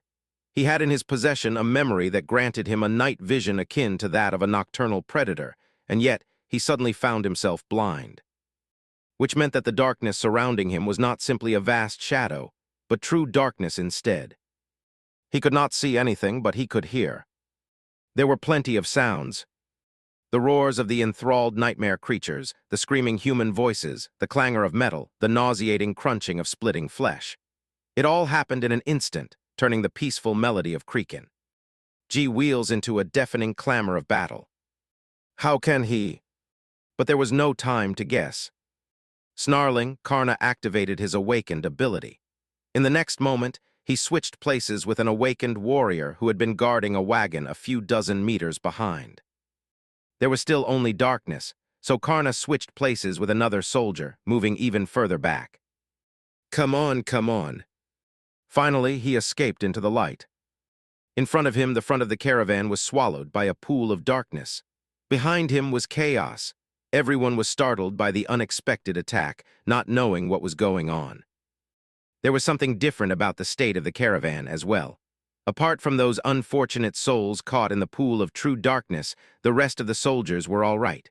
So were the thralls of Beastmaster. However, the pilgrims, each and every one of them, were gone, replaced by tall bonfires. Someone or something had set them all aflame in these few short moments. Karna paled a little and jumped onto the wagon, looking ahead, in the direction where the Lord of Shadows had been standing before. He saw the sinister saint almost instantly.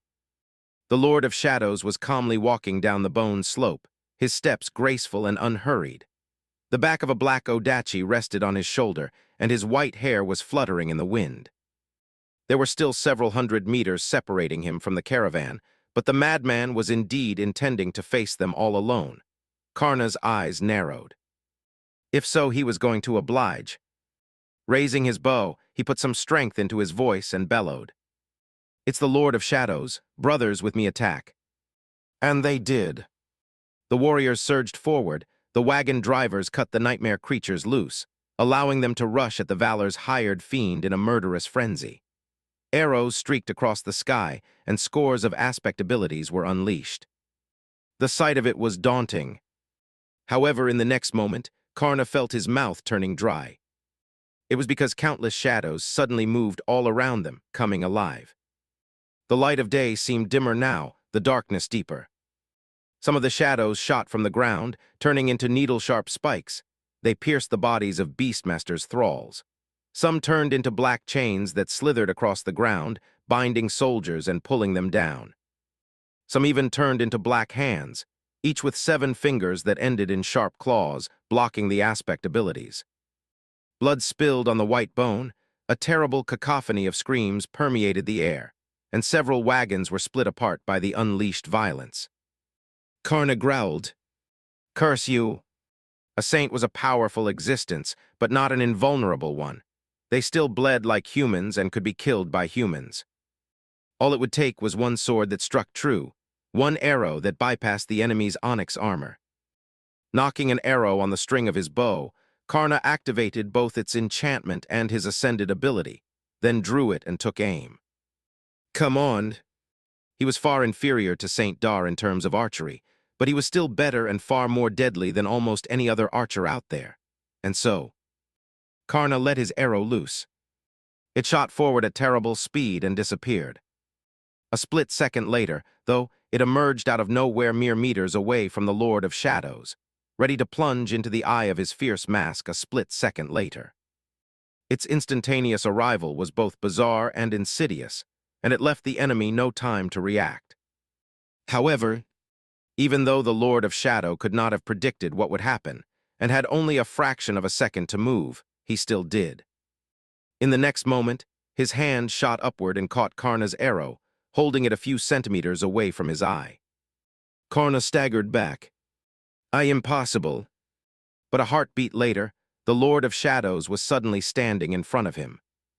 Hey! Karna's eyes widened. He had followed the arrow back. Had he stolen Karna's ascended ability? Just like he had stolen Princess Revel's true darkness. He's here, fight. The black odachi moved. In the next few minutes, Karna witnessed a scene of pure horror. The Lord of Shadows did not just look like a fiend, he was a fiend.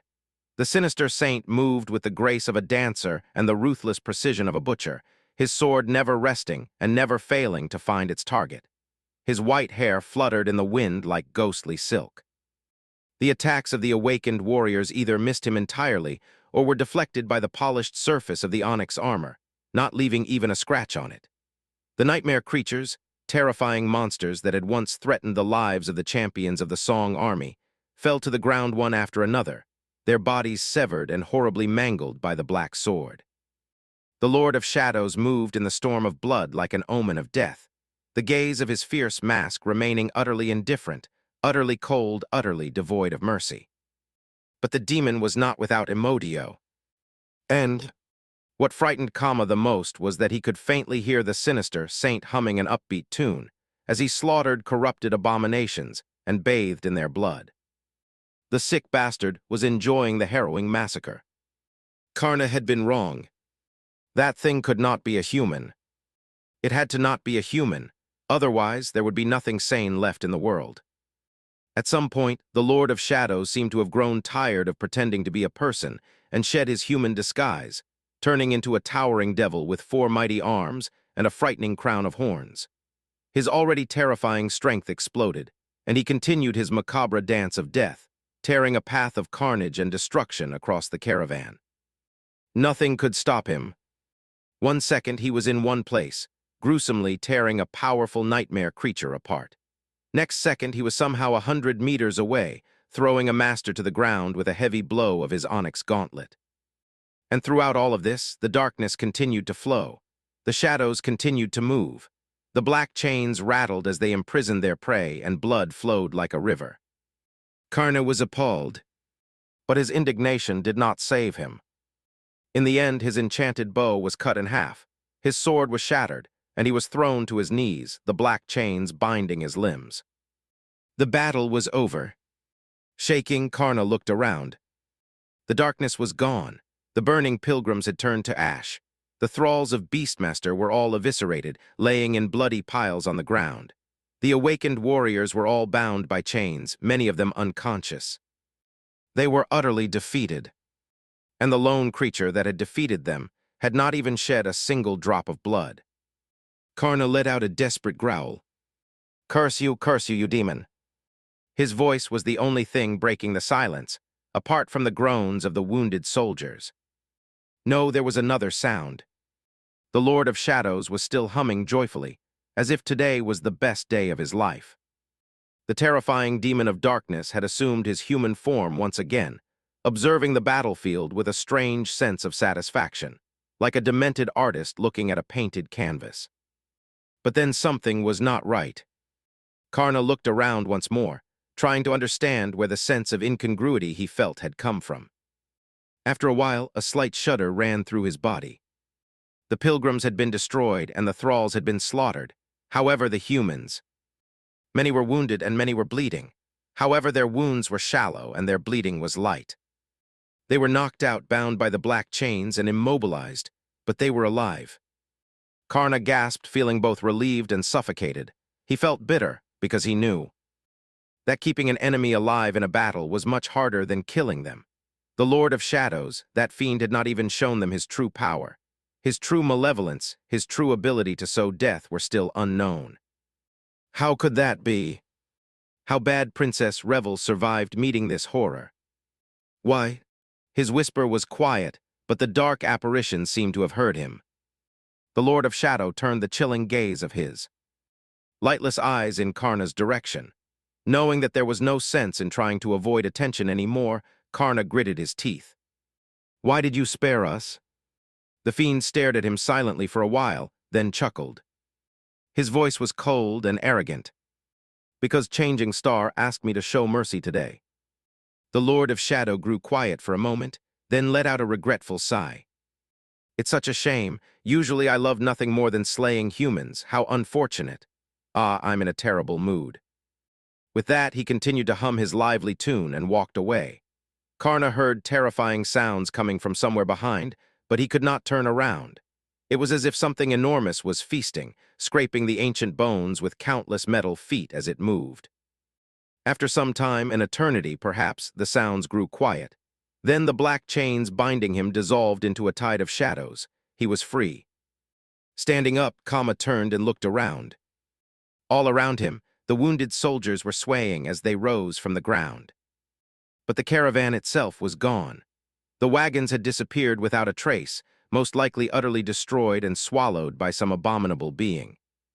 All that remained were the corpses of the slain nightmare creatures, and the blood painting the surface of Godgrave red. And fear. Fear of meeting the Lord of Shadows on a day when that dreadful demon was not held back by the mercy of Lady Changing Star. Chapter 1971, Rumor Mill. Rain was stirred awake by the blaring of a war horn. Opening her eyes to a stark darkness, she sighed and pulled a piece of fabric off her face. The cloth was nothing more than one of her shirts rolled to resemble a blindfold, which she used to block out the light. Almost every soldier in Godgrave had been forced to seek out darkness in some way or another. The perpetual radiance of the murderous sky was both oppressive and a source of constant fear, but most of all it was exhausting. It was bright almost everywhere one went, which made sleep elusive. So they had learned ways to cope with the hateful absence of darkness and night. Rain's way was on the primitive side, but it still let her sleep in peace, which was why she was quite unhappy to have been awoken so early. What the hell is going on? She would have been hurriedly summoning her battle memories before, but now that the Queen was with them, the camp of the Song army was much safer. It was highly unlikely that there was immediate danger, so Rain took her time. Yawning, she stretched, then summoned the puppeteer's shroud and climbed out of her tent as soon as the soft gray fabric covered her pale skin. A wave of heat assaulted her outside, and Rain saw that the camp was boiling with strange activity. The soldiers were rushing, the hideous thralls were being saddled, and the pilgrims were moving silently between the tents. Far in the distance, the main gates of the camp were opening slowly. Rain studied the commotion somberly. "Good morning." Turning around, she saw Tamar standing with her arms crossed a few steps away. Beside her, Ray and Fleur were starting a fire to prepare food. Rain raised an eyebrow. "Is it morning?" The young legacy shrugged. "I might as well be. Does it matter?" Rain failed to suppress another yawn and shook her head. Walking to the fire pit, she asked, "What is going on?" Ray, who had been trying to fire up the kindling with a mundane flint, looked up at her in surprise. "You haven't heard?"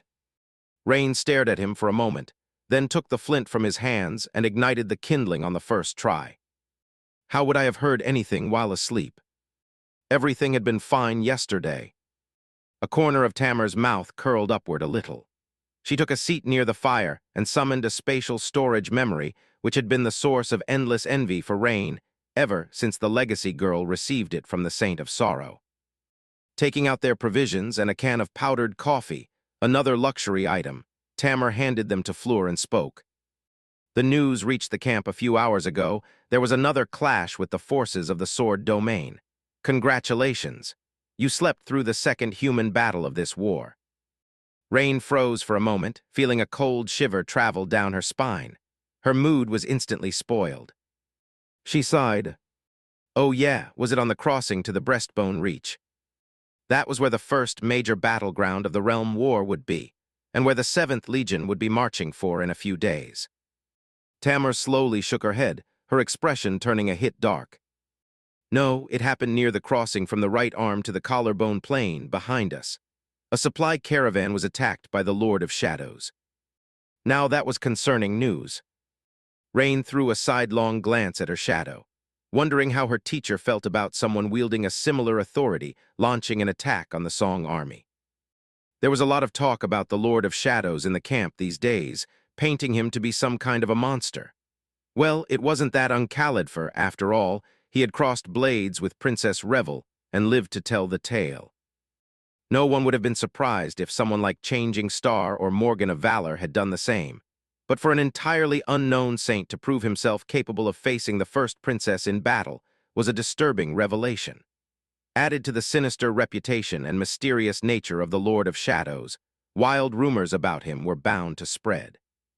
The situation was not helped by the fact that very few people in the Song camp had ever seen him, like her cohort members had. Rain suddenly felt tense. How did the Lord of Shadows and his troops manage to reach our rear without being noticed? Ray shivered. That's the thing. There were no troops. The madman attacked the caravan alone. The young man seemed stuck somewhere between terror and awe, and it wasn't a harassment attack either. He actually obliterated the entire caravan, alone. Rain froze. She had seen these supply caravans entering the camp. They were not an easy target, far from it, actually. Each was guarded by hundreds of awakened warriors, several cohorts of masters, scores of powerful thralls, many of them of the corrupted rank, and now escorted by the Queen's pilgrims. One saint obliterated them all. How was that possible? Were the rumors about the Lord of Shadows not as exaggerated as she had thought?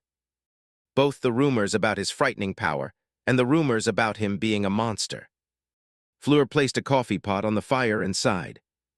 That is not the strangest part, though. Rain glanced at her. It isn't. The delicate girl nodded, her expression strangely similar to one of relief. The Lord of Shadow did not just destroy the caravan. For some reason, he spared every human guarding it. He killed the thralls and the pill. Grims, but left the soldiers alive. Tamer's subtle smile widened a little. Don't we know the reason? He said it himself. It was because Lady Changing Star had asked him to be merciful.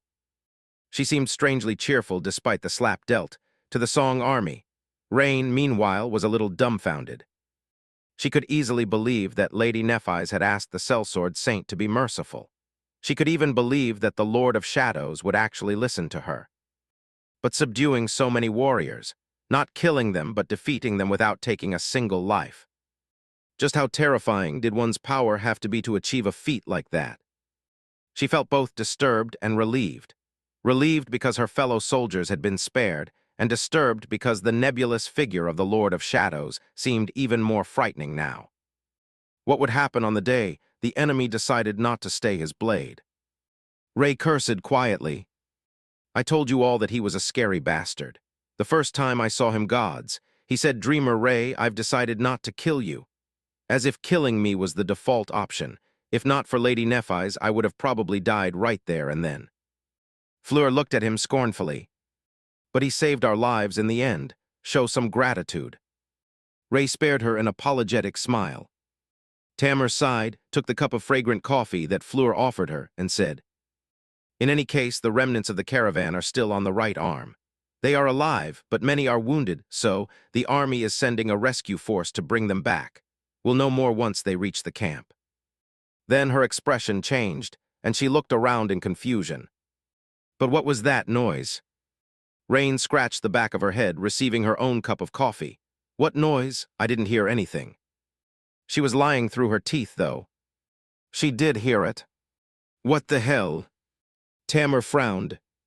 I am sure I heard something. Sounded like humming. Chapter 1972, Private Conversation. Rain took a sip of coffee, hiding her face behind the tin cup. She had heard it too. After all, the humming had come from her own shadow. What is this fool doing? Feeling pins and needles, she gulped down the scalding coffee and forced out a smile. Well, anyway, I'll go take a walk, visit the baths. Thank you kindly, Fleur, the coffee was delicious.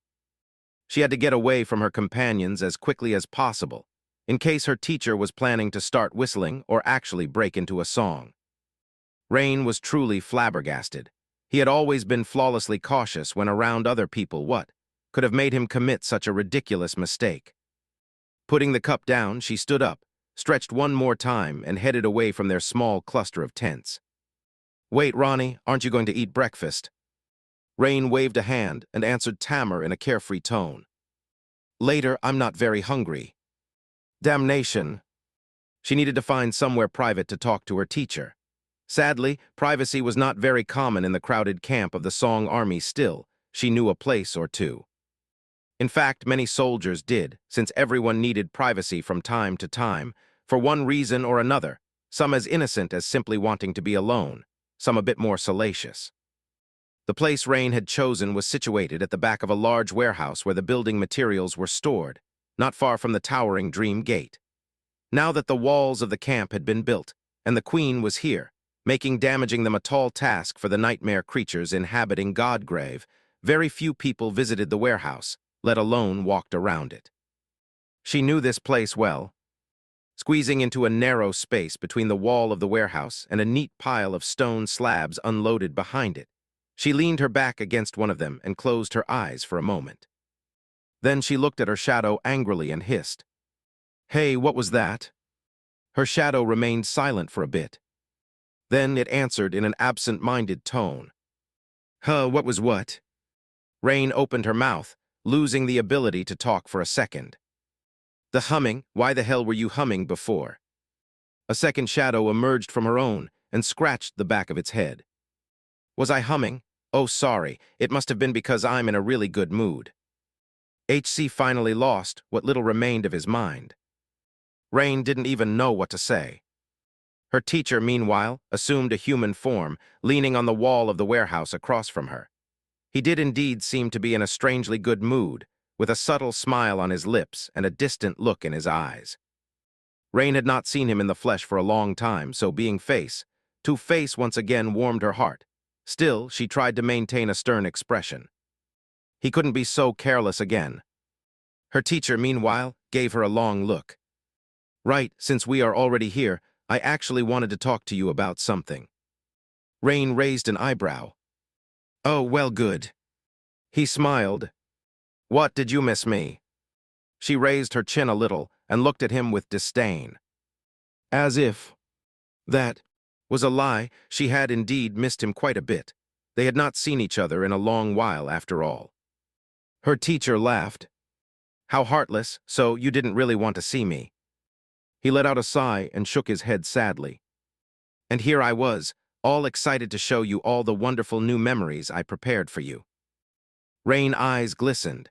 Taking a step forward, she grabbed his arm and looked at him with an expression of utter devotion. Teacher, your student missed you so much.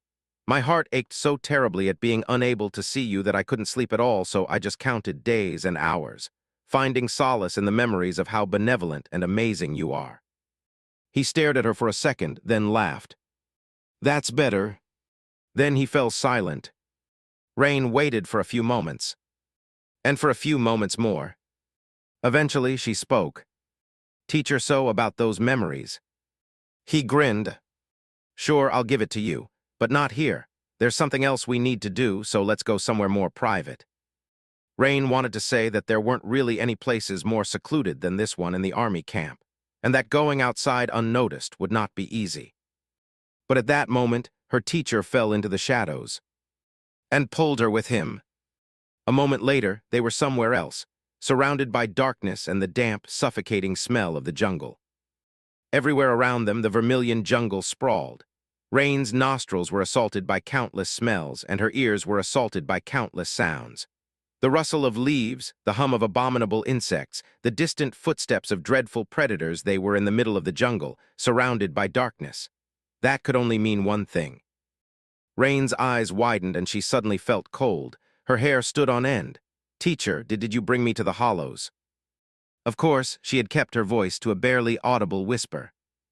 He just nodded calmly, as if it was not even worthy of being mentioned. Yes, but don't worry, there are no cursed nightmare creatures nearby. Only the great ones. Rain shuddered. You bastard, what do you mean, only the great ones? Pulling her along, her teacher walked between the ancient trees and entered a small clearing. There somehow Rain saw a familiar brick cottage. She was too dazed to even bother wondering what it was doing in the hollows. This time she was led to a back door. Rain was pretty sure that it had not existed the last time she saw the cottage, but now it was undeniably there. Inside was a vast chamber filled with darkness, and in the middle of that darkness lay a towering mountain of items. There were pieces of broken wagons, piles of precious mystical materials, bags of flour and rice, crates of arrows with arrowheads forged from sorcerous steel, barrels filled with unknown liquids, slabs of building stone, and so much more. There was a very familiar symbol burned into the wooden crates as well. The crest of the royal clan song. Rain froze. Raising a shaking hand, she pointed at the mountain of supplies and asked in a small voice, Teacher W, what is that? But she knew what it was. It was the supply caravan of the Song Army, what was left of it. He glanced at the supplies briefly and shrugged.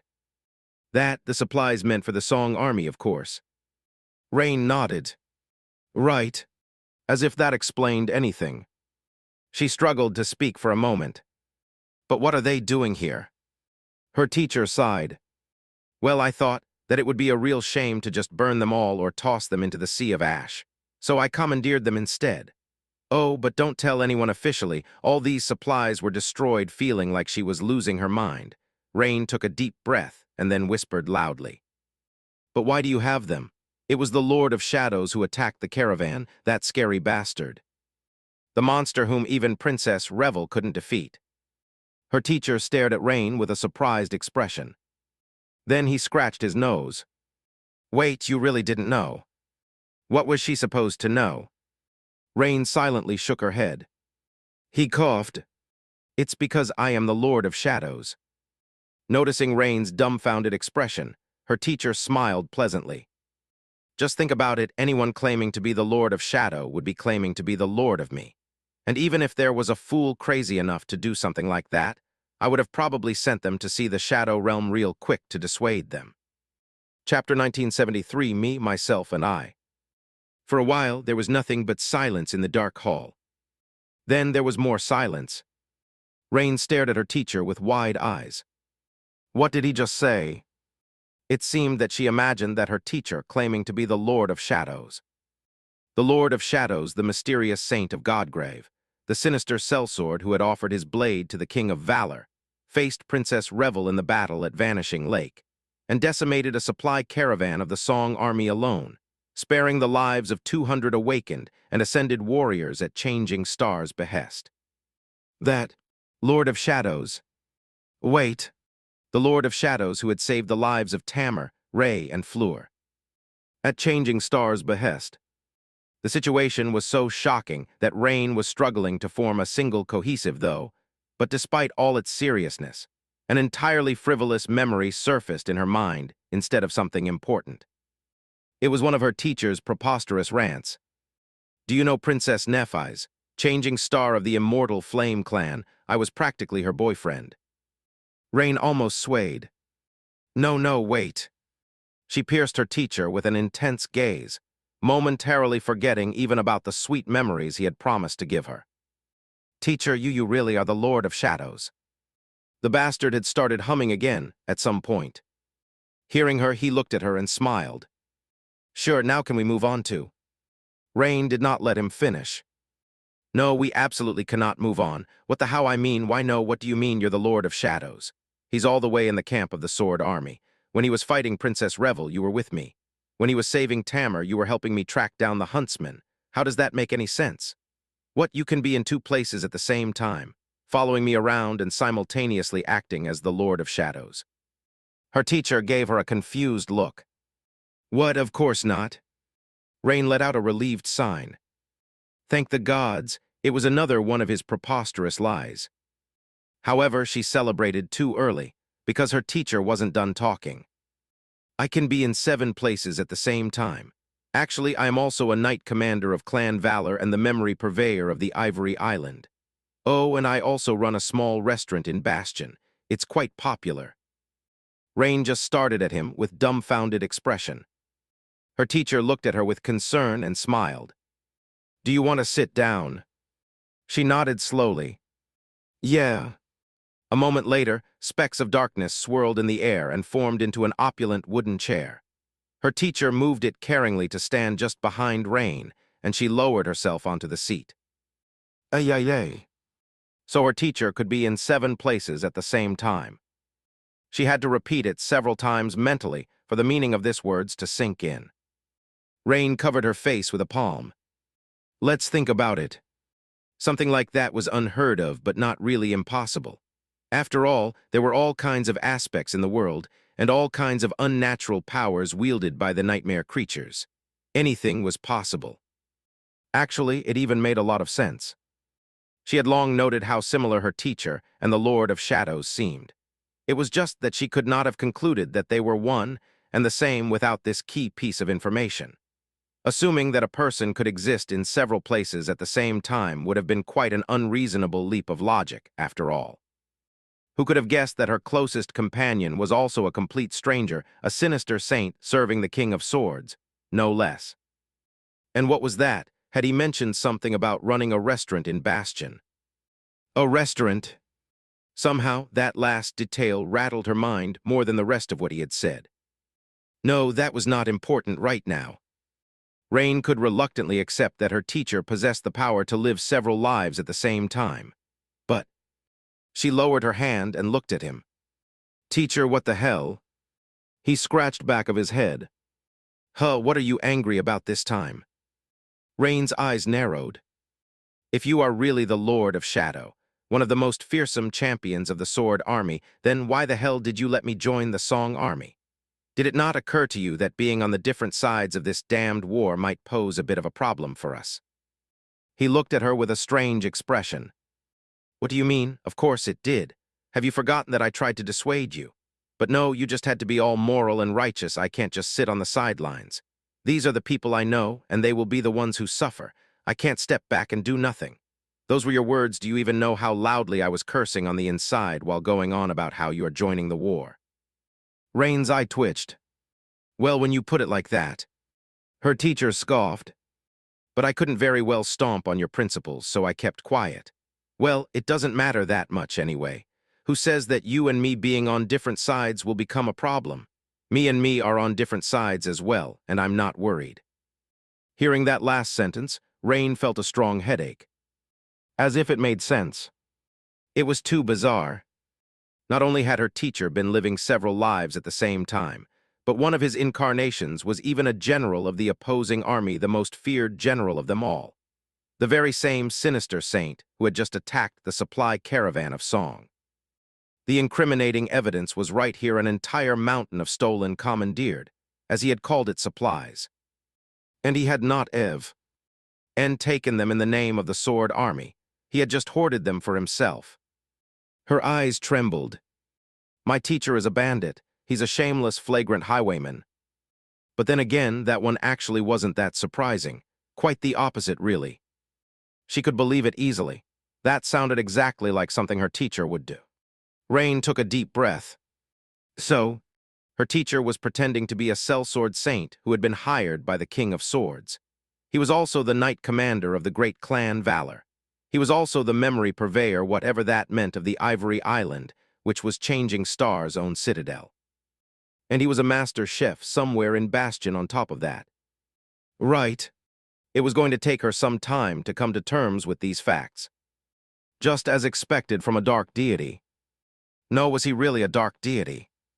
Suddenly, Rain came to realize that she knew very little about her teacher, despite spending almost every day of these past 4 years in his company. She took a deep breath and looked at him soberly. After hesitating for a while, Rain asked, "Teacher, who are you really?" Chapter 1974, Lost Time. Rain hesitated, trying to formulate her question better. I mean, are you a human? A spirit? Some strange apparition that enjoys cooking, terrifying vast armies of awakened and educating young maidens? And don't you dare say that you are just a shadow. What does that even mean? Her teacher stared at her for a few moments. Well, a shadow is the dark area that appears when an object blocks the source of light. Rain clenched her fists. That's not what I was asking. He laughed, then commanded the shadows to rise from the floor and manifest into another, much less comfortable, from the looks of it, chair. Sitting down, her teacher shrugged. What are you even talking about? I am just a human saint. Rain shook her head energetically. No, I've met saints, and there are no human saints like you. You never sleep, never eat, live in the shadows, and go around slaying skinwalker vessels as if they were children. You even know how to guide a person to awakening without infecting them with the spell. And that is just 1/7 of you. He hesitated for a little while. Well, all right, I'm not just a human saint. I'm quite special as far as human saints go. Leaning back, he smiled. In fact, there is no one else like me. As far as I know, there are 2 other transcendent humans who can rival my power. However, I am unique even among them because I am not a carrier of the nightmare spell anymore. Rain blinked. A saint who is not a carrier of the nightmare spell. Anymore. How was that possible?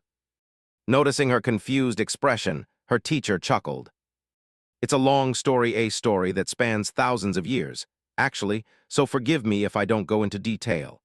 Suffice it to say, I met a very loathsome, cursed terror in my 3rd nightmare, and here I am. He hesitated and then added, my original body is someplace else. Unlike this incarnation, it does eat, sleep, and perform all the things that humans tend to do. The version of me that has been following you around, meanwhile, is one of my shadows. That is why I sometimes seem a bit weird compared to normal humans. Rain studied him silently. So that's how it is. She felt satisfied because things were finally starting to make sense. But strangely enough, she also felt a little betrayed, because her teacher had an entire other life, several of them, actually, that she knew nothing about. Suddenly, something occurred to her. "Teacher, if you are a human, then what is your name?" He coughed. "My name, oh well, if you must know, my name is Sunless, but people usually call me Sunny."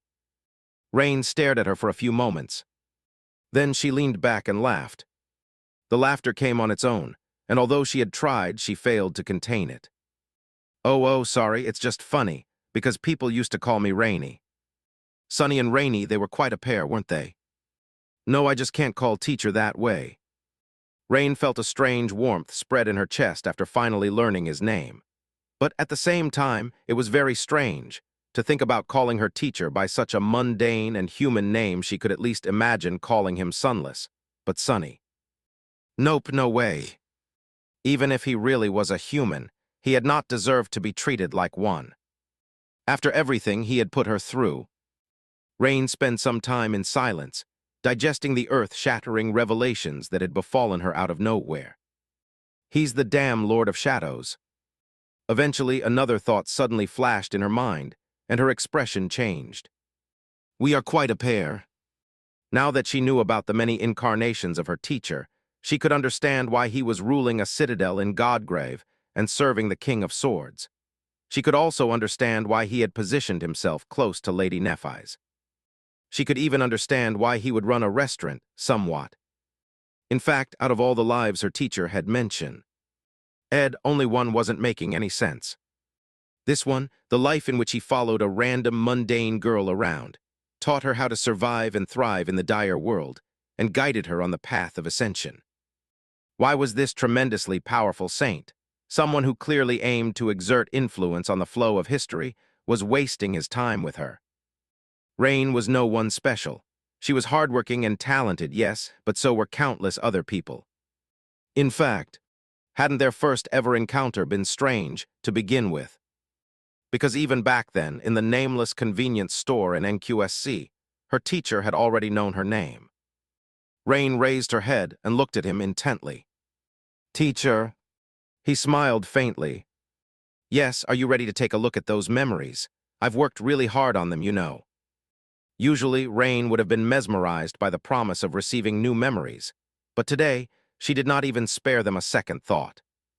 Instead, she asked, "Why did you offer to teach me?" He stared at her silently for a few moments. Then her teacher scoffed. "Haven't I told you? It's because I am your long-lost brother." Rain sighed. "And I told you that I would have remembered having a brother." He studied her for a while without saying a word. Then he shrugged nonchalantly. "Weren't you adopted?" Rain nodded slowly, not knowing what that had to do with anything. "Wait." Her teacher smiled. "Well, I was your brother before that. There you have my permission to drop the teacher and start calling me older brother instead." Rain froze. Before that? She had no memories from before she was adopted. After all, that happened when she was very young, 3 years old at best. Her parents had never made a secret of the fact that she was not their biological child, and had never treated her differently because of that. That was why Rain had never really felt a need to learn where she had come from. However, she had tried to find out eventually. Her parents helped her, and her dad even pulled some strings at work. But there was nothing to learn. There was no robust, centralized database that contained the records of every person living in the outskirts. In fact, many of them had no digital trace whatsoever. They weren't citizens, and so the government did not care to waste manpower on keeping records of them. All they found out was that Rain's parents were both deceased, her mother passing away last due to illness. Even that was only a rumor an orphanage worker heard from the person who had worked there before him. And that was all. She had been a little disappointed to have learned nothing, but not too much. So why did Rain feel like she was forgetting something? It was as if she had just thought about it, but the thought slipped away. Looking at her teacher, she asked evenly, "If you are really my brother, then where have you been? Where have you been all this time?" His smile dimmed a little. Strangely, Rain found it hard to focus on what he was about to say. Her teacher lingered for a few moments, then looked away. Rotting in the outskirts at first, and then, well, I can't really tell you and you should not ask. Rain looked at him, stunned. He was not joking. He had not been joking from the start. She felt some strange, inexplicable emotion rising in her heart. She thought that she had never cared about her original family and about her past, but now it seemed that she had been wrong. Or maybe she had simply forgotten. Looking at the young man sitting in front of her, the familiar, insufferable, whimsical, caring, strong, funny, unreliable, dependable man who had been her companion, confidant, teacher, and protector for the last 4 years. Rain took a shaky breath. Then she said tentatively, "Be brother." Chapter 1975, The Incredible Adventures and Astonishing Deeds of Heroic Dreamer Sunless and His Brave Disciple Rain. Abridged, Volume VIII. Chapter 1975, The Incredible Adventures and Astonishing Deeds of Heroic Dreamer Sunless and His Brave Disciple Rain. Abridged, Volume VIII. Sunny had not planned to confess the truth of their bond to Rain today. He had only wanted to show her the spoils of his raid on the supply caravan so that she could connect the dots and realize that her teacher and the Lord of Shadows were the same person. The two armies were going to clash soon, so Sunny had judged that it was time to start slowly revealing the true nature of the war to Rain. She was directly involved in the conflict between the sovereigns, after all, so he had to give her an opportunity to prepare herself for its resolution. Because that resolution was not going to be what people on either side expected it to be. However, Rain reacted in a way that forced Sunny to share more truth than he had wanted to, and although he could have avoided her poignant question despite the strict limitations of his flaw, after thinking about it for a few fleeting moments, he chose not to. Perhaps it was because of what had happened between him and Nephis. Sunny had already forsaken reason and given up on holding back, completely, abandoning caution to blindly follow his desires. And since he had already betrayed one inhibition, the rest of them did not seem as sensible and important anymore. What did he have to lose? He had nothing, be brother. Hearing that word from Rain's mouth made Sunny flinch. It was such an emotional moment. It was something that he had been wanting to hear again ever since saying goodbye to his little sister in the rundown orphanage, almost 2 decades ago. And yet he had not flinched because of the powerful, almost overwhelming feeling that swelled in his heart because of that word. Instead, he had flinched out of sheer embarrassment. It felt so awkward. Partially because Sunny was almost afraid to choke up, but mostly because he could not help but cringe a little at the same time. Hearing Rain call him brother after the last 4 years was just too unnatural. He coughed, struggling with the desire to hide his face. After a few moments of silence, Sunny said, "I take it back. You can continue to call me teacher." Rain studied him with a cautious, vulnerable expression. For a moment, he was worried that his answer had hurt her feelings. But then a faint smile twisted her lips. "Big brother." Sunny shuddered, even worse. "Stop it." Rain's smile widened. "Why big brother?" A heavy sigh escaped from Sunny's lips. "I have not thought this through." Sunny led Rain out of the brilliant emporium. Both of them were silent, not quite sure how to treat each other now that the nature of their relationship was completely rewritten. Sunny knew what his familial bond to Rain meant to him. She was the only family he had left in the world for many years. She had been the only person he cared about in the world as well. And even though there were other people he cared for deeply now, Rain still held a singular place in his heart. But it was probably different for her. What did the word brother even mean to his sister? After all, she did not remember having him as a brother. As far as Rain was concerned, someone else was her family, people who had raised her, cared for her, and showered her with affection, never letting her feel alone or abandoned. Who had been with her for as long as she could remember herself. There was a lifetime of precious memories shared between them, unlike between her and Sunny. Why would she long for something that she had never lacked? Why would she miss someone she had never known? So Rain must have felt a little awkward and unsure of what to say, too. However, she did speak soon after exiting the brilliant emporium. That was because Sunny had moved the marvelous mimic while they were talking inside. After ambushing the supply caravan, he had fled the battlefield with as much speed as he could muster, not sparing any essence. It was quite a prudent decision, considering that the battle had taken place within Kai Song's domain. If he had not left swiftly, the queen herself could have come to greet him. As a result, Sunny had managed to return to the nameless temple in record time. He had not planned to bring Rain here again yet, but changed his mind halfway through their conversation. Dismissing the mimic from the hollows below the war camp of the Song army, he summoned it again as the Lord of Shadows inside his citadel.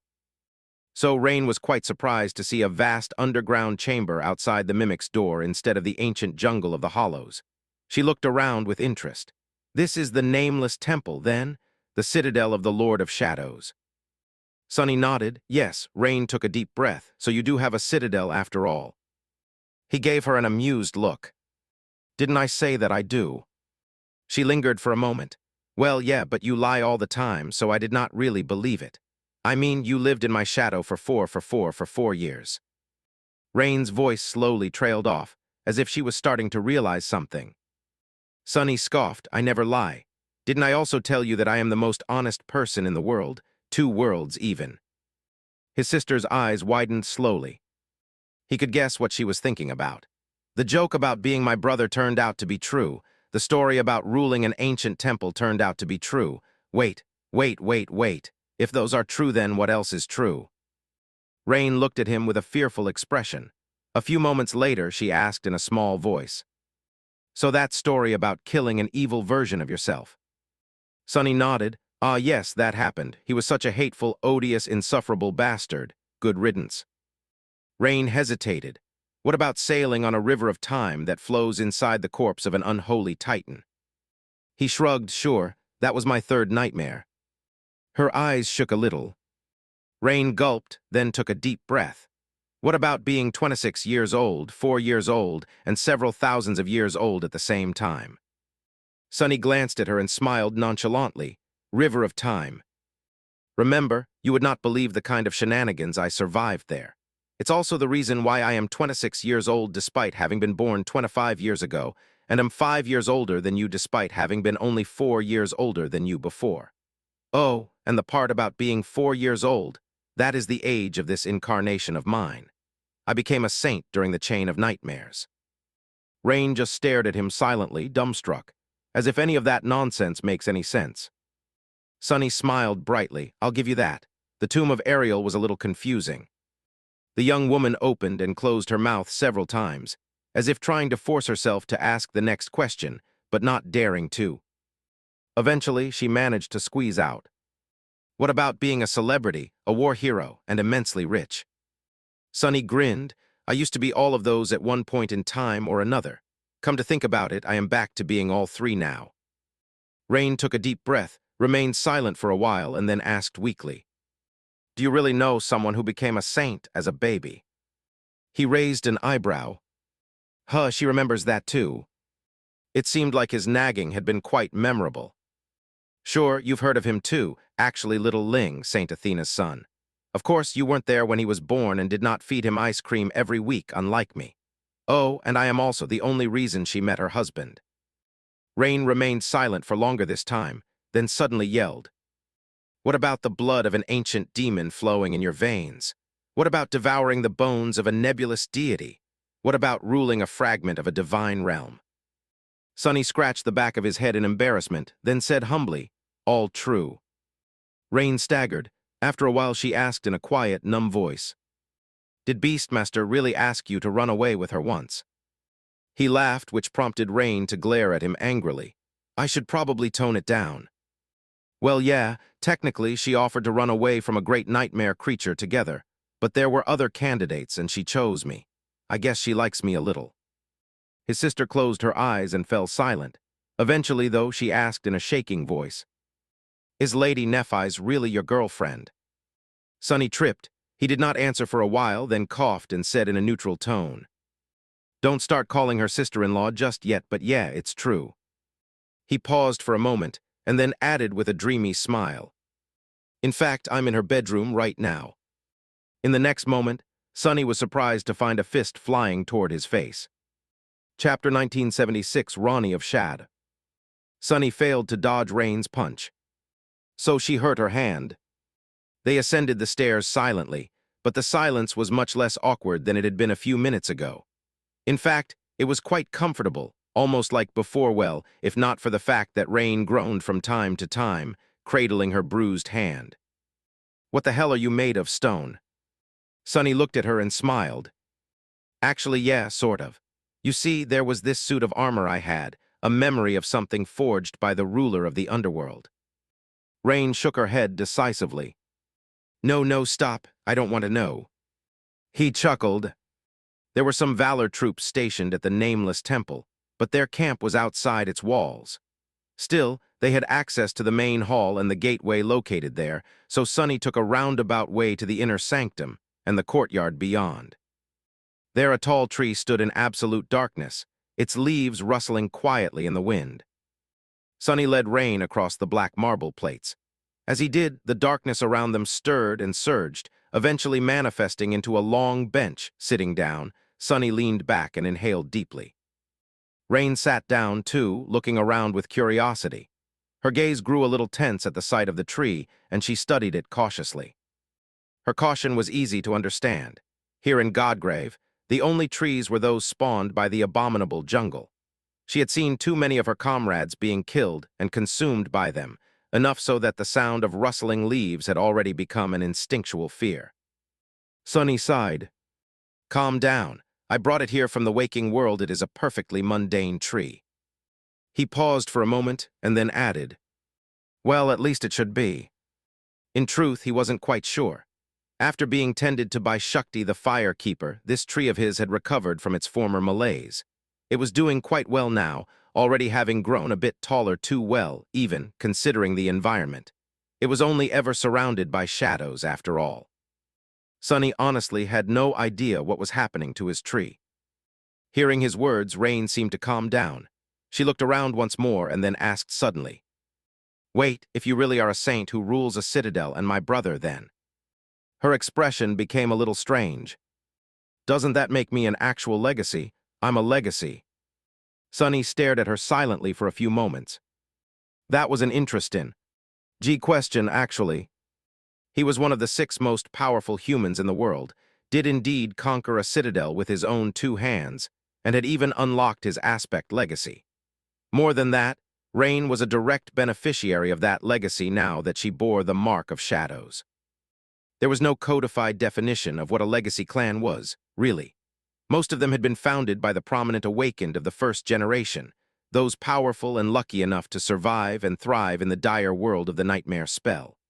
Ruling a citadel and having a legacy heirloom were common traits shared by many clans, but not all of them. In fact, the hierarchy of the awakened nobility had been shaken in recent years. With so many new masters and saints making a name for themselves in the wake of the chain of nightmares, some old families had suddenly found themselves inferior to the nameless newcomers. Old clans fell out of power, and new ones were being established. Take the Han Li clan, for example, who had lost its most promising scion and never managed to produce a saint. Although not entirely forgotten, it had definitely declined, losing all influence. It was funny to think that Sunny had once been afraid of their retaliation. He scoffed. "Girl, if you don't qualify to be a legacy, then no one in the world can claim that they do." Rain blinked a couple of times, then suddenly smiled. Well, well, well, who would have thought? Turns out I'm just as much of a princess as Tamar is. Ha, that is an entirely new perspective. How should I break the news to her, I wonder?"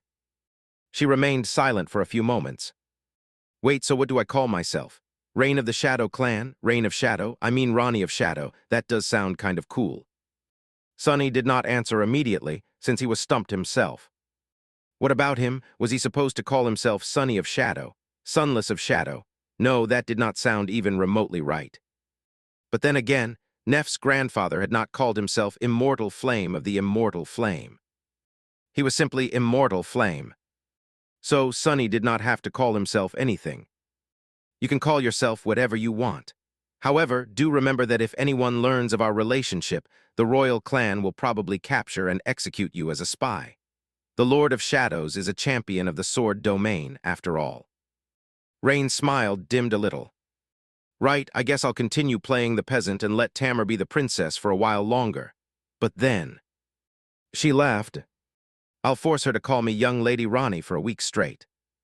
After that, Rain gave Sunny a curious look, hesitated for a few moments, and said in a tone that was a little more subdued. "If it was you who fought Princess Revel at Vanishing Lake, then you must have crossed swords with Tamer's dad as well." Her words hung in the silence, making the courtyard of the nameless temple feel a bit grim. Sunny knew what Rain had left unsaid. It was that he could have become the murderer of her friend's father, and that fighting on the different sides of a bloody war was not as inconsequential as Sunny tried to make it look. He shrugged. "That citadel was quite large. I only saw him from the distance, actually." Then he looked at her and added, "It is not your place or responsibility to think about these matters, Rain. You are merely an awakened in the grand scheme of the war. Your beliefs and actions are insignificant. Not that they don't have value. In any case, you don't have to feel burdened by what is happening to the world. All you can do is follow your principles and do your best." Sunny turned to the tree, remained silent, and then added, a hint of coldness finding its way into his voice, "People like me will deal with the rest." Rain studied him for a while, then asked neutrally, "Because your beliefs and actions are significant, unlike mine." Sunny smiled darkly and shook his head. "The only difference between you and me is that I am strong enough to force my beliefs onto others and reshape the world with my actions. Strength is the only virtue that matters in the end, and weakness is the only sin." She let out a quiet sigh and looked at the tree, as well, listening to the peaceful rustle of its leaves. After a while, Rain asked, "Why did you bring a tree from the waking world here anyway?" Sunny lingered for a moment and then smiled. "Because it is my grave." Chapter 1977, Their Legacy. Chapter 1977, Their Legacy. Rain lingered for a moment, then said in a neutral tone, "That's a bit ominous." Sunny chuckled and looked at the tree with a distant expression. Eventually, he glanced at her with a faint smile. "I wanted you to see this tree, actually." He paused for a heartbeat or two, then looked away. "People in the outskirts rarely get to have graves. The place is terribly overcrowded. Well, at least it used to be before the Dream Gates, and the mortality rate is extremely high. Bodies get disposed of in a very utilitarian way, so there's nothing left behind." Sunny sighed, very few P.O. Plea from the outskirts survived the first nightmare as well. So I was quite convinced that I would die when the spell chose me. I didn't mind that much, really, but it was a bit sad to think that there would be no trace of me left in the world. He paused for a moment and smiled wryly, realizing how ironic it was. After all, that was exactly what had happened to him. In the end, every trace of his life had been erased from existence, leaving nothing behind. He had assured this obliteration willingly, earnestly, and with his own hands. Oblivious to his thoughts, Rain listened to him intently. Sunny looked at her, then pointed to the lonely tree. "That was why I carved a line into this tree before entering the nightmare. You know, to leave my mark on the world." She traced his finger and studied the dark bark, then frowned slightly. "But there are 3 lines." Sunny nodded. "Yes, that is because I had carved 2 lines into the tree before that." He paused for a few moments. "For our parents." Rain grew quiet, looking at the 3 lines with a guarded expression. Sunny smiled wistfully. What could he say? After a while, he finally spoke. "They were good people, the 2 of them. Actually, they were very mundane people, but that is already an accomplishment in the outskirts. Our father, I don't really remember him that well. In my memory, he is more of a feeling than a person, something big, quiet, strong, and caring. Mom used to say that he had a mischievous side and quite a hot temper hiding behind the calm facade, but I don't know. He worked on one of the city barrier maintenance crews and died in an accident not long after you were born. Stuff like that happens all the time to maintenance workers." Sunny did not know a lot about his father, but he did know some things. The mere fact that his dad had been a maintenance worker instead of ending up in one of the local gangs spoke a lot about his character. The way he had cared about his family was quite telling, too. He had been a good person, and both Sunny and Rain inherited some of that goodness, it seemed. It suddenly occurred to Sunny that Rain's mild obsession with building and infrastructure, which she had picked up while working as a laborer on the road crew, might have come from their dad. He smiled. "Our mom, now that I think about it, when you were born, she was about as old as you are now. She was very cheerful, soft, and pretty. Well, at least from what I remember. Actually, you look a lot like her. When I saw you for the first time, I thought, thank the gods, unlike me, Rain took after Mom." Sunny chuckled. Rain indeed resembled their mom very much. Of course, her beauty was far more striking. After all, she was an awakened. Perhaps more importantly than that, she had grown up in an affluent district of NQSC, breathing clean air and eating well. Their mother, however, had spent all her life in the outskirts, where the air was toxic and the best food one could get was synth paste. She had been affected by this harsh and unforgiving environment, inside and out. Still in Sunny's memory, she was breathtaking. His smile widened a little as he looked at Rain, studying her features subtly. She loved us very much. Mom worked in a factory that produced air filtration systems and spent all her free time taking care of you and me. We lived in a small cell in one of the hives on one of the highest floors. In the winter, she often cuddled with us on the floor, sharing her warmth and reading to us.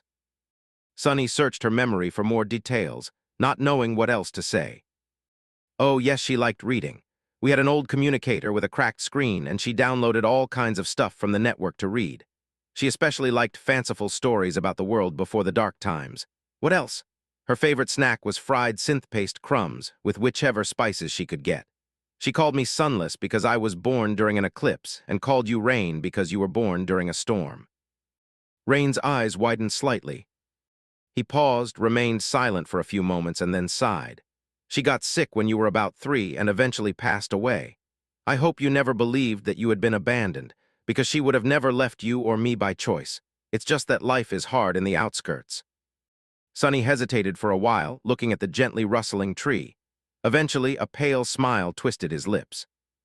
I know that it probably doesn't mean as much to you as it does to me. After all, you already have parents, and they are quite wonderful parents at that. I don't want to expect you to feel any particular way about what I told you either. It's just that being forgotten is quite a sad thing. No one remembers Mom and Dad in this world, except me, but now you can remember them too. It makes me happy to know that. Rain remained silent for a few moments. Then she said quietly, I'll keep them well in my memory. Sunny smiled. With that, he stretched his arms above his head and let out a long sigh. Well, good. Now, speaking of memories, we were sidetracked for quite a long time, weren't we? Young Lady Tamer is probably wondering what the hell are you doing in the baths for so long. So let's get to the important stuff, shall we? Rain studied his face with a sober expression for a while, then smiled tentatively. Sure. After all, as a legacy, I should receive some cool stuff, shouldn't I?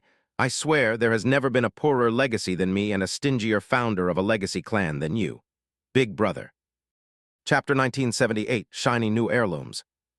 After speaking to Rain about their parents, Sunny felt strangely at peace. The darkness surrounding the nameless temple was safe and nurturing, and the quiet rustle of the leaves was pleasantly soothing. Added to his previous euphoria, it seemed like nothing could spoil his tranquil mood. But at the same time, he didn't feel quite well about himself. After all, he had unexpectedly dumped the knowledge that they were family on Rain, and then proceeded to give her a lecture about their dead parents, whom she did not even remember.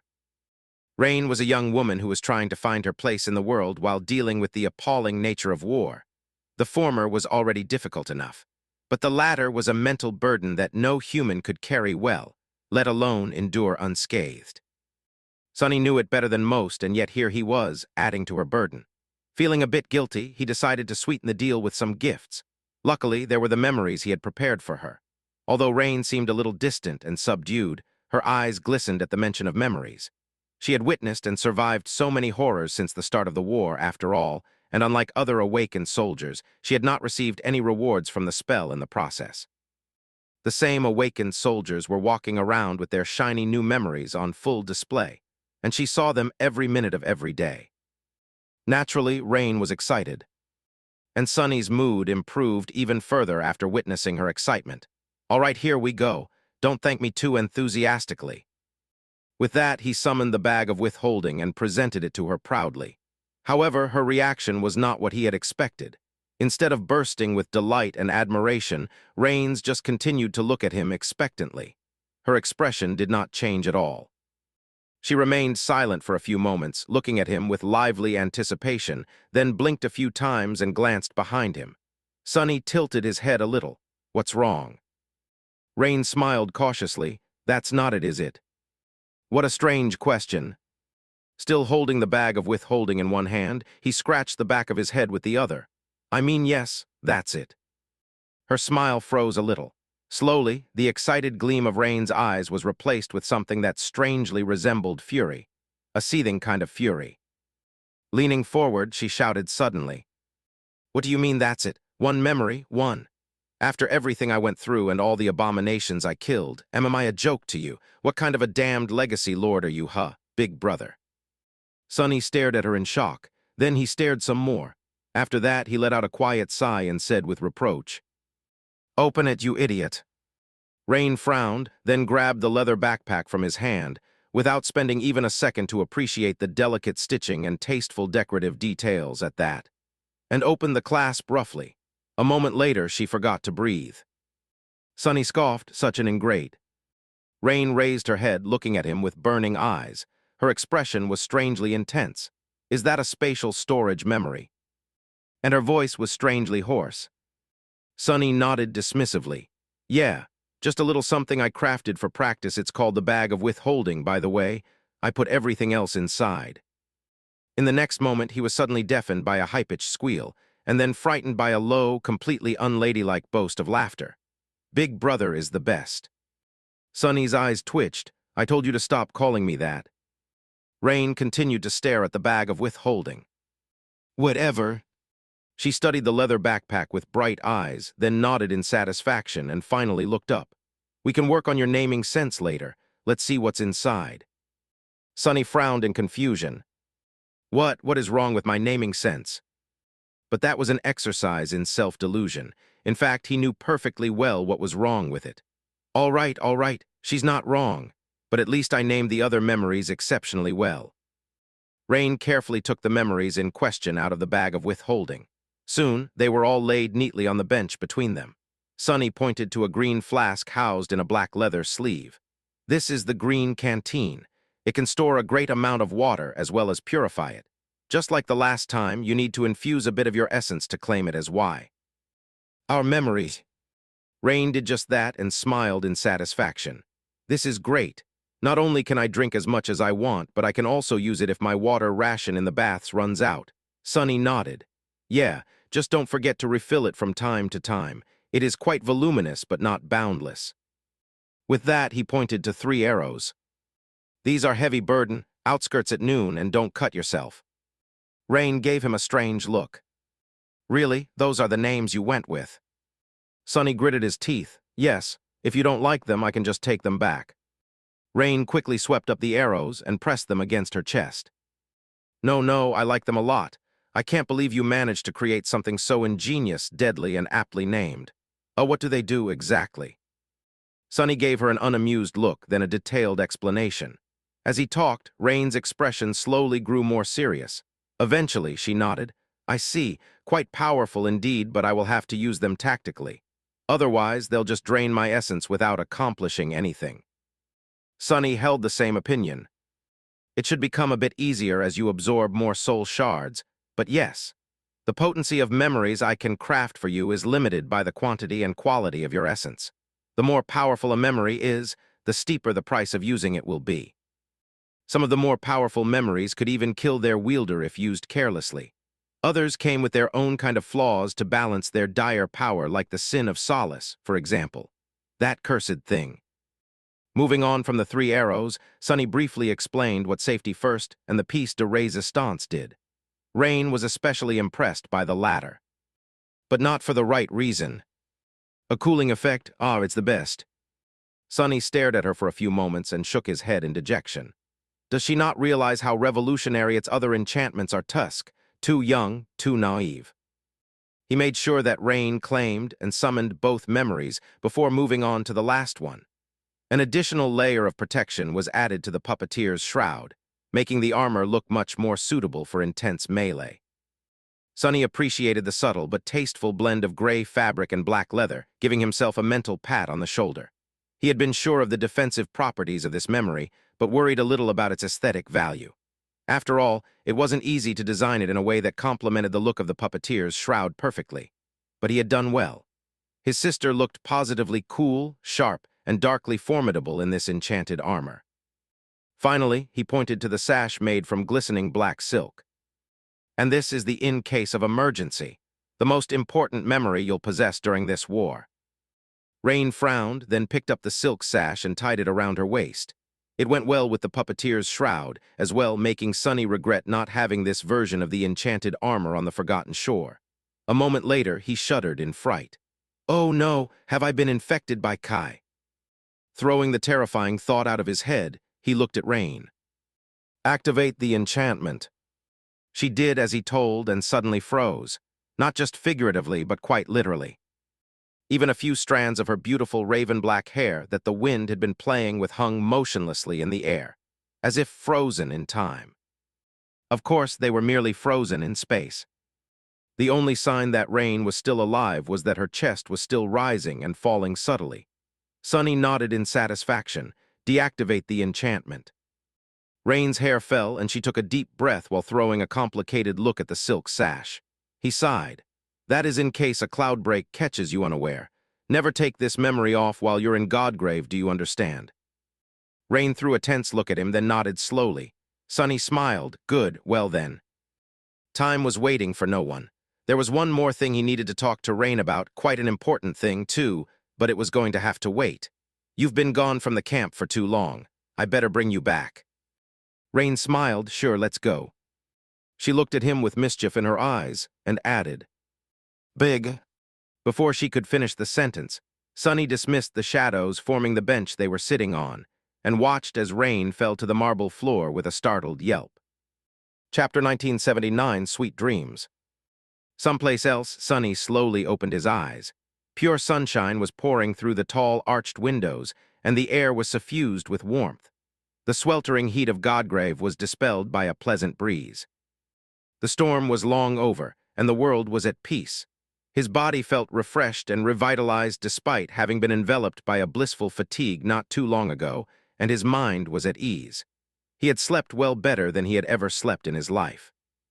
Waking up in Neph's bed for the second time in a row felt quite amazing. Of course, this time he had not just fallen asleep atop the covers. Feeling a tantalizing, warm softness pressing against his chest, Sunny raised his head and rested it on a hand, looking down. Nephis was sleeping peacefully by his side in his embrace. Her long, beautiful silver hair was scattered across the pillow, glistening in the sunlight. Her face was smooth and enchanting, more vulnerable than it had ever seemed before. Below it, her slender neck led to a round, alabaster shoulder, and beyond that, the alluring sight of her delicate clavicle was revealed, making his heart race. To Sunny's chagrin, the rest was covered by a pristine white sheet. Still, there was probably no sight more lovely in the entire world. He remained motionless for a while, delighting in the breathtaking scene and listening to the subtle sound of Neph's tranquil breathing. His mind was a little empty. This moment, this feeling, this closeness. He had been wanting it so desperately and for long. Being here with her was almost too meaningful to fathom, and he did not really want to fathom it either, or anything for that matter. He was in too good of a mood to spoil it with excessive thinking, and wished to simply enjoy the blissful beauty of the moment. He wished that it would never end. How fitting it was for him to attain what he wanted so deeply in the tower of the demon of desire. With a quiet sigh, Sunny lowered his head back to the pillow and closed his eyes, enveloped in Neph's smell and basking in the sensation of her warmth. Perhaps it was all right to sleep for a bit more. He had almost drifted back into the gentle embrace of sleep when a tentative voice suddenly resounded in his mind. Sunny." Sunny opened one eye, startled a little and dissatisfied by the sudden interruption. "What?" Cassie remained silent for a few moments, then asked in calm tone. "Are you guys coming down any time soon? Because you know you've been locked up there for a couple of days already. And Nephis is technically in charge of this entire camp. There are some decisions I can't make alone." Cassie spoke in a composed, nonchalant tone, but that only made Sunny feel more embarrassed about what she had said. For a split second. Then, a satisfied smile crept up on his face. "Why, yes, we have." Sunny answered without opening his eyes, still lost in the softness, warmth, and sunlight. "Sorry, Nephis is a bit tired. We should probably let her rest for a while longer, but I'll be there shortly and lend a hand." With that, he decisively relaxed his mind, intending to sleep. At the same moment, his shadow glided across the floor and slid out of the chamber. Assuming a human form on the stairs, Sunny stretched his arms above his head, sighed sweetly, and walked down with a spring in his step. Cassie was not too far away, buried under a pile of reports in her office. Walking in, Sonny picked one of them up and briefly studied the contents. Huh. On a usual day, his mood would have been dampened, but today, Sonny simply put the report down. So soon. Cassie nodded. The Royal Legions of the Song Army are already on the move. The 7th Legion will be departing for the battlefield in a few hours, most likely. She hesitated for a few moments, and then added, "This time, Sation and Beastmaster will be joining the fray, as well. Revel has not been seen on the surface since the battle for the Vanishing Lake, though it is highly likely that she is leading an expedition to the Spine Ocean already." Sonny looked away, the darkness in his eyes growing a little bit deeper and a little bit colder. "What about the sovereigns themselves?" Cassie shook her head. "It seems that they are not going to take direct action against each other until both of the remaining citadels are conquered.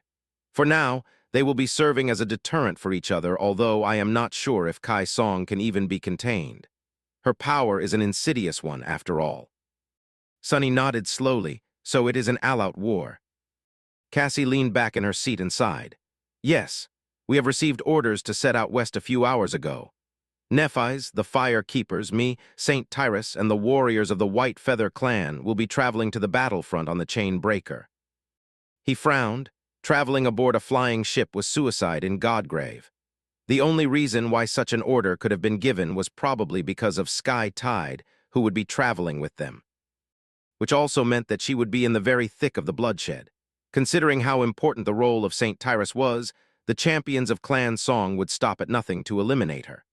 Pairing her with Nephis was probably as much for her own protection as it was for the safety of the Chain Breaker, and Sonny had to safeguard both Sky Tide and Nephis well. He glanced at Cassie. "What about the Lord of Shadows?" She shrugged. "I suspect that he will be summoned to participate in the first few major battles, at least. Beyond that, we will have to see what the king is planning." Sonny smiled darkly. He remained silent for a few moments, and then said with cold indifference, "Let's give them war, then." Hearing his words, Cassie nodded slowly. "If that is the case, there are a lot of preparations that have to be done. Everyone is busy, so I would appreciate some help." She gestured to the pile of papers laying on her desk. Some were written in Braille, but some were not. Cassie needed someone's eyes to read them. Sonny silently walked to stand behind her shoulder and looked down.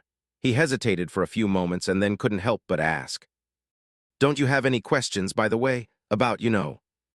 "I don't." Cassie's swift response came before he could even finish the question.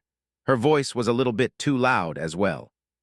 Sonny could swear that the indomitable blind seer even blushed a little. Where was her composure? Where was her nonchalance? He grinned. "Well, good, don't be like Effie." Cassie took a deep breath. "As if." He chuckled, then hesitated a little, and asked in a calm tone, "How are things in Bastion?" Cassie remained silent and motionless for a moment. When she spoke, though, Sonny couldn't help but flinch. "Bastion is gone." Finally, a deep frown found its way onto his face. "Gone? What do you mean? Have Mordred taken it already?" Cassie sighed, then shook her head. "No, I mean it is literally gone. The castle, the city, and the people." Her voice grew somber. "All that is left are the broken walls, the lake, and the shattered moon." Chapter 1980, Flawed Creation. Chapter 1980, Flawed Creation. Morgan opened her eyes in the darkness. She had fallen asleep while sitting on the cold stone floor, her back leaning against a slab of crumbling stone. The wind was howling as it passed through the ruins of the main keep, and pale moonlight poured through the gaping holes of its partially collapsed dome. Taking a deep breath, she leaned on her sword and stood up. Her vermilion cloak had turned to tatters, and her black armor was broken and battered.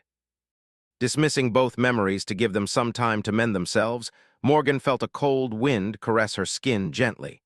It was a pleasant feeling, especially after days spent in frenetic fighting.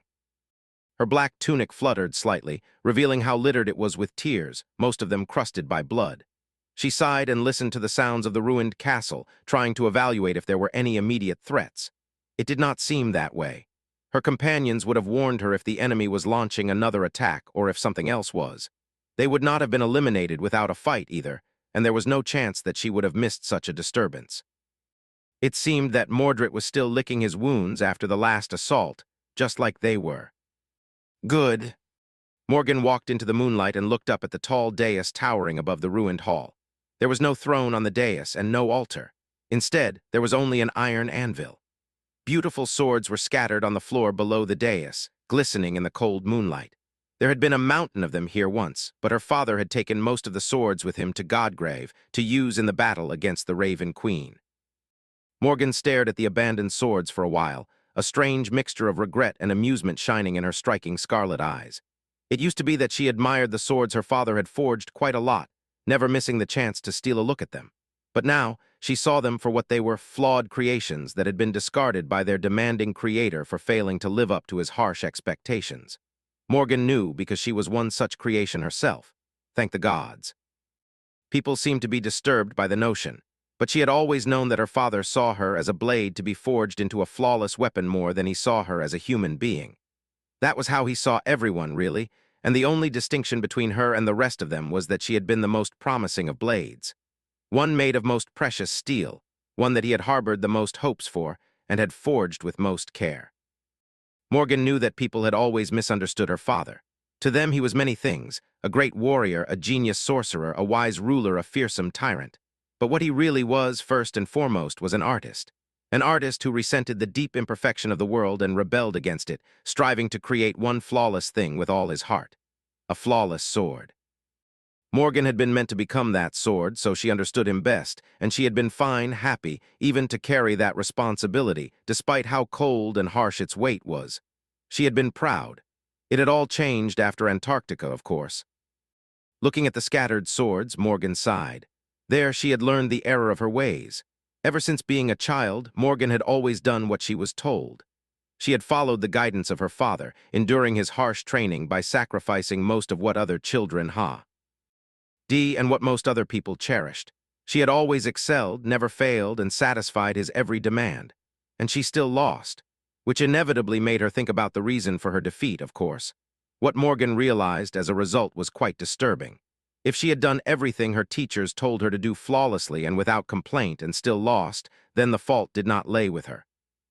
Instead, the fault lay with her teachers, and the very form they were trying to mold her to in truth. It was not just the King of Swords who had become disappointed in his daughter after Antarctica. Morgan had become disappointed in her father, too. Good thing I did. Looking at a beautiful, discarded sword that lay at her feet, Morgan smiled wistfully. She would have probably become an actual sword if she had continued to follow her father's will blindly. That would be quite a fitting transcendent transformation for a girl who had been raised to be a perfect tool, a pretty, deadly blade to be wielded by someone else. However, Morgan did not really want to be a sword, nor did she want to be wielded by another's hand. That seemed like quite a pathetic fate to her. So her transcendent transformation had turned out to be something else. Of course, she could still transform into a sword if she wished to. But that was not at all the only thing she could become. Picking up the abandoned sword, Morgan silently absorbed it into her body and smiled. How nice! I should have done this much sooner. A moment later, her figure rippled, turning into a river of liquid metal. It flowed across the moonlit hall, drowning it. The violence of its passage put cracks into the marble floor and made slabs of stone crumble to dust. Sweeping every abandoned blade that lay forlorn on the below the dais, Morgan climbed the steps and swallowed the ancient anvil as well. Finally, the river of liquid metal coalesced back into a human figure. A moment later, it regained color, and Morgan was back to her original self. Looking up, she observed the radiant remains of her shattered moon and sighed. Time to face another day. Chapter 1981, Disillusionment. Chapter 1981, Disillusionment. There was no way to defend Bastion from the Prince of Nothing, not the city on the shores of the Mirror Lake, certainly, and most likely not even the castle itself. As a strategist, Morgan was quite adept at evaluating both the strength of the enemy and that of her own, therefore, she knew that her side was lacking. Achieving victory did not seem like a realistic outcome. It was very likely that she had not been sent here to achieve victory to begin with. Buying her father enough time to defeat Kai Song seemed far more likely of a purpose.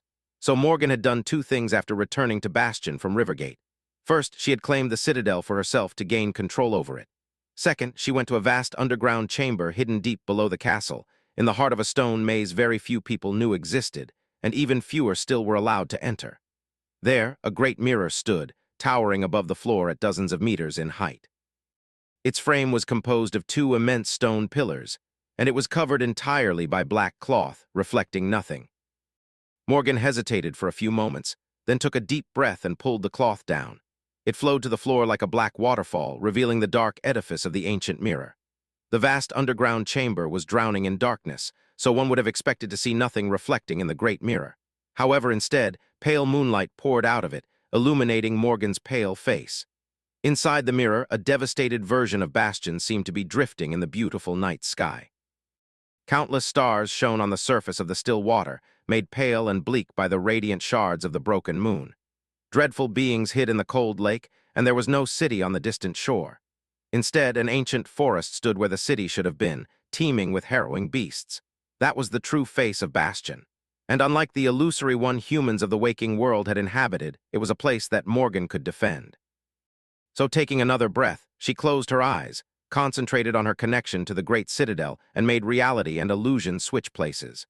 Soon, a sunlit city that sprawled on the shore of a beautiful lake was reflecting in the dark mirror instead, seen from the walls of an immense and magnificent castle.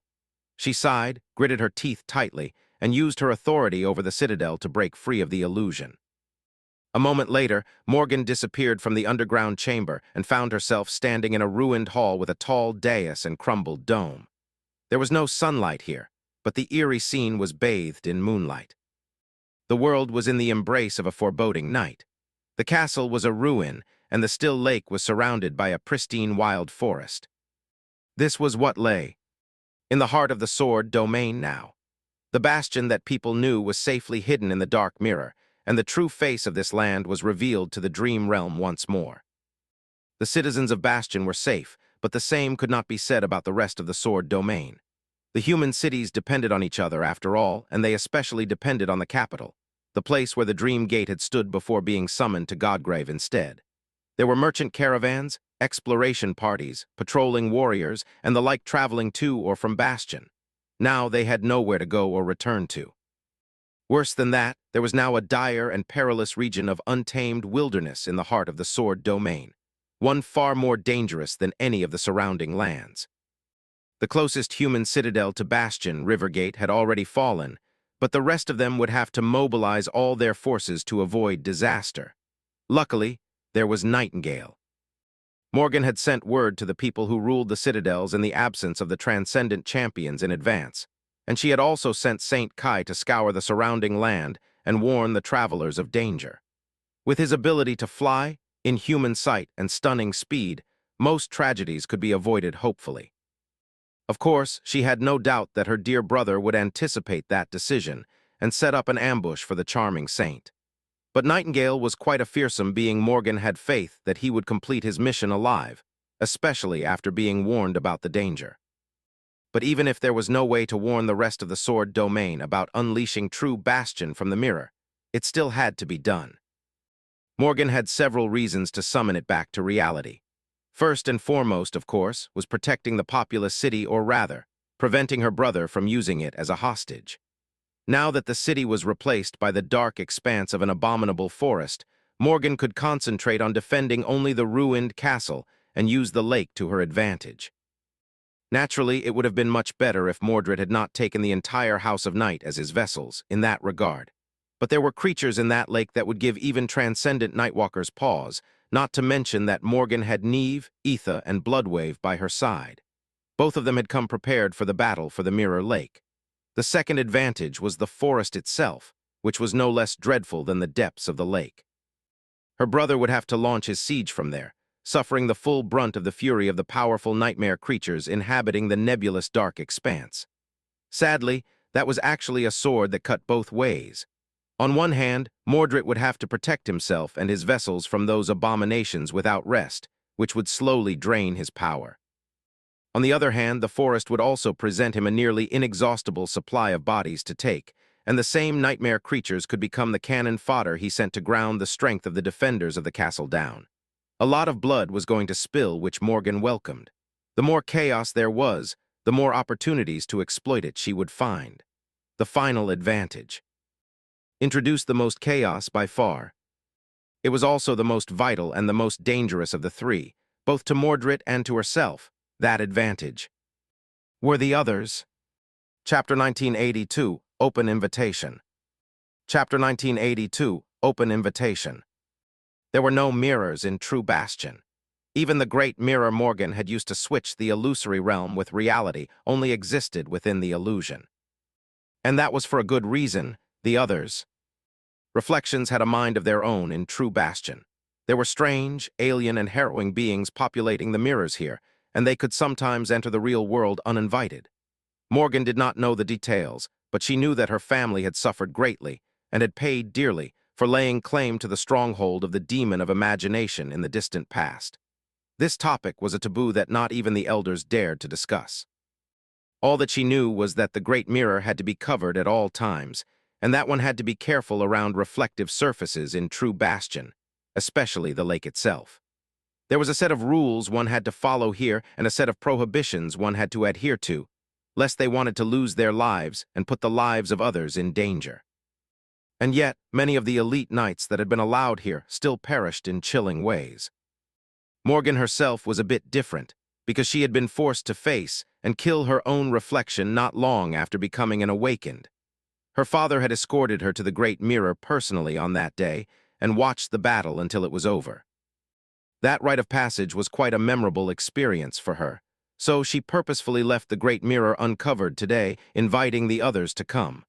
Obviously, that made ruins of the ancient castle dreadfully dangerous for Morgan and her 6 saints. But it was going to be far more dangerous for her brother, the Prince of Nothing, without a doubt. After all, most of his powers had to do with mirrors.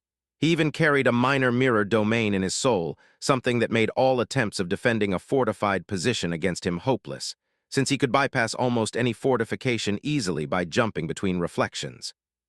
However, the True Bastion was one of the few places in the world, the only place, perhaps, where her brother's authority over reflections would not stay unopposed. The powerful nightmare creatures dwelling in the forest were a threat to him, but the eerie beings that dwelled on the other side of mirrors were infinitely more dangerous.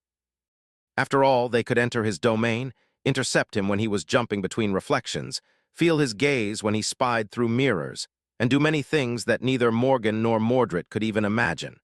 Her brother would have to contend against the real mirror wraiths here. That was the greatest obstacle that stood between him and conquering Bastion. Of course, there were a few others, like the runic array that her father had carved into the ruins to protect them from the enemies of Clan Valor and from her monstrous brother in particular, or the sentinel swords he had left behind, or the insidious influence of the shattered moon, which almost no one knew about. That was the dire battlefield that Morgan had prepared to stack every possible advantage in her favor, or the insidious influence of the shattered moon, which almost no one knew about. That was the dire battlefield that Morgan had prepared to stack every possible advantage in her favor. The enemy was too strong, and so she had to be both resourceful and willing to risk it all. Hopefully, that would be enough to stall her brother long enough for the Song domain to fall. But of course, Morgan wanted more than that. She had greater ambitions than merely serving as his foil. She wanted to win. She wanted to win and erase the shame of her pitiful loss in Antarctica so that she did not have to think about it again and feel fear ever again. You bastard! Smiling darkly, Morgan ascended the crumbling wall of the ruined fortress and looked upon the moonlit lake. That had happened ages ago. The events unfolded pretty much exactly as Morgan had anticipated, even though she would have loved to be mistaken for once. Not long after the real Bastion replaced its illusory twin, Mordred attacked from the depths of the dark forest. They did not know how much he was stifled by the presence of the others exactly, but his power was definitely diminished quite a lot compared to Rivergate. He seemed to be reluctant to use his powers often, as if wary of something, and his usual omniscience was replaced by doubt. Still, her brother was a fiend, and he definitely did not lack determination. That first battle was both intense and chilling, testing the very limits of their resolve and mental endurance. The mirror lake boiled as the 3 remaining saints of the House of Night, the vessels of the Prince of Nothing, and the dreadful nightmare creatures that dwelled in the depths clashed with each other in a frenzied storm of violence. The water of the lake would have turned red if it wasn't painted black by the veil of night already, and tall waves assaulted its shore. The 3 government saints and Morgan herself defended the 4 sides of the ruined fortress. The crumbling walls quaked and groaned. sometimes collapsing into piles of rubble, and the dark edifice of the broken keep towered above them like a gravestone. A squall of terrifying forces was unleashed, making Morgan feel a rare moment of relief at her decision to hide the illusory bastion in the Great Mirror. If she hadn't, the collateral damage caused by the titanic battle among the civilian population of the city would have been incalculable. The first battle lasted for a while, but eventually it became apparent that neither side would be able to achieve a sweeping victory. Of course, Morgan and her saints were still inferior to the enemy in terms of pure numbers, which was a funny thing to say, considering that their enemy was a single man. Still, they had the advantage of being the defending side, and not only that, but being the defenders of a fortress designed specifically to protect the Valor family from its monstrous scion. Tied by the eerie threat of the others and bound by the runic array carved into the walls of the ancient castle, Mordred could not rely on his bizarre powers and endless tricks. He was more or less limited to only using skill and brute strength to destroy them, and although his strength was not at all lacking, Morgan and her people were quite powerful themselves. In fact, some of them were the epitome of power. Morgan, the Princess of War, the chilling and beautiful wraith Soul Reap. Urjet, known and feared by most, awakened. Saint Athena, raised by wolves, a bona fide war goddess who had led her warriors into a hopeless siege on the Forgotten Shore, and only gotten stronger and more heroic since then. Saint Kai, the dragon slayer and three last saints of a fallen great clan, who burned with the desire to avenge their kin. It was quite an epic battle. In fact, it was just the kind of battle that people would sing about centuries later. It was just a pity that no one was there to witness it and tell the tale. Perhaps if Nightingale picked up the microphone once again. Chapter 1983 Besieged. Chapter 1983 Besieged. In any case, Mordred could not eradicate them without resorting to extreme measures that would not only put him at great risk, but also result in dire losses among his vessels. And it was not time yet for that. So eventually, he chose to retreat. Watching the grotesque leviathans resurface and swim away, Morgan exhaled tiredly and leaned on her sword. They had not won exactly, but had not lost either. It was a reason to celebrate, and yet she was not in a festive mood. She knew that this first battle was merely the beginning. The battle for Bastion had not ended. It was just starting, of course. Its nature would change after tonight's bloodshed. It would become a war of attrition, and it had. There had been many battles since then. Morgan and her saints held the ruins of the castle, while Mordred settled in the forest. He had to battle the nightmare creatures dwelling there constantly, which was a boon for Morgan, since his vessels had already been damaged during the assaults on the ruins, and were now being worn down further by the endless onslaught of abominations. But it was also a curse, because the same nightmare creatures would be then taken by her brother and sent to wear the defenders of the castle down in turn. If there was one mercy, it was that he seemed reluctant to control more bodies than he already controlled.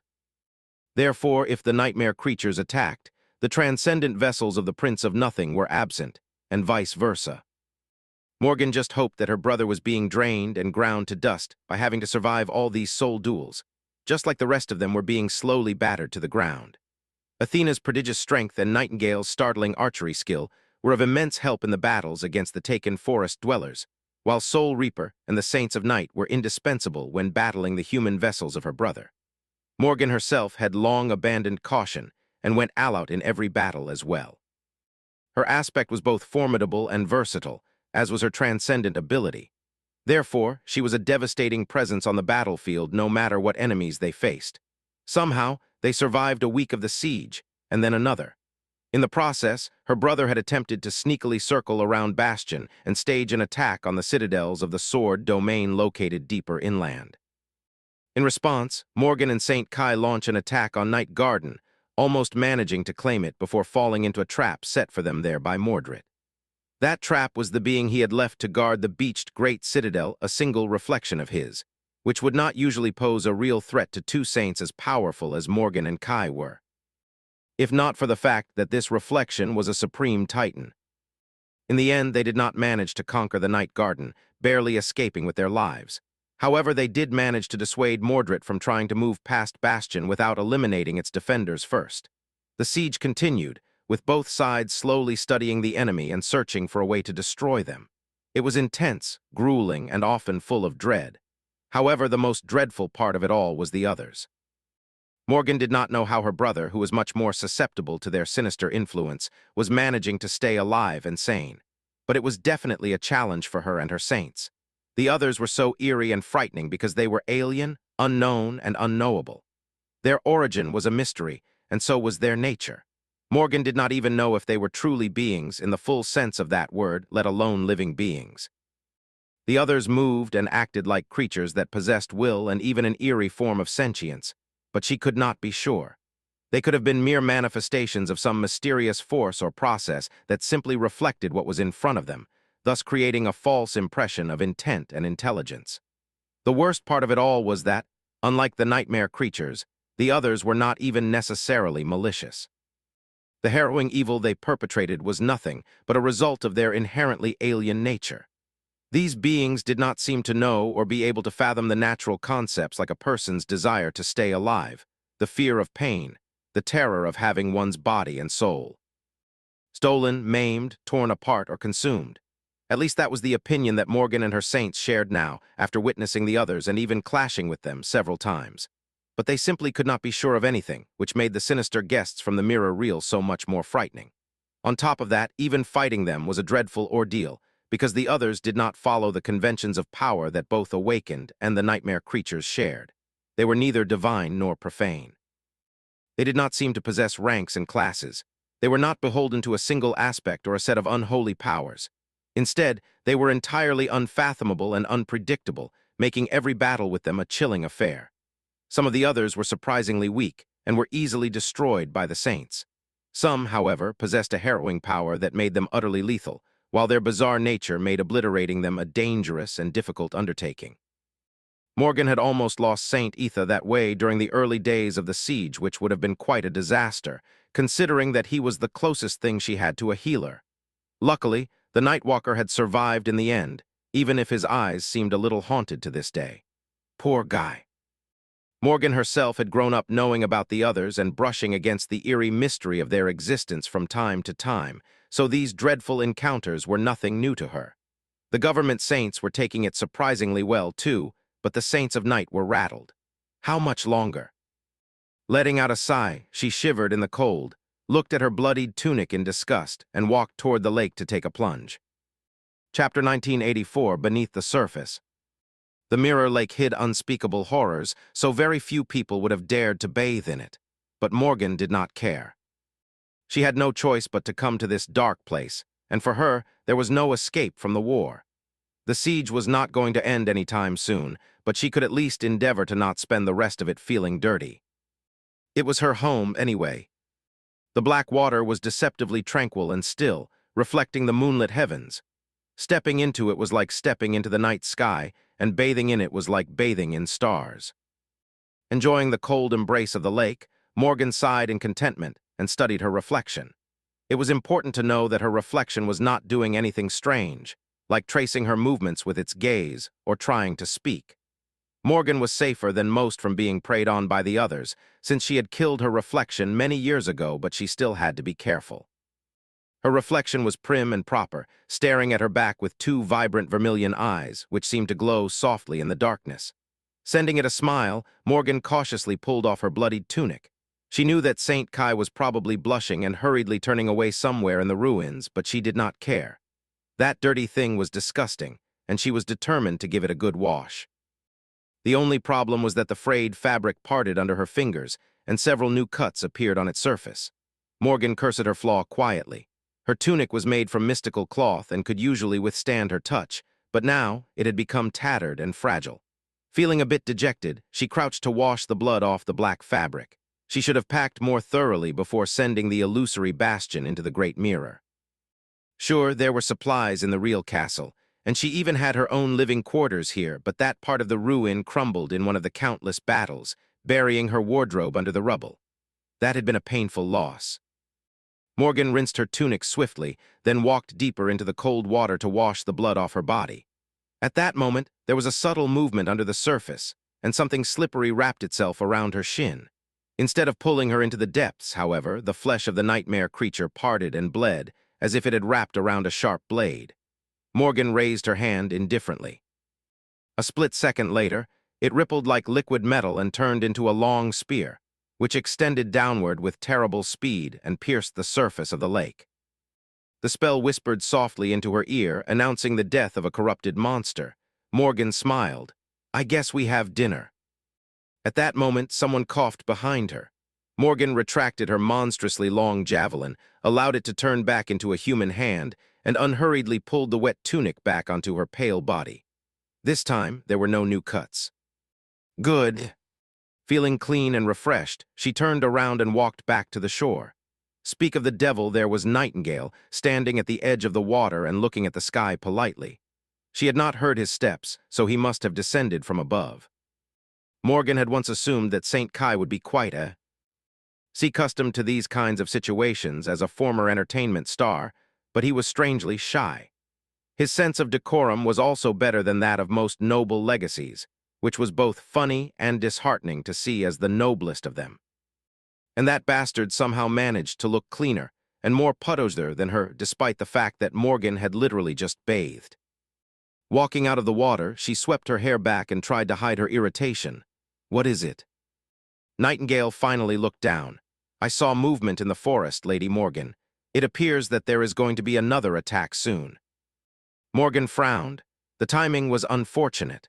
Both Neve and Bloodwave were yet to recover from the wounds they had received several days ago, even with Etha's help.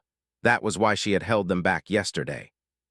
Soul Reaper was strangely inefficient as of late. As well, for whatever reason, strangely enough, she had been diving into the lake to hunt nightmare creatures despite her weakened state. Why is he in such a hurry? Mordred used to space out his assaults, but now they were becoming more frequent. Morgan contemplated the issue for a moment. Something must have changed in Godgrave.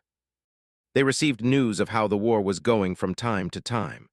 The last thing she heard was that Nephis, Gilead, and the Lord of Shadows had clashed with the daughters of Kai Song in the Hollows, and that Sacian had finally conquered a citadel for the Song domain. Which meant that the Queen herself must have arrived to Godgrave already. The two armies were going to clash soon. Was that what lit a fire under her brother? Is he worried that she will kill our father before he can do it himself? n/o circumflex/vel/b//jn.com. That was a delusional fear to harbor, but then again, that man was not known for having a sound mind. Letting out a quiet sigh, Morgan glanced at the lake, knowing that her plans of fishing out the transcendent monster she had killed and roasting it were ruined. "Thank you for letting me know, St. Kai. Please gather the rest and prepare for battle. Oh, and don't stare at the sky too much, especially at the shards of the moon. n/o/vel/b//in.com." She summoned her armor back, even though it would not have had any time to repair itself. The vermilion cloak weaved itself from scarlet sparks, draped around her shoulders. A nicked sword appeared in her hand. Morgan smiled. The uncle and nephew pair were indeed wounded, but several of Mordred's vessels had been shredded quite thoroughly when they last appeared as well. If things went well today, she stood a good chance of reducing the number of transcendent shells her brother possessed. Of course, there was also the chance of losing a couple of her own saints. That would be a real shame. But still, how many of his vessels do I need to destroy? And how dire the situation in Godgrave must become for him to grow desperate enough to jump into my soul. Her scarlet eyes glistened with sharp light. Morgan lingered for a moment and then sighed. "I hope it happens before my tunic completely falls apart." Chapter 1985, Ruined Fortress. Chapter 1985, Ruined Fortress. Tonight, her brother had decided to try something new. Instead of launching simultaneous attacks from the four cardinal directions, he seemed to be gathering his forces in the south, where the walls of the fallen castle were the most damaged. Nightingale had noticed movement between the ancient trees, but sadly, he could not tell them more about what was happening in the dark forest. One of Mordred's vessels possessed an aspect that allowed him to hide himself from the gazes of living beings. There were ways to predict the timing of the attack, though. Morgan was looking at the shifting line where the water touched the ruin. After a while, there was a shallow wave, and the lake seemed to climb up a little, swallowing more of the ancient stone. She sighed. Typhoon has entered the lake. Typhoon had been one of the most powerful saints of the House of Night as well as Etha's father. Now, however, he was one of the most powerful vessels in Mordred's possession, and a true curse for the defenders of Bastion. His transcendent form was so immense and terrifying that his presence on the battlefield could be traced by simply paying attention to the lake. When he transformed, the amount of displaced water was so great that the level of the lake rose visibly. It was an ill omen. Standing by her side, Etha looked down, his handsome face turning grim and distant. Neve and Bloodwave shifted slightly. It was that monster who had wounded them so severely in the last battle against the transcendent vessels of the Prince of Nothing. A moment later, there was another wave, and the water rose even more. Morgan smiled. The big octopus is also coming. How wonderful. St. Gnosis was another heavy hitter among the transcendent champions taken by her brother. Not too long ago, he was one of the pillars of the great clan, as well as I. T.S. Elder, and before that, he had been Nightwalker's peer and the head of one of the Stormsea clans that joined together to form the House of Night. Nightwalker himself was long gone, but Gnosis had survived decades of trials and tribulations of the Nightmare spell.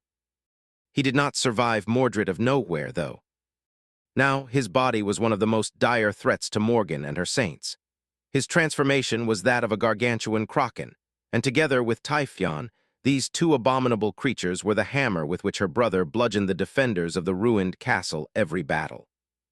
The rest of his vessels all possessed powerful transcendent forms, but none could compare to the sheer size and terror of the two behemoths. Morgan inhaled deeply and listened to the night for a few moments. The world was at peace. The lake was still and silent, with a beautiful tapestry of stars reflecting on its surface. The water murmured as it washed the shore, and a mild wind sang in the moonlit darkness. This was her home, her birthright, and her burden. That stillness was not going to last long. She looked across the lake, studying the distant shore. Prepare yourself, it's starting. Just a few moments after she spoke, the lake suddenly grew restless, and taller waves crashed into the rubble. Etha, Athena. Those two were their vanguard. Etha silently leaped off the wall and dashed toward the lake, but raised by wolves lingered for a moment and glanced at Morgan. It was a bit irritating to crane her neck to look the tall beauty in the eyes, but Morgan obliged. Yes. Saint Athena smiled. You Royal Highness, Venerable Princess Morgan, how many times have I told you to call me Effie? Morgan's brow twitched a little. She remained silent for a moment, then answered with a forced smile. About the same amount of times as telling me to put some meat on my bones. Her unruly subordinate laughed while jumping down. Well, you should. Even my son is less picky with his food. A few moments later, she landed on the rubble below and followed Etha with unhurried steps. Morgan held back the urge to roll her eyes. What nonsense, I am not picky. She just had standards. As she watched, Etha reached the lake. Unlike his two clanmates, the younger saint did not possess an aspect tied to the depths. Instead, his lineage had manifested itself in the startling affinity to the night sky and starlight. Still, he wasn't helpless when surrounded by water. Instead of plunging into the lake, Etha simply stepped onto its surface and continued to move forward. Behind him on the shore, Athena activated her ascended ability. In the next moment, Morgan felt a rush of invigorating power permeate her body. Her pale cheeks flushed a little, and a hot breath escaped from her mouth. She felt strong, tireless, and full of unbridled potency. Every time Morgan experienced this exhilarating sensation, she understood why Raised by Wolves was so beloved by the government soldiers, and the civilian population better, among other things, of course. The rest of her saints were feeling the effect of Athena's power as well. Despite the fatigue and exhaustion of the past weeks, they suddenly looked impatient to join the fray. Bloodwave gave Morgan a long look and asked, his deep voice sending shivers running down her spine. What about us? She shook her head lightly. Stay back, we'll face them on land today. The white-haired saint scowled, but listened to her order. It would be a disadvantage to leave him and Neve out of the water, thus incapable of using their aspects fully. But Morgan had a bad feeling about today's attack. It was high time for her brother to come up with some new diabolical tactic. And more importantly than that, she had her own diabolical plans as well. For them to come to fruition, she had to lure the enemy away from the lake. Soul Reaper simply leaned on her ghostly glaive, looking at the surging water with a lazy smile. Her icy blue eyes were cold and ruthless. Staying on land suits me fine. It's quite a welcome change, really. Behind her, Nightingale silently summoned his bow and rose into the air, looking at the lake intently.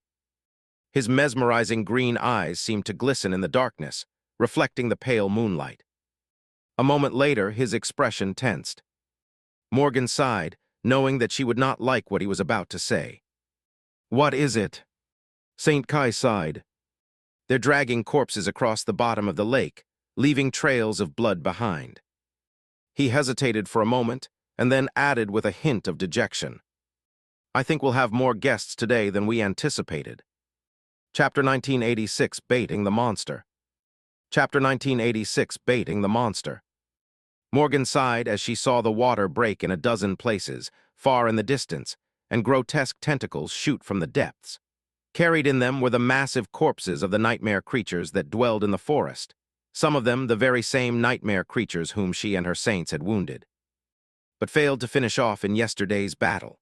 The corpses were launched into the air like morbid projectiles, tracing low arcs as they trailed torrents of blood behind them. One was shot down by Nightingale, who had drawn his bow in the blink of an eye. Another exploded into a cloud of bloody haze when a pebble tossed casually by wolves collided with it midair. But the rest landed on the rubble with disgusting squelching noises, some crashing into the wall and making it tremble with deafening thunderclaps. A series of shockwaves rolled across the lake, making the water ripple. Morgan studied the bloody mess left in the wake of the obliterated corpses with a dubious expression. Leave it to my brother to find a common language with the nightmare creaturess and /o/vel/b// in .com.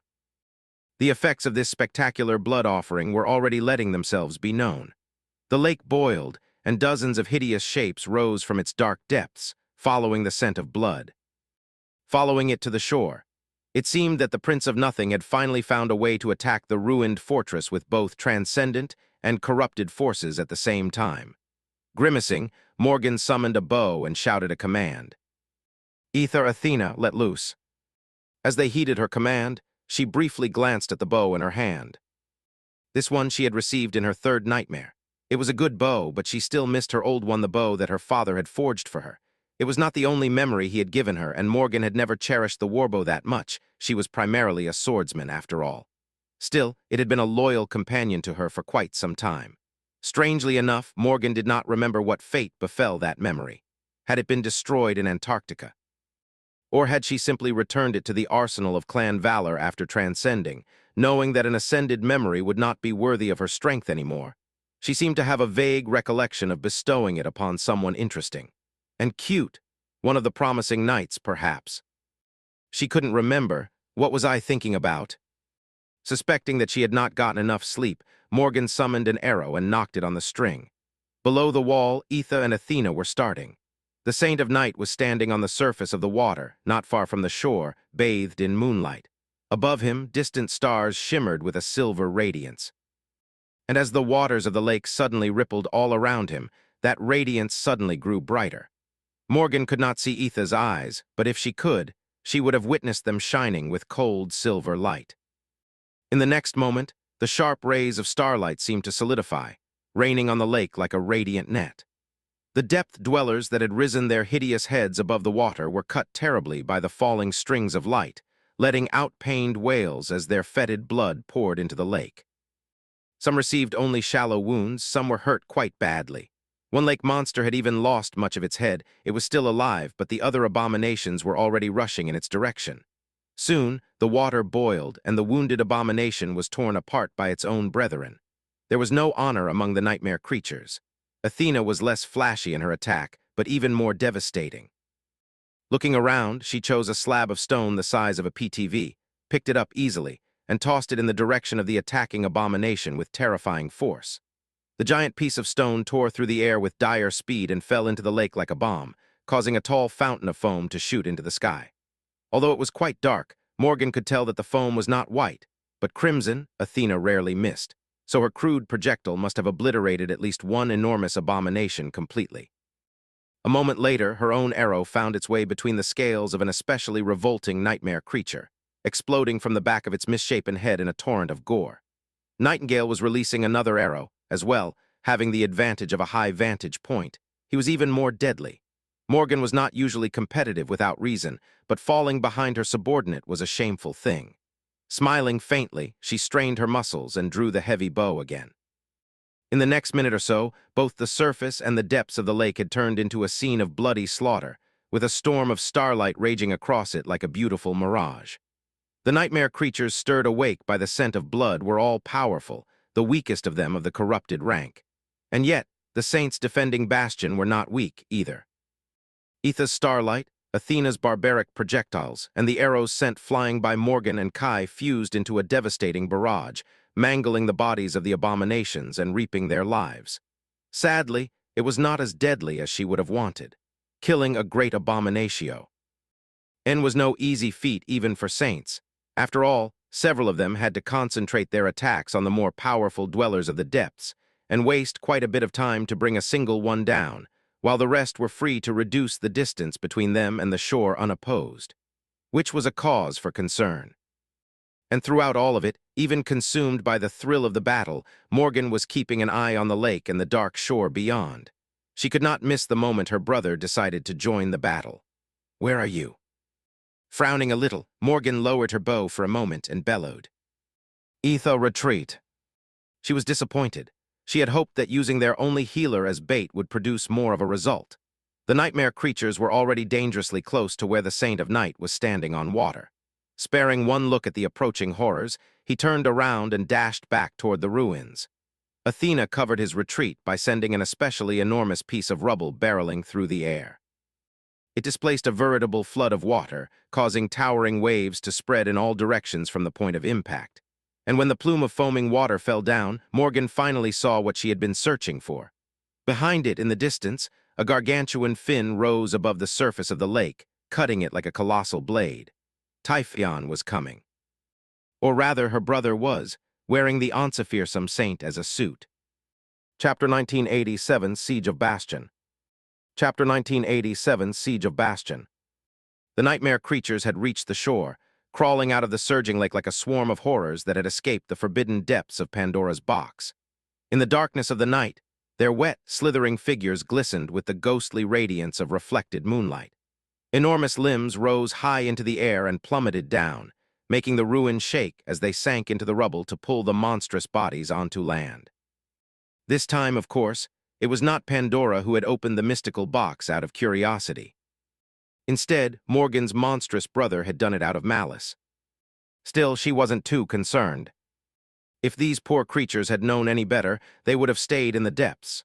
They would have guessed that the box had not been locked to contain the horrors inside. Instead, it had been locked to protect them from the true monsters that dwelled beyond. Witnessing the chilling tide of abominations, Soul Reaper smiled. "I guess it's my turn." She did not seem particularly impressed by the sheer dread and splendor of the chilling scene. The blue-eyed wraith remained calm and laid back, as if facing a swarm of great and corrupted abominations was not a death sentence for most saints. Then again, this saint in particular had long proven that death was afraid of her, and not the other way around. Morgan gave her a brief look. "Lure them into the ruins." Jet raised an eyebrow, amused. "They'll topple the wall." Morgan looked at the crumbling wall they were standing on. This great fortress, what remained of it, was her ancestral home. 3 generations of the Valor family had dwelled here, and it was from these ruins that the glorious sword domain was born. She shrugged impassively. "Let them topple it, then." Her brother was determined to stop at nothing to destroy Valor. There was no step he would hesitate to take, and no sacrifice he was unwilling to make. That was how one won a war. Her brother was determined to stop at nothing to destroy Valor. There was no step he would hesitate to take, and no sacrifice he was unwilling to make. That was how one won a war. And Morgan was the princess of war. She was prepared to sacrifice the entire world if it meant achieving victory, let alone these ancient walls. Soul Reaper smiled crookedly, then picked up her war scythe, raised it above her shoulder and tossed it forward with tremendous force, as if throwing a javelin. At the same time, her body turned into a torrent of mist and swirled around the scythe, being carried away from the safety of the fortress by its pull. Far below, Aetha had reached Athena's position and dashed past her, rushing back toward the wall. Raised by wolves herself lingered, summoning a long spear and looking at the approaching tide of abominations with a grim expression. It was then that the ghostly war scythe landed among the nightmare creatures. Suddenly, a chilling mist exploded from it in all directions, obscuring the view. A moment later, haunting wails resounded from within the veil of mist, echoing across the restless lake. Morgan had no time to pay attention to that part of the battlefield anymore. The nightmare creatures, calamitous as they were, just a couple of them could have destroyed all of humanity a few decades ago, were merely a diversion today. The true threat was her brother. Athena, retreat. Below the wall, raised by wolves, stared at the cloud of mist with a complicated expression, then gritted her teeth and dashed back. Morga. En could see Taehyun's fin towering above the surface of the lake as it cut the surging water. Her brother was moving around the ruins, threatening to attack them from the east. At the same time, a vast swathe of the lake west of the crumbling castle boiled, revealing glimpses of gargantuan tentacles and an abominable body surfacing from the depths. There were more transcendent vessels advancing from the south, as well. Morgan scowled for a moment, calculating the timing. He got me good this time. Her vermilion eyes glistened in the darkness. Despite the head start, Aether reached the battlements at the same time as Athena. Morgan studied them for a moment, then spoke evenly. Nightingale, intercept Nephis and his retinue, if you will. Athena, stall Typhon for as long as you can. After Soul Reaper, these two were her strongest champions. In fact, they were no weaker than the former pillars of the House of Night. Typhon and Nephis had been, despite being decades younger and far less experienced. Morgan even suspected that they would have slain the legendary saints in battle, if given the chance to face them one-on-one. Sadly, the two Stormsea saints were dead, and it was Mordred controlling their bodies now. Not only was her brother fearsome, but he was also shrewd and cunning, never letting his most powerful vessels face her best warriors without an advantage. So she could only hope to stall them today. Athena sighed, then dismissed her spear and crouched. A moment later, the crumbling wall shook and the stones under her feet cracked. The beautiful saint soared into the air in a stunning leap, seemingly flying toward the swiftly approaching Finn. As she flew, her body, which seemed to be cast of polished steel, expanded in size. By the time raised by wolves landed in the water, she was a steel colossus at least 100 meters in height.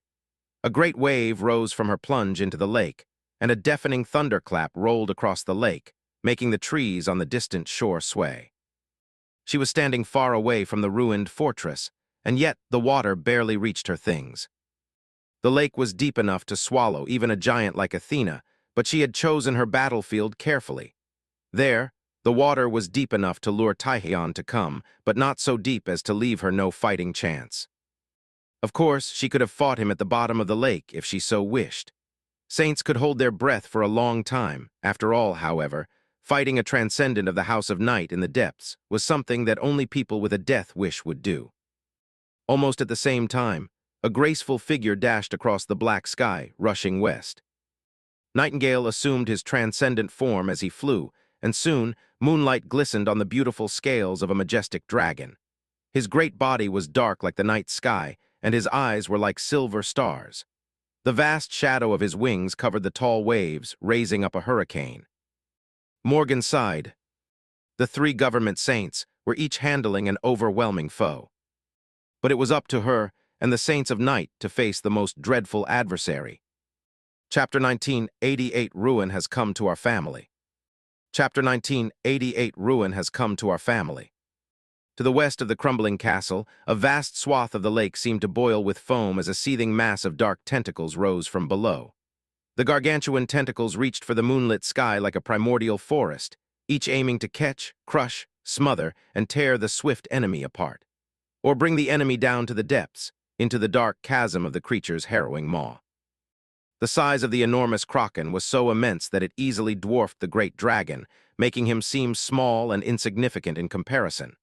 However, the night singer was undeterred. Folding his wings, the dragon dove down, piercing through the palisade of towering tentacles with dire speed. His voice resounded above the lake, making their movements grow slow and sluggish. In the next moment, a haunting song resounded above the lake, and a devastating sonic wave crashed into the foaming water, producing a deafening explosion. Countless tons of water were displaced and thrown into the air, obscuring the view. It was really a daunting thing to witness the dreadful battle between the ruler of the depths and the monarch of the skies. Reality itself seemed to contort and groan from the dire forces unleashed by their tyrannical clash, as if moments away from cracking and crumbling down. Sadly, Morgan did not have time to pay close attention to the battle between Nightingale and the Kraken, nor did she have time to observe the clash between Athena and the monstrous creature, Typhon. The giant fin had risen even higher above the water, and then the behemoth's fearsome body was finally revealed. He slowly emerged from the deeper part of the lake, straightening as giant waterfalls flowed from his impenetrable scales. Typhon was vaguely humanoid in shape. He had a powerful body that towered even above the war colossus, Saint Athena.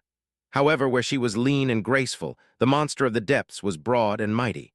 His figure bulged with muscles that resembled tectonic plates, and his skin was covered by a natural carapace of unbreakable scales. He had sharp, ridge-like fins protruding from his back, his forearms, and his thighs. Those were like colossal blades, capable of slicing armored ships in half. Instead of 2 legs, Typhon had 4 flexible, pillar-like limbs that resembled long tentacles. His head was bestial and appalling, crowned by enormous horns, and there were 2 monstrous serpents growing from behind his shoulders, each with long, twisting necks and terrifying needle-like fangs crowding their maws.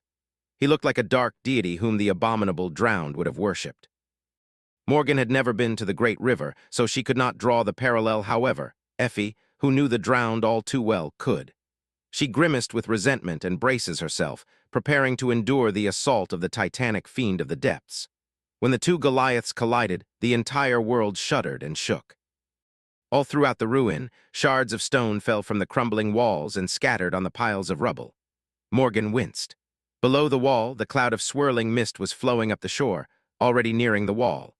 The chilling wails and muffled thunderclaps were still resounding from within it, proving that Soul Reaper was engaged in a deadly dance with the swarm of abominations.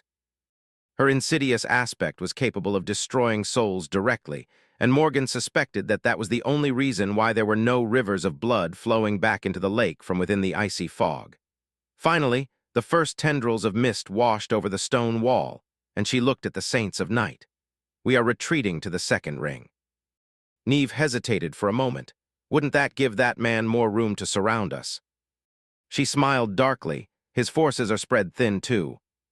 There was always the risk that her brother would choose to attack either Nightingale or raised by wolves from the back instead of going to her and her remaining saints, however. The possibility was not high. After all, he was being weakened by the prolonged siege, just like them. In fact, time was his most fearsome foe. And while Morgan lacked the ability to end the battle swiftly by decapitating the enemy, Mordred could. All he had to do was kill her. That tempting possibility would dictate his actions, even if he knew that it made him more predictable. Morgan turned around. The 4 of them abandoned the outer walls and swiftly reached the second defensive ring deeper in the ruins. It was situated higher than the outer wall, too, so they could see the battle more clearly from there. So they saw the moment when the walls of Bastion fell in perfect detail.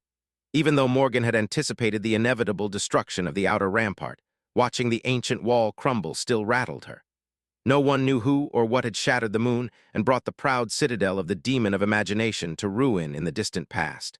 However, what remained of it had withstood thousands of years of neglect and desolation, never surrendering to the wrath of the nightmare creatures. Until humans, she and her brother came. A wide section of the wall collapsed, raising a billowing cloud of dust. Mist poured through the breach, followed by the enormous shapes of advancing abominations.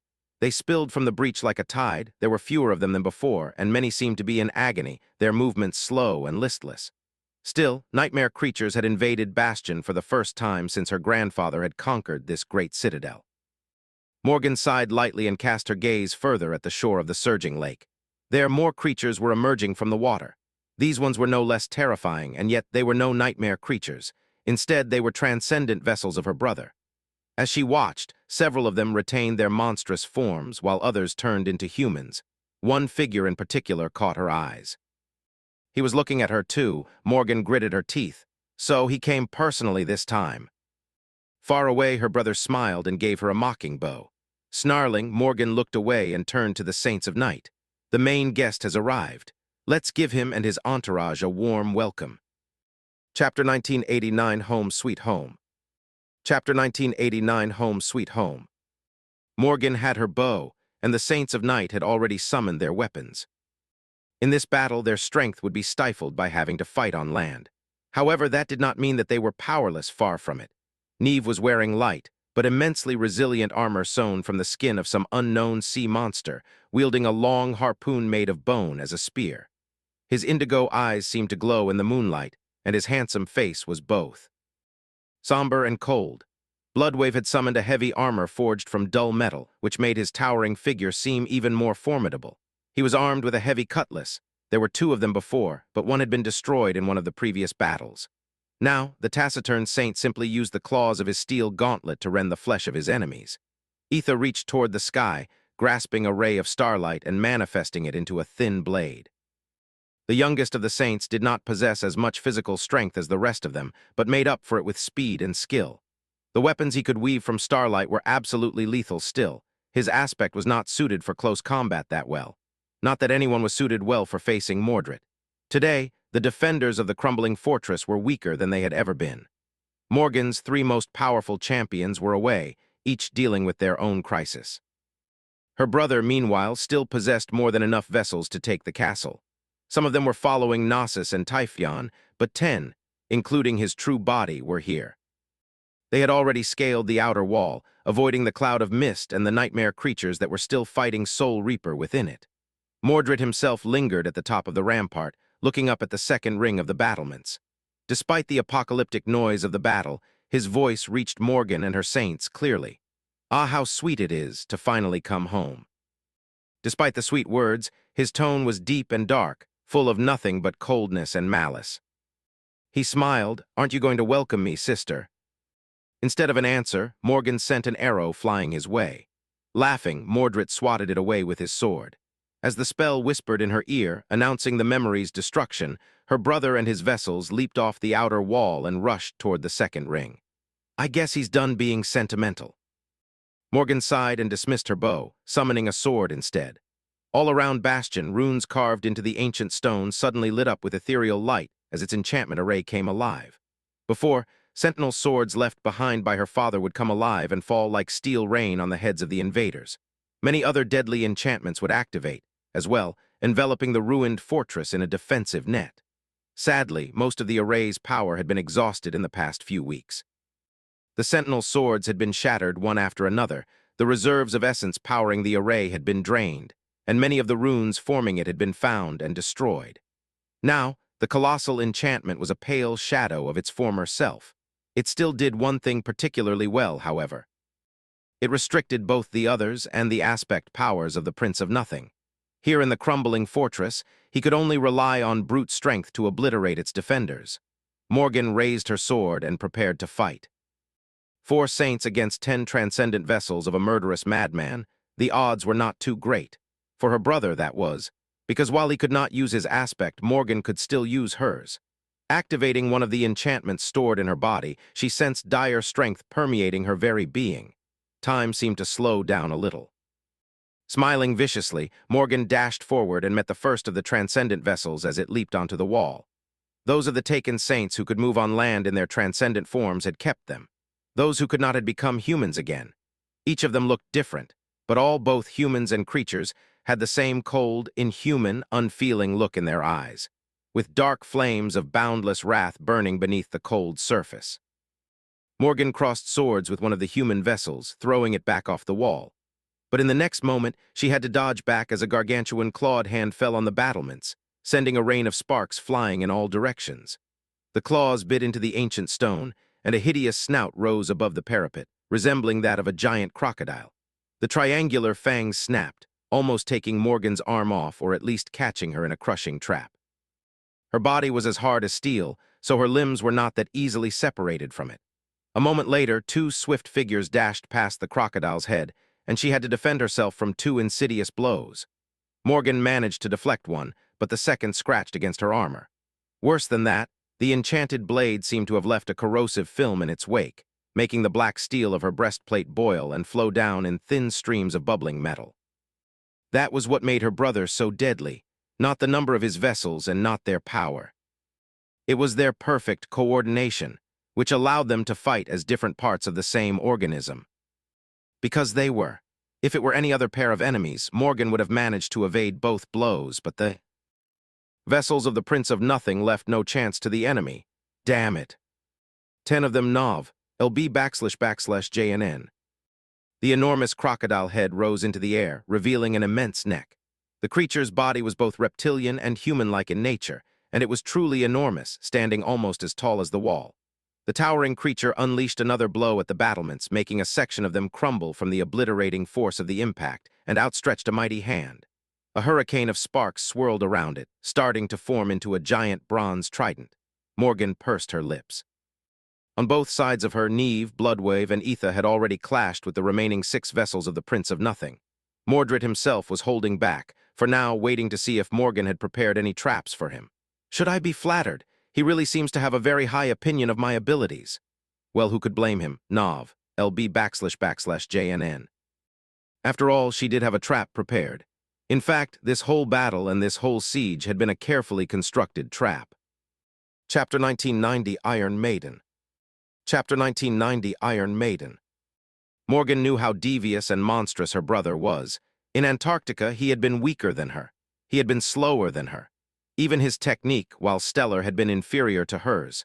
He had not commanded an army or possessed a force of powerful echoes, either. And yet he had turned her nearly assured victory into a defeat. Even if it had seemed like the forces of valor would have prevailed before the descent of the Nightmare Gates, in the end, Morgan herself would not have lived long enough to see their triumph. She would have been dead, slain by that fiend. So she knew how fearsome her brother was. However, she also noticed how he had changed after coming to the shores of the Sword Domain. Even his mask of pleasant friendliness was gone, replaced by the inhuman emptiness that Mordred had usually kept hidden in the past. He must have dreamed of his revenge for a long, long time, for many long years, locked in a dark room in the Night Temple, waiting and dreaming of visiting death and ruin upon those who had locked him there. His family. So now that his goal was at hand, the Prince of Nothing had lost some of his flawlessly maintained composure. He was being impatient, and since he was also monstrously strong, Morgan knew how to use his impatience and turn it into arrogance. From that first battle at Rivergate, she had been carefully hiding her true strength. She had not revealed it even when her life was in danger, and when the lives of her saints were in danger either. That was because even while unleashing his thirst for vengeance, her brother was still supremely cautious. So Morgan had to wait. She had waited for many long weeks, methodically reinforcing the notion of her lacking strength in his mind. Mordred was a monster, but there were still remnant pieces of humanity left in the depths of his abominable soul. He already despised valor and therefore felt contempt for his younger sister. Deep down, he wanted to prove that he was better than her, stronger than her, smarter than her, that his father had chosen wrong when casting him aside and choosing to elevate Morgan instead. It was for that reason, and because of having already defeated her once, that Mordred had to be prone to underestimating Morgan. He already wanted to believe that she was below him in all regards after all, so showing him weakness over and over again was bound to reinforce that subconscious bias. However, Morgan was not weak. She was just waiting. And now, finally, the day she had been waiting for was here. Granted, the situation was still terrible. She had hoped to decimate Mordred's forces in one fell swoop, but he had proven to be too monstrously, unreasonably powerful. It tasted bitter to admit that he was indeed much stronger than her. As a result, Morgan could only hope to level the playing field and assure that the siege would last for a while longer with her carefully prepared trap. But there was no escaping it.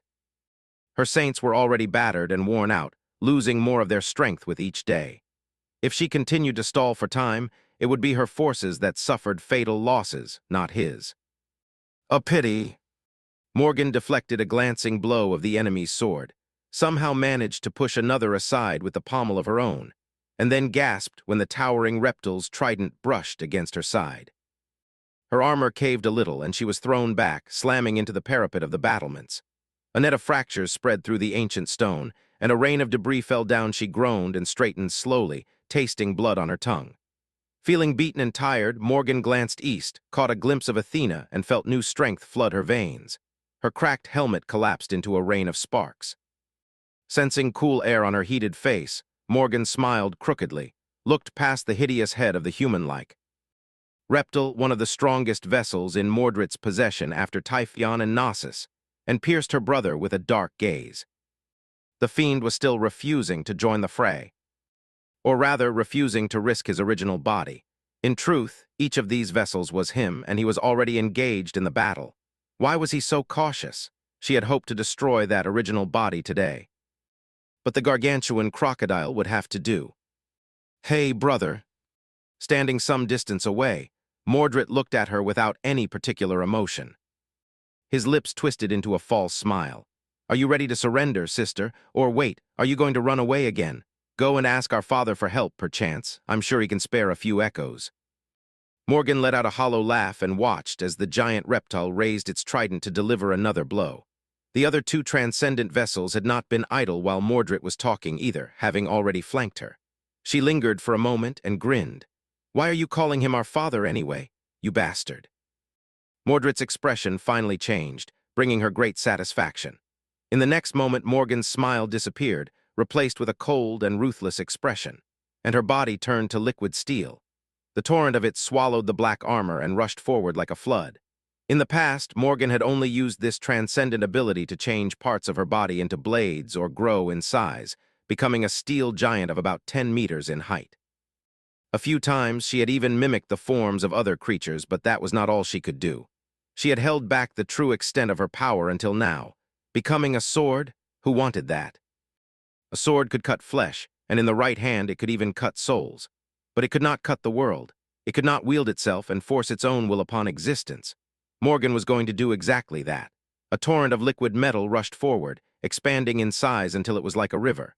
It instantly swallowed the two transcendent vessels that had been rushing to attack her from the sides, slicing their bodies apart and extinguishing the false sparks of life that burned in their dead chests. Then it dove off the wall and wrapped itself around the colossal reptile like a snake made of mercury. The humanoid crocodile was truly gargantuan, standing as tall as the fortress wall. But finally unleashed, Morgan was able to envelop it almost entirely. And there was no escape from her iron embrace. She had absorbed quite a lot of mystical steel in the past 4 years, after all. The swords her father had forged, as well as the shards of the destroyed sentinel swords, had reinforced her transcendent form especially well. Trapped, the enormous reptile staggered back. But it was too late. Because the river of liquid metal that Morgan had become retained the curse of her flaw. Amplified by her aspect power, her flowing shape was cutting into the flesh of the powerful vessel, slicing it apart, and letting torrents of blood flow down onto the rubble. It was too slow, though. The shell of liquid metal swirling around the body of the taken saint rippled, and countless long, appallingly sharp spikes shot from its inner surface into his flesh, riddling it with holes and destroying his every organ. Just like that, 3 transcendent vessels of the Prince of Nothing were destroyed. Even knowing that his retaliation would follow a few moments later, Morgan couldn't help but laugh. Of course, she only laughed inside her mind, since her current form had no mouth and no lungs to produce sound. 3 down. Would that be a big enough gesture to invite Mordred into her soul? If yes, one of them was going to die in the next few minutes. Or both of them. If not, the siege of Bastion would continue on for a long time. The loss of these vessels would slow Mordred's momentum, after all. 2 of the 3 possible outcomes ended in her victory. Those weren't bad odds. East of the crumbling fortress, a beautiful steel colossus was battling a hideous monster in the shallow water. West of it, a graceful dragon was fighting a titanic horror of the depths fiercely, his haunting songs traveling across the surging lake. Inside the fortress, the ancient walls were collapsing, and a man with mirror-like eyes was looking curiously at as a river of living metal was slowly painted red. The shattered moon shone coldly in the broken sky. Chapter 1990, One Hideous Face of War. Chapter 1990, One Hideous Face of War. An enormous echo stood upon the desolate white plain, shining blindingly as its steel carapace reflected the radiance of the overcast sky. It was powerful enough to flatten fortresses and durable enough to endure transcendent blows, towering above the sun-bleached bone like a steel behemoth.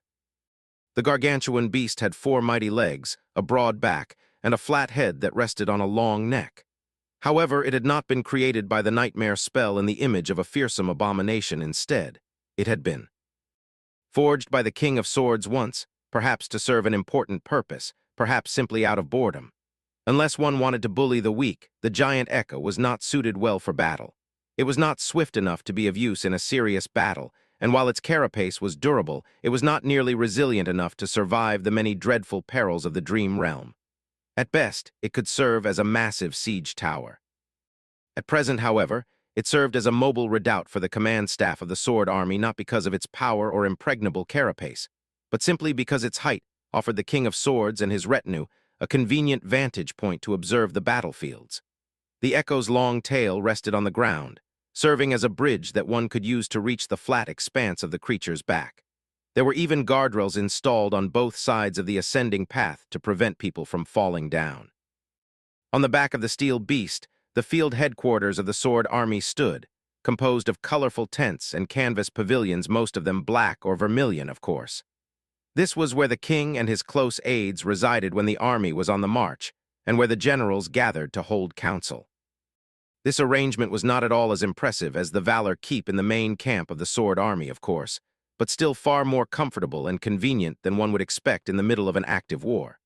Finally, there was another steep path leading from the back of the enormous Echo and up its long neck.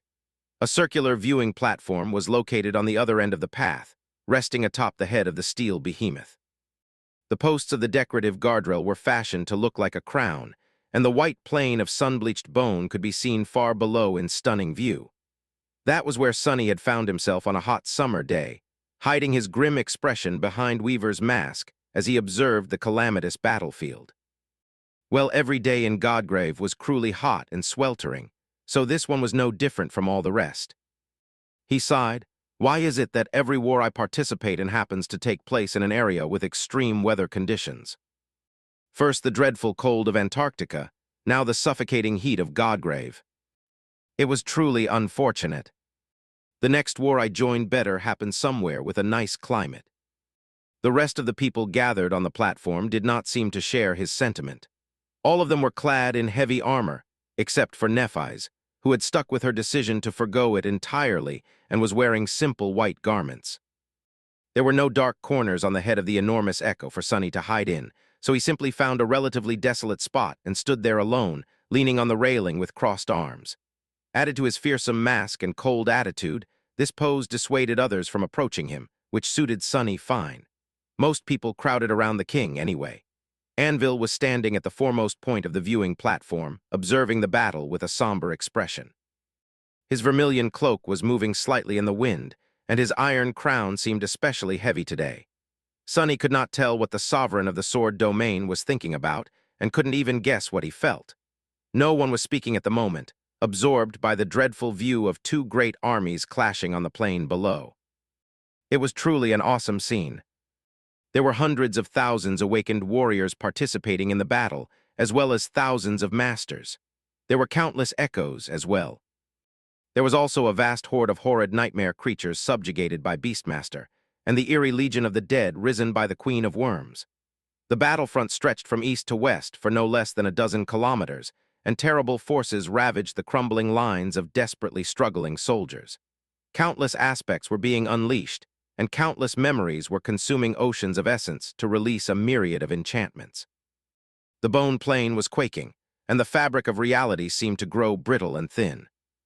The bone plane was drinking blood greedily, and too many lives were being lost each minute. It was appalling. Here on the head of the gargantuan steel beast, it was almost peaceful. The deafening roar of the battle was like a distant murmur of the tide, and none of the devastating forces unleashed on the battlefield reached the viewing platform. And yet the people gathered here were not at all at peace. If there was one thing lacking on the battlefield, it was the saints. Neither of the two armies had sent their transcendent champions into battle, so all they could do was watch from a distance and gnash their teeth. Sonny had imagined the war as many things, but he had never imagined that it would be so boring. At the start of it all, he had been worried about having to slay countless humans with his own two hands. But in truth, Sonny had barely had an opportunity to spill blood after his first few attacks on the supply caravans of the Song army. All the killing and all the dying was being done by ordinary soldiers like Rain, and they were the ones paying the hideous price of war. It was a shameful truth. Chapter 1992, Mass Destruction. Chapter 1992, Mass Destruction. There was a good reason for that, of course. And shameful and ugly reason, but a good one nevertheless. Soon after the second stage of the war started, the forces of both domains had ventured to gain control over vast territories of Godgrave. The Sword Army had held a great advantage in that regard, already holding East Collarbone Plain and a large portion of the Breastbone Reach at the time, while the Song Army had been locked on West Collarbone Plain. There were expeditions launched to conquer the two remaining citadels in Godgrave. Revel was leading an expedition into the darkness of the Spine Ocean, and a saint from the branch family of Valor was leading a competing one to make sure that the Lightslayer died there. At the same time, Sir Gilead ventured south with a small force of elite warriors to claim the citadel on the femur of the dead deity. Considering that nameless temple stood between them and the Song Army, his expedition was unopposed. The Queen of Worms had seemingly decided to choose her battles and gave up on the south completely. A lot of time had passed since the three conquest parties departed, but neither of the citadels were conquered, yet which was quite important. That was because the conquest of the last two citadels would become the final tally of the authority that the two domains possessed in Godgrave. And once their authority had no more room to grow, there would be nothing left to hold the sovereigns back. And so, the King of Swords and the Queen of Worms would finally enter the battlefield in person to face each other, and see which one of them would inherit the throne of war's divine realm. Which one of them would kill the other and get the other's crown. That did not mean that there was nothing for the two great armies to do while the conquest parties braved the dreadful depths of Godgrave to claim the citadels, though. In fact, the ordinary soldiers had to play the most important role in this realm war. The authority of a domain did not only depend on citadels, after all, as Sunny had found out. There were other factors involved, like the strength and spirit of those people who belonged to the domain and its territory. The latter was especially important, because while the two domains were roughly equal in terms of population, there was vast unconquered territory in Godgrave. The side that managed to claim more of it could very well swing the final balance of power in its favor. So the two great armies had begun the conquest. The initial process of claiming territory for a domain was rather simple. Sunny had helped the Sword Army do just that while marching to the Vanishing Lake. The forces of humanity had to push the Scarlet Jungle back, burn it, slaughter the nightmare creatures who populated it, the original masters of this cursed land, and build fortresses around the fissures in the ancient bone, thus preventing the abominable infestation from extending its tendrils from the hollows again. However, what followed next was more complicated and far more vile, because after the forces of humanity wrestled control over the lands of Godgrave from the grasp of corruption, humans could still fight for that control among themselves, and that was what had been happening during the second stage of the war. Both armies continued to claim more territory by banishing the Scarlet Jungle into the hollows wherever possible, but they also clashed with each other, fighting for the already conquered land. The extermination outposts had become the currency that both domains lusted for, and so, humans were now spilling human blood in Godgrave. The Song Army had eventually made its way to the Breastbone Reach by staging a two-pronged offensive from the Collarbone Plain and the western First Rib. The battlefront had become twisted and complicated, with some fortresses changing hands several times a week. And all of that was being done by the awakened soldiers and ascended officers. The most powerful champions of both great armies, the Saints, mostly remained on the sidelines. That was because Saints were too powerful and too rare. Losing even one was a great loss for the domains, especially if the fallen Saint controlled a citadel, since there was usually no one left to replace them as its ruler. Besides that, a single Transcendent could annihilate an uncountable number of soldiers. If they were unleashed on the battlefield, the casualties among the awakened warriors would be too monstrous, which would never stop either of the armies from using their saints as weapons of mass destruction, of course. In fact, they would gladly do just that. The more enemy combatants perished, better. However, they were deterred from doing so by the enemy saints. The Transcendent champions of the Song Army guarded the Transcendent champions of the Sword Army watchfully, and vice versa. None of them was allowed to enter the fray unless an enemy saint launched an attack on the ordinary soldiers, so everyone remained passive, doing nothing. Valiant saints led their warriors to battle, only to stand back and watch as the soldiers fought the enemy alone. All the while, the enemy saints stood on the other side of the battlefield, doing the same. Of course, there were exceptions to the rule, especially because the Song army possessed much more transcendent champions, and the Sword army had been having a hard time keeping them in check. At the same time, though, the Sword army possessed Changing Star and the Lord of Shadows, who could not be stopped by just one or two saints. These exceptions were rare. So the weak fought and died while the powerful stood back and watched. It was a disgraceful affair, while not at all different from how it was in most other wars, perhaps. It was also quite strange at times. At one point, for example, the Saints of Song had decided to stage a clandestine attack in the portion of the breastbone reach that Sunny had been assigned to watch over. He had to shadow step into the middle of the battlefield, summon the shadow chair, and sit down, then watch Silent Stalker and a few other transcendents shift awkwardly from one foot to another and grind their teeth, unwilling to provoke him and unable to do anything. Sunny had remained sitting until the battle ended, never moving a muscle. He had a feeling that things could change today, though, because although there had been countless minor battles and skirmishes in the war already, today's battle was different. It was the first full-scale clash between the two great armies, with most of their soldiers present on the battlefield and participating in the bloodshed. The scale of it was both terrible and daunting. There had never been a greater battle in the history of humankind, after all. Sunny was watching the greatest crime in history be committed right in front of his eyes. Well, maybe not. Humans of the waking world, the children of war, had committed plenty of atrocities during the dark times, after all, and plenty more before that. Nothing had really changed since then, except that human soldiers wielded far greater powers now. In the indescribable chaos of their cataclysmic confrontation, anything could happen. He doubted that saints would be forced to remain idle until the bitter end. Chapter 1993 Attrition.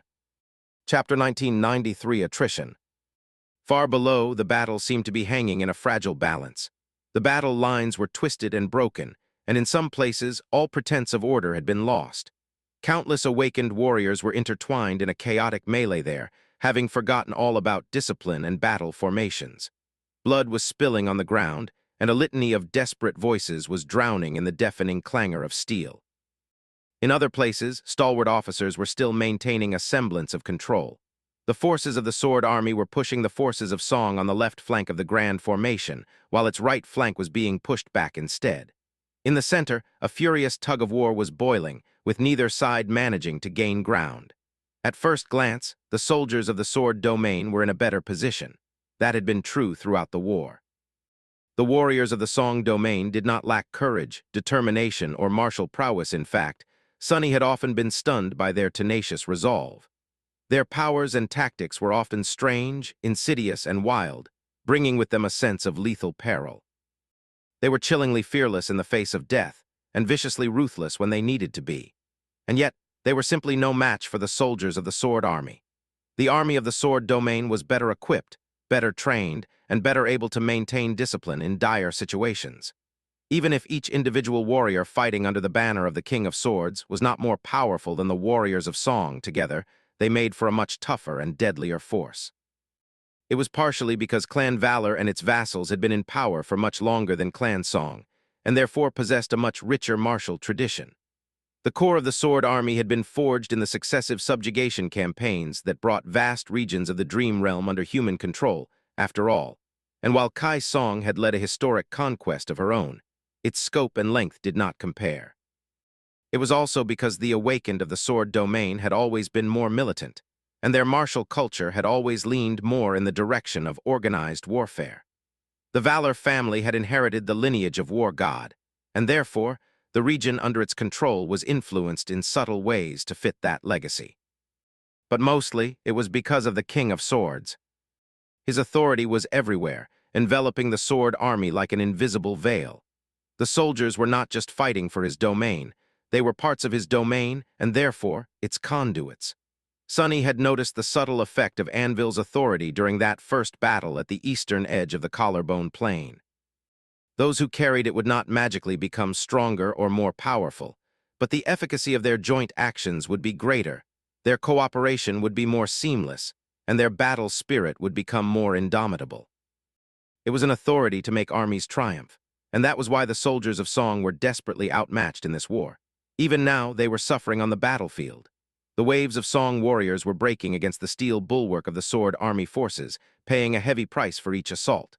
Despite the dire havoc of the battle, their enemy still maintained a high measure of martial discipline. The forward units endured the attacks for as long as they could, then rolled back to make space for fresh troops. When it was time to push, they marched forward as a single being. When the defensive lines were broken and the warriors of the Sword domain were pushed back, they promptly received reinforcements. For every soldier of the Sword Army that fell, 2 enemies died. Sunny sighed. It did not matter in the end. The seeming advantage of the Sword Army was merely an illusion.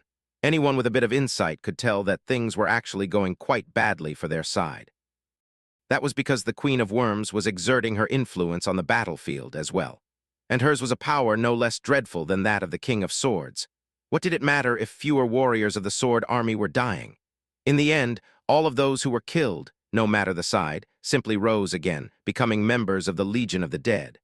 That had been true throughout the war as well. Yes, the Sword Army was stronger. And yes, it had held the advantage from the beginning, winning much more battles than it was losing, and suffering far fewer casualties than the enemy. But it was still a road to certain defeat. As the losses of both sides mounted, only one side was actually becoming weaker, the side Sunny was fighting for. The Song Army, meanwhile, was losing awakened warriors, but its numbers never truly diminished. On the contrary, they continued to grow. Because it did not matter to whom the dead had been loyal once, the Queen of Worms did not discriminate between the fallen of her own army or that of the enemy, embracing all with equal grace. It was a chilling sight to see a comrade with whom you had been fighting side by side a minute ago, and whose death you were mourning, rise from the ground and aim their empty gaze at you, determined to extinguish your own life in turn. It was as if the Sword Army was waging war against death itself. The longer the war continued, the more soldiers the Sword domain lost, and the greater the army of the Song domain became. And the wider gap there between the two was, the more casualties the Sword Army suffered as a result, thus creating a harrowing cycle. Despite its superiority, they were destined to lose this war of attrition. The same situation, albeit on a smaller scale, was currently taking place on the battlefield Sunny was observing. Something had to change soon, or they were going to suffer a bitter defeat which could very well become irreparable, swinging the balance of power in favor of the Song domain too much. He glanced at the King of Swords, wondering what the fearsome sovereign was thinking about. Chapter 1994, Call to Arms. Chapter 1994, Call to Arms. The writing was on the wall. The Sword Army seemed to be prevailing against the enemy, for now, but as its losses mounted and the horde of the dead puppets grew, there was no escaping the eventual defeat. If Sunny could see it, then Anvil could see it as well. And yet the King of Swords was not doing anything. The only orders he gave were minor commands, like sending reserve units to reinforce the faltering sections of the battlefront or pulling back heavily battered battalions. His tactical prowess was immaculate, true, but that was hardly enough to remedy the situation. At the moment, the Sovereign was simply watching the carnage silently, his steely eyes not revealing any emotion. It was as if he was waiting for something, or maybe simply putting too much trust into his domineering authority. His presence was, indeed, more suffocating than the sweltering heat. Sunny scowled behind his mask. He's not planning to obliterate both armies, is he? Out of the two sovereigns, only Anvil possessed such an option thanks to St. Tyrus, who could break the veil of clouds above the battlefield. But no, that could not be true. Not because Anvil wasn't capable of implementing a monstrous strategy like that, but simply because Sky Tide would never agree to heed such a command. She had a will of her own, after all, and had disobeyed the sovereigns before. More than that, her own daughter was currently down there, somewhere, fighting on the front line with other warriors of the White Feather clan. Even if Anvil threatened to cut Tyrus down, she would simply invite him to try. So what then? As if to answer these thoughts, the king suddenly turned away from the battlefield and looked at something. Sunny was confused for a moment, not knowing what he was looking at, but then realized that the answer was obvious. Ignoring the people crowding around him, Anvil was gazing at Nephis, who stood some distance away. He studied her for a few moments and then asked evenly, "What do you make of it?" Sunny's scowl deepened. Why was that bastard putting Nephis on the spot? Sure, she was technically his adopted daughter, but everyone knew that it was merely a charade to justify a political alliance. Even if it had not been, Anvil wasn't known for treating his children with warmth or attention. Nephis seemed surprised by the question, as well, of course, to everyone except for Sunny. Her expression would have looked just as calm and composed as ever. She looked up at the King of Swords, remained silent for a few moments, and then shrugged. It's appalling. Something unexpected happened in the next moment. The King of Swords smiled. His smile was faint and cold, but it was undeniably there. Anvil looked back to the battlefield. I see that you are more like your mother than your father. His voice was just as emotionless as ever, but there was a hint of something personal in it. It almost sounded human. Nephis frowned. In what way? Anvil did not respond for a few moments. Eventually, he spoke in a detached tone. Your mother cared about everyone, but your father only cared about himself and that which was his. He lingered for a moment and then added quietly. Perhaps that was why she left before the rest of us. The King of Swords then glanced at Nephis, his heavy gaze crushing into her with almost physical force. Since you are appalled by this slaughter, you must care about the soldiers below. A corner of his mouth rose subtly once again. Or do you simply consider them yours? Sunny felt a cold chill run down his spine. Was that an innocent question, or was it aimed to test Neph's loyalty to the sword domain? Or was this Anvil showing that he did not trust her at all? Or was he hoping that he could? In any case, something told Sunny that many things depended on how Nephis answered. The rest of the Saints seemed perturbed by the strange conversation between the commander of the Sword Army and its most radiant champion, as well. Nephis remained silent for a while, the wind playing with her silver hair. Then she sighed, stretched her neck with a tired expression, and walked over to the railing of the wide platform. Jumping over them in one fluid motion, she landed on the steel skin of the enormous echo and took a few steps to the edge of its head. There, she turned around and looked at the sovereign calmly. He raised an eyebrow. What are you doing? Nephis shrugged. I am going down. I grew tired of standing here and doing nothing. He considered her silently for a few moments. Haven't I forbidden my saints to fight the enemy unless the enemy attacks first? Nephis met his heavy gaze expressionlessly. You did. You haven't forbidden us from entering the battlefield, though. Anvil smiled for the third time in a single day. This time, his smile was a little terrifying, and if your arrival provokes the enemy to attack you. Nephis just stared at him impassively. After a few moments of silence, she said in an even tone, Then I will break them. Anvil's chilling smile turned into an equally frightening sneer, but he did not stop her. Witnessing this, some of the saints present on the viewing platform moved as well. Roan gave his wife a brief look, then headed to the railing. I think I would like to stretch my leg, too. St. Heli, who had been standing by her lonesome on the opposite side of the platform from Sunny, glanced at Nephis and sighed. I am actually afraid of heights. Spending some time on the ground will be quite nice. Rivalin of Aegis Rose stared at them in confusion. Ah, yes, me too. I mean, I want to stretch my legs too, Your Majesty, not that I am afraid of heights. The rest of the saints had begun moving as well. The King of Swords did not spare them a look, continuing to study the battlefield. Sunny wasn't sure if that was because everything was going according to what the sovereign had wanted, or if he simply did not mind. Nephis did not wait for the sword saints. Summoning her wings, she leaped off the head of the gargantuan echo and plummeted toward the battlefield like a falling star. Saint Jest, who had appeared next to Sunny at some point, let out a chuckle at the sight and shook his head. Young people are so hot-headed these days. Then he looked at Sun. Why, and grinned, What about you, Shadow? Are you joining the fun? Sunny turned his head and stared at the old man coldly. When he answered, his arrogant voice carried a hint of displeasure. No way, haven't I told you before? He lingered for a moment and then added evenly. I am a pacifist. With that, Sunny sighed, pushed himself off the railing and turned into a shadow. The shadow disappeared from view a moment later, heading in the direction of the battlefield with stunning speed. Jest scoffed and shook his head again. This kid is such a terrible liar. Chapter 1995, Grim Reality. Chapter 1995, Grim Reality. Rain had been experiencing this strange feeling as of late. It was as though she was walking through life while asleep, stuck in a long and lurid nightmare. The first months of the war had been a dreadful and appalling ordeal, but she had always felt wide awake back then. Ascending the titanic arm of the dead deity, crossing over to the collarbone, establishing a camp in the middle of the abominable jungle, and marching into its depths to claim the citadel for the Song domain, those were the horrors she knew and accepted. What had happened next, however, was not. Rain was a bit lucky, perhaps, to be a part of the 7th Legion. After playing an important role in the conquest of the Collarbone Citadel, they had been allowed to rest and recover for quite some time. Even later, the Song army had held the 7th Legion back as much as possible, letting other divisions spearhead the offensive on the breastbone reach. It had taken a long time before Rain saw people killing other people and was forced to spill human blood herself.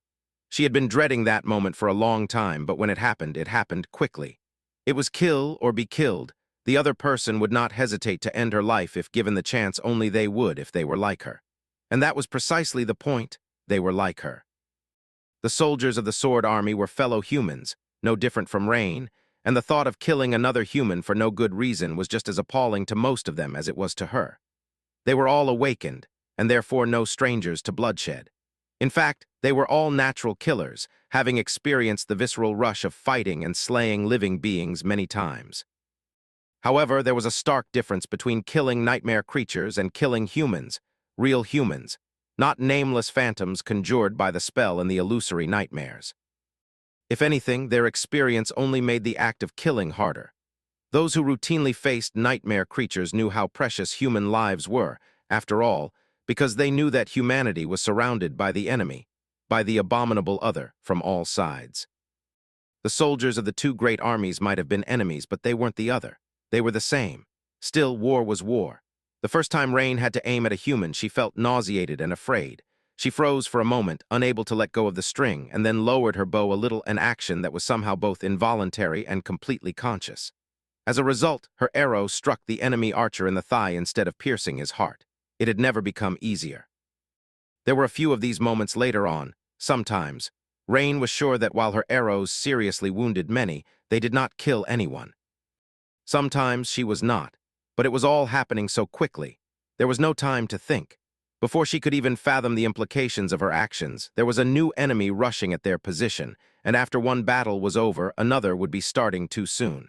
Strangely enough, or maybe quite predictably, the aim of the enemy archers was often just as terrible as hers. Melee fighters like Tamer and Ray did not enjoy the same privilege, and yet they too did not seem burning with a feverish desire to see the enemy die. In the bloody havoc of battles, they often aimed to incapacitate their opponents instead of killing them as often as they could, at least. But how often could that be? People were still dying. The skirmishes in Godgrave were swift and brutal. One army attacked, and the other one defended.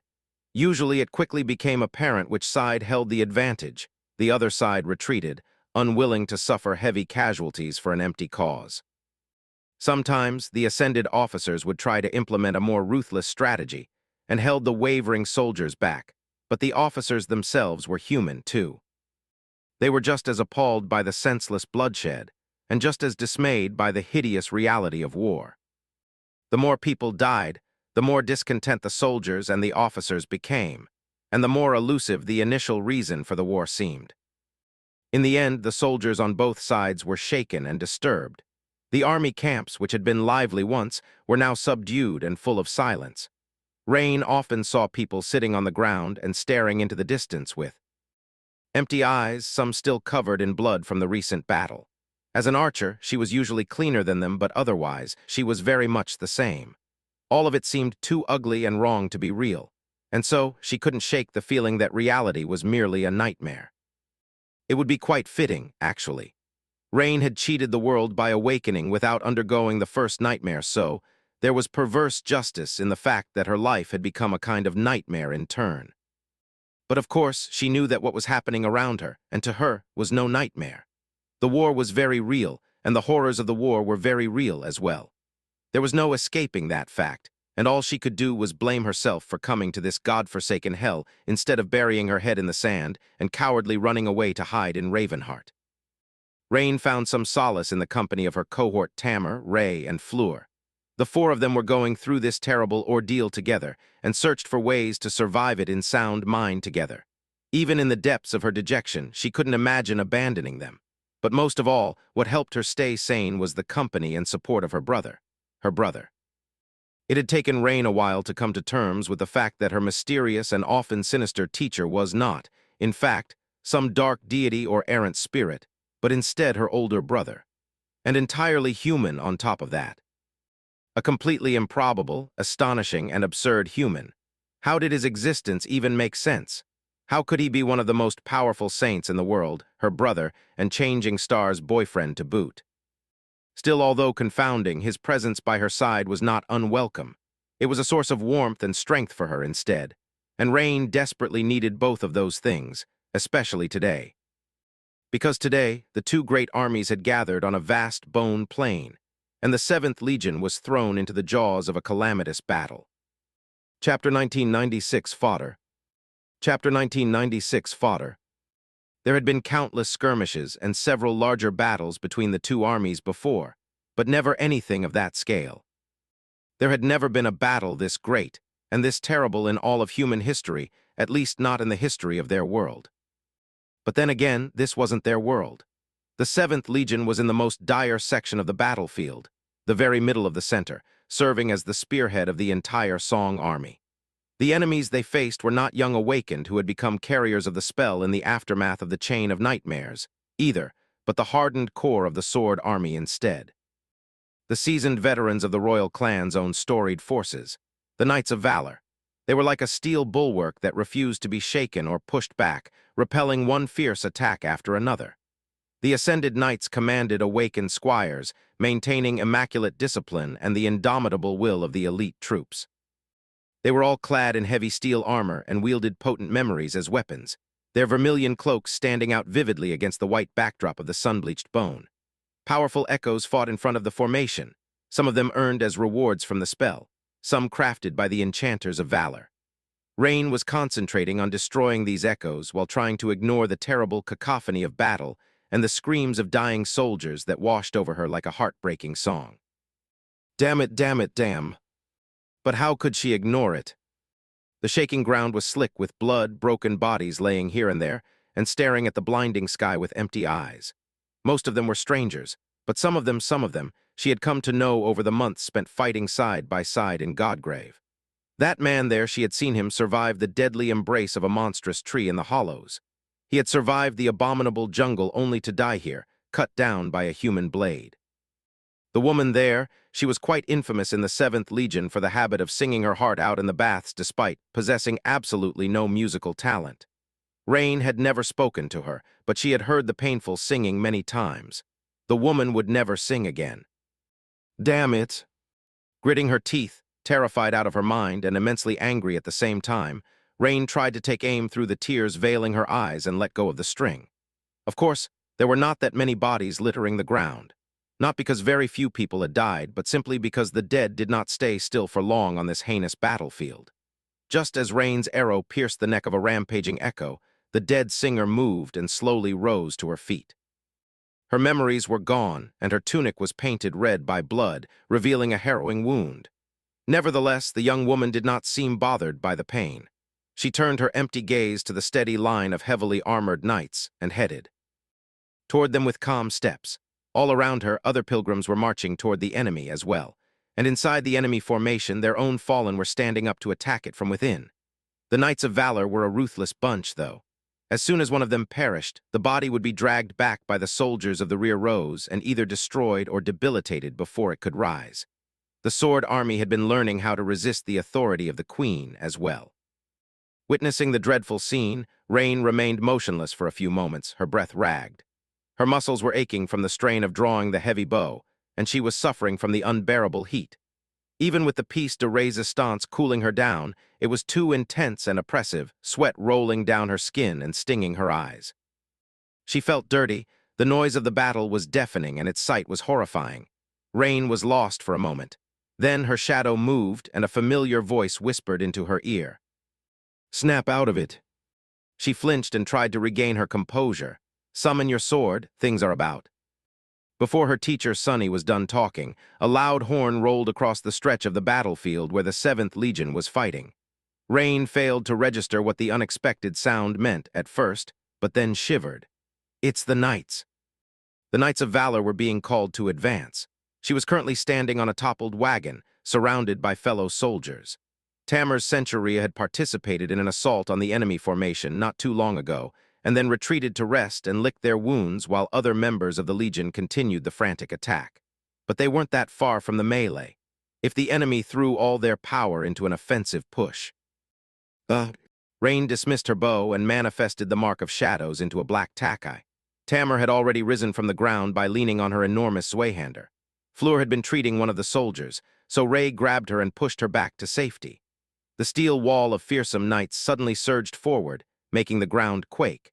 They suffered a few casualties while toppling the pilgrims, then crashed into the soldiers of the 7th Legion a few moments later. Instantly, the carnage and mayhem of the battle turned 10 times more intense, with all remaining order evaporating in one harrowing moment. A deafening clangor arose, drowning out the sound of human screams.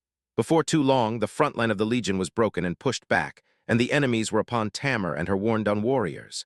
Rain jumped off the wagon, thinking that they were lucky. At least the enemies they faced were not the indomitable Knights of Valor this time.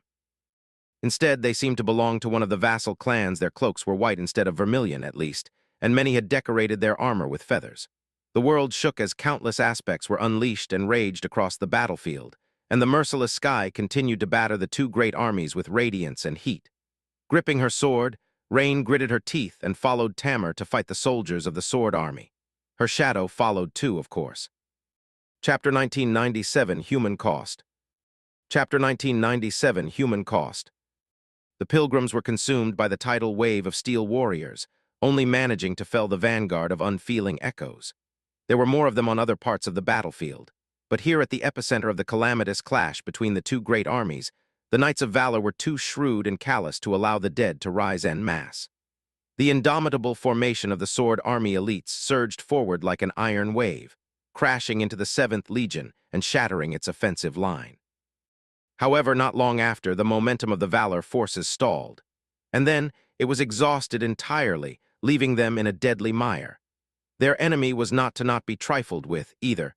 The 7 royal legions consisted of the best warriors of the Song domain, and among them the 7th Legion was the fiercest. It only lost to the 1st Legion, perhaps, which had vanished into the darkness of the Spine Ocean and was not present on the battlefield today.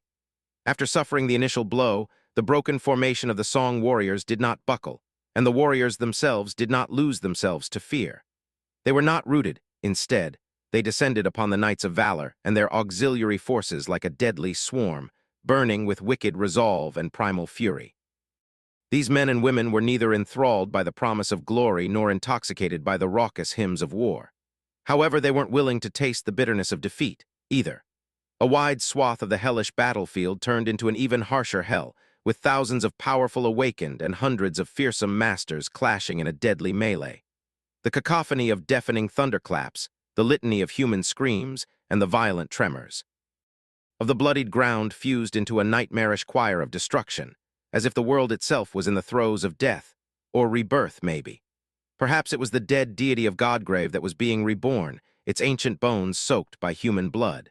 In any case, the warriors of both the Sword Army and the Song Army seemed to have forgotten themselves, consumed by the dire and macabre necessity of battle. Their previous doubts were washed away by the shock and awe of the harrowing battlefield, and their minds were hollowed by the dreadful, demented noises of the disastrous havoc. The world had gone insane. Nav, LB //JNN. Rain was so afraid that she did not even feel fear anymore. It was as if that part of her that had been responsible for knowing fear overheated and went up in flames, leaving only cold ashes in its wake. Now, all she felt was fury and resentment. She did not even know what she was furious about and whom she resented. In the absence of an answer, Rain could only focus her reeling mind on the enemy in front of her. Tamar was the first to clash with the warriors of the Sword Army, vaulting over their loose battle line with the help of her aspect ability, and using the second floating step to abruptly arrest her momentum, twist on one leg, and lunge herself at their backs.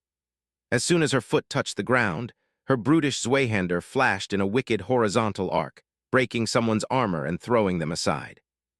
She was putting herself in terrible danger, of course, all alone behind the enemy line. But a moment later, her soldiers collided with the front of the enemy formation. Attacked from both sides, the Feather Knights momentarily fumbled. That was all the opportunity Rain and her comrades needed, tearing into them with urgent determination. Steel rang against steel and tasted human flesh as well. Blood spilled on the pristine white surface of the ancient bone. Rain raised her takai and forced her hands to stop trembling. Somewhere not too far away, the elites of Clan Valor were struggling to hold against the vicious attack of the Song warriors. Acting with astonishing precision and stalwart poise, they maintained their formation and refused to give ground, which was already drenched in blood.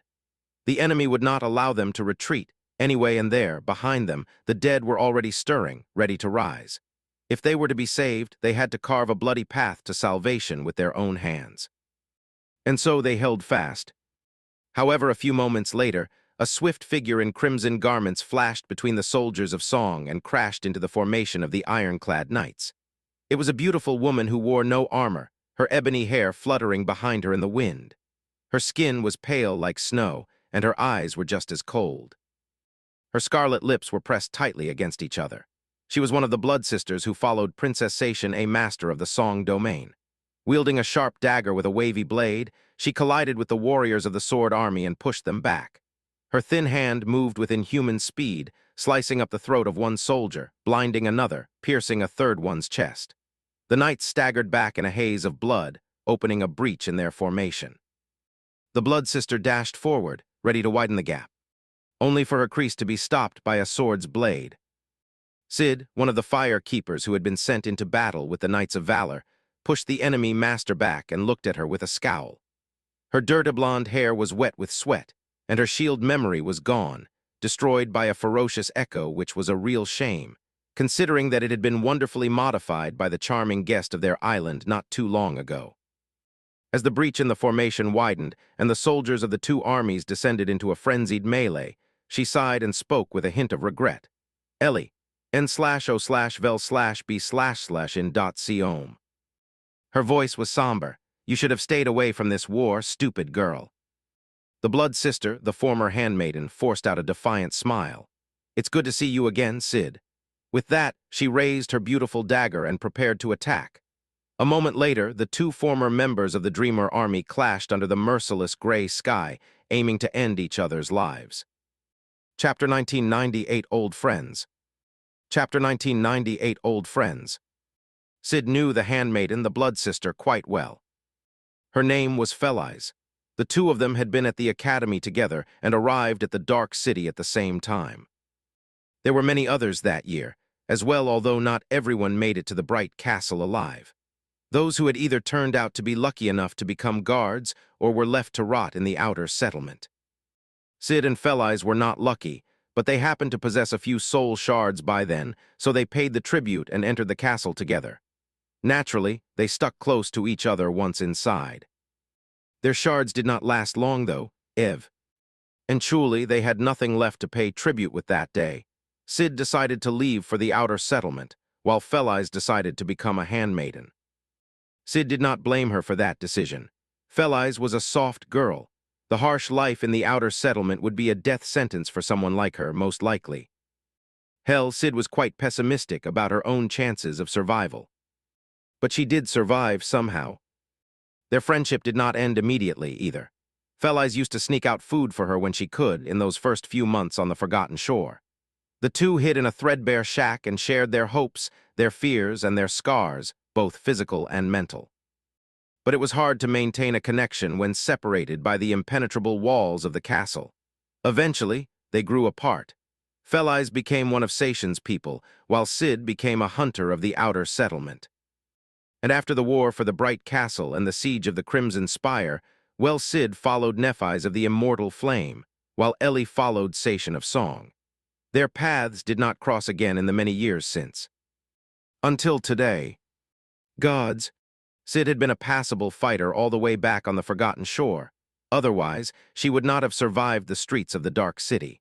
And in the years since, she only grew more deadly. The Chained Isles, the Southern Campaign, the Second Nightmare, and the countless battles fought side by side with Changing Star, both across the Sword domain and here in Godgrave, had tempered and sharpened her already outstanding skill, turning Sid into a unique existence among Ascended. She had even fought the Lord of Shadows once. That monster, and yet she was being pushed back by Felise. Her former friend was just too swift, too strong, and too cunning. Her crease was shorter than the arming sword Sid wielded, and yet it seemed to be everywhere all at once. Worse yet, the moment their blades clashed, Sid felt her hand trembling from the dire force of the impact. It did not make any sense. Having long saturated her core and armed with memories that no amount of money could buy, Sid was at the peak of what a master could be, while Ellie's aspect, its dormant ability, at least, was tailored to utility. How had she become so monstrously powerful? Staggering back, Sid barely managed to activate her awakened ability in time. Her body became intangible for a split second, and the wavy blade of the beautiful crease passed through her forearm without cutting her tendons. Sliding back on the bloodied surface of the sun-bleached bone, she regained her balance and raised her sword into a defensive stance, breathing heavily. It did not make any sense at all. When did you become so strong? Her voice came out hoarse and heavy.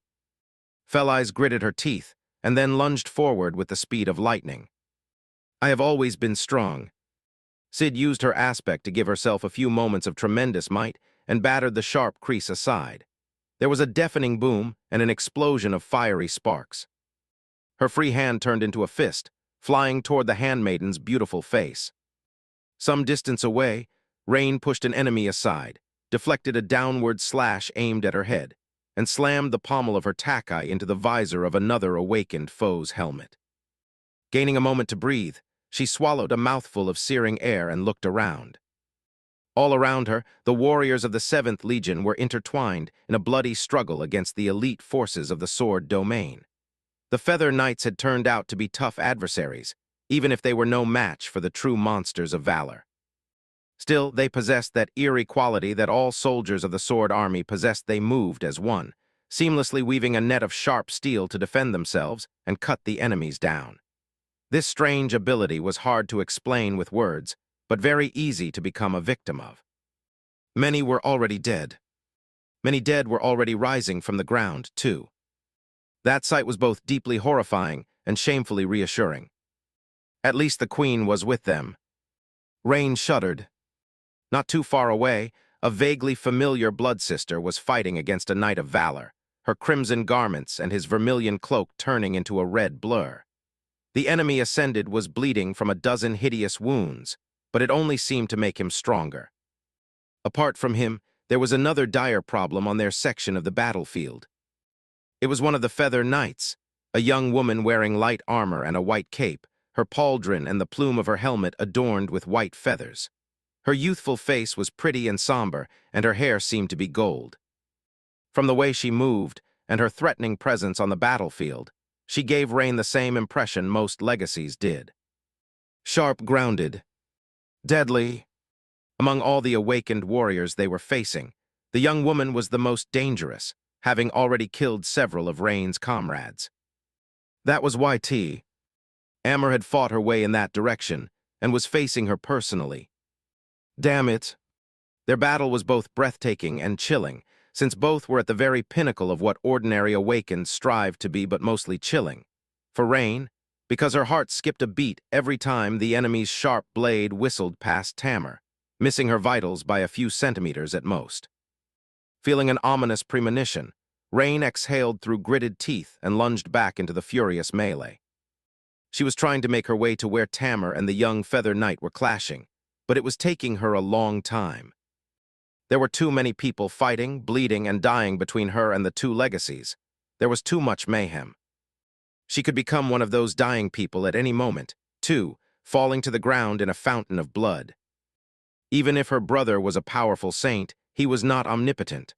On a battlefield like this one, life and death could be decided in a split second. And Rain was wasting too many seconds trying to reach Tamar. Chapter 1999 Embrace of Shad. Chapter 1999 Embrace of Shad. As Rain was struggling to fight her way toward Tamar, Tamar was struggling to contend against her fearsome enemy.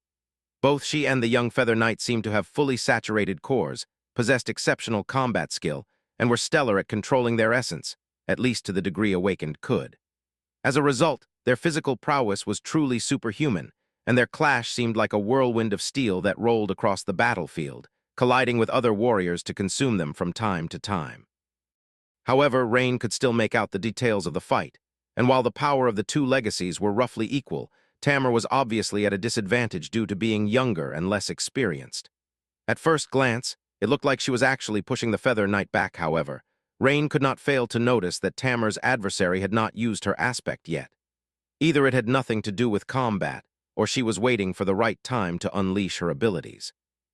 The battle promised to be long and exhausting after all, and powerful aspect abilities consumed a lot of essence. Any awakened soldier knew to ration their essence in a fight. Augmenting one's body, using one's awakened ability, and activating the enchantments of one's memories. Those were the things that they only resorted to when necessary during prolonged battles, if given a choice. And while the young knight seemed to still have the luxury of the choice, Tamar did not, already exhibiting bursts of startling speed as often as she could. That was the only reason she was managing to keep, for now. Rain had hoped that their clash would take the two legacies closer to her, but they only seemed to moving further away. Damn it. She did not know what to do.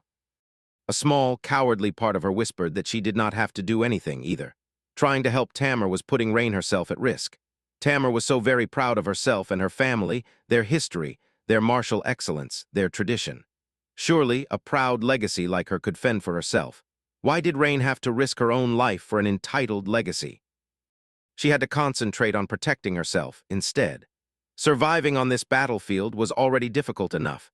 Doing so while rushing to reach a deadly enemy was no different from inviting her own demise. Stuck in the mass of sharp steel and fighting awakened, she gritted her teeth and looked down at her shadow. Then she forced out a stifled plea. I need help." Rain rarely asked her teacher for help. Her teacher was a mysterious and lofty existence, after all. But her brother... If she couldn't ask her older brother for help in a moment of desperation, then whom else could she ask? A moment later, his soothing voice reached her ears through the cacophony of battle. "There is something I can do, but it is a bit unusual." Rain clashed with a warrior of the sword army, deflecting his blade aside and delivering a devastating downward slash to his shoulder. His steel armor prevented the black tack-eye from cutting deep, but the force of the blow threw the man to the ground. Rain kicked him for good measure and shouted, not caring if anyone heard her. Do it now." In the next moment, something strange happened. Hidden by the havoc of battle and unnoticed by anyone except for her, a second shadow separated from her own for a split second. Then the second shadow flowed up her leather boot and wrapped itself around her. Rain's eyes widened. What the? Once the shadow embraced her, a wondrous change took place. Her body, which was aching from strain and fatigue a moment ago, was suddenly flooded with enormous power. Every fiber of her being felt energized and revitalized, her muscles brimming with potency and might. Her strength, her speed, her endurance, it felt as if they had magically increased twofold or even more. Her perception sharpened, making it easier to discern the details of what was happening around her. Even her black tack-eye felt more deadly in her hand. At the same time, she inexplicably felt calmer. There was a subtle but vast presence in her mind, unfamiliar but not foreign. The opposite of foreign, really. That faint, dark presence was deep and reassuring, making her feel secure. Better. Rain heard her brother's voice again. Only this time it did not come from her shadow. Instead, it resounded directly in her mind. She froze for a moment. Quite. That was indeed better. Much better. Who even needs an aspect? Gripping the hilt of her tack-eye, Rain took a deep breath and launched herself forward. Suddenly, the sea of awakened in front of her was not as impenetrable anymore. Armed with her skill and embraced by the shadow, Rain cut through it with violent speed. Her sword turned into a dark blur as it parried and pushed enemy blades away, and when it was not enough, she used her own nimble body to either slip past them or toss them aside. Perhaps that was what being an Ascended felt like. Throwing one glance at the harrowing battle between the Blood Sister and the Knight of Valor, Rain shuddered. No, she was not ready to face masters yet.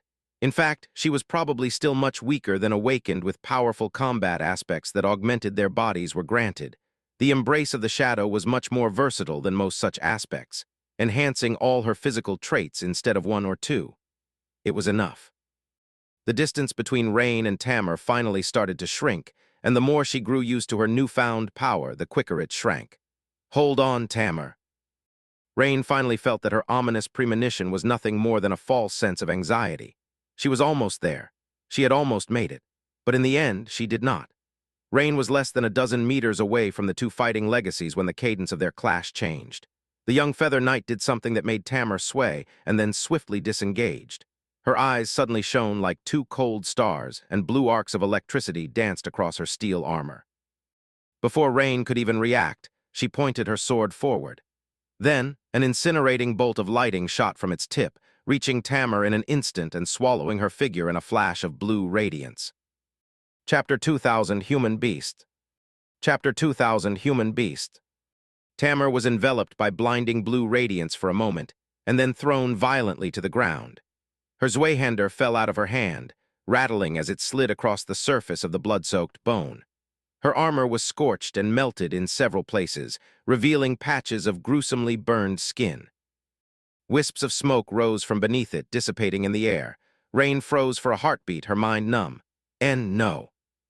Then Tamar moved weakly, revealing that she was still alive. What had hit here was no different from true lightning, more than capable of turning a human body to ash. However, the young legacy must have possessed a memory that granted her a high enough level of resistance to elemental attacks. That was how she had survived. Nevertheless, she was still wounded and sprawled helplessly on the ground, temporarily unable to defend herself. And her adversary was unscathed, still holding a sword in her hand. Blue arcs of electricity were still dancing across her armor. "Move." Her brother's voice shook Rain awake from her stupor. The young Feather Knight took a step forward, raising her sword with an unsteady hand. Her face was pale, perhaps because she was unused to killing people, or perhaps simply because it was illuminated by the blue shine of her fearsome aspect. A moment later, Rain jumped over Tamar and lunged at the young woman, prepared to strike. Of course, she had not forgot to pour essence into the piece de resistance and limit the scope of its defense to only electricity, thus rising her protection against it as high as possible. The young Feather Knight flinched and shifted her gaze to the new enemy. Her sword moved, and another bolt of lightning crackled as it shot at Rain. Its speed was too dire to dodge or even react. Rain only knew that she had been hit a moment later, when her vision drowned in a sea of white, and terrible pain pierced her entire body. But it wasn't that bad. She was blinded and in pain, but had suffered little actual harm. It seemed that the protective memory her brother had crafted for her was quite superior to what Tamar, an actual legacy, possessed. She was surprisingly unhurt. The pain was truly terrible, though, and the electrical charge messed up her control over her body quite badly. Hell. Rain was blinded, but she still possessed the ability to sense the shadows. She had been trained to navigate the world with this sense as well. It would have to do until she regained her vision. She still had to deal with the Feather Knight. A moment later, she battered the young woman's sword away and rammed her shoulder into the enemy's chest, sending both of them flying away from Tamar and tumbling to the ground. Rain was disoriented, but she still jumped to her feet first and slashed down with her sword, feeling a terrifying sense of urgency. She was wary of her adversary. Her movements were fluid and terrifyingly swift, but the young Feather Knight still managed to block the black tack. She was still on her knees and a little dazed, using both hands to receive Rain's blow on the blade of her sword. Rain could vaguely see that her enemy's helmet had flown off, and her golden hair was fluttering in the wind. The image was vague and blurry, though, making it hard to discern any details. As soon as the two blades collided, Rain let out a shocked hiss and staggered away. What a cunning wench! Her golden-haired foe had used her aspect power in an insidious way. Instead of channeling it into a bolt of lightning, she simply channeled it into her steel sword. From there, it traveled through the blade of Rain's own takai and into her body, bringing with it even more pain. Arg! Rain's momentary fumble gave the pretty Feather Knight all the time she needed to rise. The next moment, though, she had to duck with a startled expression as Rain unceremoniously tossed the takai at her face. By the time the enemy reacted, Rain was already upon her, grabbing her sword with one hand and delivering a devastating punch to her chest with another. Rain's hands were protected by the gloves made from black, lusterless leather. Leather was a far better insulator than the blade of the black takai, so all she felt from touching the enemy's sword and breastplate was a little sting. Her current strength, at the same time, was dreadful enough to make the steel of the young feather knight cave in a little, and for a stifled scream to escape from her mouth, but not enough to make the young legacy lose her edge, apparently. In the next second, the feather knight's knee slammed into Rain's side, and her fists sent her reeling back in agony. One rammed into her ribs, the other slammed into her chin, making Rain taste blood. Why did she have to be proficient in hand-to-hand combat as well? She staggered back, then instantly spun and dove down, sweeping her enemy's feet. Not giving the golden-haired knight an opportunity to rise, Rain pressed her into the ground and punched her in the face, causing bright blood to shoot from the young woman's nose. A moment later, the two of them were wrestling on the blood-soaked ground, trying to crush, break, and strangle each other. The white feathers on the young legacy's armor were soon marred and turned red, and Rain's armor was no better. Rain was stronger, but the young feather knight was still covered in a blue net of electric arcs, which continuously hurt and numbed the adversary. By then, Rain's vision had almost returned, revealing the dirty, bloodied, pitiful face of her enemy, the fear and desperation in her eyes and frightening killing intent burning in them as well. For a moment, Rain felt disconnected from her own mind and body. At that moment, the two of them did not seem like warriors or even humans, really. There was no grace, skill, or honor in their violent and ugly struggle. Instead, they were no different from dirty, wild beasts tearing at each other in a murderous frenzy. Still, one of them would have to die, and the other one was going to live. That was the essence of combat. Rain had no time or luxury to hesitate, think, or even feel. She could only strive to assure that, at the end, she was the one who survived.